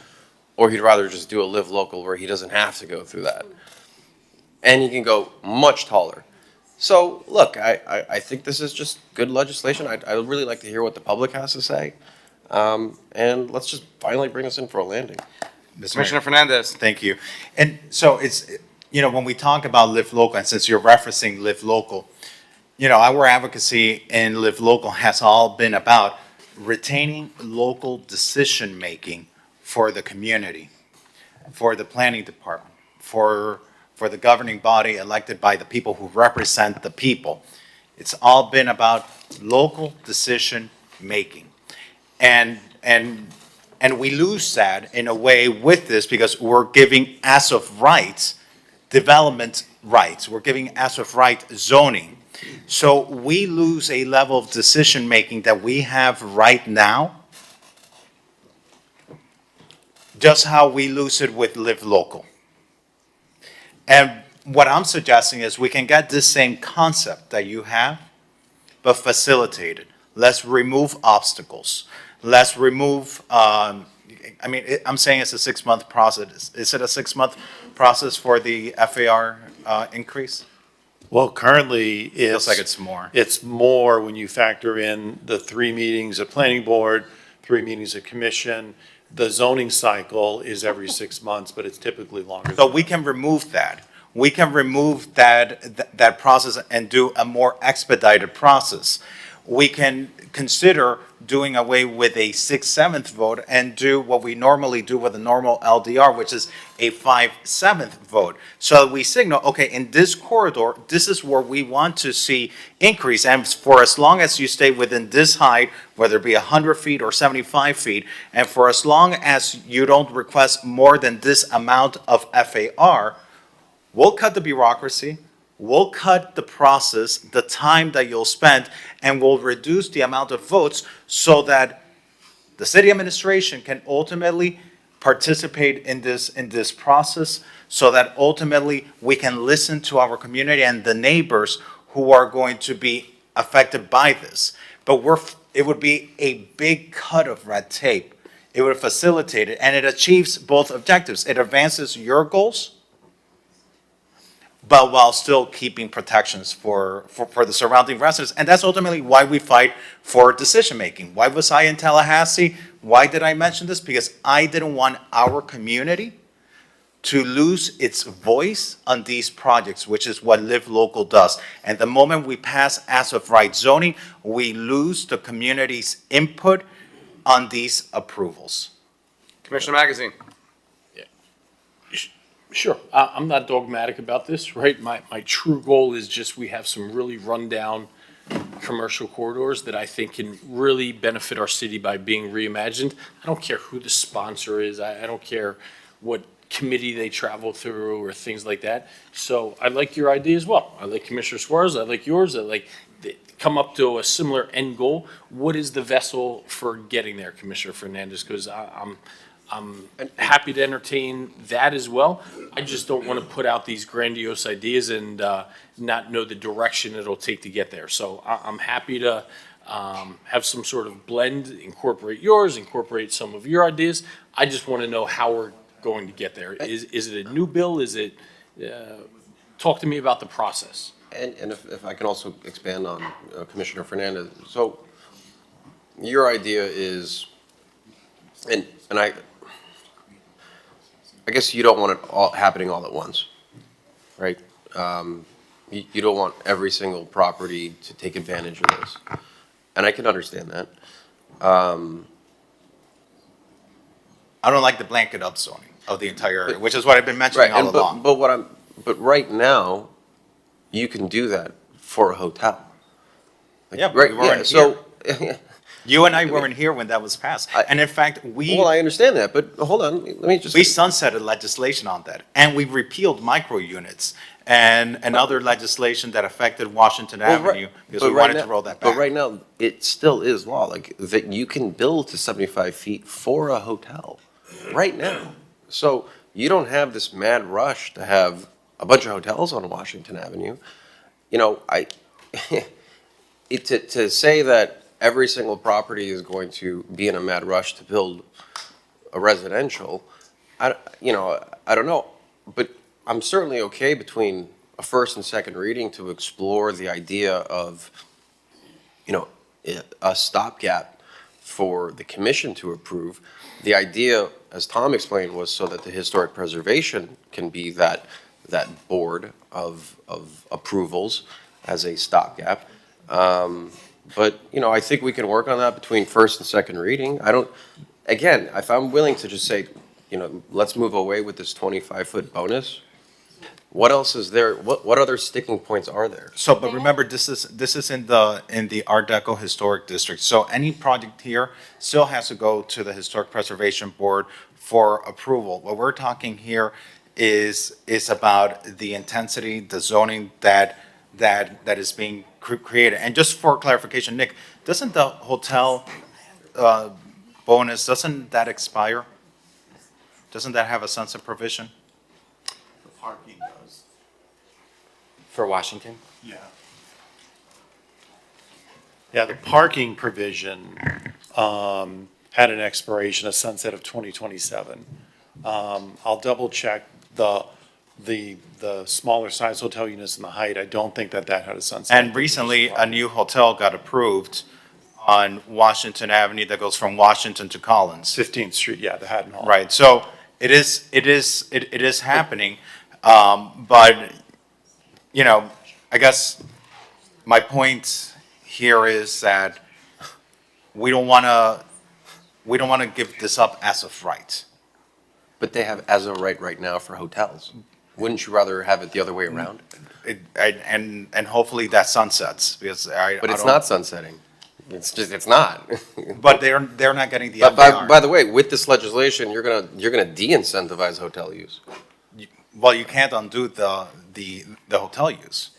It's preempted by SB 180. When I mean de-incentivize the hotel use, you go from 75 feet to 50 feet. Mr. Mayor, I'd appreciate if we could get a door installed here, because I can't. I'm sorry? Yeah, I can't with the chatter behind us. If maybe we Yeah, can can get a door or everyone, something. Mr. Mayor, can we just go to public comment, please? And Can I- Thank you. Wait, 1 second. Okay, are you finished, Commissioner Prince? Yeah, I mean, it's about the approach. It ultimately is about the approach. All these things, yes, they still go through HPB, but they don't get the zoning as of right. And so that's the difference. And I think we're best served when we retain some of that. So can I ask, Yeah, Commissioner Bott, then we'll take public comment. Tom, let's see. What is the maximum, is there a maximum lot aggregation here? No, there's no maximum lot aggregation. So what's the maximum size of a project? A whole block.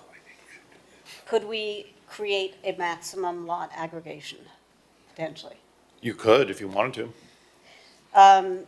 Didn't we just pass legislation December, or at least talked about it, about property owners who are bad actors, who had violations, not being allowed to apply? Where is that in the legislative process? So that was adopted, but that only applies to individual applications that are asking for zoning incentives. This is not an individual application. This is for a modification to the land development regulations. Right, well, but I think that's kind of part of what the reservation is to give this kind of blanket zoning. So that's a thing we should put a pin in and come back to as well. Is there this idea of, you could pull a permit and then you have in perpetuity to just not do the project or sell it and resell it? So for me, if we could flip 50 to 75 and get rid of the 100-foot max, if we could limit the permit rollovers once, maybe twice, but not in perpetuity, get rid of the TDRs, which I hate, and I said on the record, Joe. Maximum of 3 to 5 projects. I'm not sure what the right number would be, but I'd hate to see the entire mile all of a sudden be upzoned, because I think that limits, part of the charm of our skyline is that it's variegated. And I think we want to keep some of that charm. And so, we've talked for years about incentivizing owners to redevelop existing properties. So we'd like to, I think that might be a conversation point.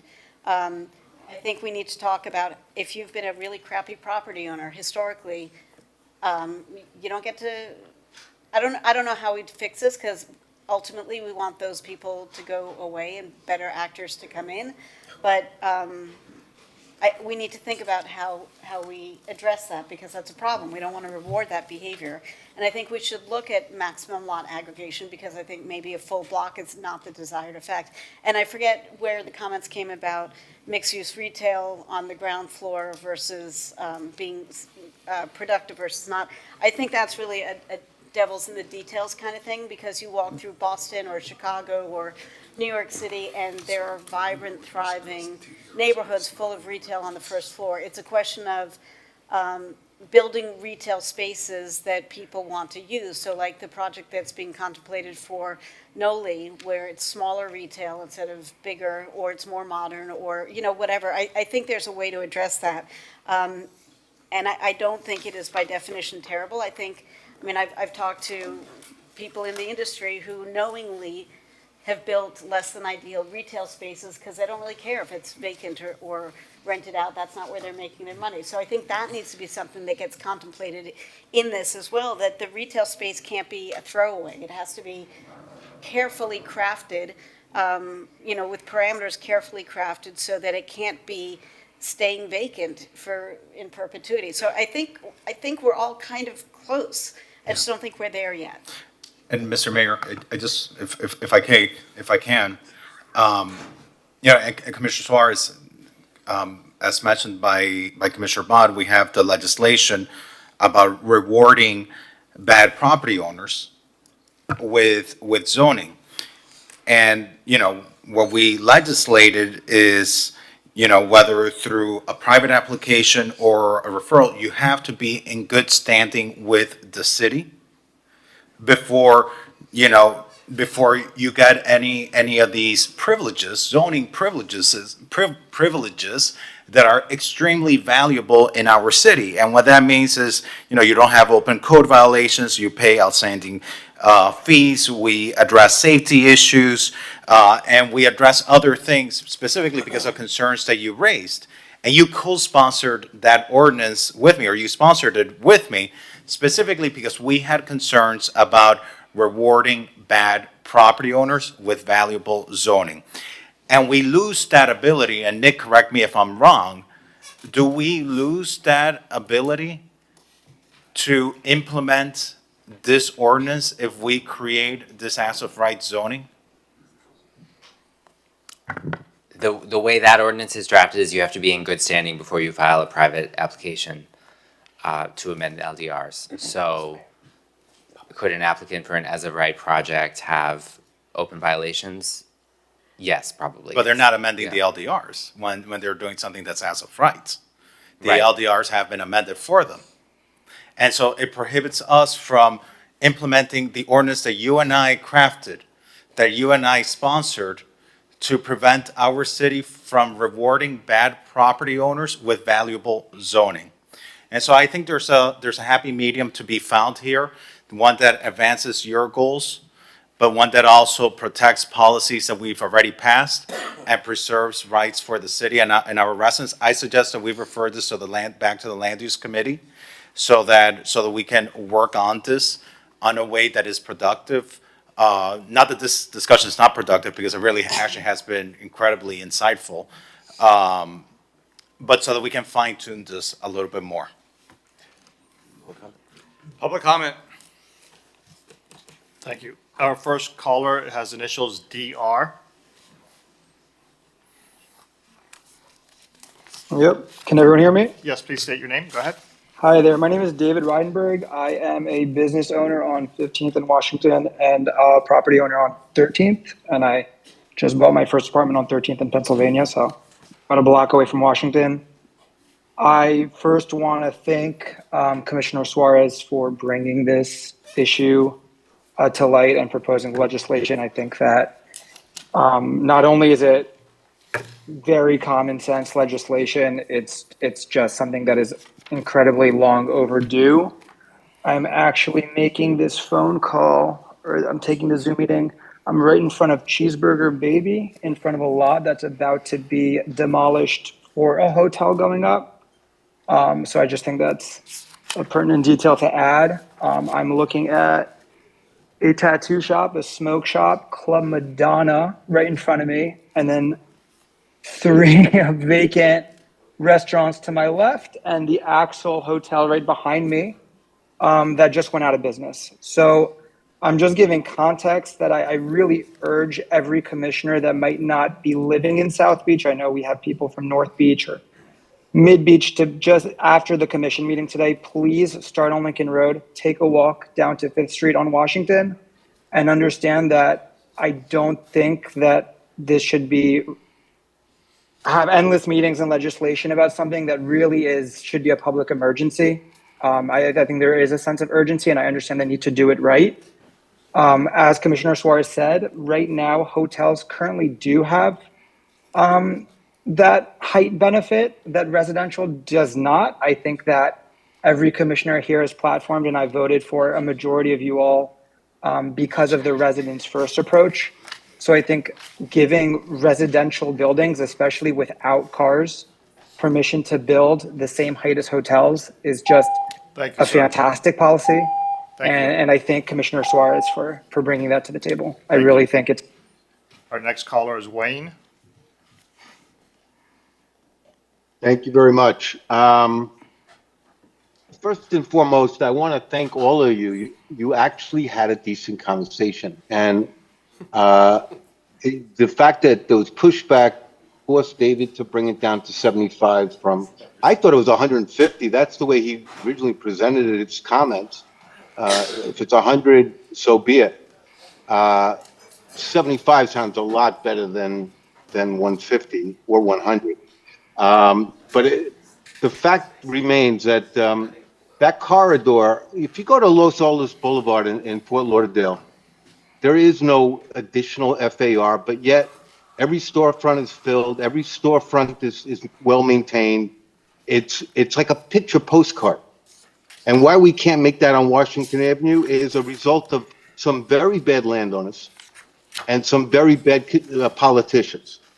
And the fact remains that I don't have a problem with like certain spots, you know, maybe 20% of Washington Avenue, maybe certainly that Ambassador on 16th Street and Washington. That spot is perfect for a larger size property of 100 feet, whatever he's reasonably asking for. But to make a wall, to put every business out of business, and I walk Washington Avenue. I am one of the residents, and I see hundreds of people out there every night that I go. I go to Tony's. Tony's is a fabulous restaurant. Best Asian restaurant, sushi restaurant in Miami Beach. And I think most of you have been there. The Queen. You could look at like stellar businesses that are full, especially Tony's, that are successful. And we need more of those sort of establishments. We should be investing. We should. Can I continue? We have. Please. Can I continue for 30 seconds? Go ahead, please. So we also we have the opportunity to invest in the properties that by enabling certain landowners to go to the 100 feet or 75 feet preferably, and using some of the tax revenue to help the building owners to update their buildings. They need assistance. They need incentives, but it's not incentives for height and FAR. Thank you, sir. And by the way, wait, I got one more question. I got one more remark. And we're not talking about like cheap, inexpensive property. We're talking about building out new construction. Let's go now to Omar Parkview.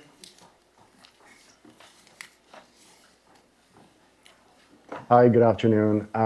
Omar Jimenez, 1659 Washington Avenue. I've never really understood why Washington has been allowed to become what it is today. This is not about rewarding good or bad property owners. This is about creating good legislation that rewards the community and residents that elected you to serve us. We have a serious attainable housing crisis in Miami Beach. Unless you have an extra $1 million laying around to drop on luxury condos built for investors that don't even live here.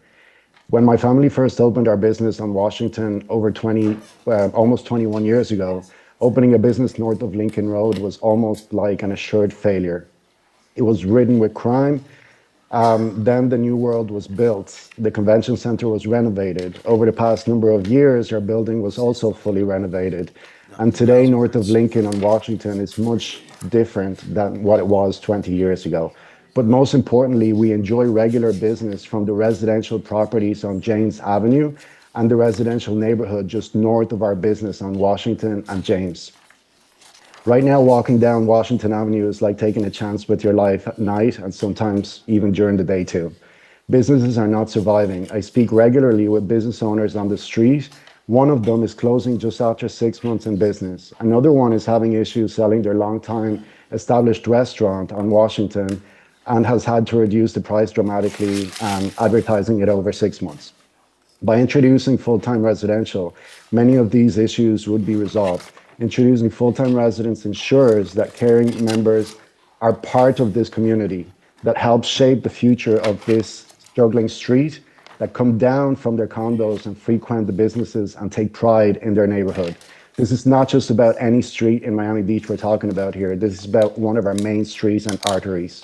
If Miami Beach is serious about providing workforce or attainable type housing, without so beginning of projects like the Anima. Thank you. Our next caller is Daniel Seraldo. Yes, thank you, Daniel Seraldo, and thank you to the sponsor for a video of me from 2019. For those who don't know, I was the longest serving executive director of Miami Design Preservation League, and unfortunately, I'm not able to show my video here due to commission restrictions. As far as this current proposal, I don't know where it came from. I don't know why it is here. I saw a list of groups supporting it, but I don't see what is MDPL's position on it. I don't see what is Flamingo Park's position on it. And I'm a little bit concerned that it's due to the attacks by Commissioner Suarez on the MDPL and on myself. Is this all part of his attempt to destroy the Art Deco Historic District? This is not urban planning. I also wanted to mention that Commissioner Magazine was concerned about the Collins Park apartments that people were displaced. I'd like him to please go to the DeTore apartments on Washington Avenue and count how many units and how many of our residents who are living in housing right now would be displaced by this. And finally, I would like to mention that the owner of one of the Washington Avenue properties who spoke this morning gave $25,000 each to the two Suarez endorsed candidates, both of whom lost. So their properties should be excluded from this. Thank you. Our next caller is Inez's iPhone. I just like to make some recommendation. Real estate is my expertise, and I think on the Washington Avenue, the idea of creating a housing for affordable housing for middle class family is very challenging anywhere in Miami Beach because of the cost of the land and the cost of the construction. So I think what you need to do is figure out what could be built and at what price. Because if you cannot deliver an apartment, two-bedroom, spacious apartment, at least 1,500 square feet to 2,500 square feet, because that's what a family will need, minimum, to be able to have a decent life. And if you cannot build something for, $500,000 to $750,000 with the land that you have, with the height that you have, then you're not going to, whatever you try to do there, it's going to be a failure. So I think you got to go back to, because most middle class family cannot afford more than that. So you have to go and say, okay, what is a family can afford to pay to buy this apartment or to rent this apartment? And I think you should go from that point and see what you could build and if it's feasible. And that's how you should look at your feasibility. Because, I've been volunteering in the affordable housing committee for this past year. And I have some ideas how to build more parking spaces and workforce housing. And workforce housing is very achievable anywhere. I mean, my idea was we have more than 60 parking lots in Miami Beach alone. Take some of those parking lots. Those are lots. Those are not just garage.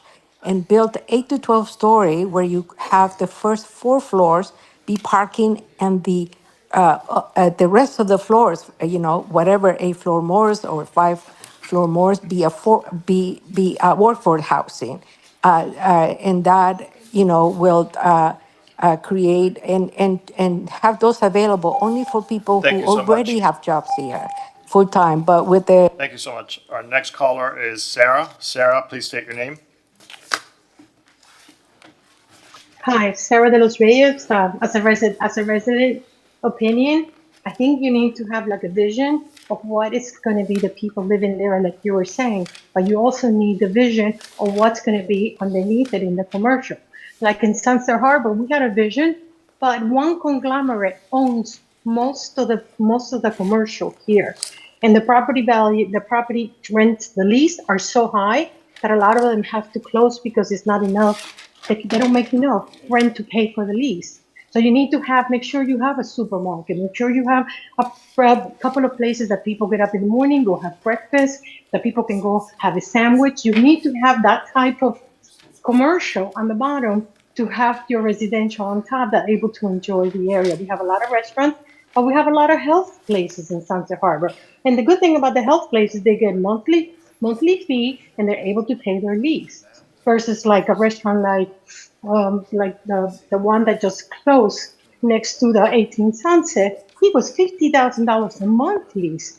How much food that he still had to sell in order to make $50,000 a month, and the price went up. So you have to develop it or have the vision, put the vision of how it's going to be on top and how it's going to be on the bottom, so people will be walking around there and they don't have to drive anywhere. We don't drive anywhere, which we love.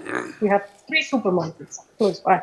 So I'm just giving you that hint that's very important for people who are here, and affordable per places to go eat. Not like super expensive. You pay $150, $200. You have to bring the family, like family type of places to go, and get rid of the smoke places. I agree. Thank you. Thank you. Next caller is Jane Krupp. Good evening, everyone. I think it's the evening. Jane Krupp, 1390 Ocean Drive. I'm a designer, work with a lot of architects and city planners. Coming from New York, where I moved in 1974 to the Soho area, which was called Hell's 100 Acres. And what happened? Why is it now getting over $500,000 a month rent from high-end luxury stores? Is because people moved in there and lived there and put in their sweat equity. And we had terrible landlords. We had very bad property owners. And what happened was people moved in, took some risks, and those properties became valuable organically. It's called, and I feel like this discussion is all about the weeds and not about what the bigger issue is, which is called gentrification. Gentrification, you guys don't have to invent the wheel. You just need to read and study and learn how other cities have gentrified their burnt out neighborhoods, because that's what Washington Avenue is. It has no value because the property owners there don't value it. So let them flip to new owners, to professional developers. That's what happened in Soho. We went to Albany. I was very active for 45 years, and we got resident live work, joint living working legalized, which was revolutionary. That's the whole start of, live work. So it's called gentrification. You have to figure out as a government what the vision is for Washington Avenue. If you want to do nothing, which sounds like what you're going to do, because you can't agree about the weeds of the problem, where the vision is gentrification. How do you bring up real estate value? The government doesn't do that. It's an organic economic development that happens by certain people taking risks. You're not going to get a wall of high rises. You're going to get a few developers that are going to come in and start the ball rolling. And then it becomes an organic process. Thank You so don't need much. the government. Thank you. Our next caller is Charlie. Please state your name.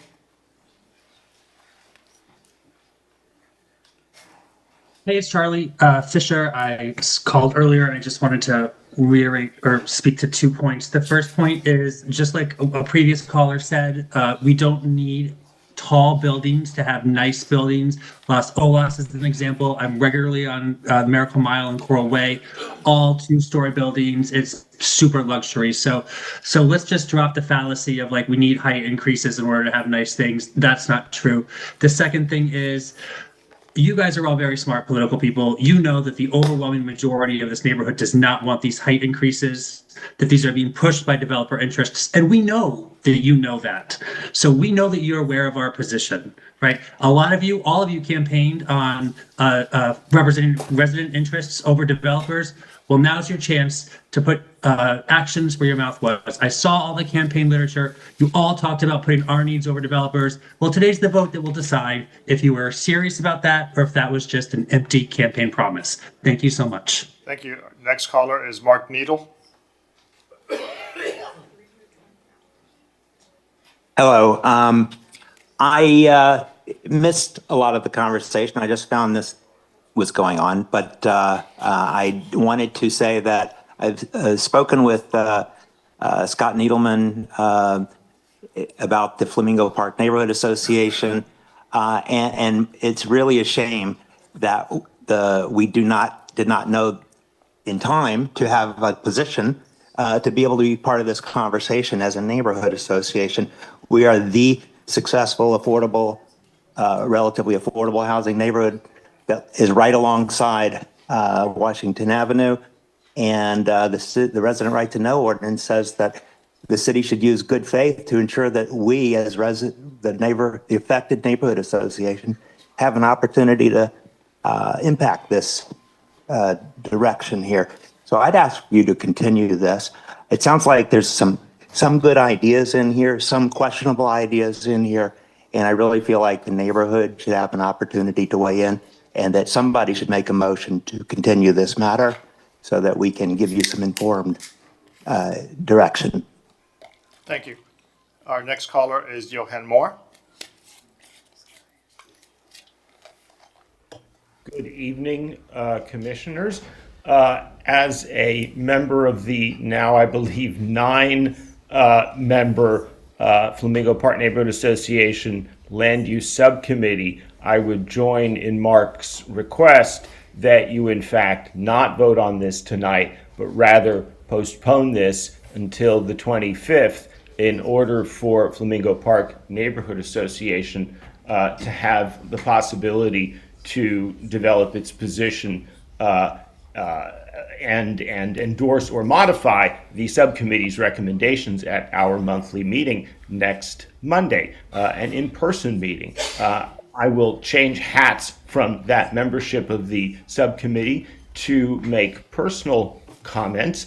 I was heartened to hear the acknowledgement of the problem of warehousing, typically of residential units, especially in other cities, not so much apparently in ours here, though Airbnb-ing is a form of warehousing. But I believe there's also been a reluctance to do anything about that. Possibly there may not be a tool you have to deal with that. I was less heartened, but I acknowledge Commissioner Bott's concerns about TDRs.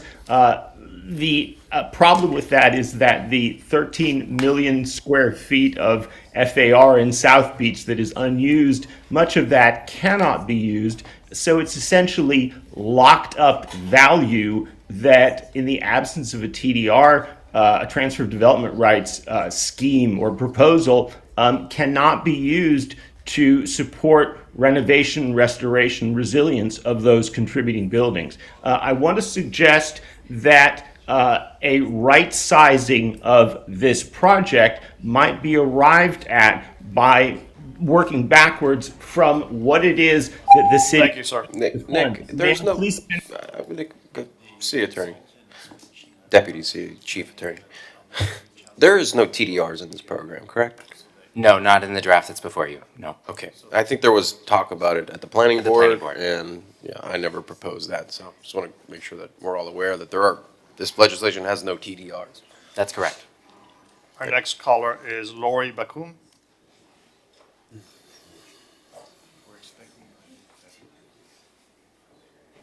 Lori, please unmute yourself. Hello, Lori Baca, Miami Beach resident since 1992. I didn't plan to speak on this issue, but I do want to say a few words. Many years ago, as a longtime resident and real estate broker of historic properties in Miami Beach, I sent a recommendation into the commission about opening up the upper levels of existing Washington Avenue properties to live work zoning. And the only commissioner at that time, and this will give you a timeline of the date, that responded was Joy Malakoff, who also supported that, but there just was no will at that time to change to any residential zoning. So I don't have an opinion on whether this current proposal is the best or not, but I do believe that getting people living on Washington Avenue is very important.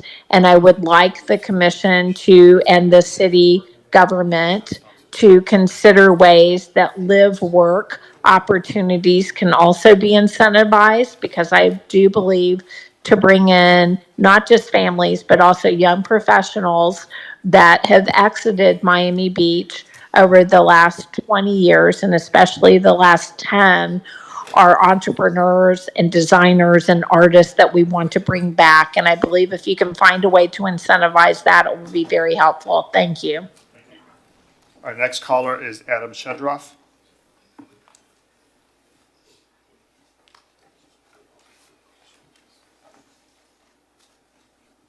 Mr. Shedroff, go ahead, please. Please unmute yourself. Okay, there is no other callers. Is there anyone in the audience? Welcome, Troy. Hi. You know, I feel like this is Christmas in February. For a long time, we have been asking and talked about changes on Washington Avenue. Someone pay attention. And I'm happy that this group is paying attention to Washington Avenue. Thank you very much. Now, do we agree with everything that has been put out there? Absolutely not. And I'm happy that at least we're getting input, getting different interpretations, and we hope that something comes out of this.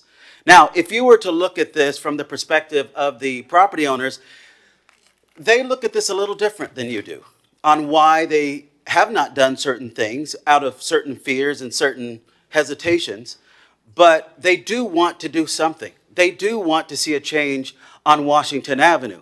And the more that they can be involved in those decisions, I think that the easier this process will be.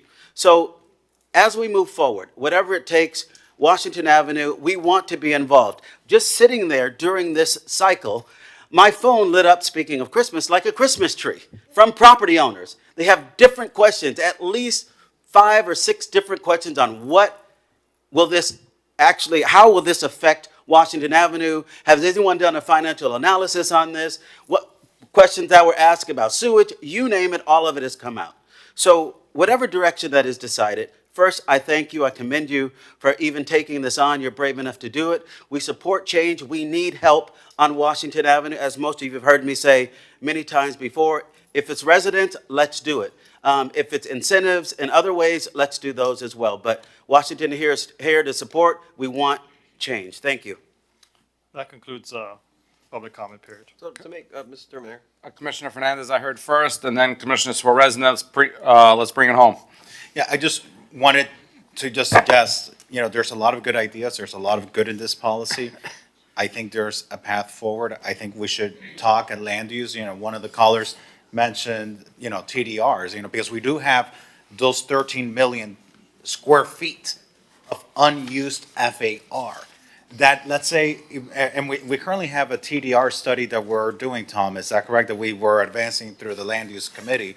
What's the status of that TDR study? Correct. The consultant that we retained is finishing that up, and we're expecting it to be ready no later than the end of February. Because, you know, there's different things that we can look at. We can look at, you know, transferring existing FAR into Washington Avenue in a way that reinvests in historic buildings and helps our historic buildings. We can look at lowering the threshold, the voting threshold, saying if you go up to, for as long as you don't exceed 4.0 FAR in your request, we'll approve it through a 5/7 vote or through an expedited process. From everything that I've heard on the days, it seems like that could be something that the body could be agreeable to. If we send it to land use, we can iron this out so that we can hopefully pass something that developers can use to bring residents into the area. I'd like to refer this to land use. Have a second? I'm sorry, where? I'll second. Okay. So I have a referral to land use by Commissioner Suarez, seconded by Commissioner Bott. All in favor of referring both R5B and R5C to land use, please say aye. Aye. Any opposed? The two items are referred to land use, R5B and R5C. Tom, does that go to the next? You can certainly have it placed on the next available land use committee. Please do that. Okay. Thank you. So at the next land use meeting. Got it.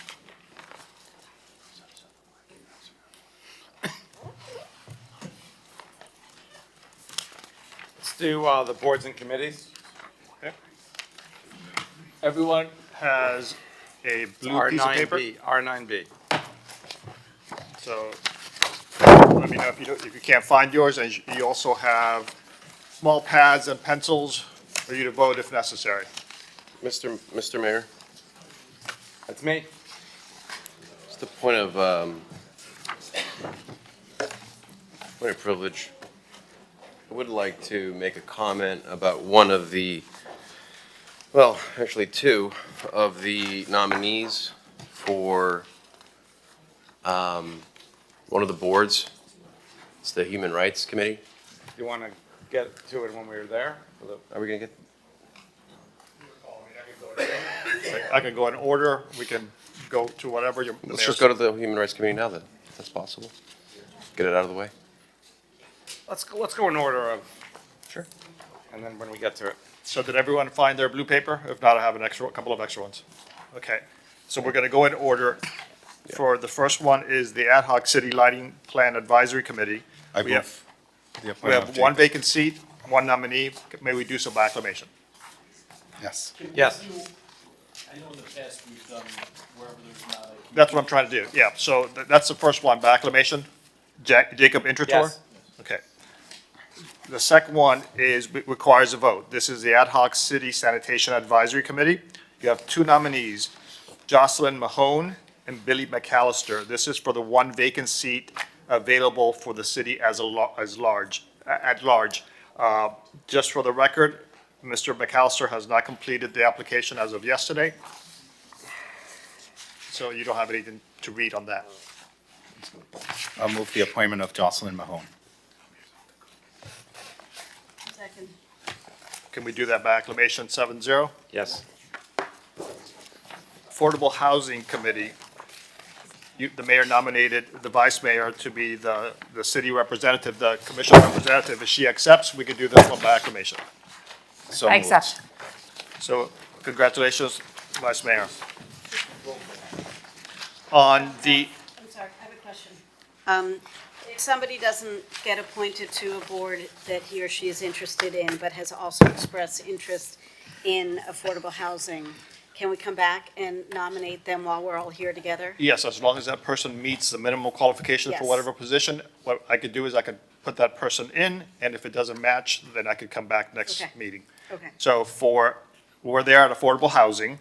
There has been a withdrawal of Inez Flax. So with that, you have 6 seats are available, and you have 5 nominees. If you wish to do it, you could appoint everyone by acclamation. So moved.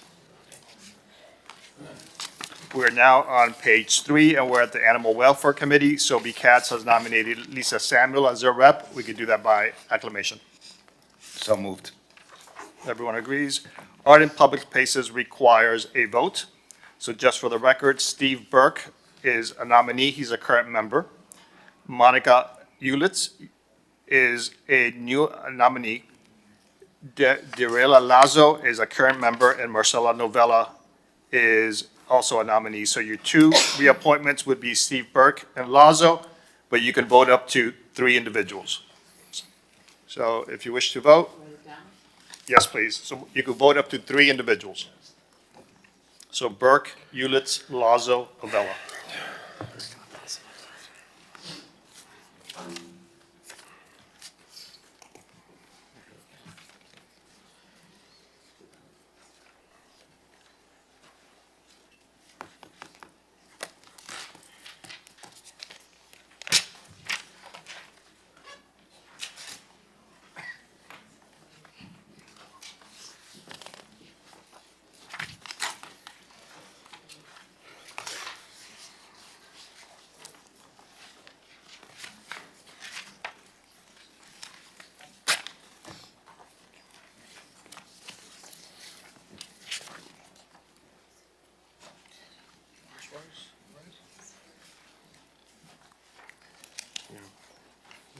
Sure.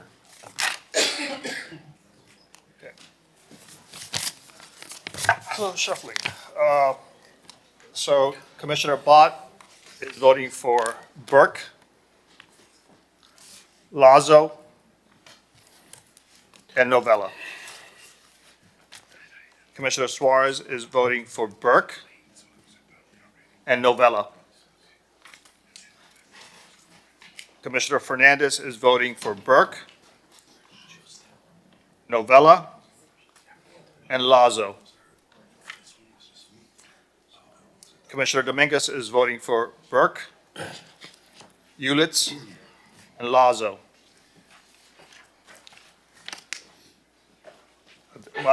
Vice Mayor Monica, I don't recognize her signature, so it's the first time I see it. Commissioner, Vice Mayor Monica Mateo Salinas is voting for Burke, okay, Lazo, and Marcela Novella.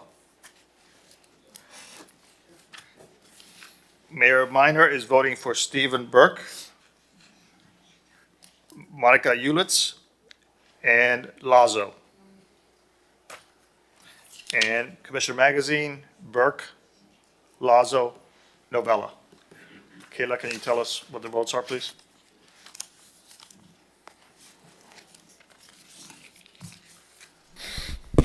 Stephen Burke has 7 votes.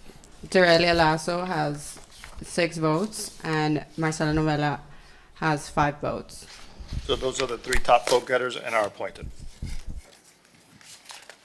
Next category on page 4, Black Affairs Committee, 1 nominee, 1 seat, Valerie Crawford for reappointment. May we do that by acclamation? Yes. So moved. Board of Adjustment, James Silvers can be done by acclamation. It is a reappointment. So moved. General Business category, Janet Silverman is a reappointment, 1 nominee, 1 seat. So moved. By acclamation. This one we need, for Budget Advisory Committee, we need a vote. We have 2 individuals, David Borg and former Commissioner Whitehorn. This is for the CPA seat. On this one, I want to make a clarification. There was a 3rd nominee that I cannot place because they haven't done the application. So I couldn't place that person. So as of this moment, they're not nominated for this category. So we have David Borg and Commissioner Whitehorn.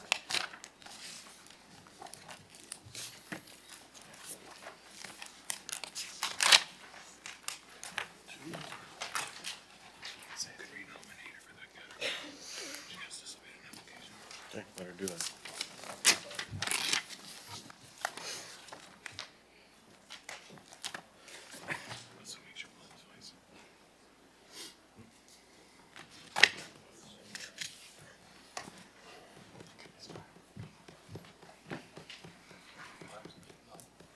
So Vice Mayor Monica Mateo Salinas votes for Whitehorn. Commissioner Suarez for Berg. Borg. I'm sorry? Borg. Borg. Borg, okay, sorry. Commissioner Bott for Commissioner Whitehorn.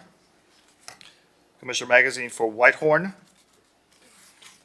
Mayor Minor for Borg. Commissioner Dominguez for Whitehorn. And Commissioner Fernandez for Commissioner Whitehorn with a heart at the end for his former boss.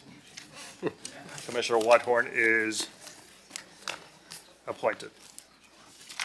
We're now going to page 5, Convention Center Advisory Board. The Palmview resident has been nominated by Palmview. It is Dylan Fillion. Can we So do that by moved. acclamation? Moved. So by acclamation, appointed. The Convention Center rep as the ex-official member of the management company is Freddie Peterson. May we do that by acclamation? So moved. For cultural arts on page 5, there's 5 nominees, 6 seats. We could do all that by acclamation. Acclamation. Cultural Arts Council is done by acclamation. Design Review Board, we have Andres Acion, 1 seat, 1 nominee. We could do that by acclamation. So moved. Appointed. For the resident at-large category, we need a vote on that. We have 2 nominees, Nathan Beckerman and Jessica Mendich. This is for the one vacant seat available for the 3 consecutive years of residency required. Design Review Board. Beckerman, Mindich.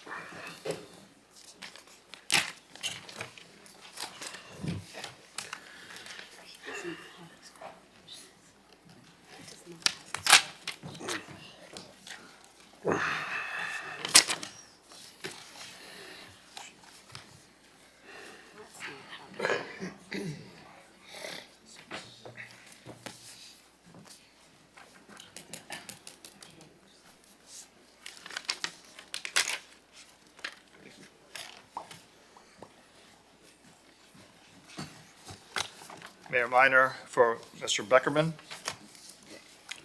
Commissioner Suarez for Mr. Beckerman. Commissioner Magazine, Mindich, Ms. Mindich. Commissioner Fernandez, Ms. Mindich. Commissioner Dominguez, Ms. Mindich. Vice Mayor Monica Mateo Salinas, Ms. Mindich. And Commissioner Bott, Ms. Mindich. Ms. Mindich is appointed. Raphael, I had a really great conversation with Nathan yesterday or the day before, and one of his choices for a board was the Affordable Housing Committee, and I suggested if he were not to prevail today for this seat, would he be interested in that seat? And he said he would. So I'd like to nominate him I'll second that. for that. So we could do that by acclamation if you wish, because we have more seats than we have nominees. So Mr. Beckerman will be appointed to Affordable Housing, assuming that he meets one of the criterias of the open seats. I think he does, Yeah. but I'll check just in case. Okay, thanks. We are now on page 7. The water management seat on the Design Review Board is Ms. Lewin. We could do that by acclamation. It's a reappointment. So moved. The General Obligation Bond Oversight Committee, we could do all these by acclamation if you so wish. Kate Mosley for the resident. 2 seats are available for Mid Beach, Mr. Kozlow, Mr. Kessler, and the resident from the North Beach is 1 seat available, Mr. Smith. We can do all those by acclamation if you wish on page 7. So moved. We're on page 8. Again, we could do all these by acclamation. We're with Mr. Bruce Halperin, still in the general obligation bond for the 1 seat is available is cultural facilities. We could do that by acclamation, please. Moved. Health Advisory Committee, all these could be done by acclamation. Nursing profession, Susan Gatzer Snyder and Dr. Jacobs. These are 1 reappointment of Dr. Jacob that can be done by acclamation. So moved. Thank you. Historic Preservation Board for the 1 seat at large. Mr. Breslin is the only nominee and it's a reappointment. Can we do that by acclamation? So moved. We are now in the architect position. Ms. Camargo is requested to be reappointed. And Haskell Meyer for the water management seat. We could do those 2 by acclamation if you wish. Yes. We're now in the Human Rights Committee. There are 7 vacant seats, and we have. I'd like to speak on that. Commissioner Suarez, Commissioner Suarez. Thank you. I want to clearly state my objection to Amanda Knapp's appointment as chair of the Human Rights Committee, or to her appointment, and why I believe she should not be confirmed for the sake of the committee's effectiveness, credibility, and its working relationship with staff. I want to be very clear, this is not about ideology or disagreement. It's about temperament, professionalism, and whether someone is suited to chair a committee whose mission is human rights. In my own experience, Ms. Knapp has publicly referred to me as a puppet bitch commissioner. That alone reflects a level of hostility and disrespect that is incompatible with a leadership role meant to foster dialogue, inclusion, and mutual respect. Beyond that, I've heard directly from our city manager, Eric Carpenter, who has confirmed that he and others have described Ms. Knapp's interactions with staff as combative, abrasive, including instances where coworkers are berated to the point of tears, both internally and during public board meetings. The chair of the Human Rights Committee must be someone who can de-escalate conflict, work constructively with staff, and bring people together across differences. Whatever one thinks of Ms. Knapp's passion or advocacy, this pattern of behavior raises serious concerns about her ability to lead in that capacity. For this committee's credibility and the well-being of our staff members.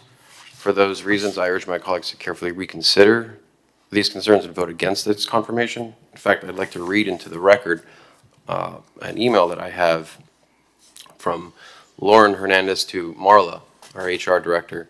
Hi, Marla.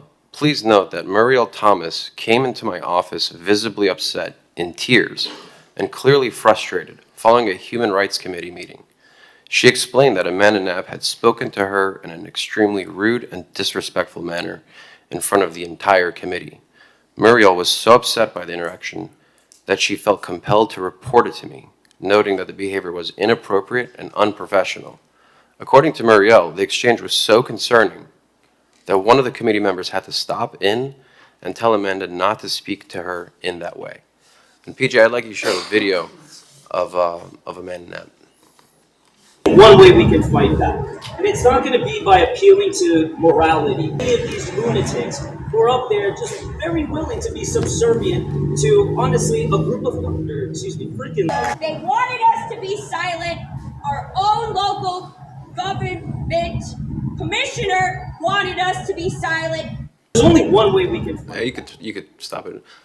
Now, guys, or I think Commissioner Fernandez, I think at the beginning of the meeting, you said, as I go through my committee appointments today, as I cast my vote on committee appointments, I'm not going to be voting for individuals who are using their platforms to promote hate and division in our community.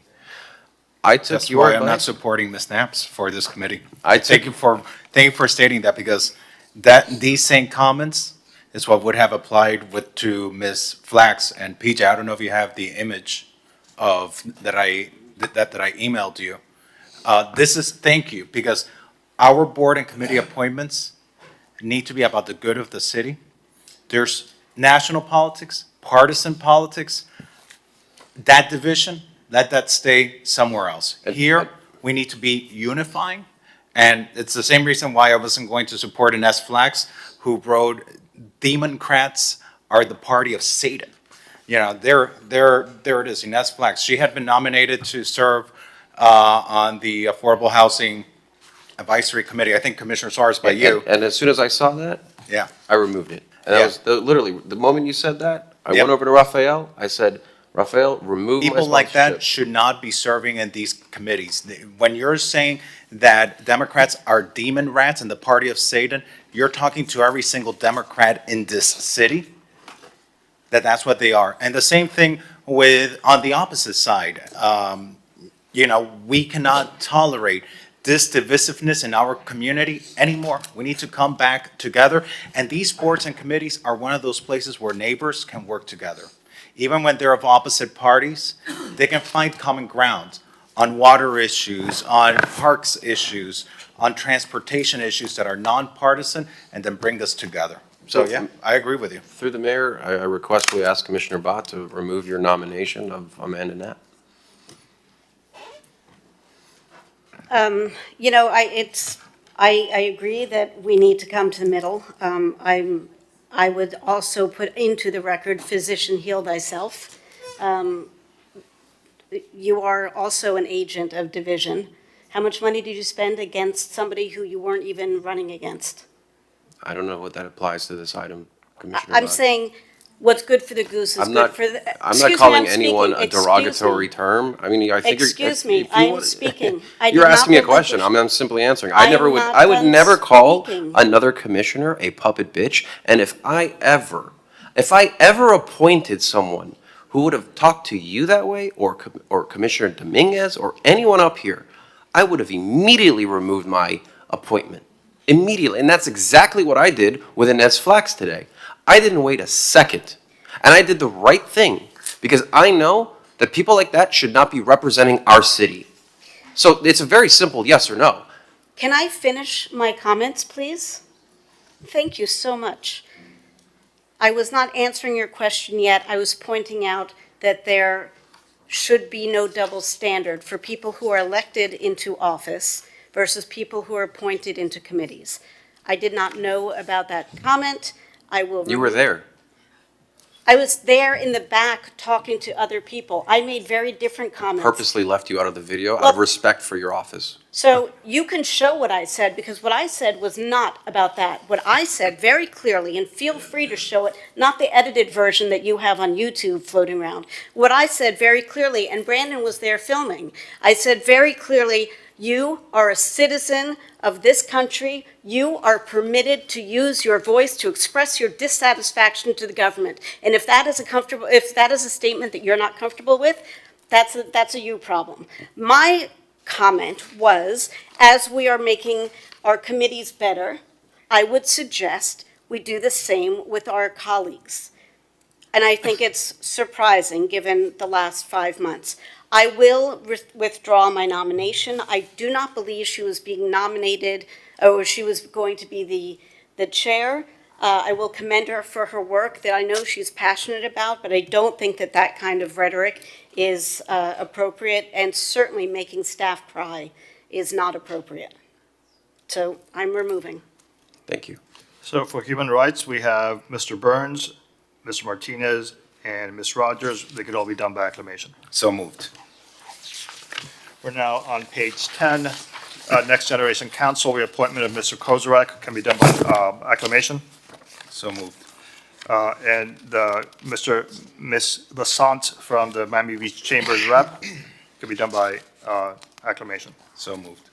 The Normandy Shores Local Government Neighborhood Improvement has nominated the reappointment of Ms. Nagler as their rep. We do that by acclamation. Yes. We're now on page 11. This is the North Beach Community Redevelopment Agency. We have 3 seats. You can vote up to 3 individuals. I'm going to say their names.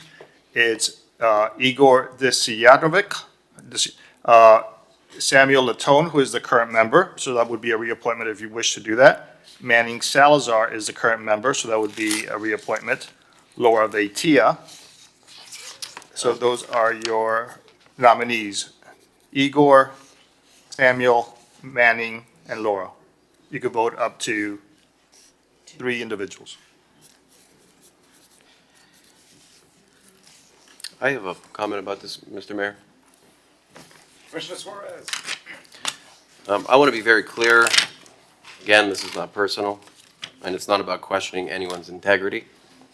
It's about common sense government and public trust.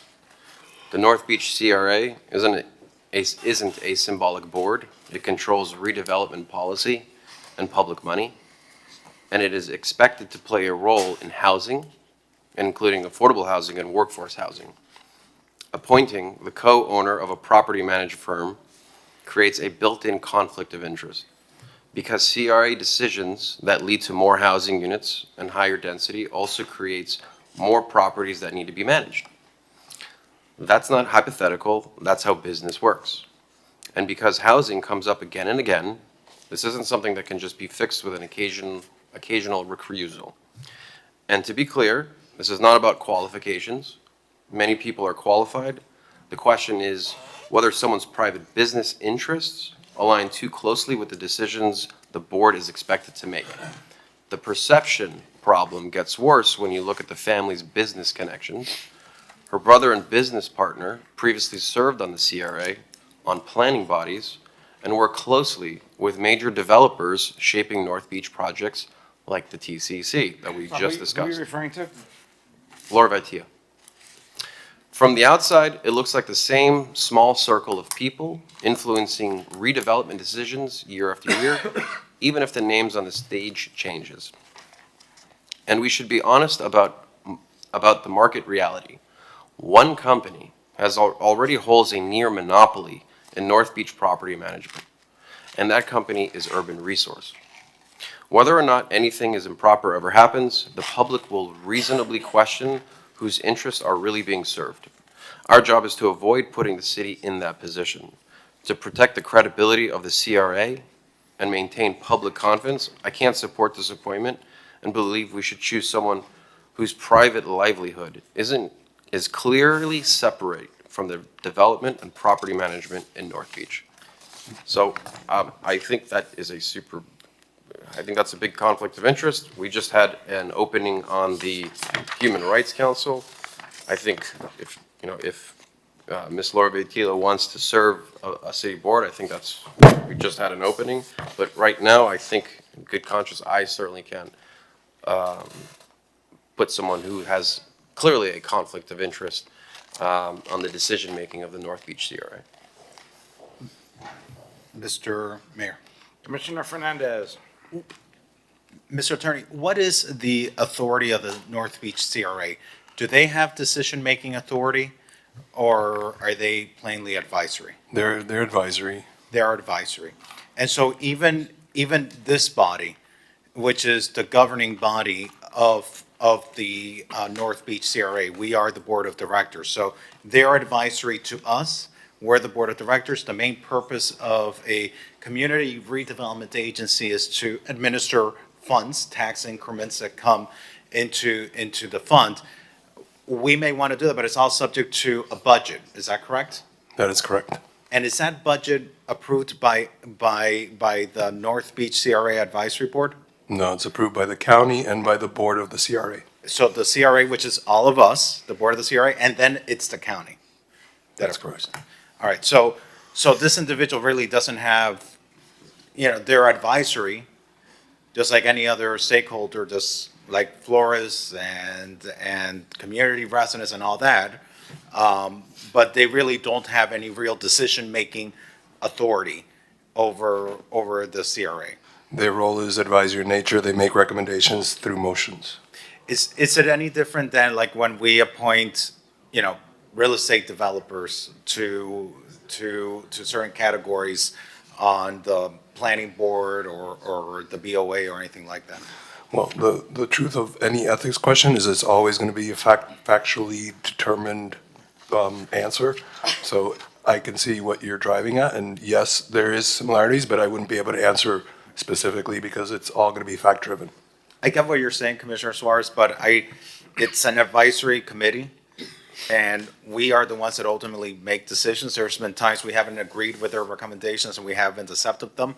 And when it comes to issues of ultimately dollars and cents, it's approved by us, and then it has to be approved by the Board of County Commissioners. Correct. So, Yeah, look, correct. I don't see, I get where you're coming from, and I respect it, but, she's also a resident. She's been a long-time stakeholder, and they deserve, respect. I don't like to call them out this way in public. She's been serving there. I think she's been serving there, hasn't she? No, maybe her brother did. Her But brother did. they're also a very philanthropic family. They help pay for many things in the North Beach Fountain area and long-term residents. And are there bylaws saying that it's preventing her from serving because it's a conflict of interest, or it's just an opinion? Well, if we wanted to request that she request an opinion from the Commission on Ethics, that would be something that could. But there's no be, bylaws, is what I'm saying. I do not see an immediate Right. conflict, but I'm not the arbiter of conflicts of interest. But let me ask you a question. Aren't there other business owners that are also from the North Beach area that are part of the CRA? Yes, absolutely. So why would we make one business owner go through a different process than any other Because it's business the type of business. It's the type of business that she has. I mean, And she what's has the them in conflict, I missed, what was the conflict between her type of business and? property management. Okay. And so, the North Beach CRA, 10% of the budget has to go to affordable housing. And I've been very cautious of conflicts of interest as soon as I got into this role. And I think the more far removed away from we are, whether it's advisory, non-advisory, I think it just puts us in a better position for public trust. That's all. Look, And I think we all are. I think it's not just you. We all are very, very, very mindful of avoiding conflict of interest. But that's like saying a florist can be there because more development will drive more, husbands to go buy flowers for their wives. That's a to take stretch. home at night. Yeah, no, it's not a stretch. Respectfully, that's a stretch. When you have a Let's call the monopoly vote. on property management, I mean, it is different. I mean, it's not a flower shop. It's. Let's call a vote. So you The can one vote up thing- to 3 individuals? The one thing I just want to mention is that if she ever wanted to do business with the city, then she would need to seek an opinion from the Ethics Commission. But that's with any business, not just a property management. Correct. Need me to repeat the names or? We got it. We have to pick 3.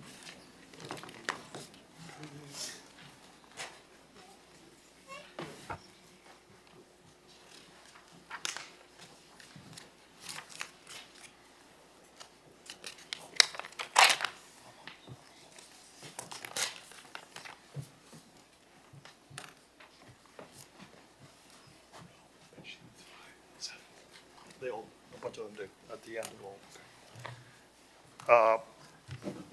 So I have mayor nominates, or votes for Igor Desanikov, Samuel Latone, and Laura Vatia. Commissioner Suarez votes for Igor.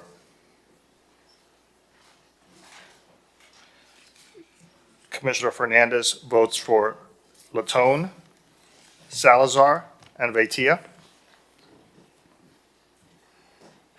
Commissioner Dominguez votes for Latone, Salazar, and Vatia. Commissioner Vice Mayor Monica Mateo Salinas votes for Latone, Salazar, and Vatia. Commissioner Bott votes for Latone, Salazar, and Vatia. Commissioner Vagazine votes for Igor, Sam Latone, and Manning Salazar. Kayla, can you call the vote, please?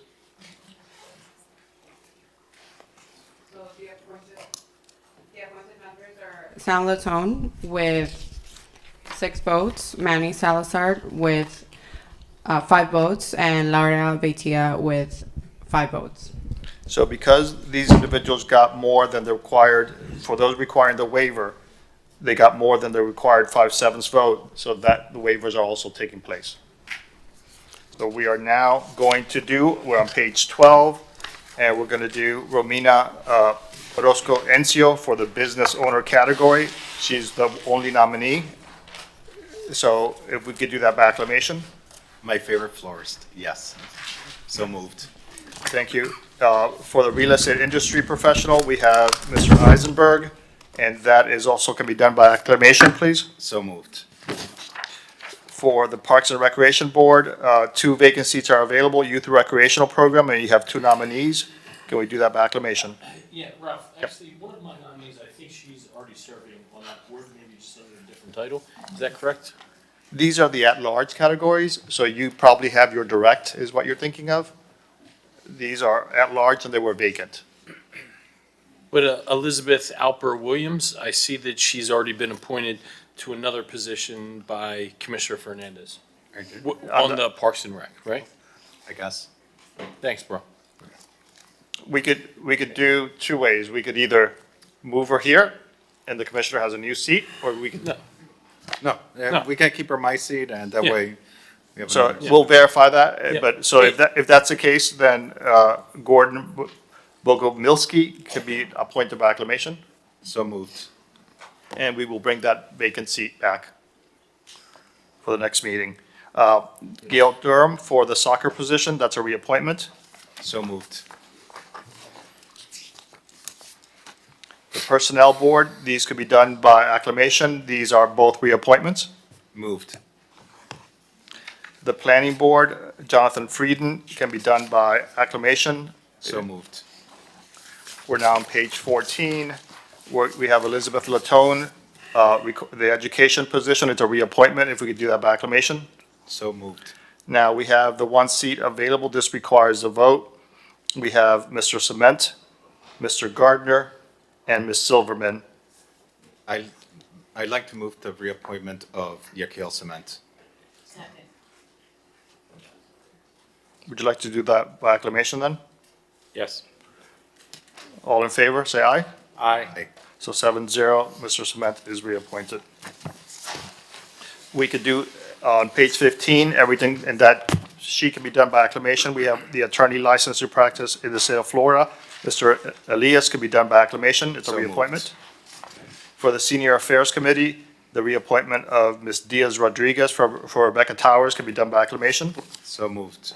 For the Transportation Parking Committee, Chris Glode is South Beach Neighborhood Representative nominee. We could do that by acclamation if you so wish. So moved. Peter Matos is a reappointment for the North Beach Neighborhood Association. The only thing pending is when he signs his paperwork, if he is appointed, he just has to tell us which North Beach Association membership he still continues, but it is a reappointment. Moved. Acclamation. Thank you. We're now on page 16. This is the BCA. George Gonzalez has been nominated for the hotel industry or at-large seat. There's only one nominee in that category. It can be done by acclamation. So moved.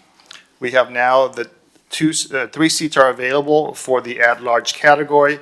We have Lisette Garcia, Adrian Gonzalez, Corey Rice is the current member, so that would be a reappointment if you so wish. Christopher Rollins and Ceci Velasco. So you have Garcia, Gonzalez, Rice, Rollins, and Velasco. You could vote up to 3.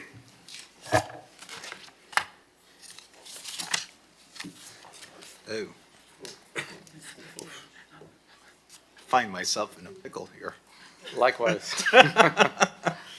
Oh, I didn't realize I overcommitted myself. Uh-oh.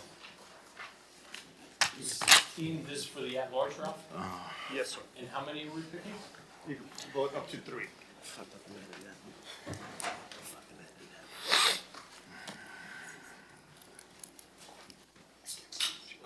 Oh, I see your pickle. Oh, yeah, it's ridiculous.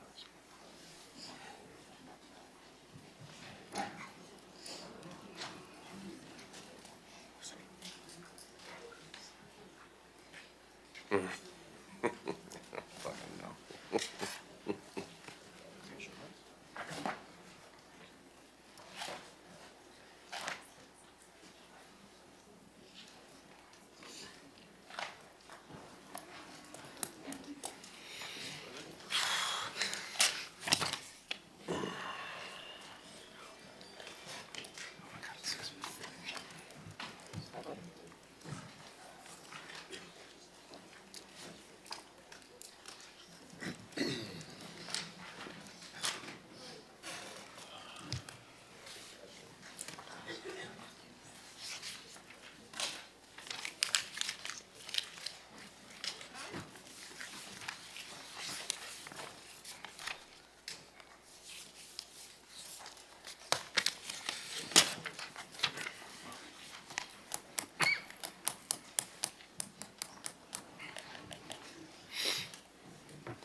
You still waiting, Chris?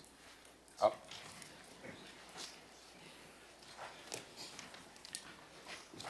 So Commissioner Magazine votes for Ceci Velasco, Adrian Gonzalez, and Chris Rollins. Mayor Minor votes for Chris Rollins, Ceci Velasco, and Corey Rice. Commissioner Suarez votes for Rollins, Corey Rice, and Adrian Gonzalez. Commissioner Dominguez votes for Ceci Velasco, Chris Rollins, Lisette Garcia. Vice Mayor Monica Mateo Salinas votes for Lisette Garcia, Christopher Rollins, and Ceci Velasco. Commissioner Fernandez votes for Adrian Gonzalez, Ceci Velasco, and Lisette Garcia. Commissioner Bott votes for Rollins, Velasco, and Garcia. Kayla?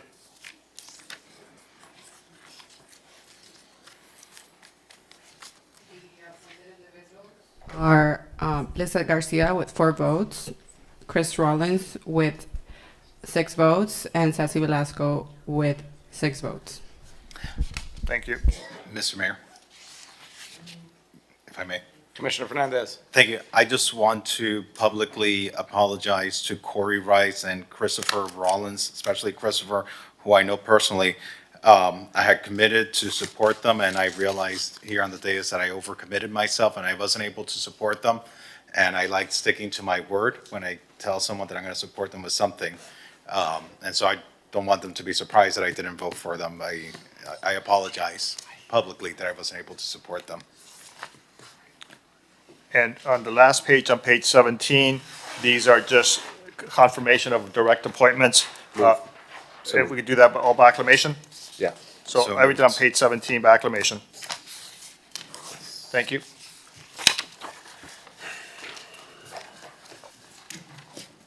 Thank you, Killa.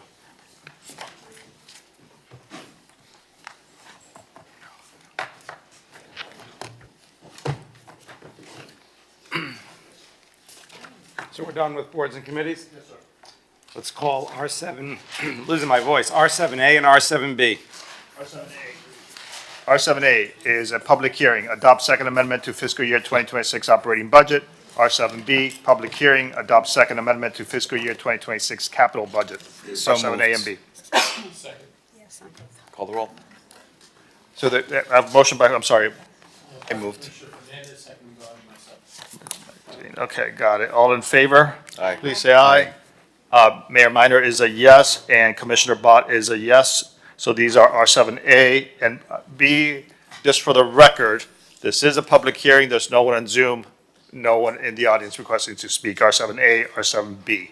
So the item is approved 7-0. Items. Thanks. Thank you. Call R7AB. R7AB, Clean Miami Beach Water Waiver for Collins Park Organization's EcoFest event. R7AB. So moved. Second. A motion by Commissioner Fernandez, seconded by Commissioner Suarez, R7AB. By acclamation, 7-0? Yes. So no one is opposed. I will confirm that vote with Commissioner Bott when she steps back in. So that was R7AB. C7E. C7E, appoint John Rebar, Director of Parks, Facilities, Fleet, and Beaches Department, separated by Commissioner Fernandez. E. Commissioner Fernandez. Thank you, Mr. Mayor. And the reason why I separated this, and let me just go to the item here quickly. With this item, we are, Mr. Manager, explain to me, you are restructuring a department? Yes, Commissioner, that's correct. What we've done in this particular case is we have combined the Parks Department with the Facilities and Fleet Department and created the Department of Parks, Facilities, Fleet, and Beaches. Okay, now, so when we create departments, departments are created by the commission. And they're created by the commission through ordinance. And then based on those units and those departments that are created by ordinance of the city commission, is that then we pass a budget and there's directors. We haven't amended our work chart. We haven't passed an ordinance saying we no longer want to have a fleet department, we no longer want to have a facilities department. We want to consolidate this all into one department. I would want to see what are the cost savings, what are the unintended consequences to our Parks Department, because if there's one department that I do not get complaints about, and boy, do we get complaints about different stuff, but the one department we don't get complaints about is the Parks Department. It runs, you know, I believe flawlessly. People appreciate the services, and I don't want to jeopardize that. It is the authority of the city commission. It is the jurisdiction of the city commission to create departments and do that type of restructuring through ordinance. And then it's your prerogative to appoint a director. But we haven't created this department. And so at a time when we are analyzing cost savings and all that before we do this, and potentially, I want to get assurances that we're not going to hurt the functionality of the Parks Department by putting one director in charge of a mega department. I mean, we're in essence pretty much making John unofficially kind of like an ACM. Even though it's not an assistant manager position, with this size of a portfolio, it's almost like an ACM. So I would want to make sure that I understand well what are the budget implications, are there going to be savings? And I want to make sure that this expanded and added scope doesn't jeopardize the services that the Parks Department is delivering, which again, I believe is second to none and people absolutely love. So that's my concern with this, is procedural. You know, we, the city commission creates departments, consolidates departments, and is done by ordinance so that we can see what is its impact. Understood, Commissioner, and my intention was to bring a cleanup ordinance in the next few months to adjust that. This is something that I believe is extremely helpful to our organizational structure today, which is why I reached out to all of you. And ultimately, I do agree with you that the Parks Department is running extremely well, and I think that has a lot to do with John's leadership of that department, which is why I think that he has earned the opportunity to take on these additional responsibilities and show us that he's capable of doing more than what we're currently asking him. Okay. I'd like to move the item. Second.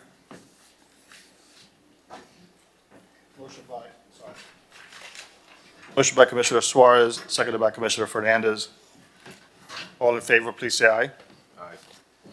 Item is approved. BCA. I'd actually like to do a motion to reconsider on one of the board votes, if you can explain what I told you, Ralph. Yes, sir. So for the Visitors and Conventions Authority Board, Mayor Minor voted for Corey Rice. And he, I believe, is that I'm assuming you meant to vote for Mr. Gonzalez, is that correct? I don't want to say I meant to, but I'd like to change my vote. So if that's the case, that would mean that there's a tie vote for Lisette Garcia and Adrian Gonzalez, which would require a new vote altogether to break the tie. On just those two individuals? Just those two individuals.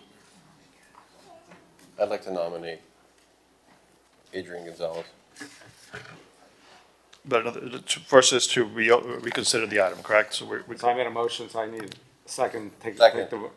So all in favor of reconsidering the item, please say aye. Aye. Anyone opposed? One opposed? Two opposed. Can we Commissioner- debate the motion just for a second? Sure. Because I understand, I'll tell you what my concern is, besides liking both people, which is the worst part of being in this. Mr. Attorney, once we appoint individuals to a position, my understanding has been that an individual cannot be removed unless it's for due cause and there's a hearing and all that process. I believe that because there's a motion to reconsider, this would be an opportunity, but I see Nick coming up, so he's going to correct me perhaps. I think that the commission's motion to appoint the member to the committee is subject to reconsideration at the same meeting. Okay, all right. So we're not putting ourselves in a pickle, as I used earlier. The same committee. Sounds right. Okay. Motion is second. The motion by, I'm going to go with Mayor Minor seconded, and Commissioner Suarez made the motion because the mayor cannot make it. So to reconsider the VCA votes, all in favor? Aye. Aye. Who's opposed, please? No one's opposed, so the vote is 7-0 to reconsider. Would you like to then vote for both Ms. Lisette Garcia and Adrian Gonzalez on your ballots? All of us? Yeah, Can we just do a show of hands? we could do that. So all for Lisette Garcia? Count 1, 2, 3, 4. And for Adrian Gonzalez? 1, 2, 3. So Ms. Garcia is the appointee. Can I make a motion to extend the meeting? Yeah, but make it a short extension. Ralph? Motion for a short extension? Yes, sir. So Second.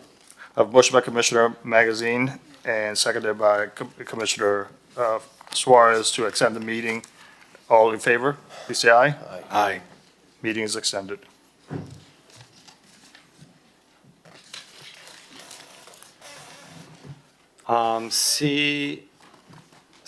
C7BA. This is an activation that I've been Mike, working. Mike, Mike. C7BA is approved Prada X National Geographic Sea Beyond Low Impact Activation. That was an addendum item. Lizette, maybe if you want to give a 30-second overview, and then we'll move this. This is, I've been working with the event activators and the brands. Very, very proud to announce. I'd like to move the item. Yep. Second. I'll announce it on Facebook. Thank you. So C7BA, I have a motion by Commissioner Suarez, seconded by Commissioner Fernandez. All in favor, please say aye. Aye. Anyone opposed? Hearing none, C7BA is approved. C7BB. C7BB is fiscal year 2026 budget amendment to. Moved. Second. Hold on. Seven. I know, but it was an addendum. C7BB? BC. I'm sorry. I thought I heard BB. Mayor, which item are you doing now? BB. BB, okay, That was already approved. okay. How so? I think the mayor- We got it, okay. So it wasn't an addendum, you're correct. So B7BB had been approved already in the consent. You want to do BC, Mayor, or no? That's the, Yeah, I have it here. Okay, BC, C7BC. C7BC, support the preservation of Miami-Dade urban development boundary. move. So we don't develop on the wetlands. I'll second, but I just want to make a comment, like, if I may. Please. I support the urban development boundary line, and it certainly is important to protect our water resources. My concern with this is that this is outside of our jurisdiction, outside of our decision-making, and the same way we tell Tallahassee, we don't want you to tell us what to do with our zoning. In the same way we tell the county, we don't want you to tell us what to do with our zoning, especially with RTZs and all that. We're telling the county what to do with their zoning in areas of Miami-Dade County. I don't know, have you been by that area, Commissioner Suarez? And, I mean, you've seen there's a school bus yard there. There's radio antennas there. There's a Target that is going to be constructed there at the corner of 8th Street and 137th Avenue. I only know that because I grew up on 139th Avenue, west from here, and so I go by there very frequently when I visit my parents. You know, we tell other governments we don't want them making decisions about our zoning, Yes. but we're telling another government Yeah. what to do with their zoning. I don't disagree with you. The veto of Mayor Cava should be upheld. I'm just concerned, are we gonna get any sort of pushback on other initiatives that we're trying to advance with the county, where we're gonna need their cooperation on? So that's my only concern with this. I support the position. I don't want to see these areas developed more. They're beautiful green areas, except for the part where there is warehouses, there is a storage facility and all that. But if we're saying we don't want the county influencing our zoning, we shouldn't be stepping on their territory. It's outside of our jurisdiction. Second? I'll second. Motion and a second. Enough now. We have a motion by Commissioner Suarez, seconded by Commissioner Fernandez to approve C7BC. All in favor, please say aye. Aye. Anyone opposed? Hearing none, C7BC is approved. C7AZ. C7AZ, accept donations from Barry Sterlick Foundation, 26 programming for seniors. C7AZ was separated by Commissioner Fernandez. Mr. Manager, did we ever get any information on how the grant has been used in the past? I had asked for that information during my briefing.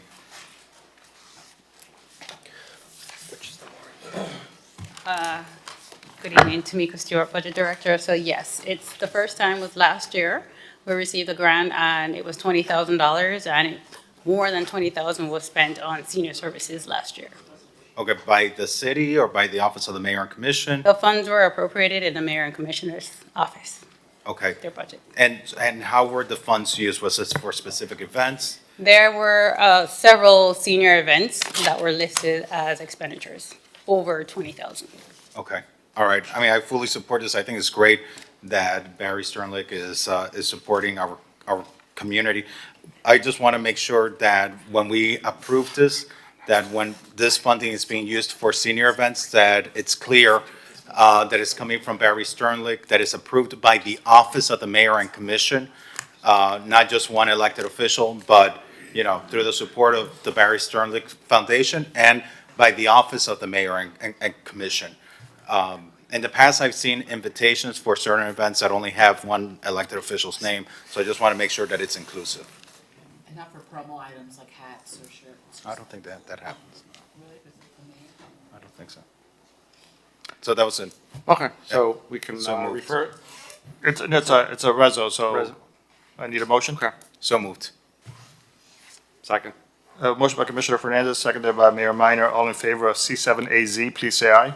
Aye. Aye. Anyone opposed? C7AZ, hearing none, C7AZ is approved. R9E,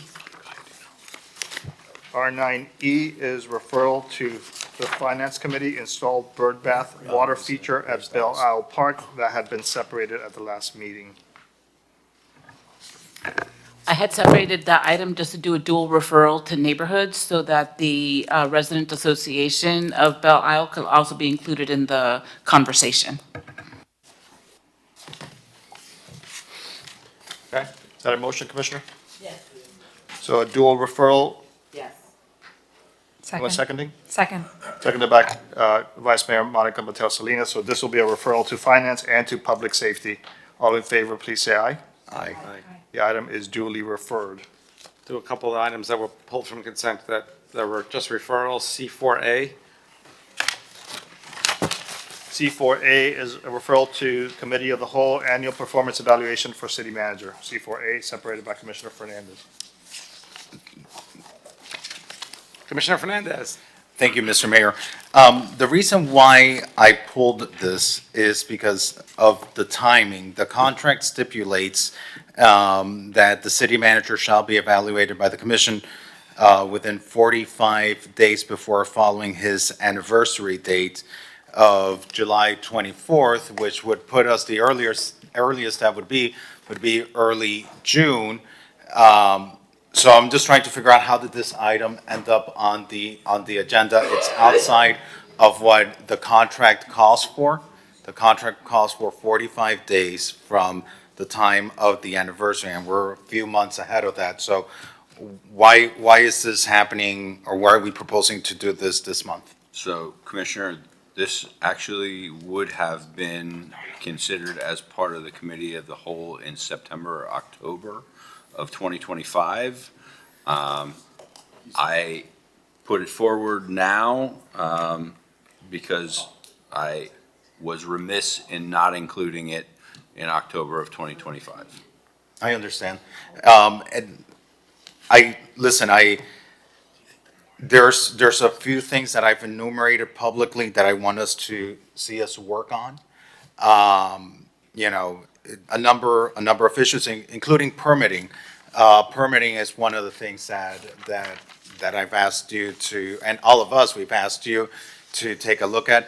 I would feel more comfortable doing this in June at that time, just so that we can give you time to advance on some of these goals that, at least that I've given you. And so I would feel more comfortable, you know, just following what the contract says, waiting to those 45 days prior to the anniversary date, and then in the future, just sticking to that. So that we don't find ourselves mid-cycles or, you know, right before spring break, while we're still implementing things having to do with permitting, and dealing, you know, with other issues that we're dealing with. I'd rather give you time to meet some goals that we've asked of you. What was the reason it was put on? I was asked if we should put it on the 5th or the 25th. What was the rationale? So The only reason that I put it on is because I'm contractually obligated to put something on the agenda for you all to give me an evaluation on an annual basis. But it's within 45 days before or following the anniversary. I know we missed that last year, but, you know, I would feel more comfortable doing it in June. Okay, I don't feel strongly about it, but I kind of wanted to do it. I think it's good to give feedback. Commissioner Dominguez. My question was just answered. Thank you.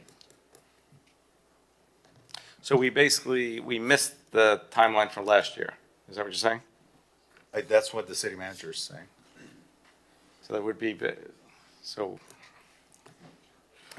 Mr. Mayor, what are your thoughts, just so that I think it's good for us to get together in a room, and because we can't talk about it outside of sunshine. So I think we should have a discussion about our chartered offices and see what the thoughts are for each of us. And since it's been so long, we could do it both times, by the way. This one makes up for last year, and then we do it in July. I don't see anything wrong with that. Well, what I would want, and I don't know if, I'll just say this, you know, I don't know if there were any bonuses that were going to be contemplated now or anything like that right now. You know, I don't. Oh, if there's money involved, let's not do it. No, I'm kidding. Well, that's exactly where I'm at right now. I see. Yeah, I mean, if we're gonna talk about, you know, evaluation things that we wanna see improved, performance measures and that type of stuff, you know, I'm fine discussing that February 25th. Usually the mayor takes the lead on this, so I'll follow your lead on this. Usually, I think in the past, items like these have been sponsored by the mayor. I was surprised to see this on the agenda without a sponsor. I'd rather see these things come through the mayor. I don't like things like this being self-initiated by, I guess, who put this on the agenda? HR? I actually put it on the agenda. It had been done in two different ways. It was done by the mayor prior to the most recent evaluation of the other charter officers, which were put forward by the city attorney and the city clerk. Actually, I assumed that I was sponsoring it because I was asked which date I wanted to put it on, but I. Okay. All right, well, then, I'm happy. listen, I'll follow your lead on it. You are the mayor, and usually this is something that we give certain level of deference to the mayor on. And I'll follow your lead on it. If you think that right now is the appropriate time to do it, I'll follow your lead and I'll second that. Well, Monica, Commissioner Mateos Salinas has a lot to say about it since I became commissioner. Well, actually, that's what I want to say. I've only been commissioner for about 5 minutes. So, Eric, I don't know if I can give you an appropriate evaluation. So I would actually like more time, but I understand that we have a lot coming up with spring break and you would like some feedback before all our focus goes to spring break. So I'm a little bit torn here too. But maybe we do April, I don't know, or March. I mean, I don't know. I'm kind of torn. Well, I think everyone's pretty. The April date would align with the anniversary for the other charter officers that were reviewed last April. And they specifically asked me if I wanted to be in on that last year, and I told them I wasn't within the 45 days of my anniversary date, and so I politely declined.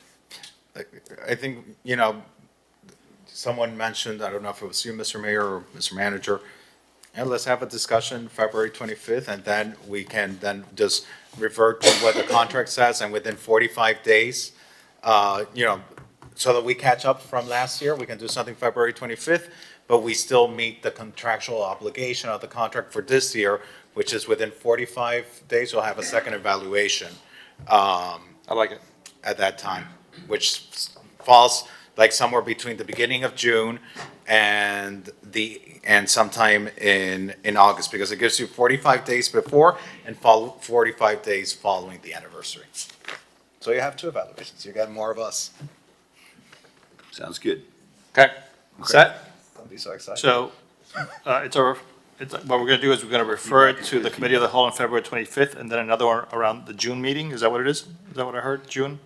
Well, in accordance with what the contract stipulates. Okay, so we'll leave it just for February 25th at the moment then. February 25th, and then, you know, the second one based on what the contract stipulates. So do I have a motion, or can we do this by acclamation, the referral? Acclamation. So 7-0, item is referred to the Committee of the Whole, C4A. R7P. R7P, install bus of General Don Jose San Martin at Normandy Fountain Plaza. R7, Commissioner Fernandez, Commissioner Suarez, all in favor of R7P, please say aye. Aye. Anyone opposed? Hearing none, R7P is approved. And Mr. Mayor, I'd be remiss not to thank Gustavo Brian from the Hispanic Affairs Committee, who not only led this effort in the Hispanic Affairs Committee, but put money out of his own pocket to get the bust commissioned and to have it donated to the city. So thank you so much, Gustavo. Yes, thank you, That Gustavo. was very kind of you. Thank you, Commissioner Fernandez. C4H. C4H is referral to finance, feasibility of mounted horse police patrol. C4H was separated by Commissioner Fernandez. Yeah, the feasibility of a mounted horse police patrol. Gosh, I pulled a lot of items. So, you know, when we're talking about creating or conducting a comprehensive analysis about something that is so tied to our police department, to law enforcement, we're talking about, you know, outlining potential benefits and drawbacks and concerns on patrol and its operational effectiveness and public safety considerations. I think it's only respectful to the Public Safety Committee that we also refer this to the Public Safety Committee. I was actually quite surprised when I saw a public safety item, and usually these things would go to the Public Safety Committee being referred to the Finance Committee. I actually agree with you. Thank you, because I felt like maybe it was on purpose. No. It was because of the, no, I agree with you. I mean, I know that, I mean, if he wants to speak, the chief, I know is in support, but I'm perfectly fine with that. I think it makes sense. Is it a dual referral? Dual referral, Yes. FERC and public safety. All right. I have a motion, so by acclamation, 7-0, refer to both public safety, neighborhood quality of life, and finance, that's C4H. C4U. C4U, referral to public safety, naturally occurring affordable housing pilot program by Commissioner Bott, that was an addendum item, C4U. Yes, moved. Let everybody know that everybody's here, and have been here all day, and very quickly, it's just a way to incentivize redevelopment of affordable housing rather than building new. Second. We have a motion by Commissioner Bott, seconded by Commissioner Fernandez, C4U, all in favor, please say aye. Aye. And would just like to recognize Jason, he's really getting incrementally more involved. You don't have to say anything, but. No, you've but done a lot. it's great, and you had to sit here all day for not even 2 seconds of glory, but the important thing is we're moving it along, and the CRA was super excited about it, is super excited about it, because as we all know, by law, 10% of CRA revenues have to go for affordable housing, and this is a way to develop infill housing, incentivize redevelopment without knocking things down, so good on you. C4V. C4V is a referral to finance, draft agreement, installation of turf space in park on Sunset Island 2, C4V.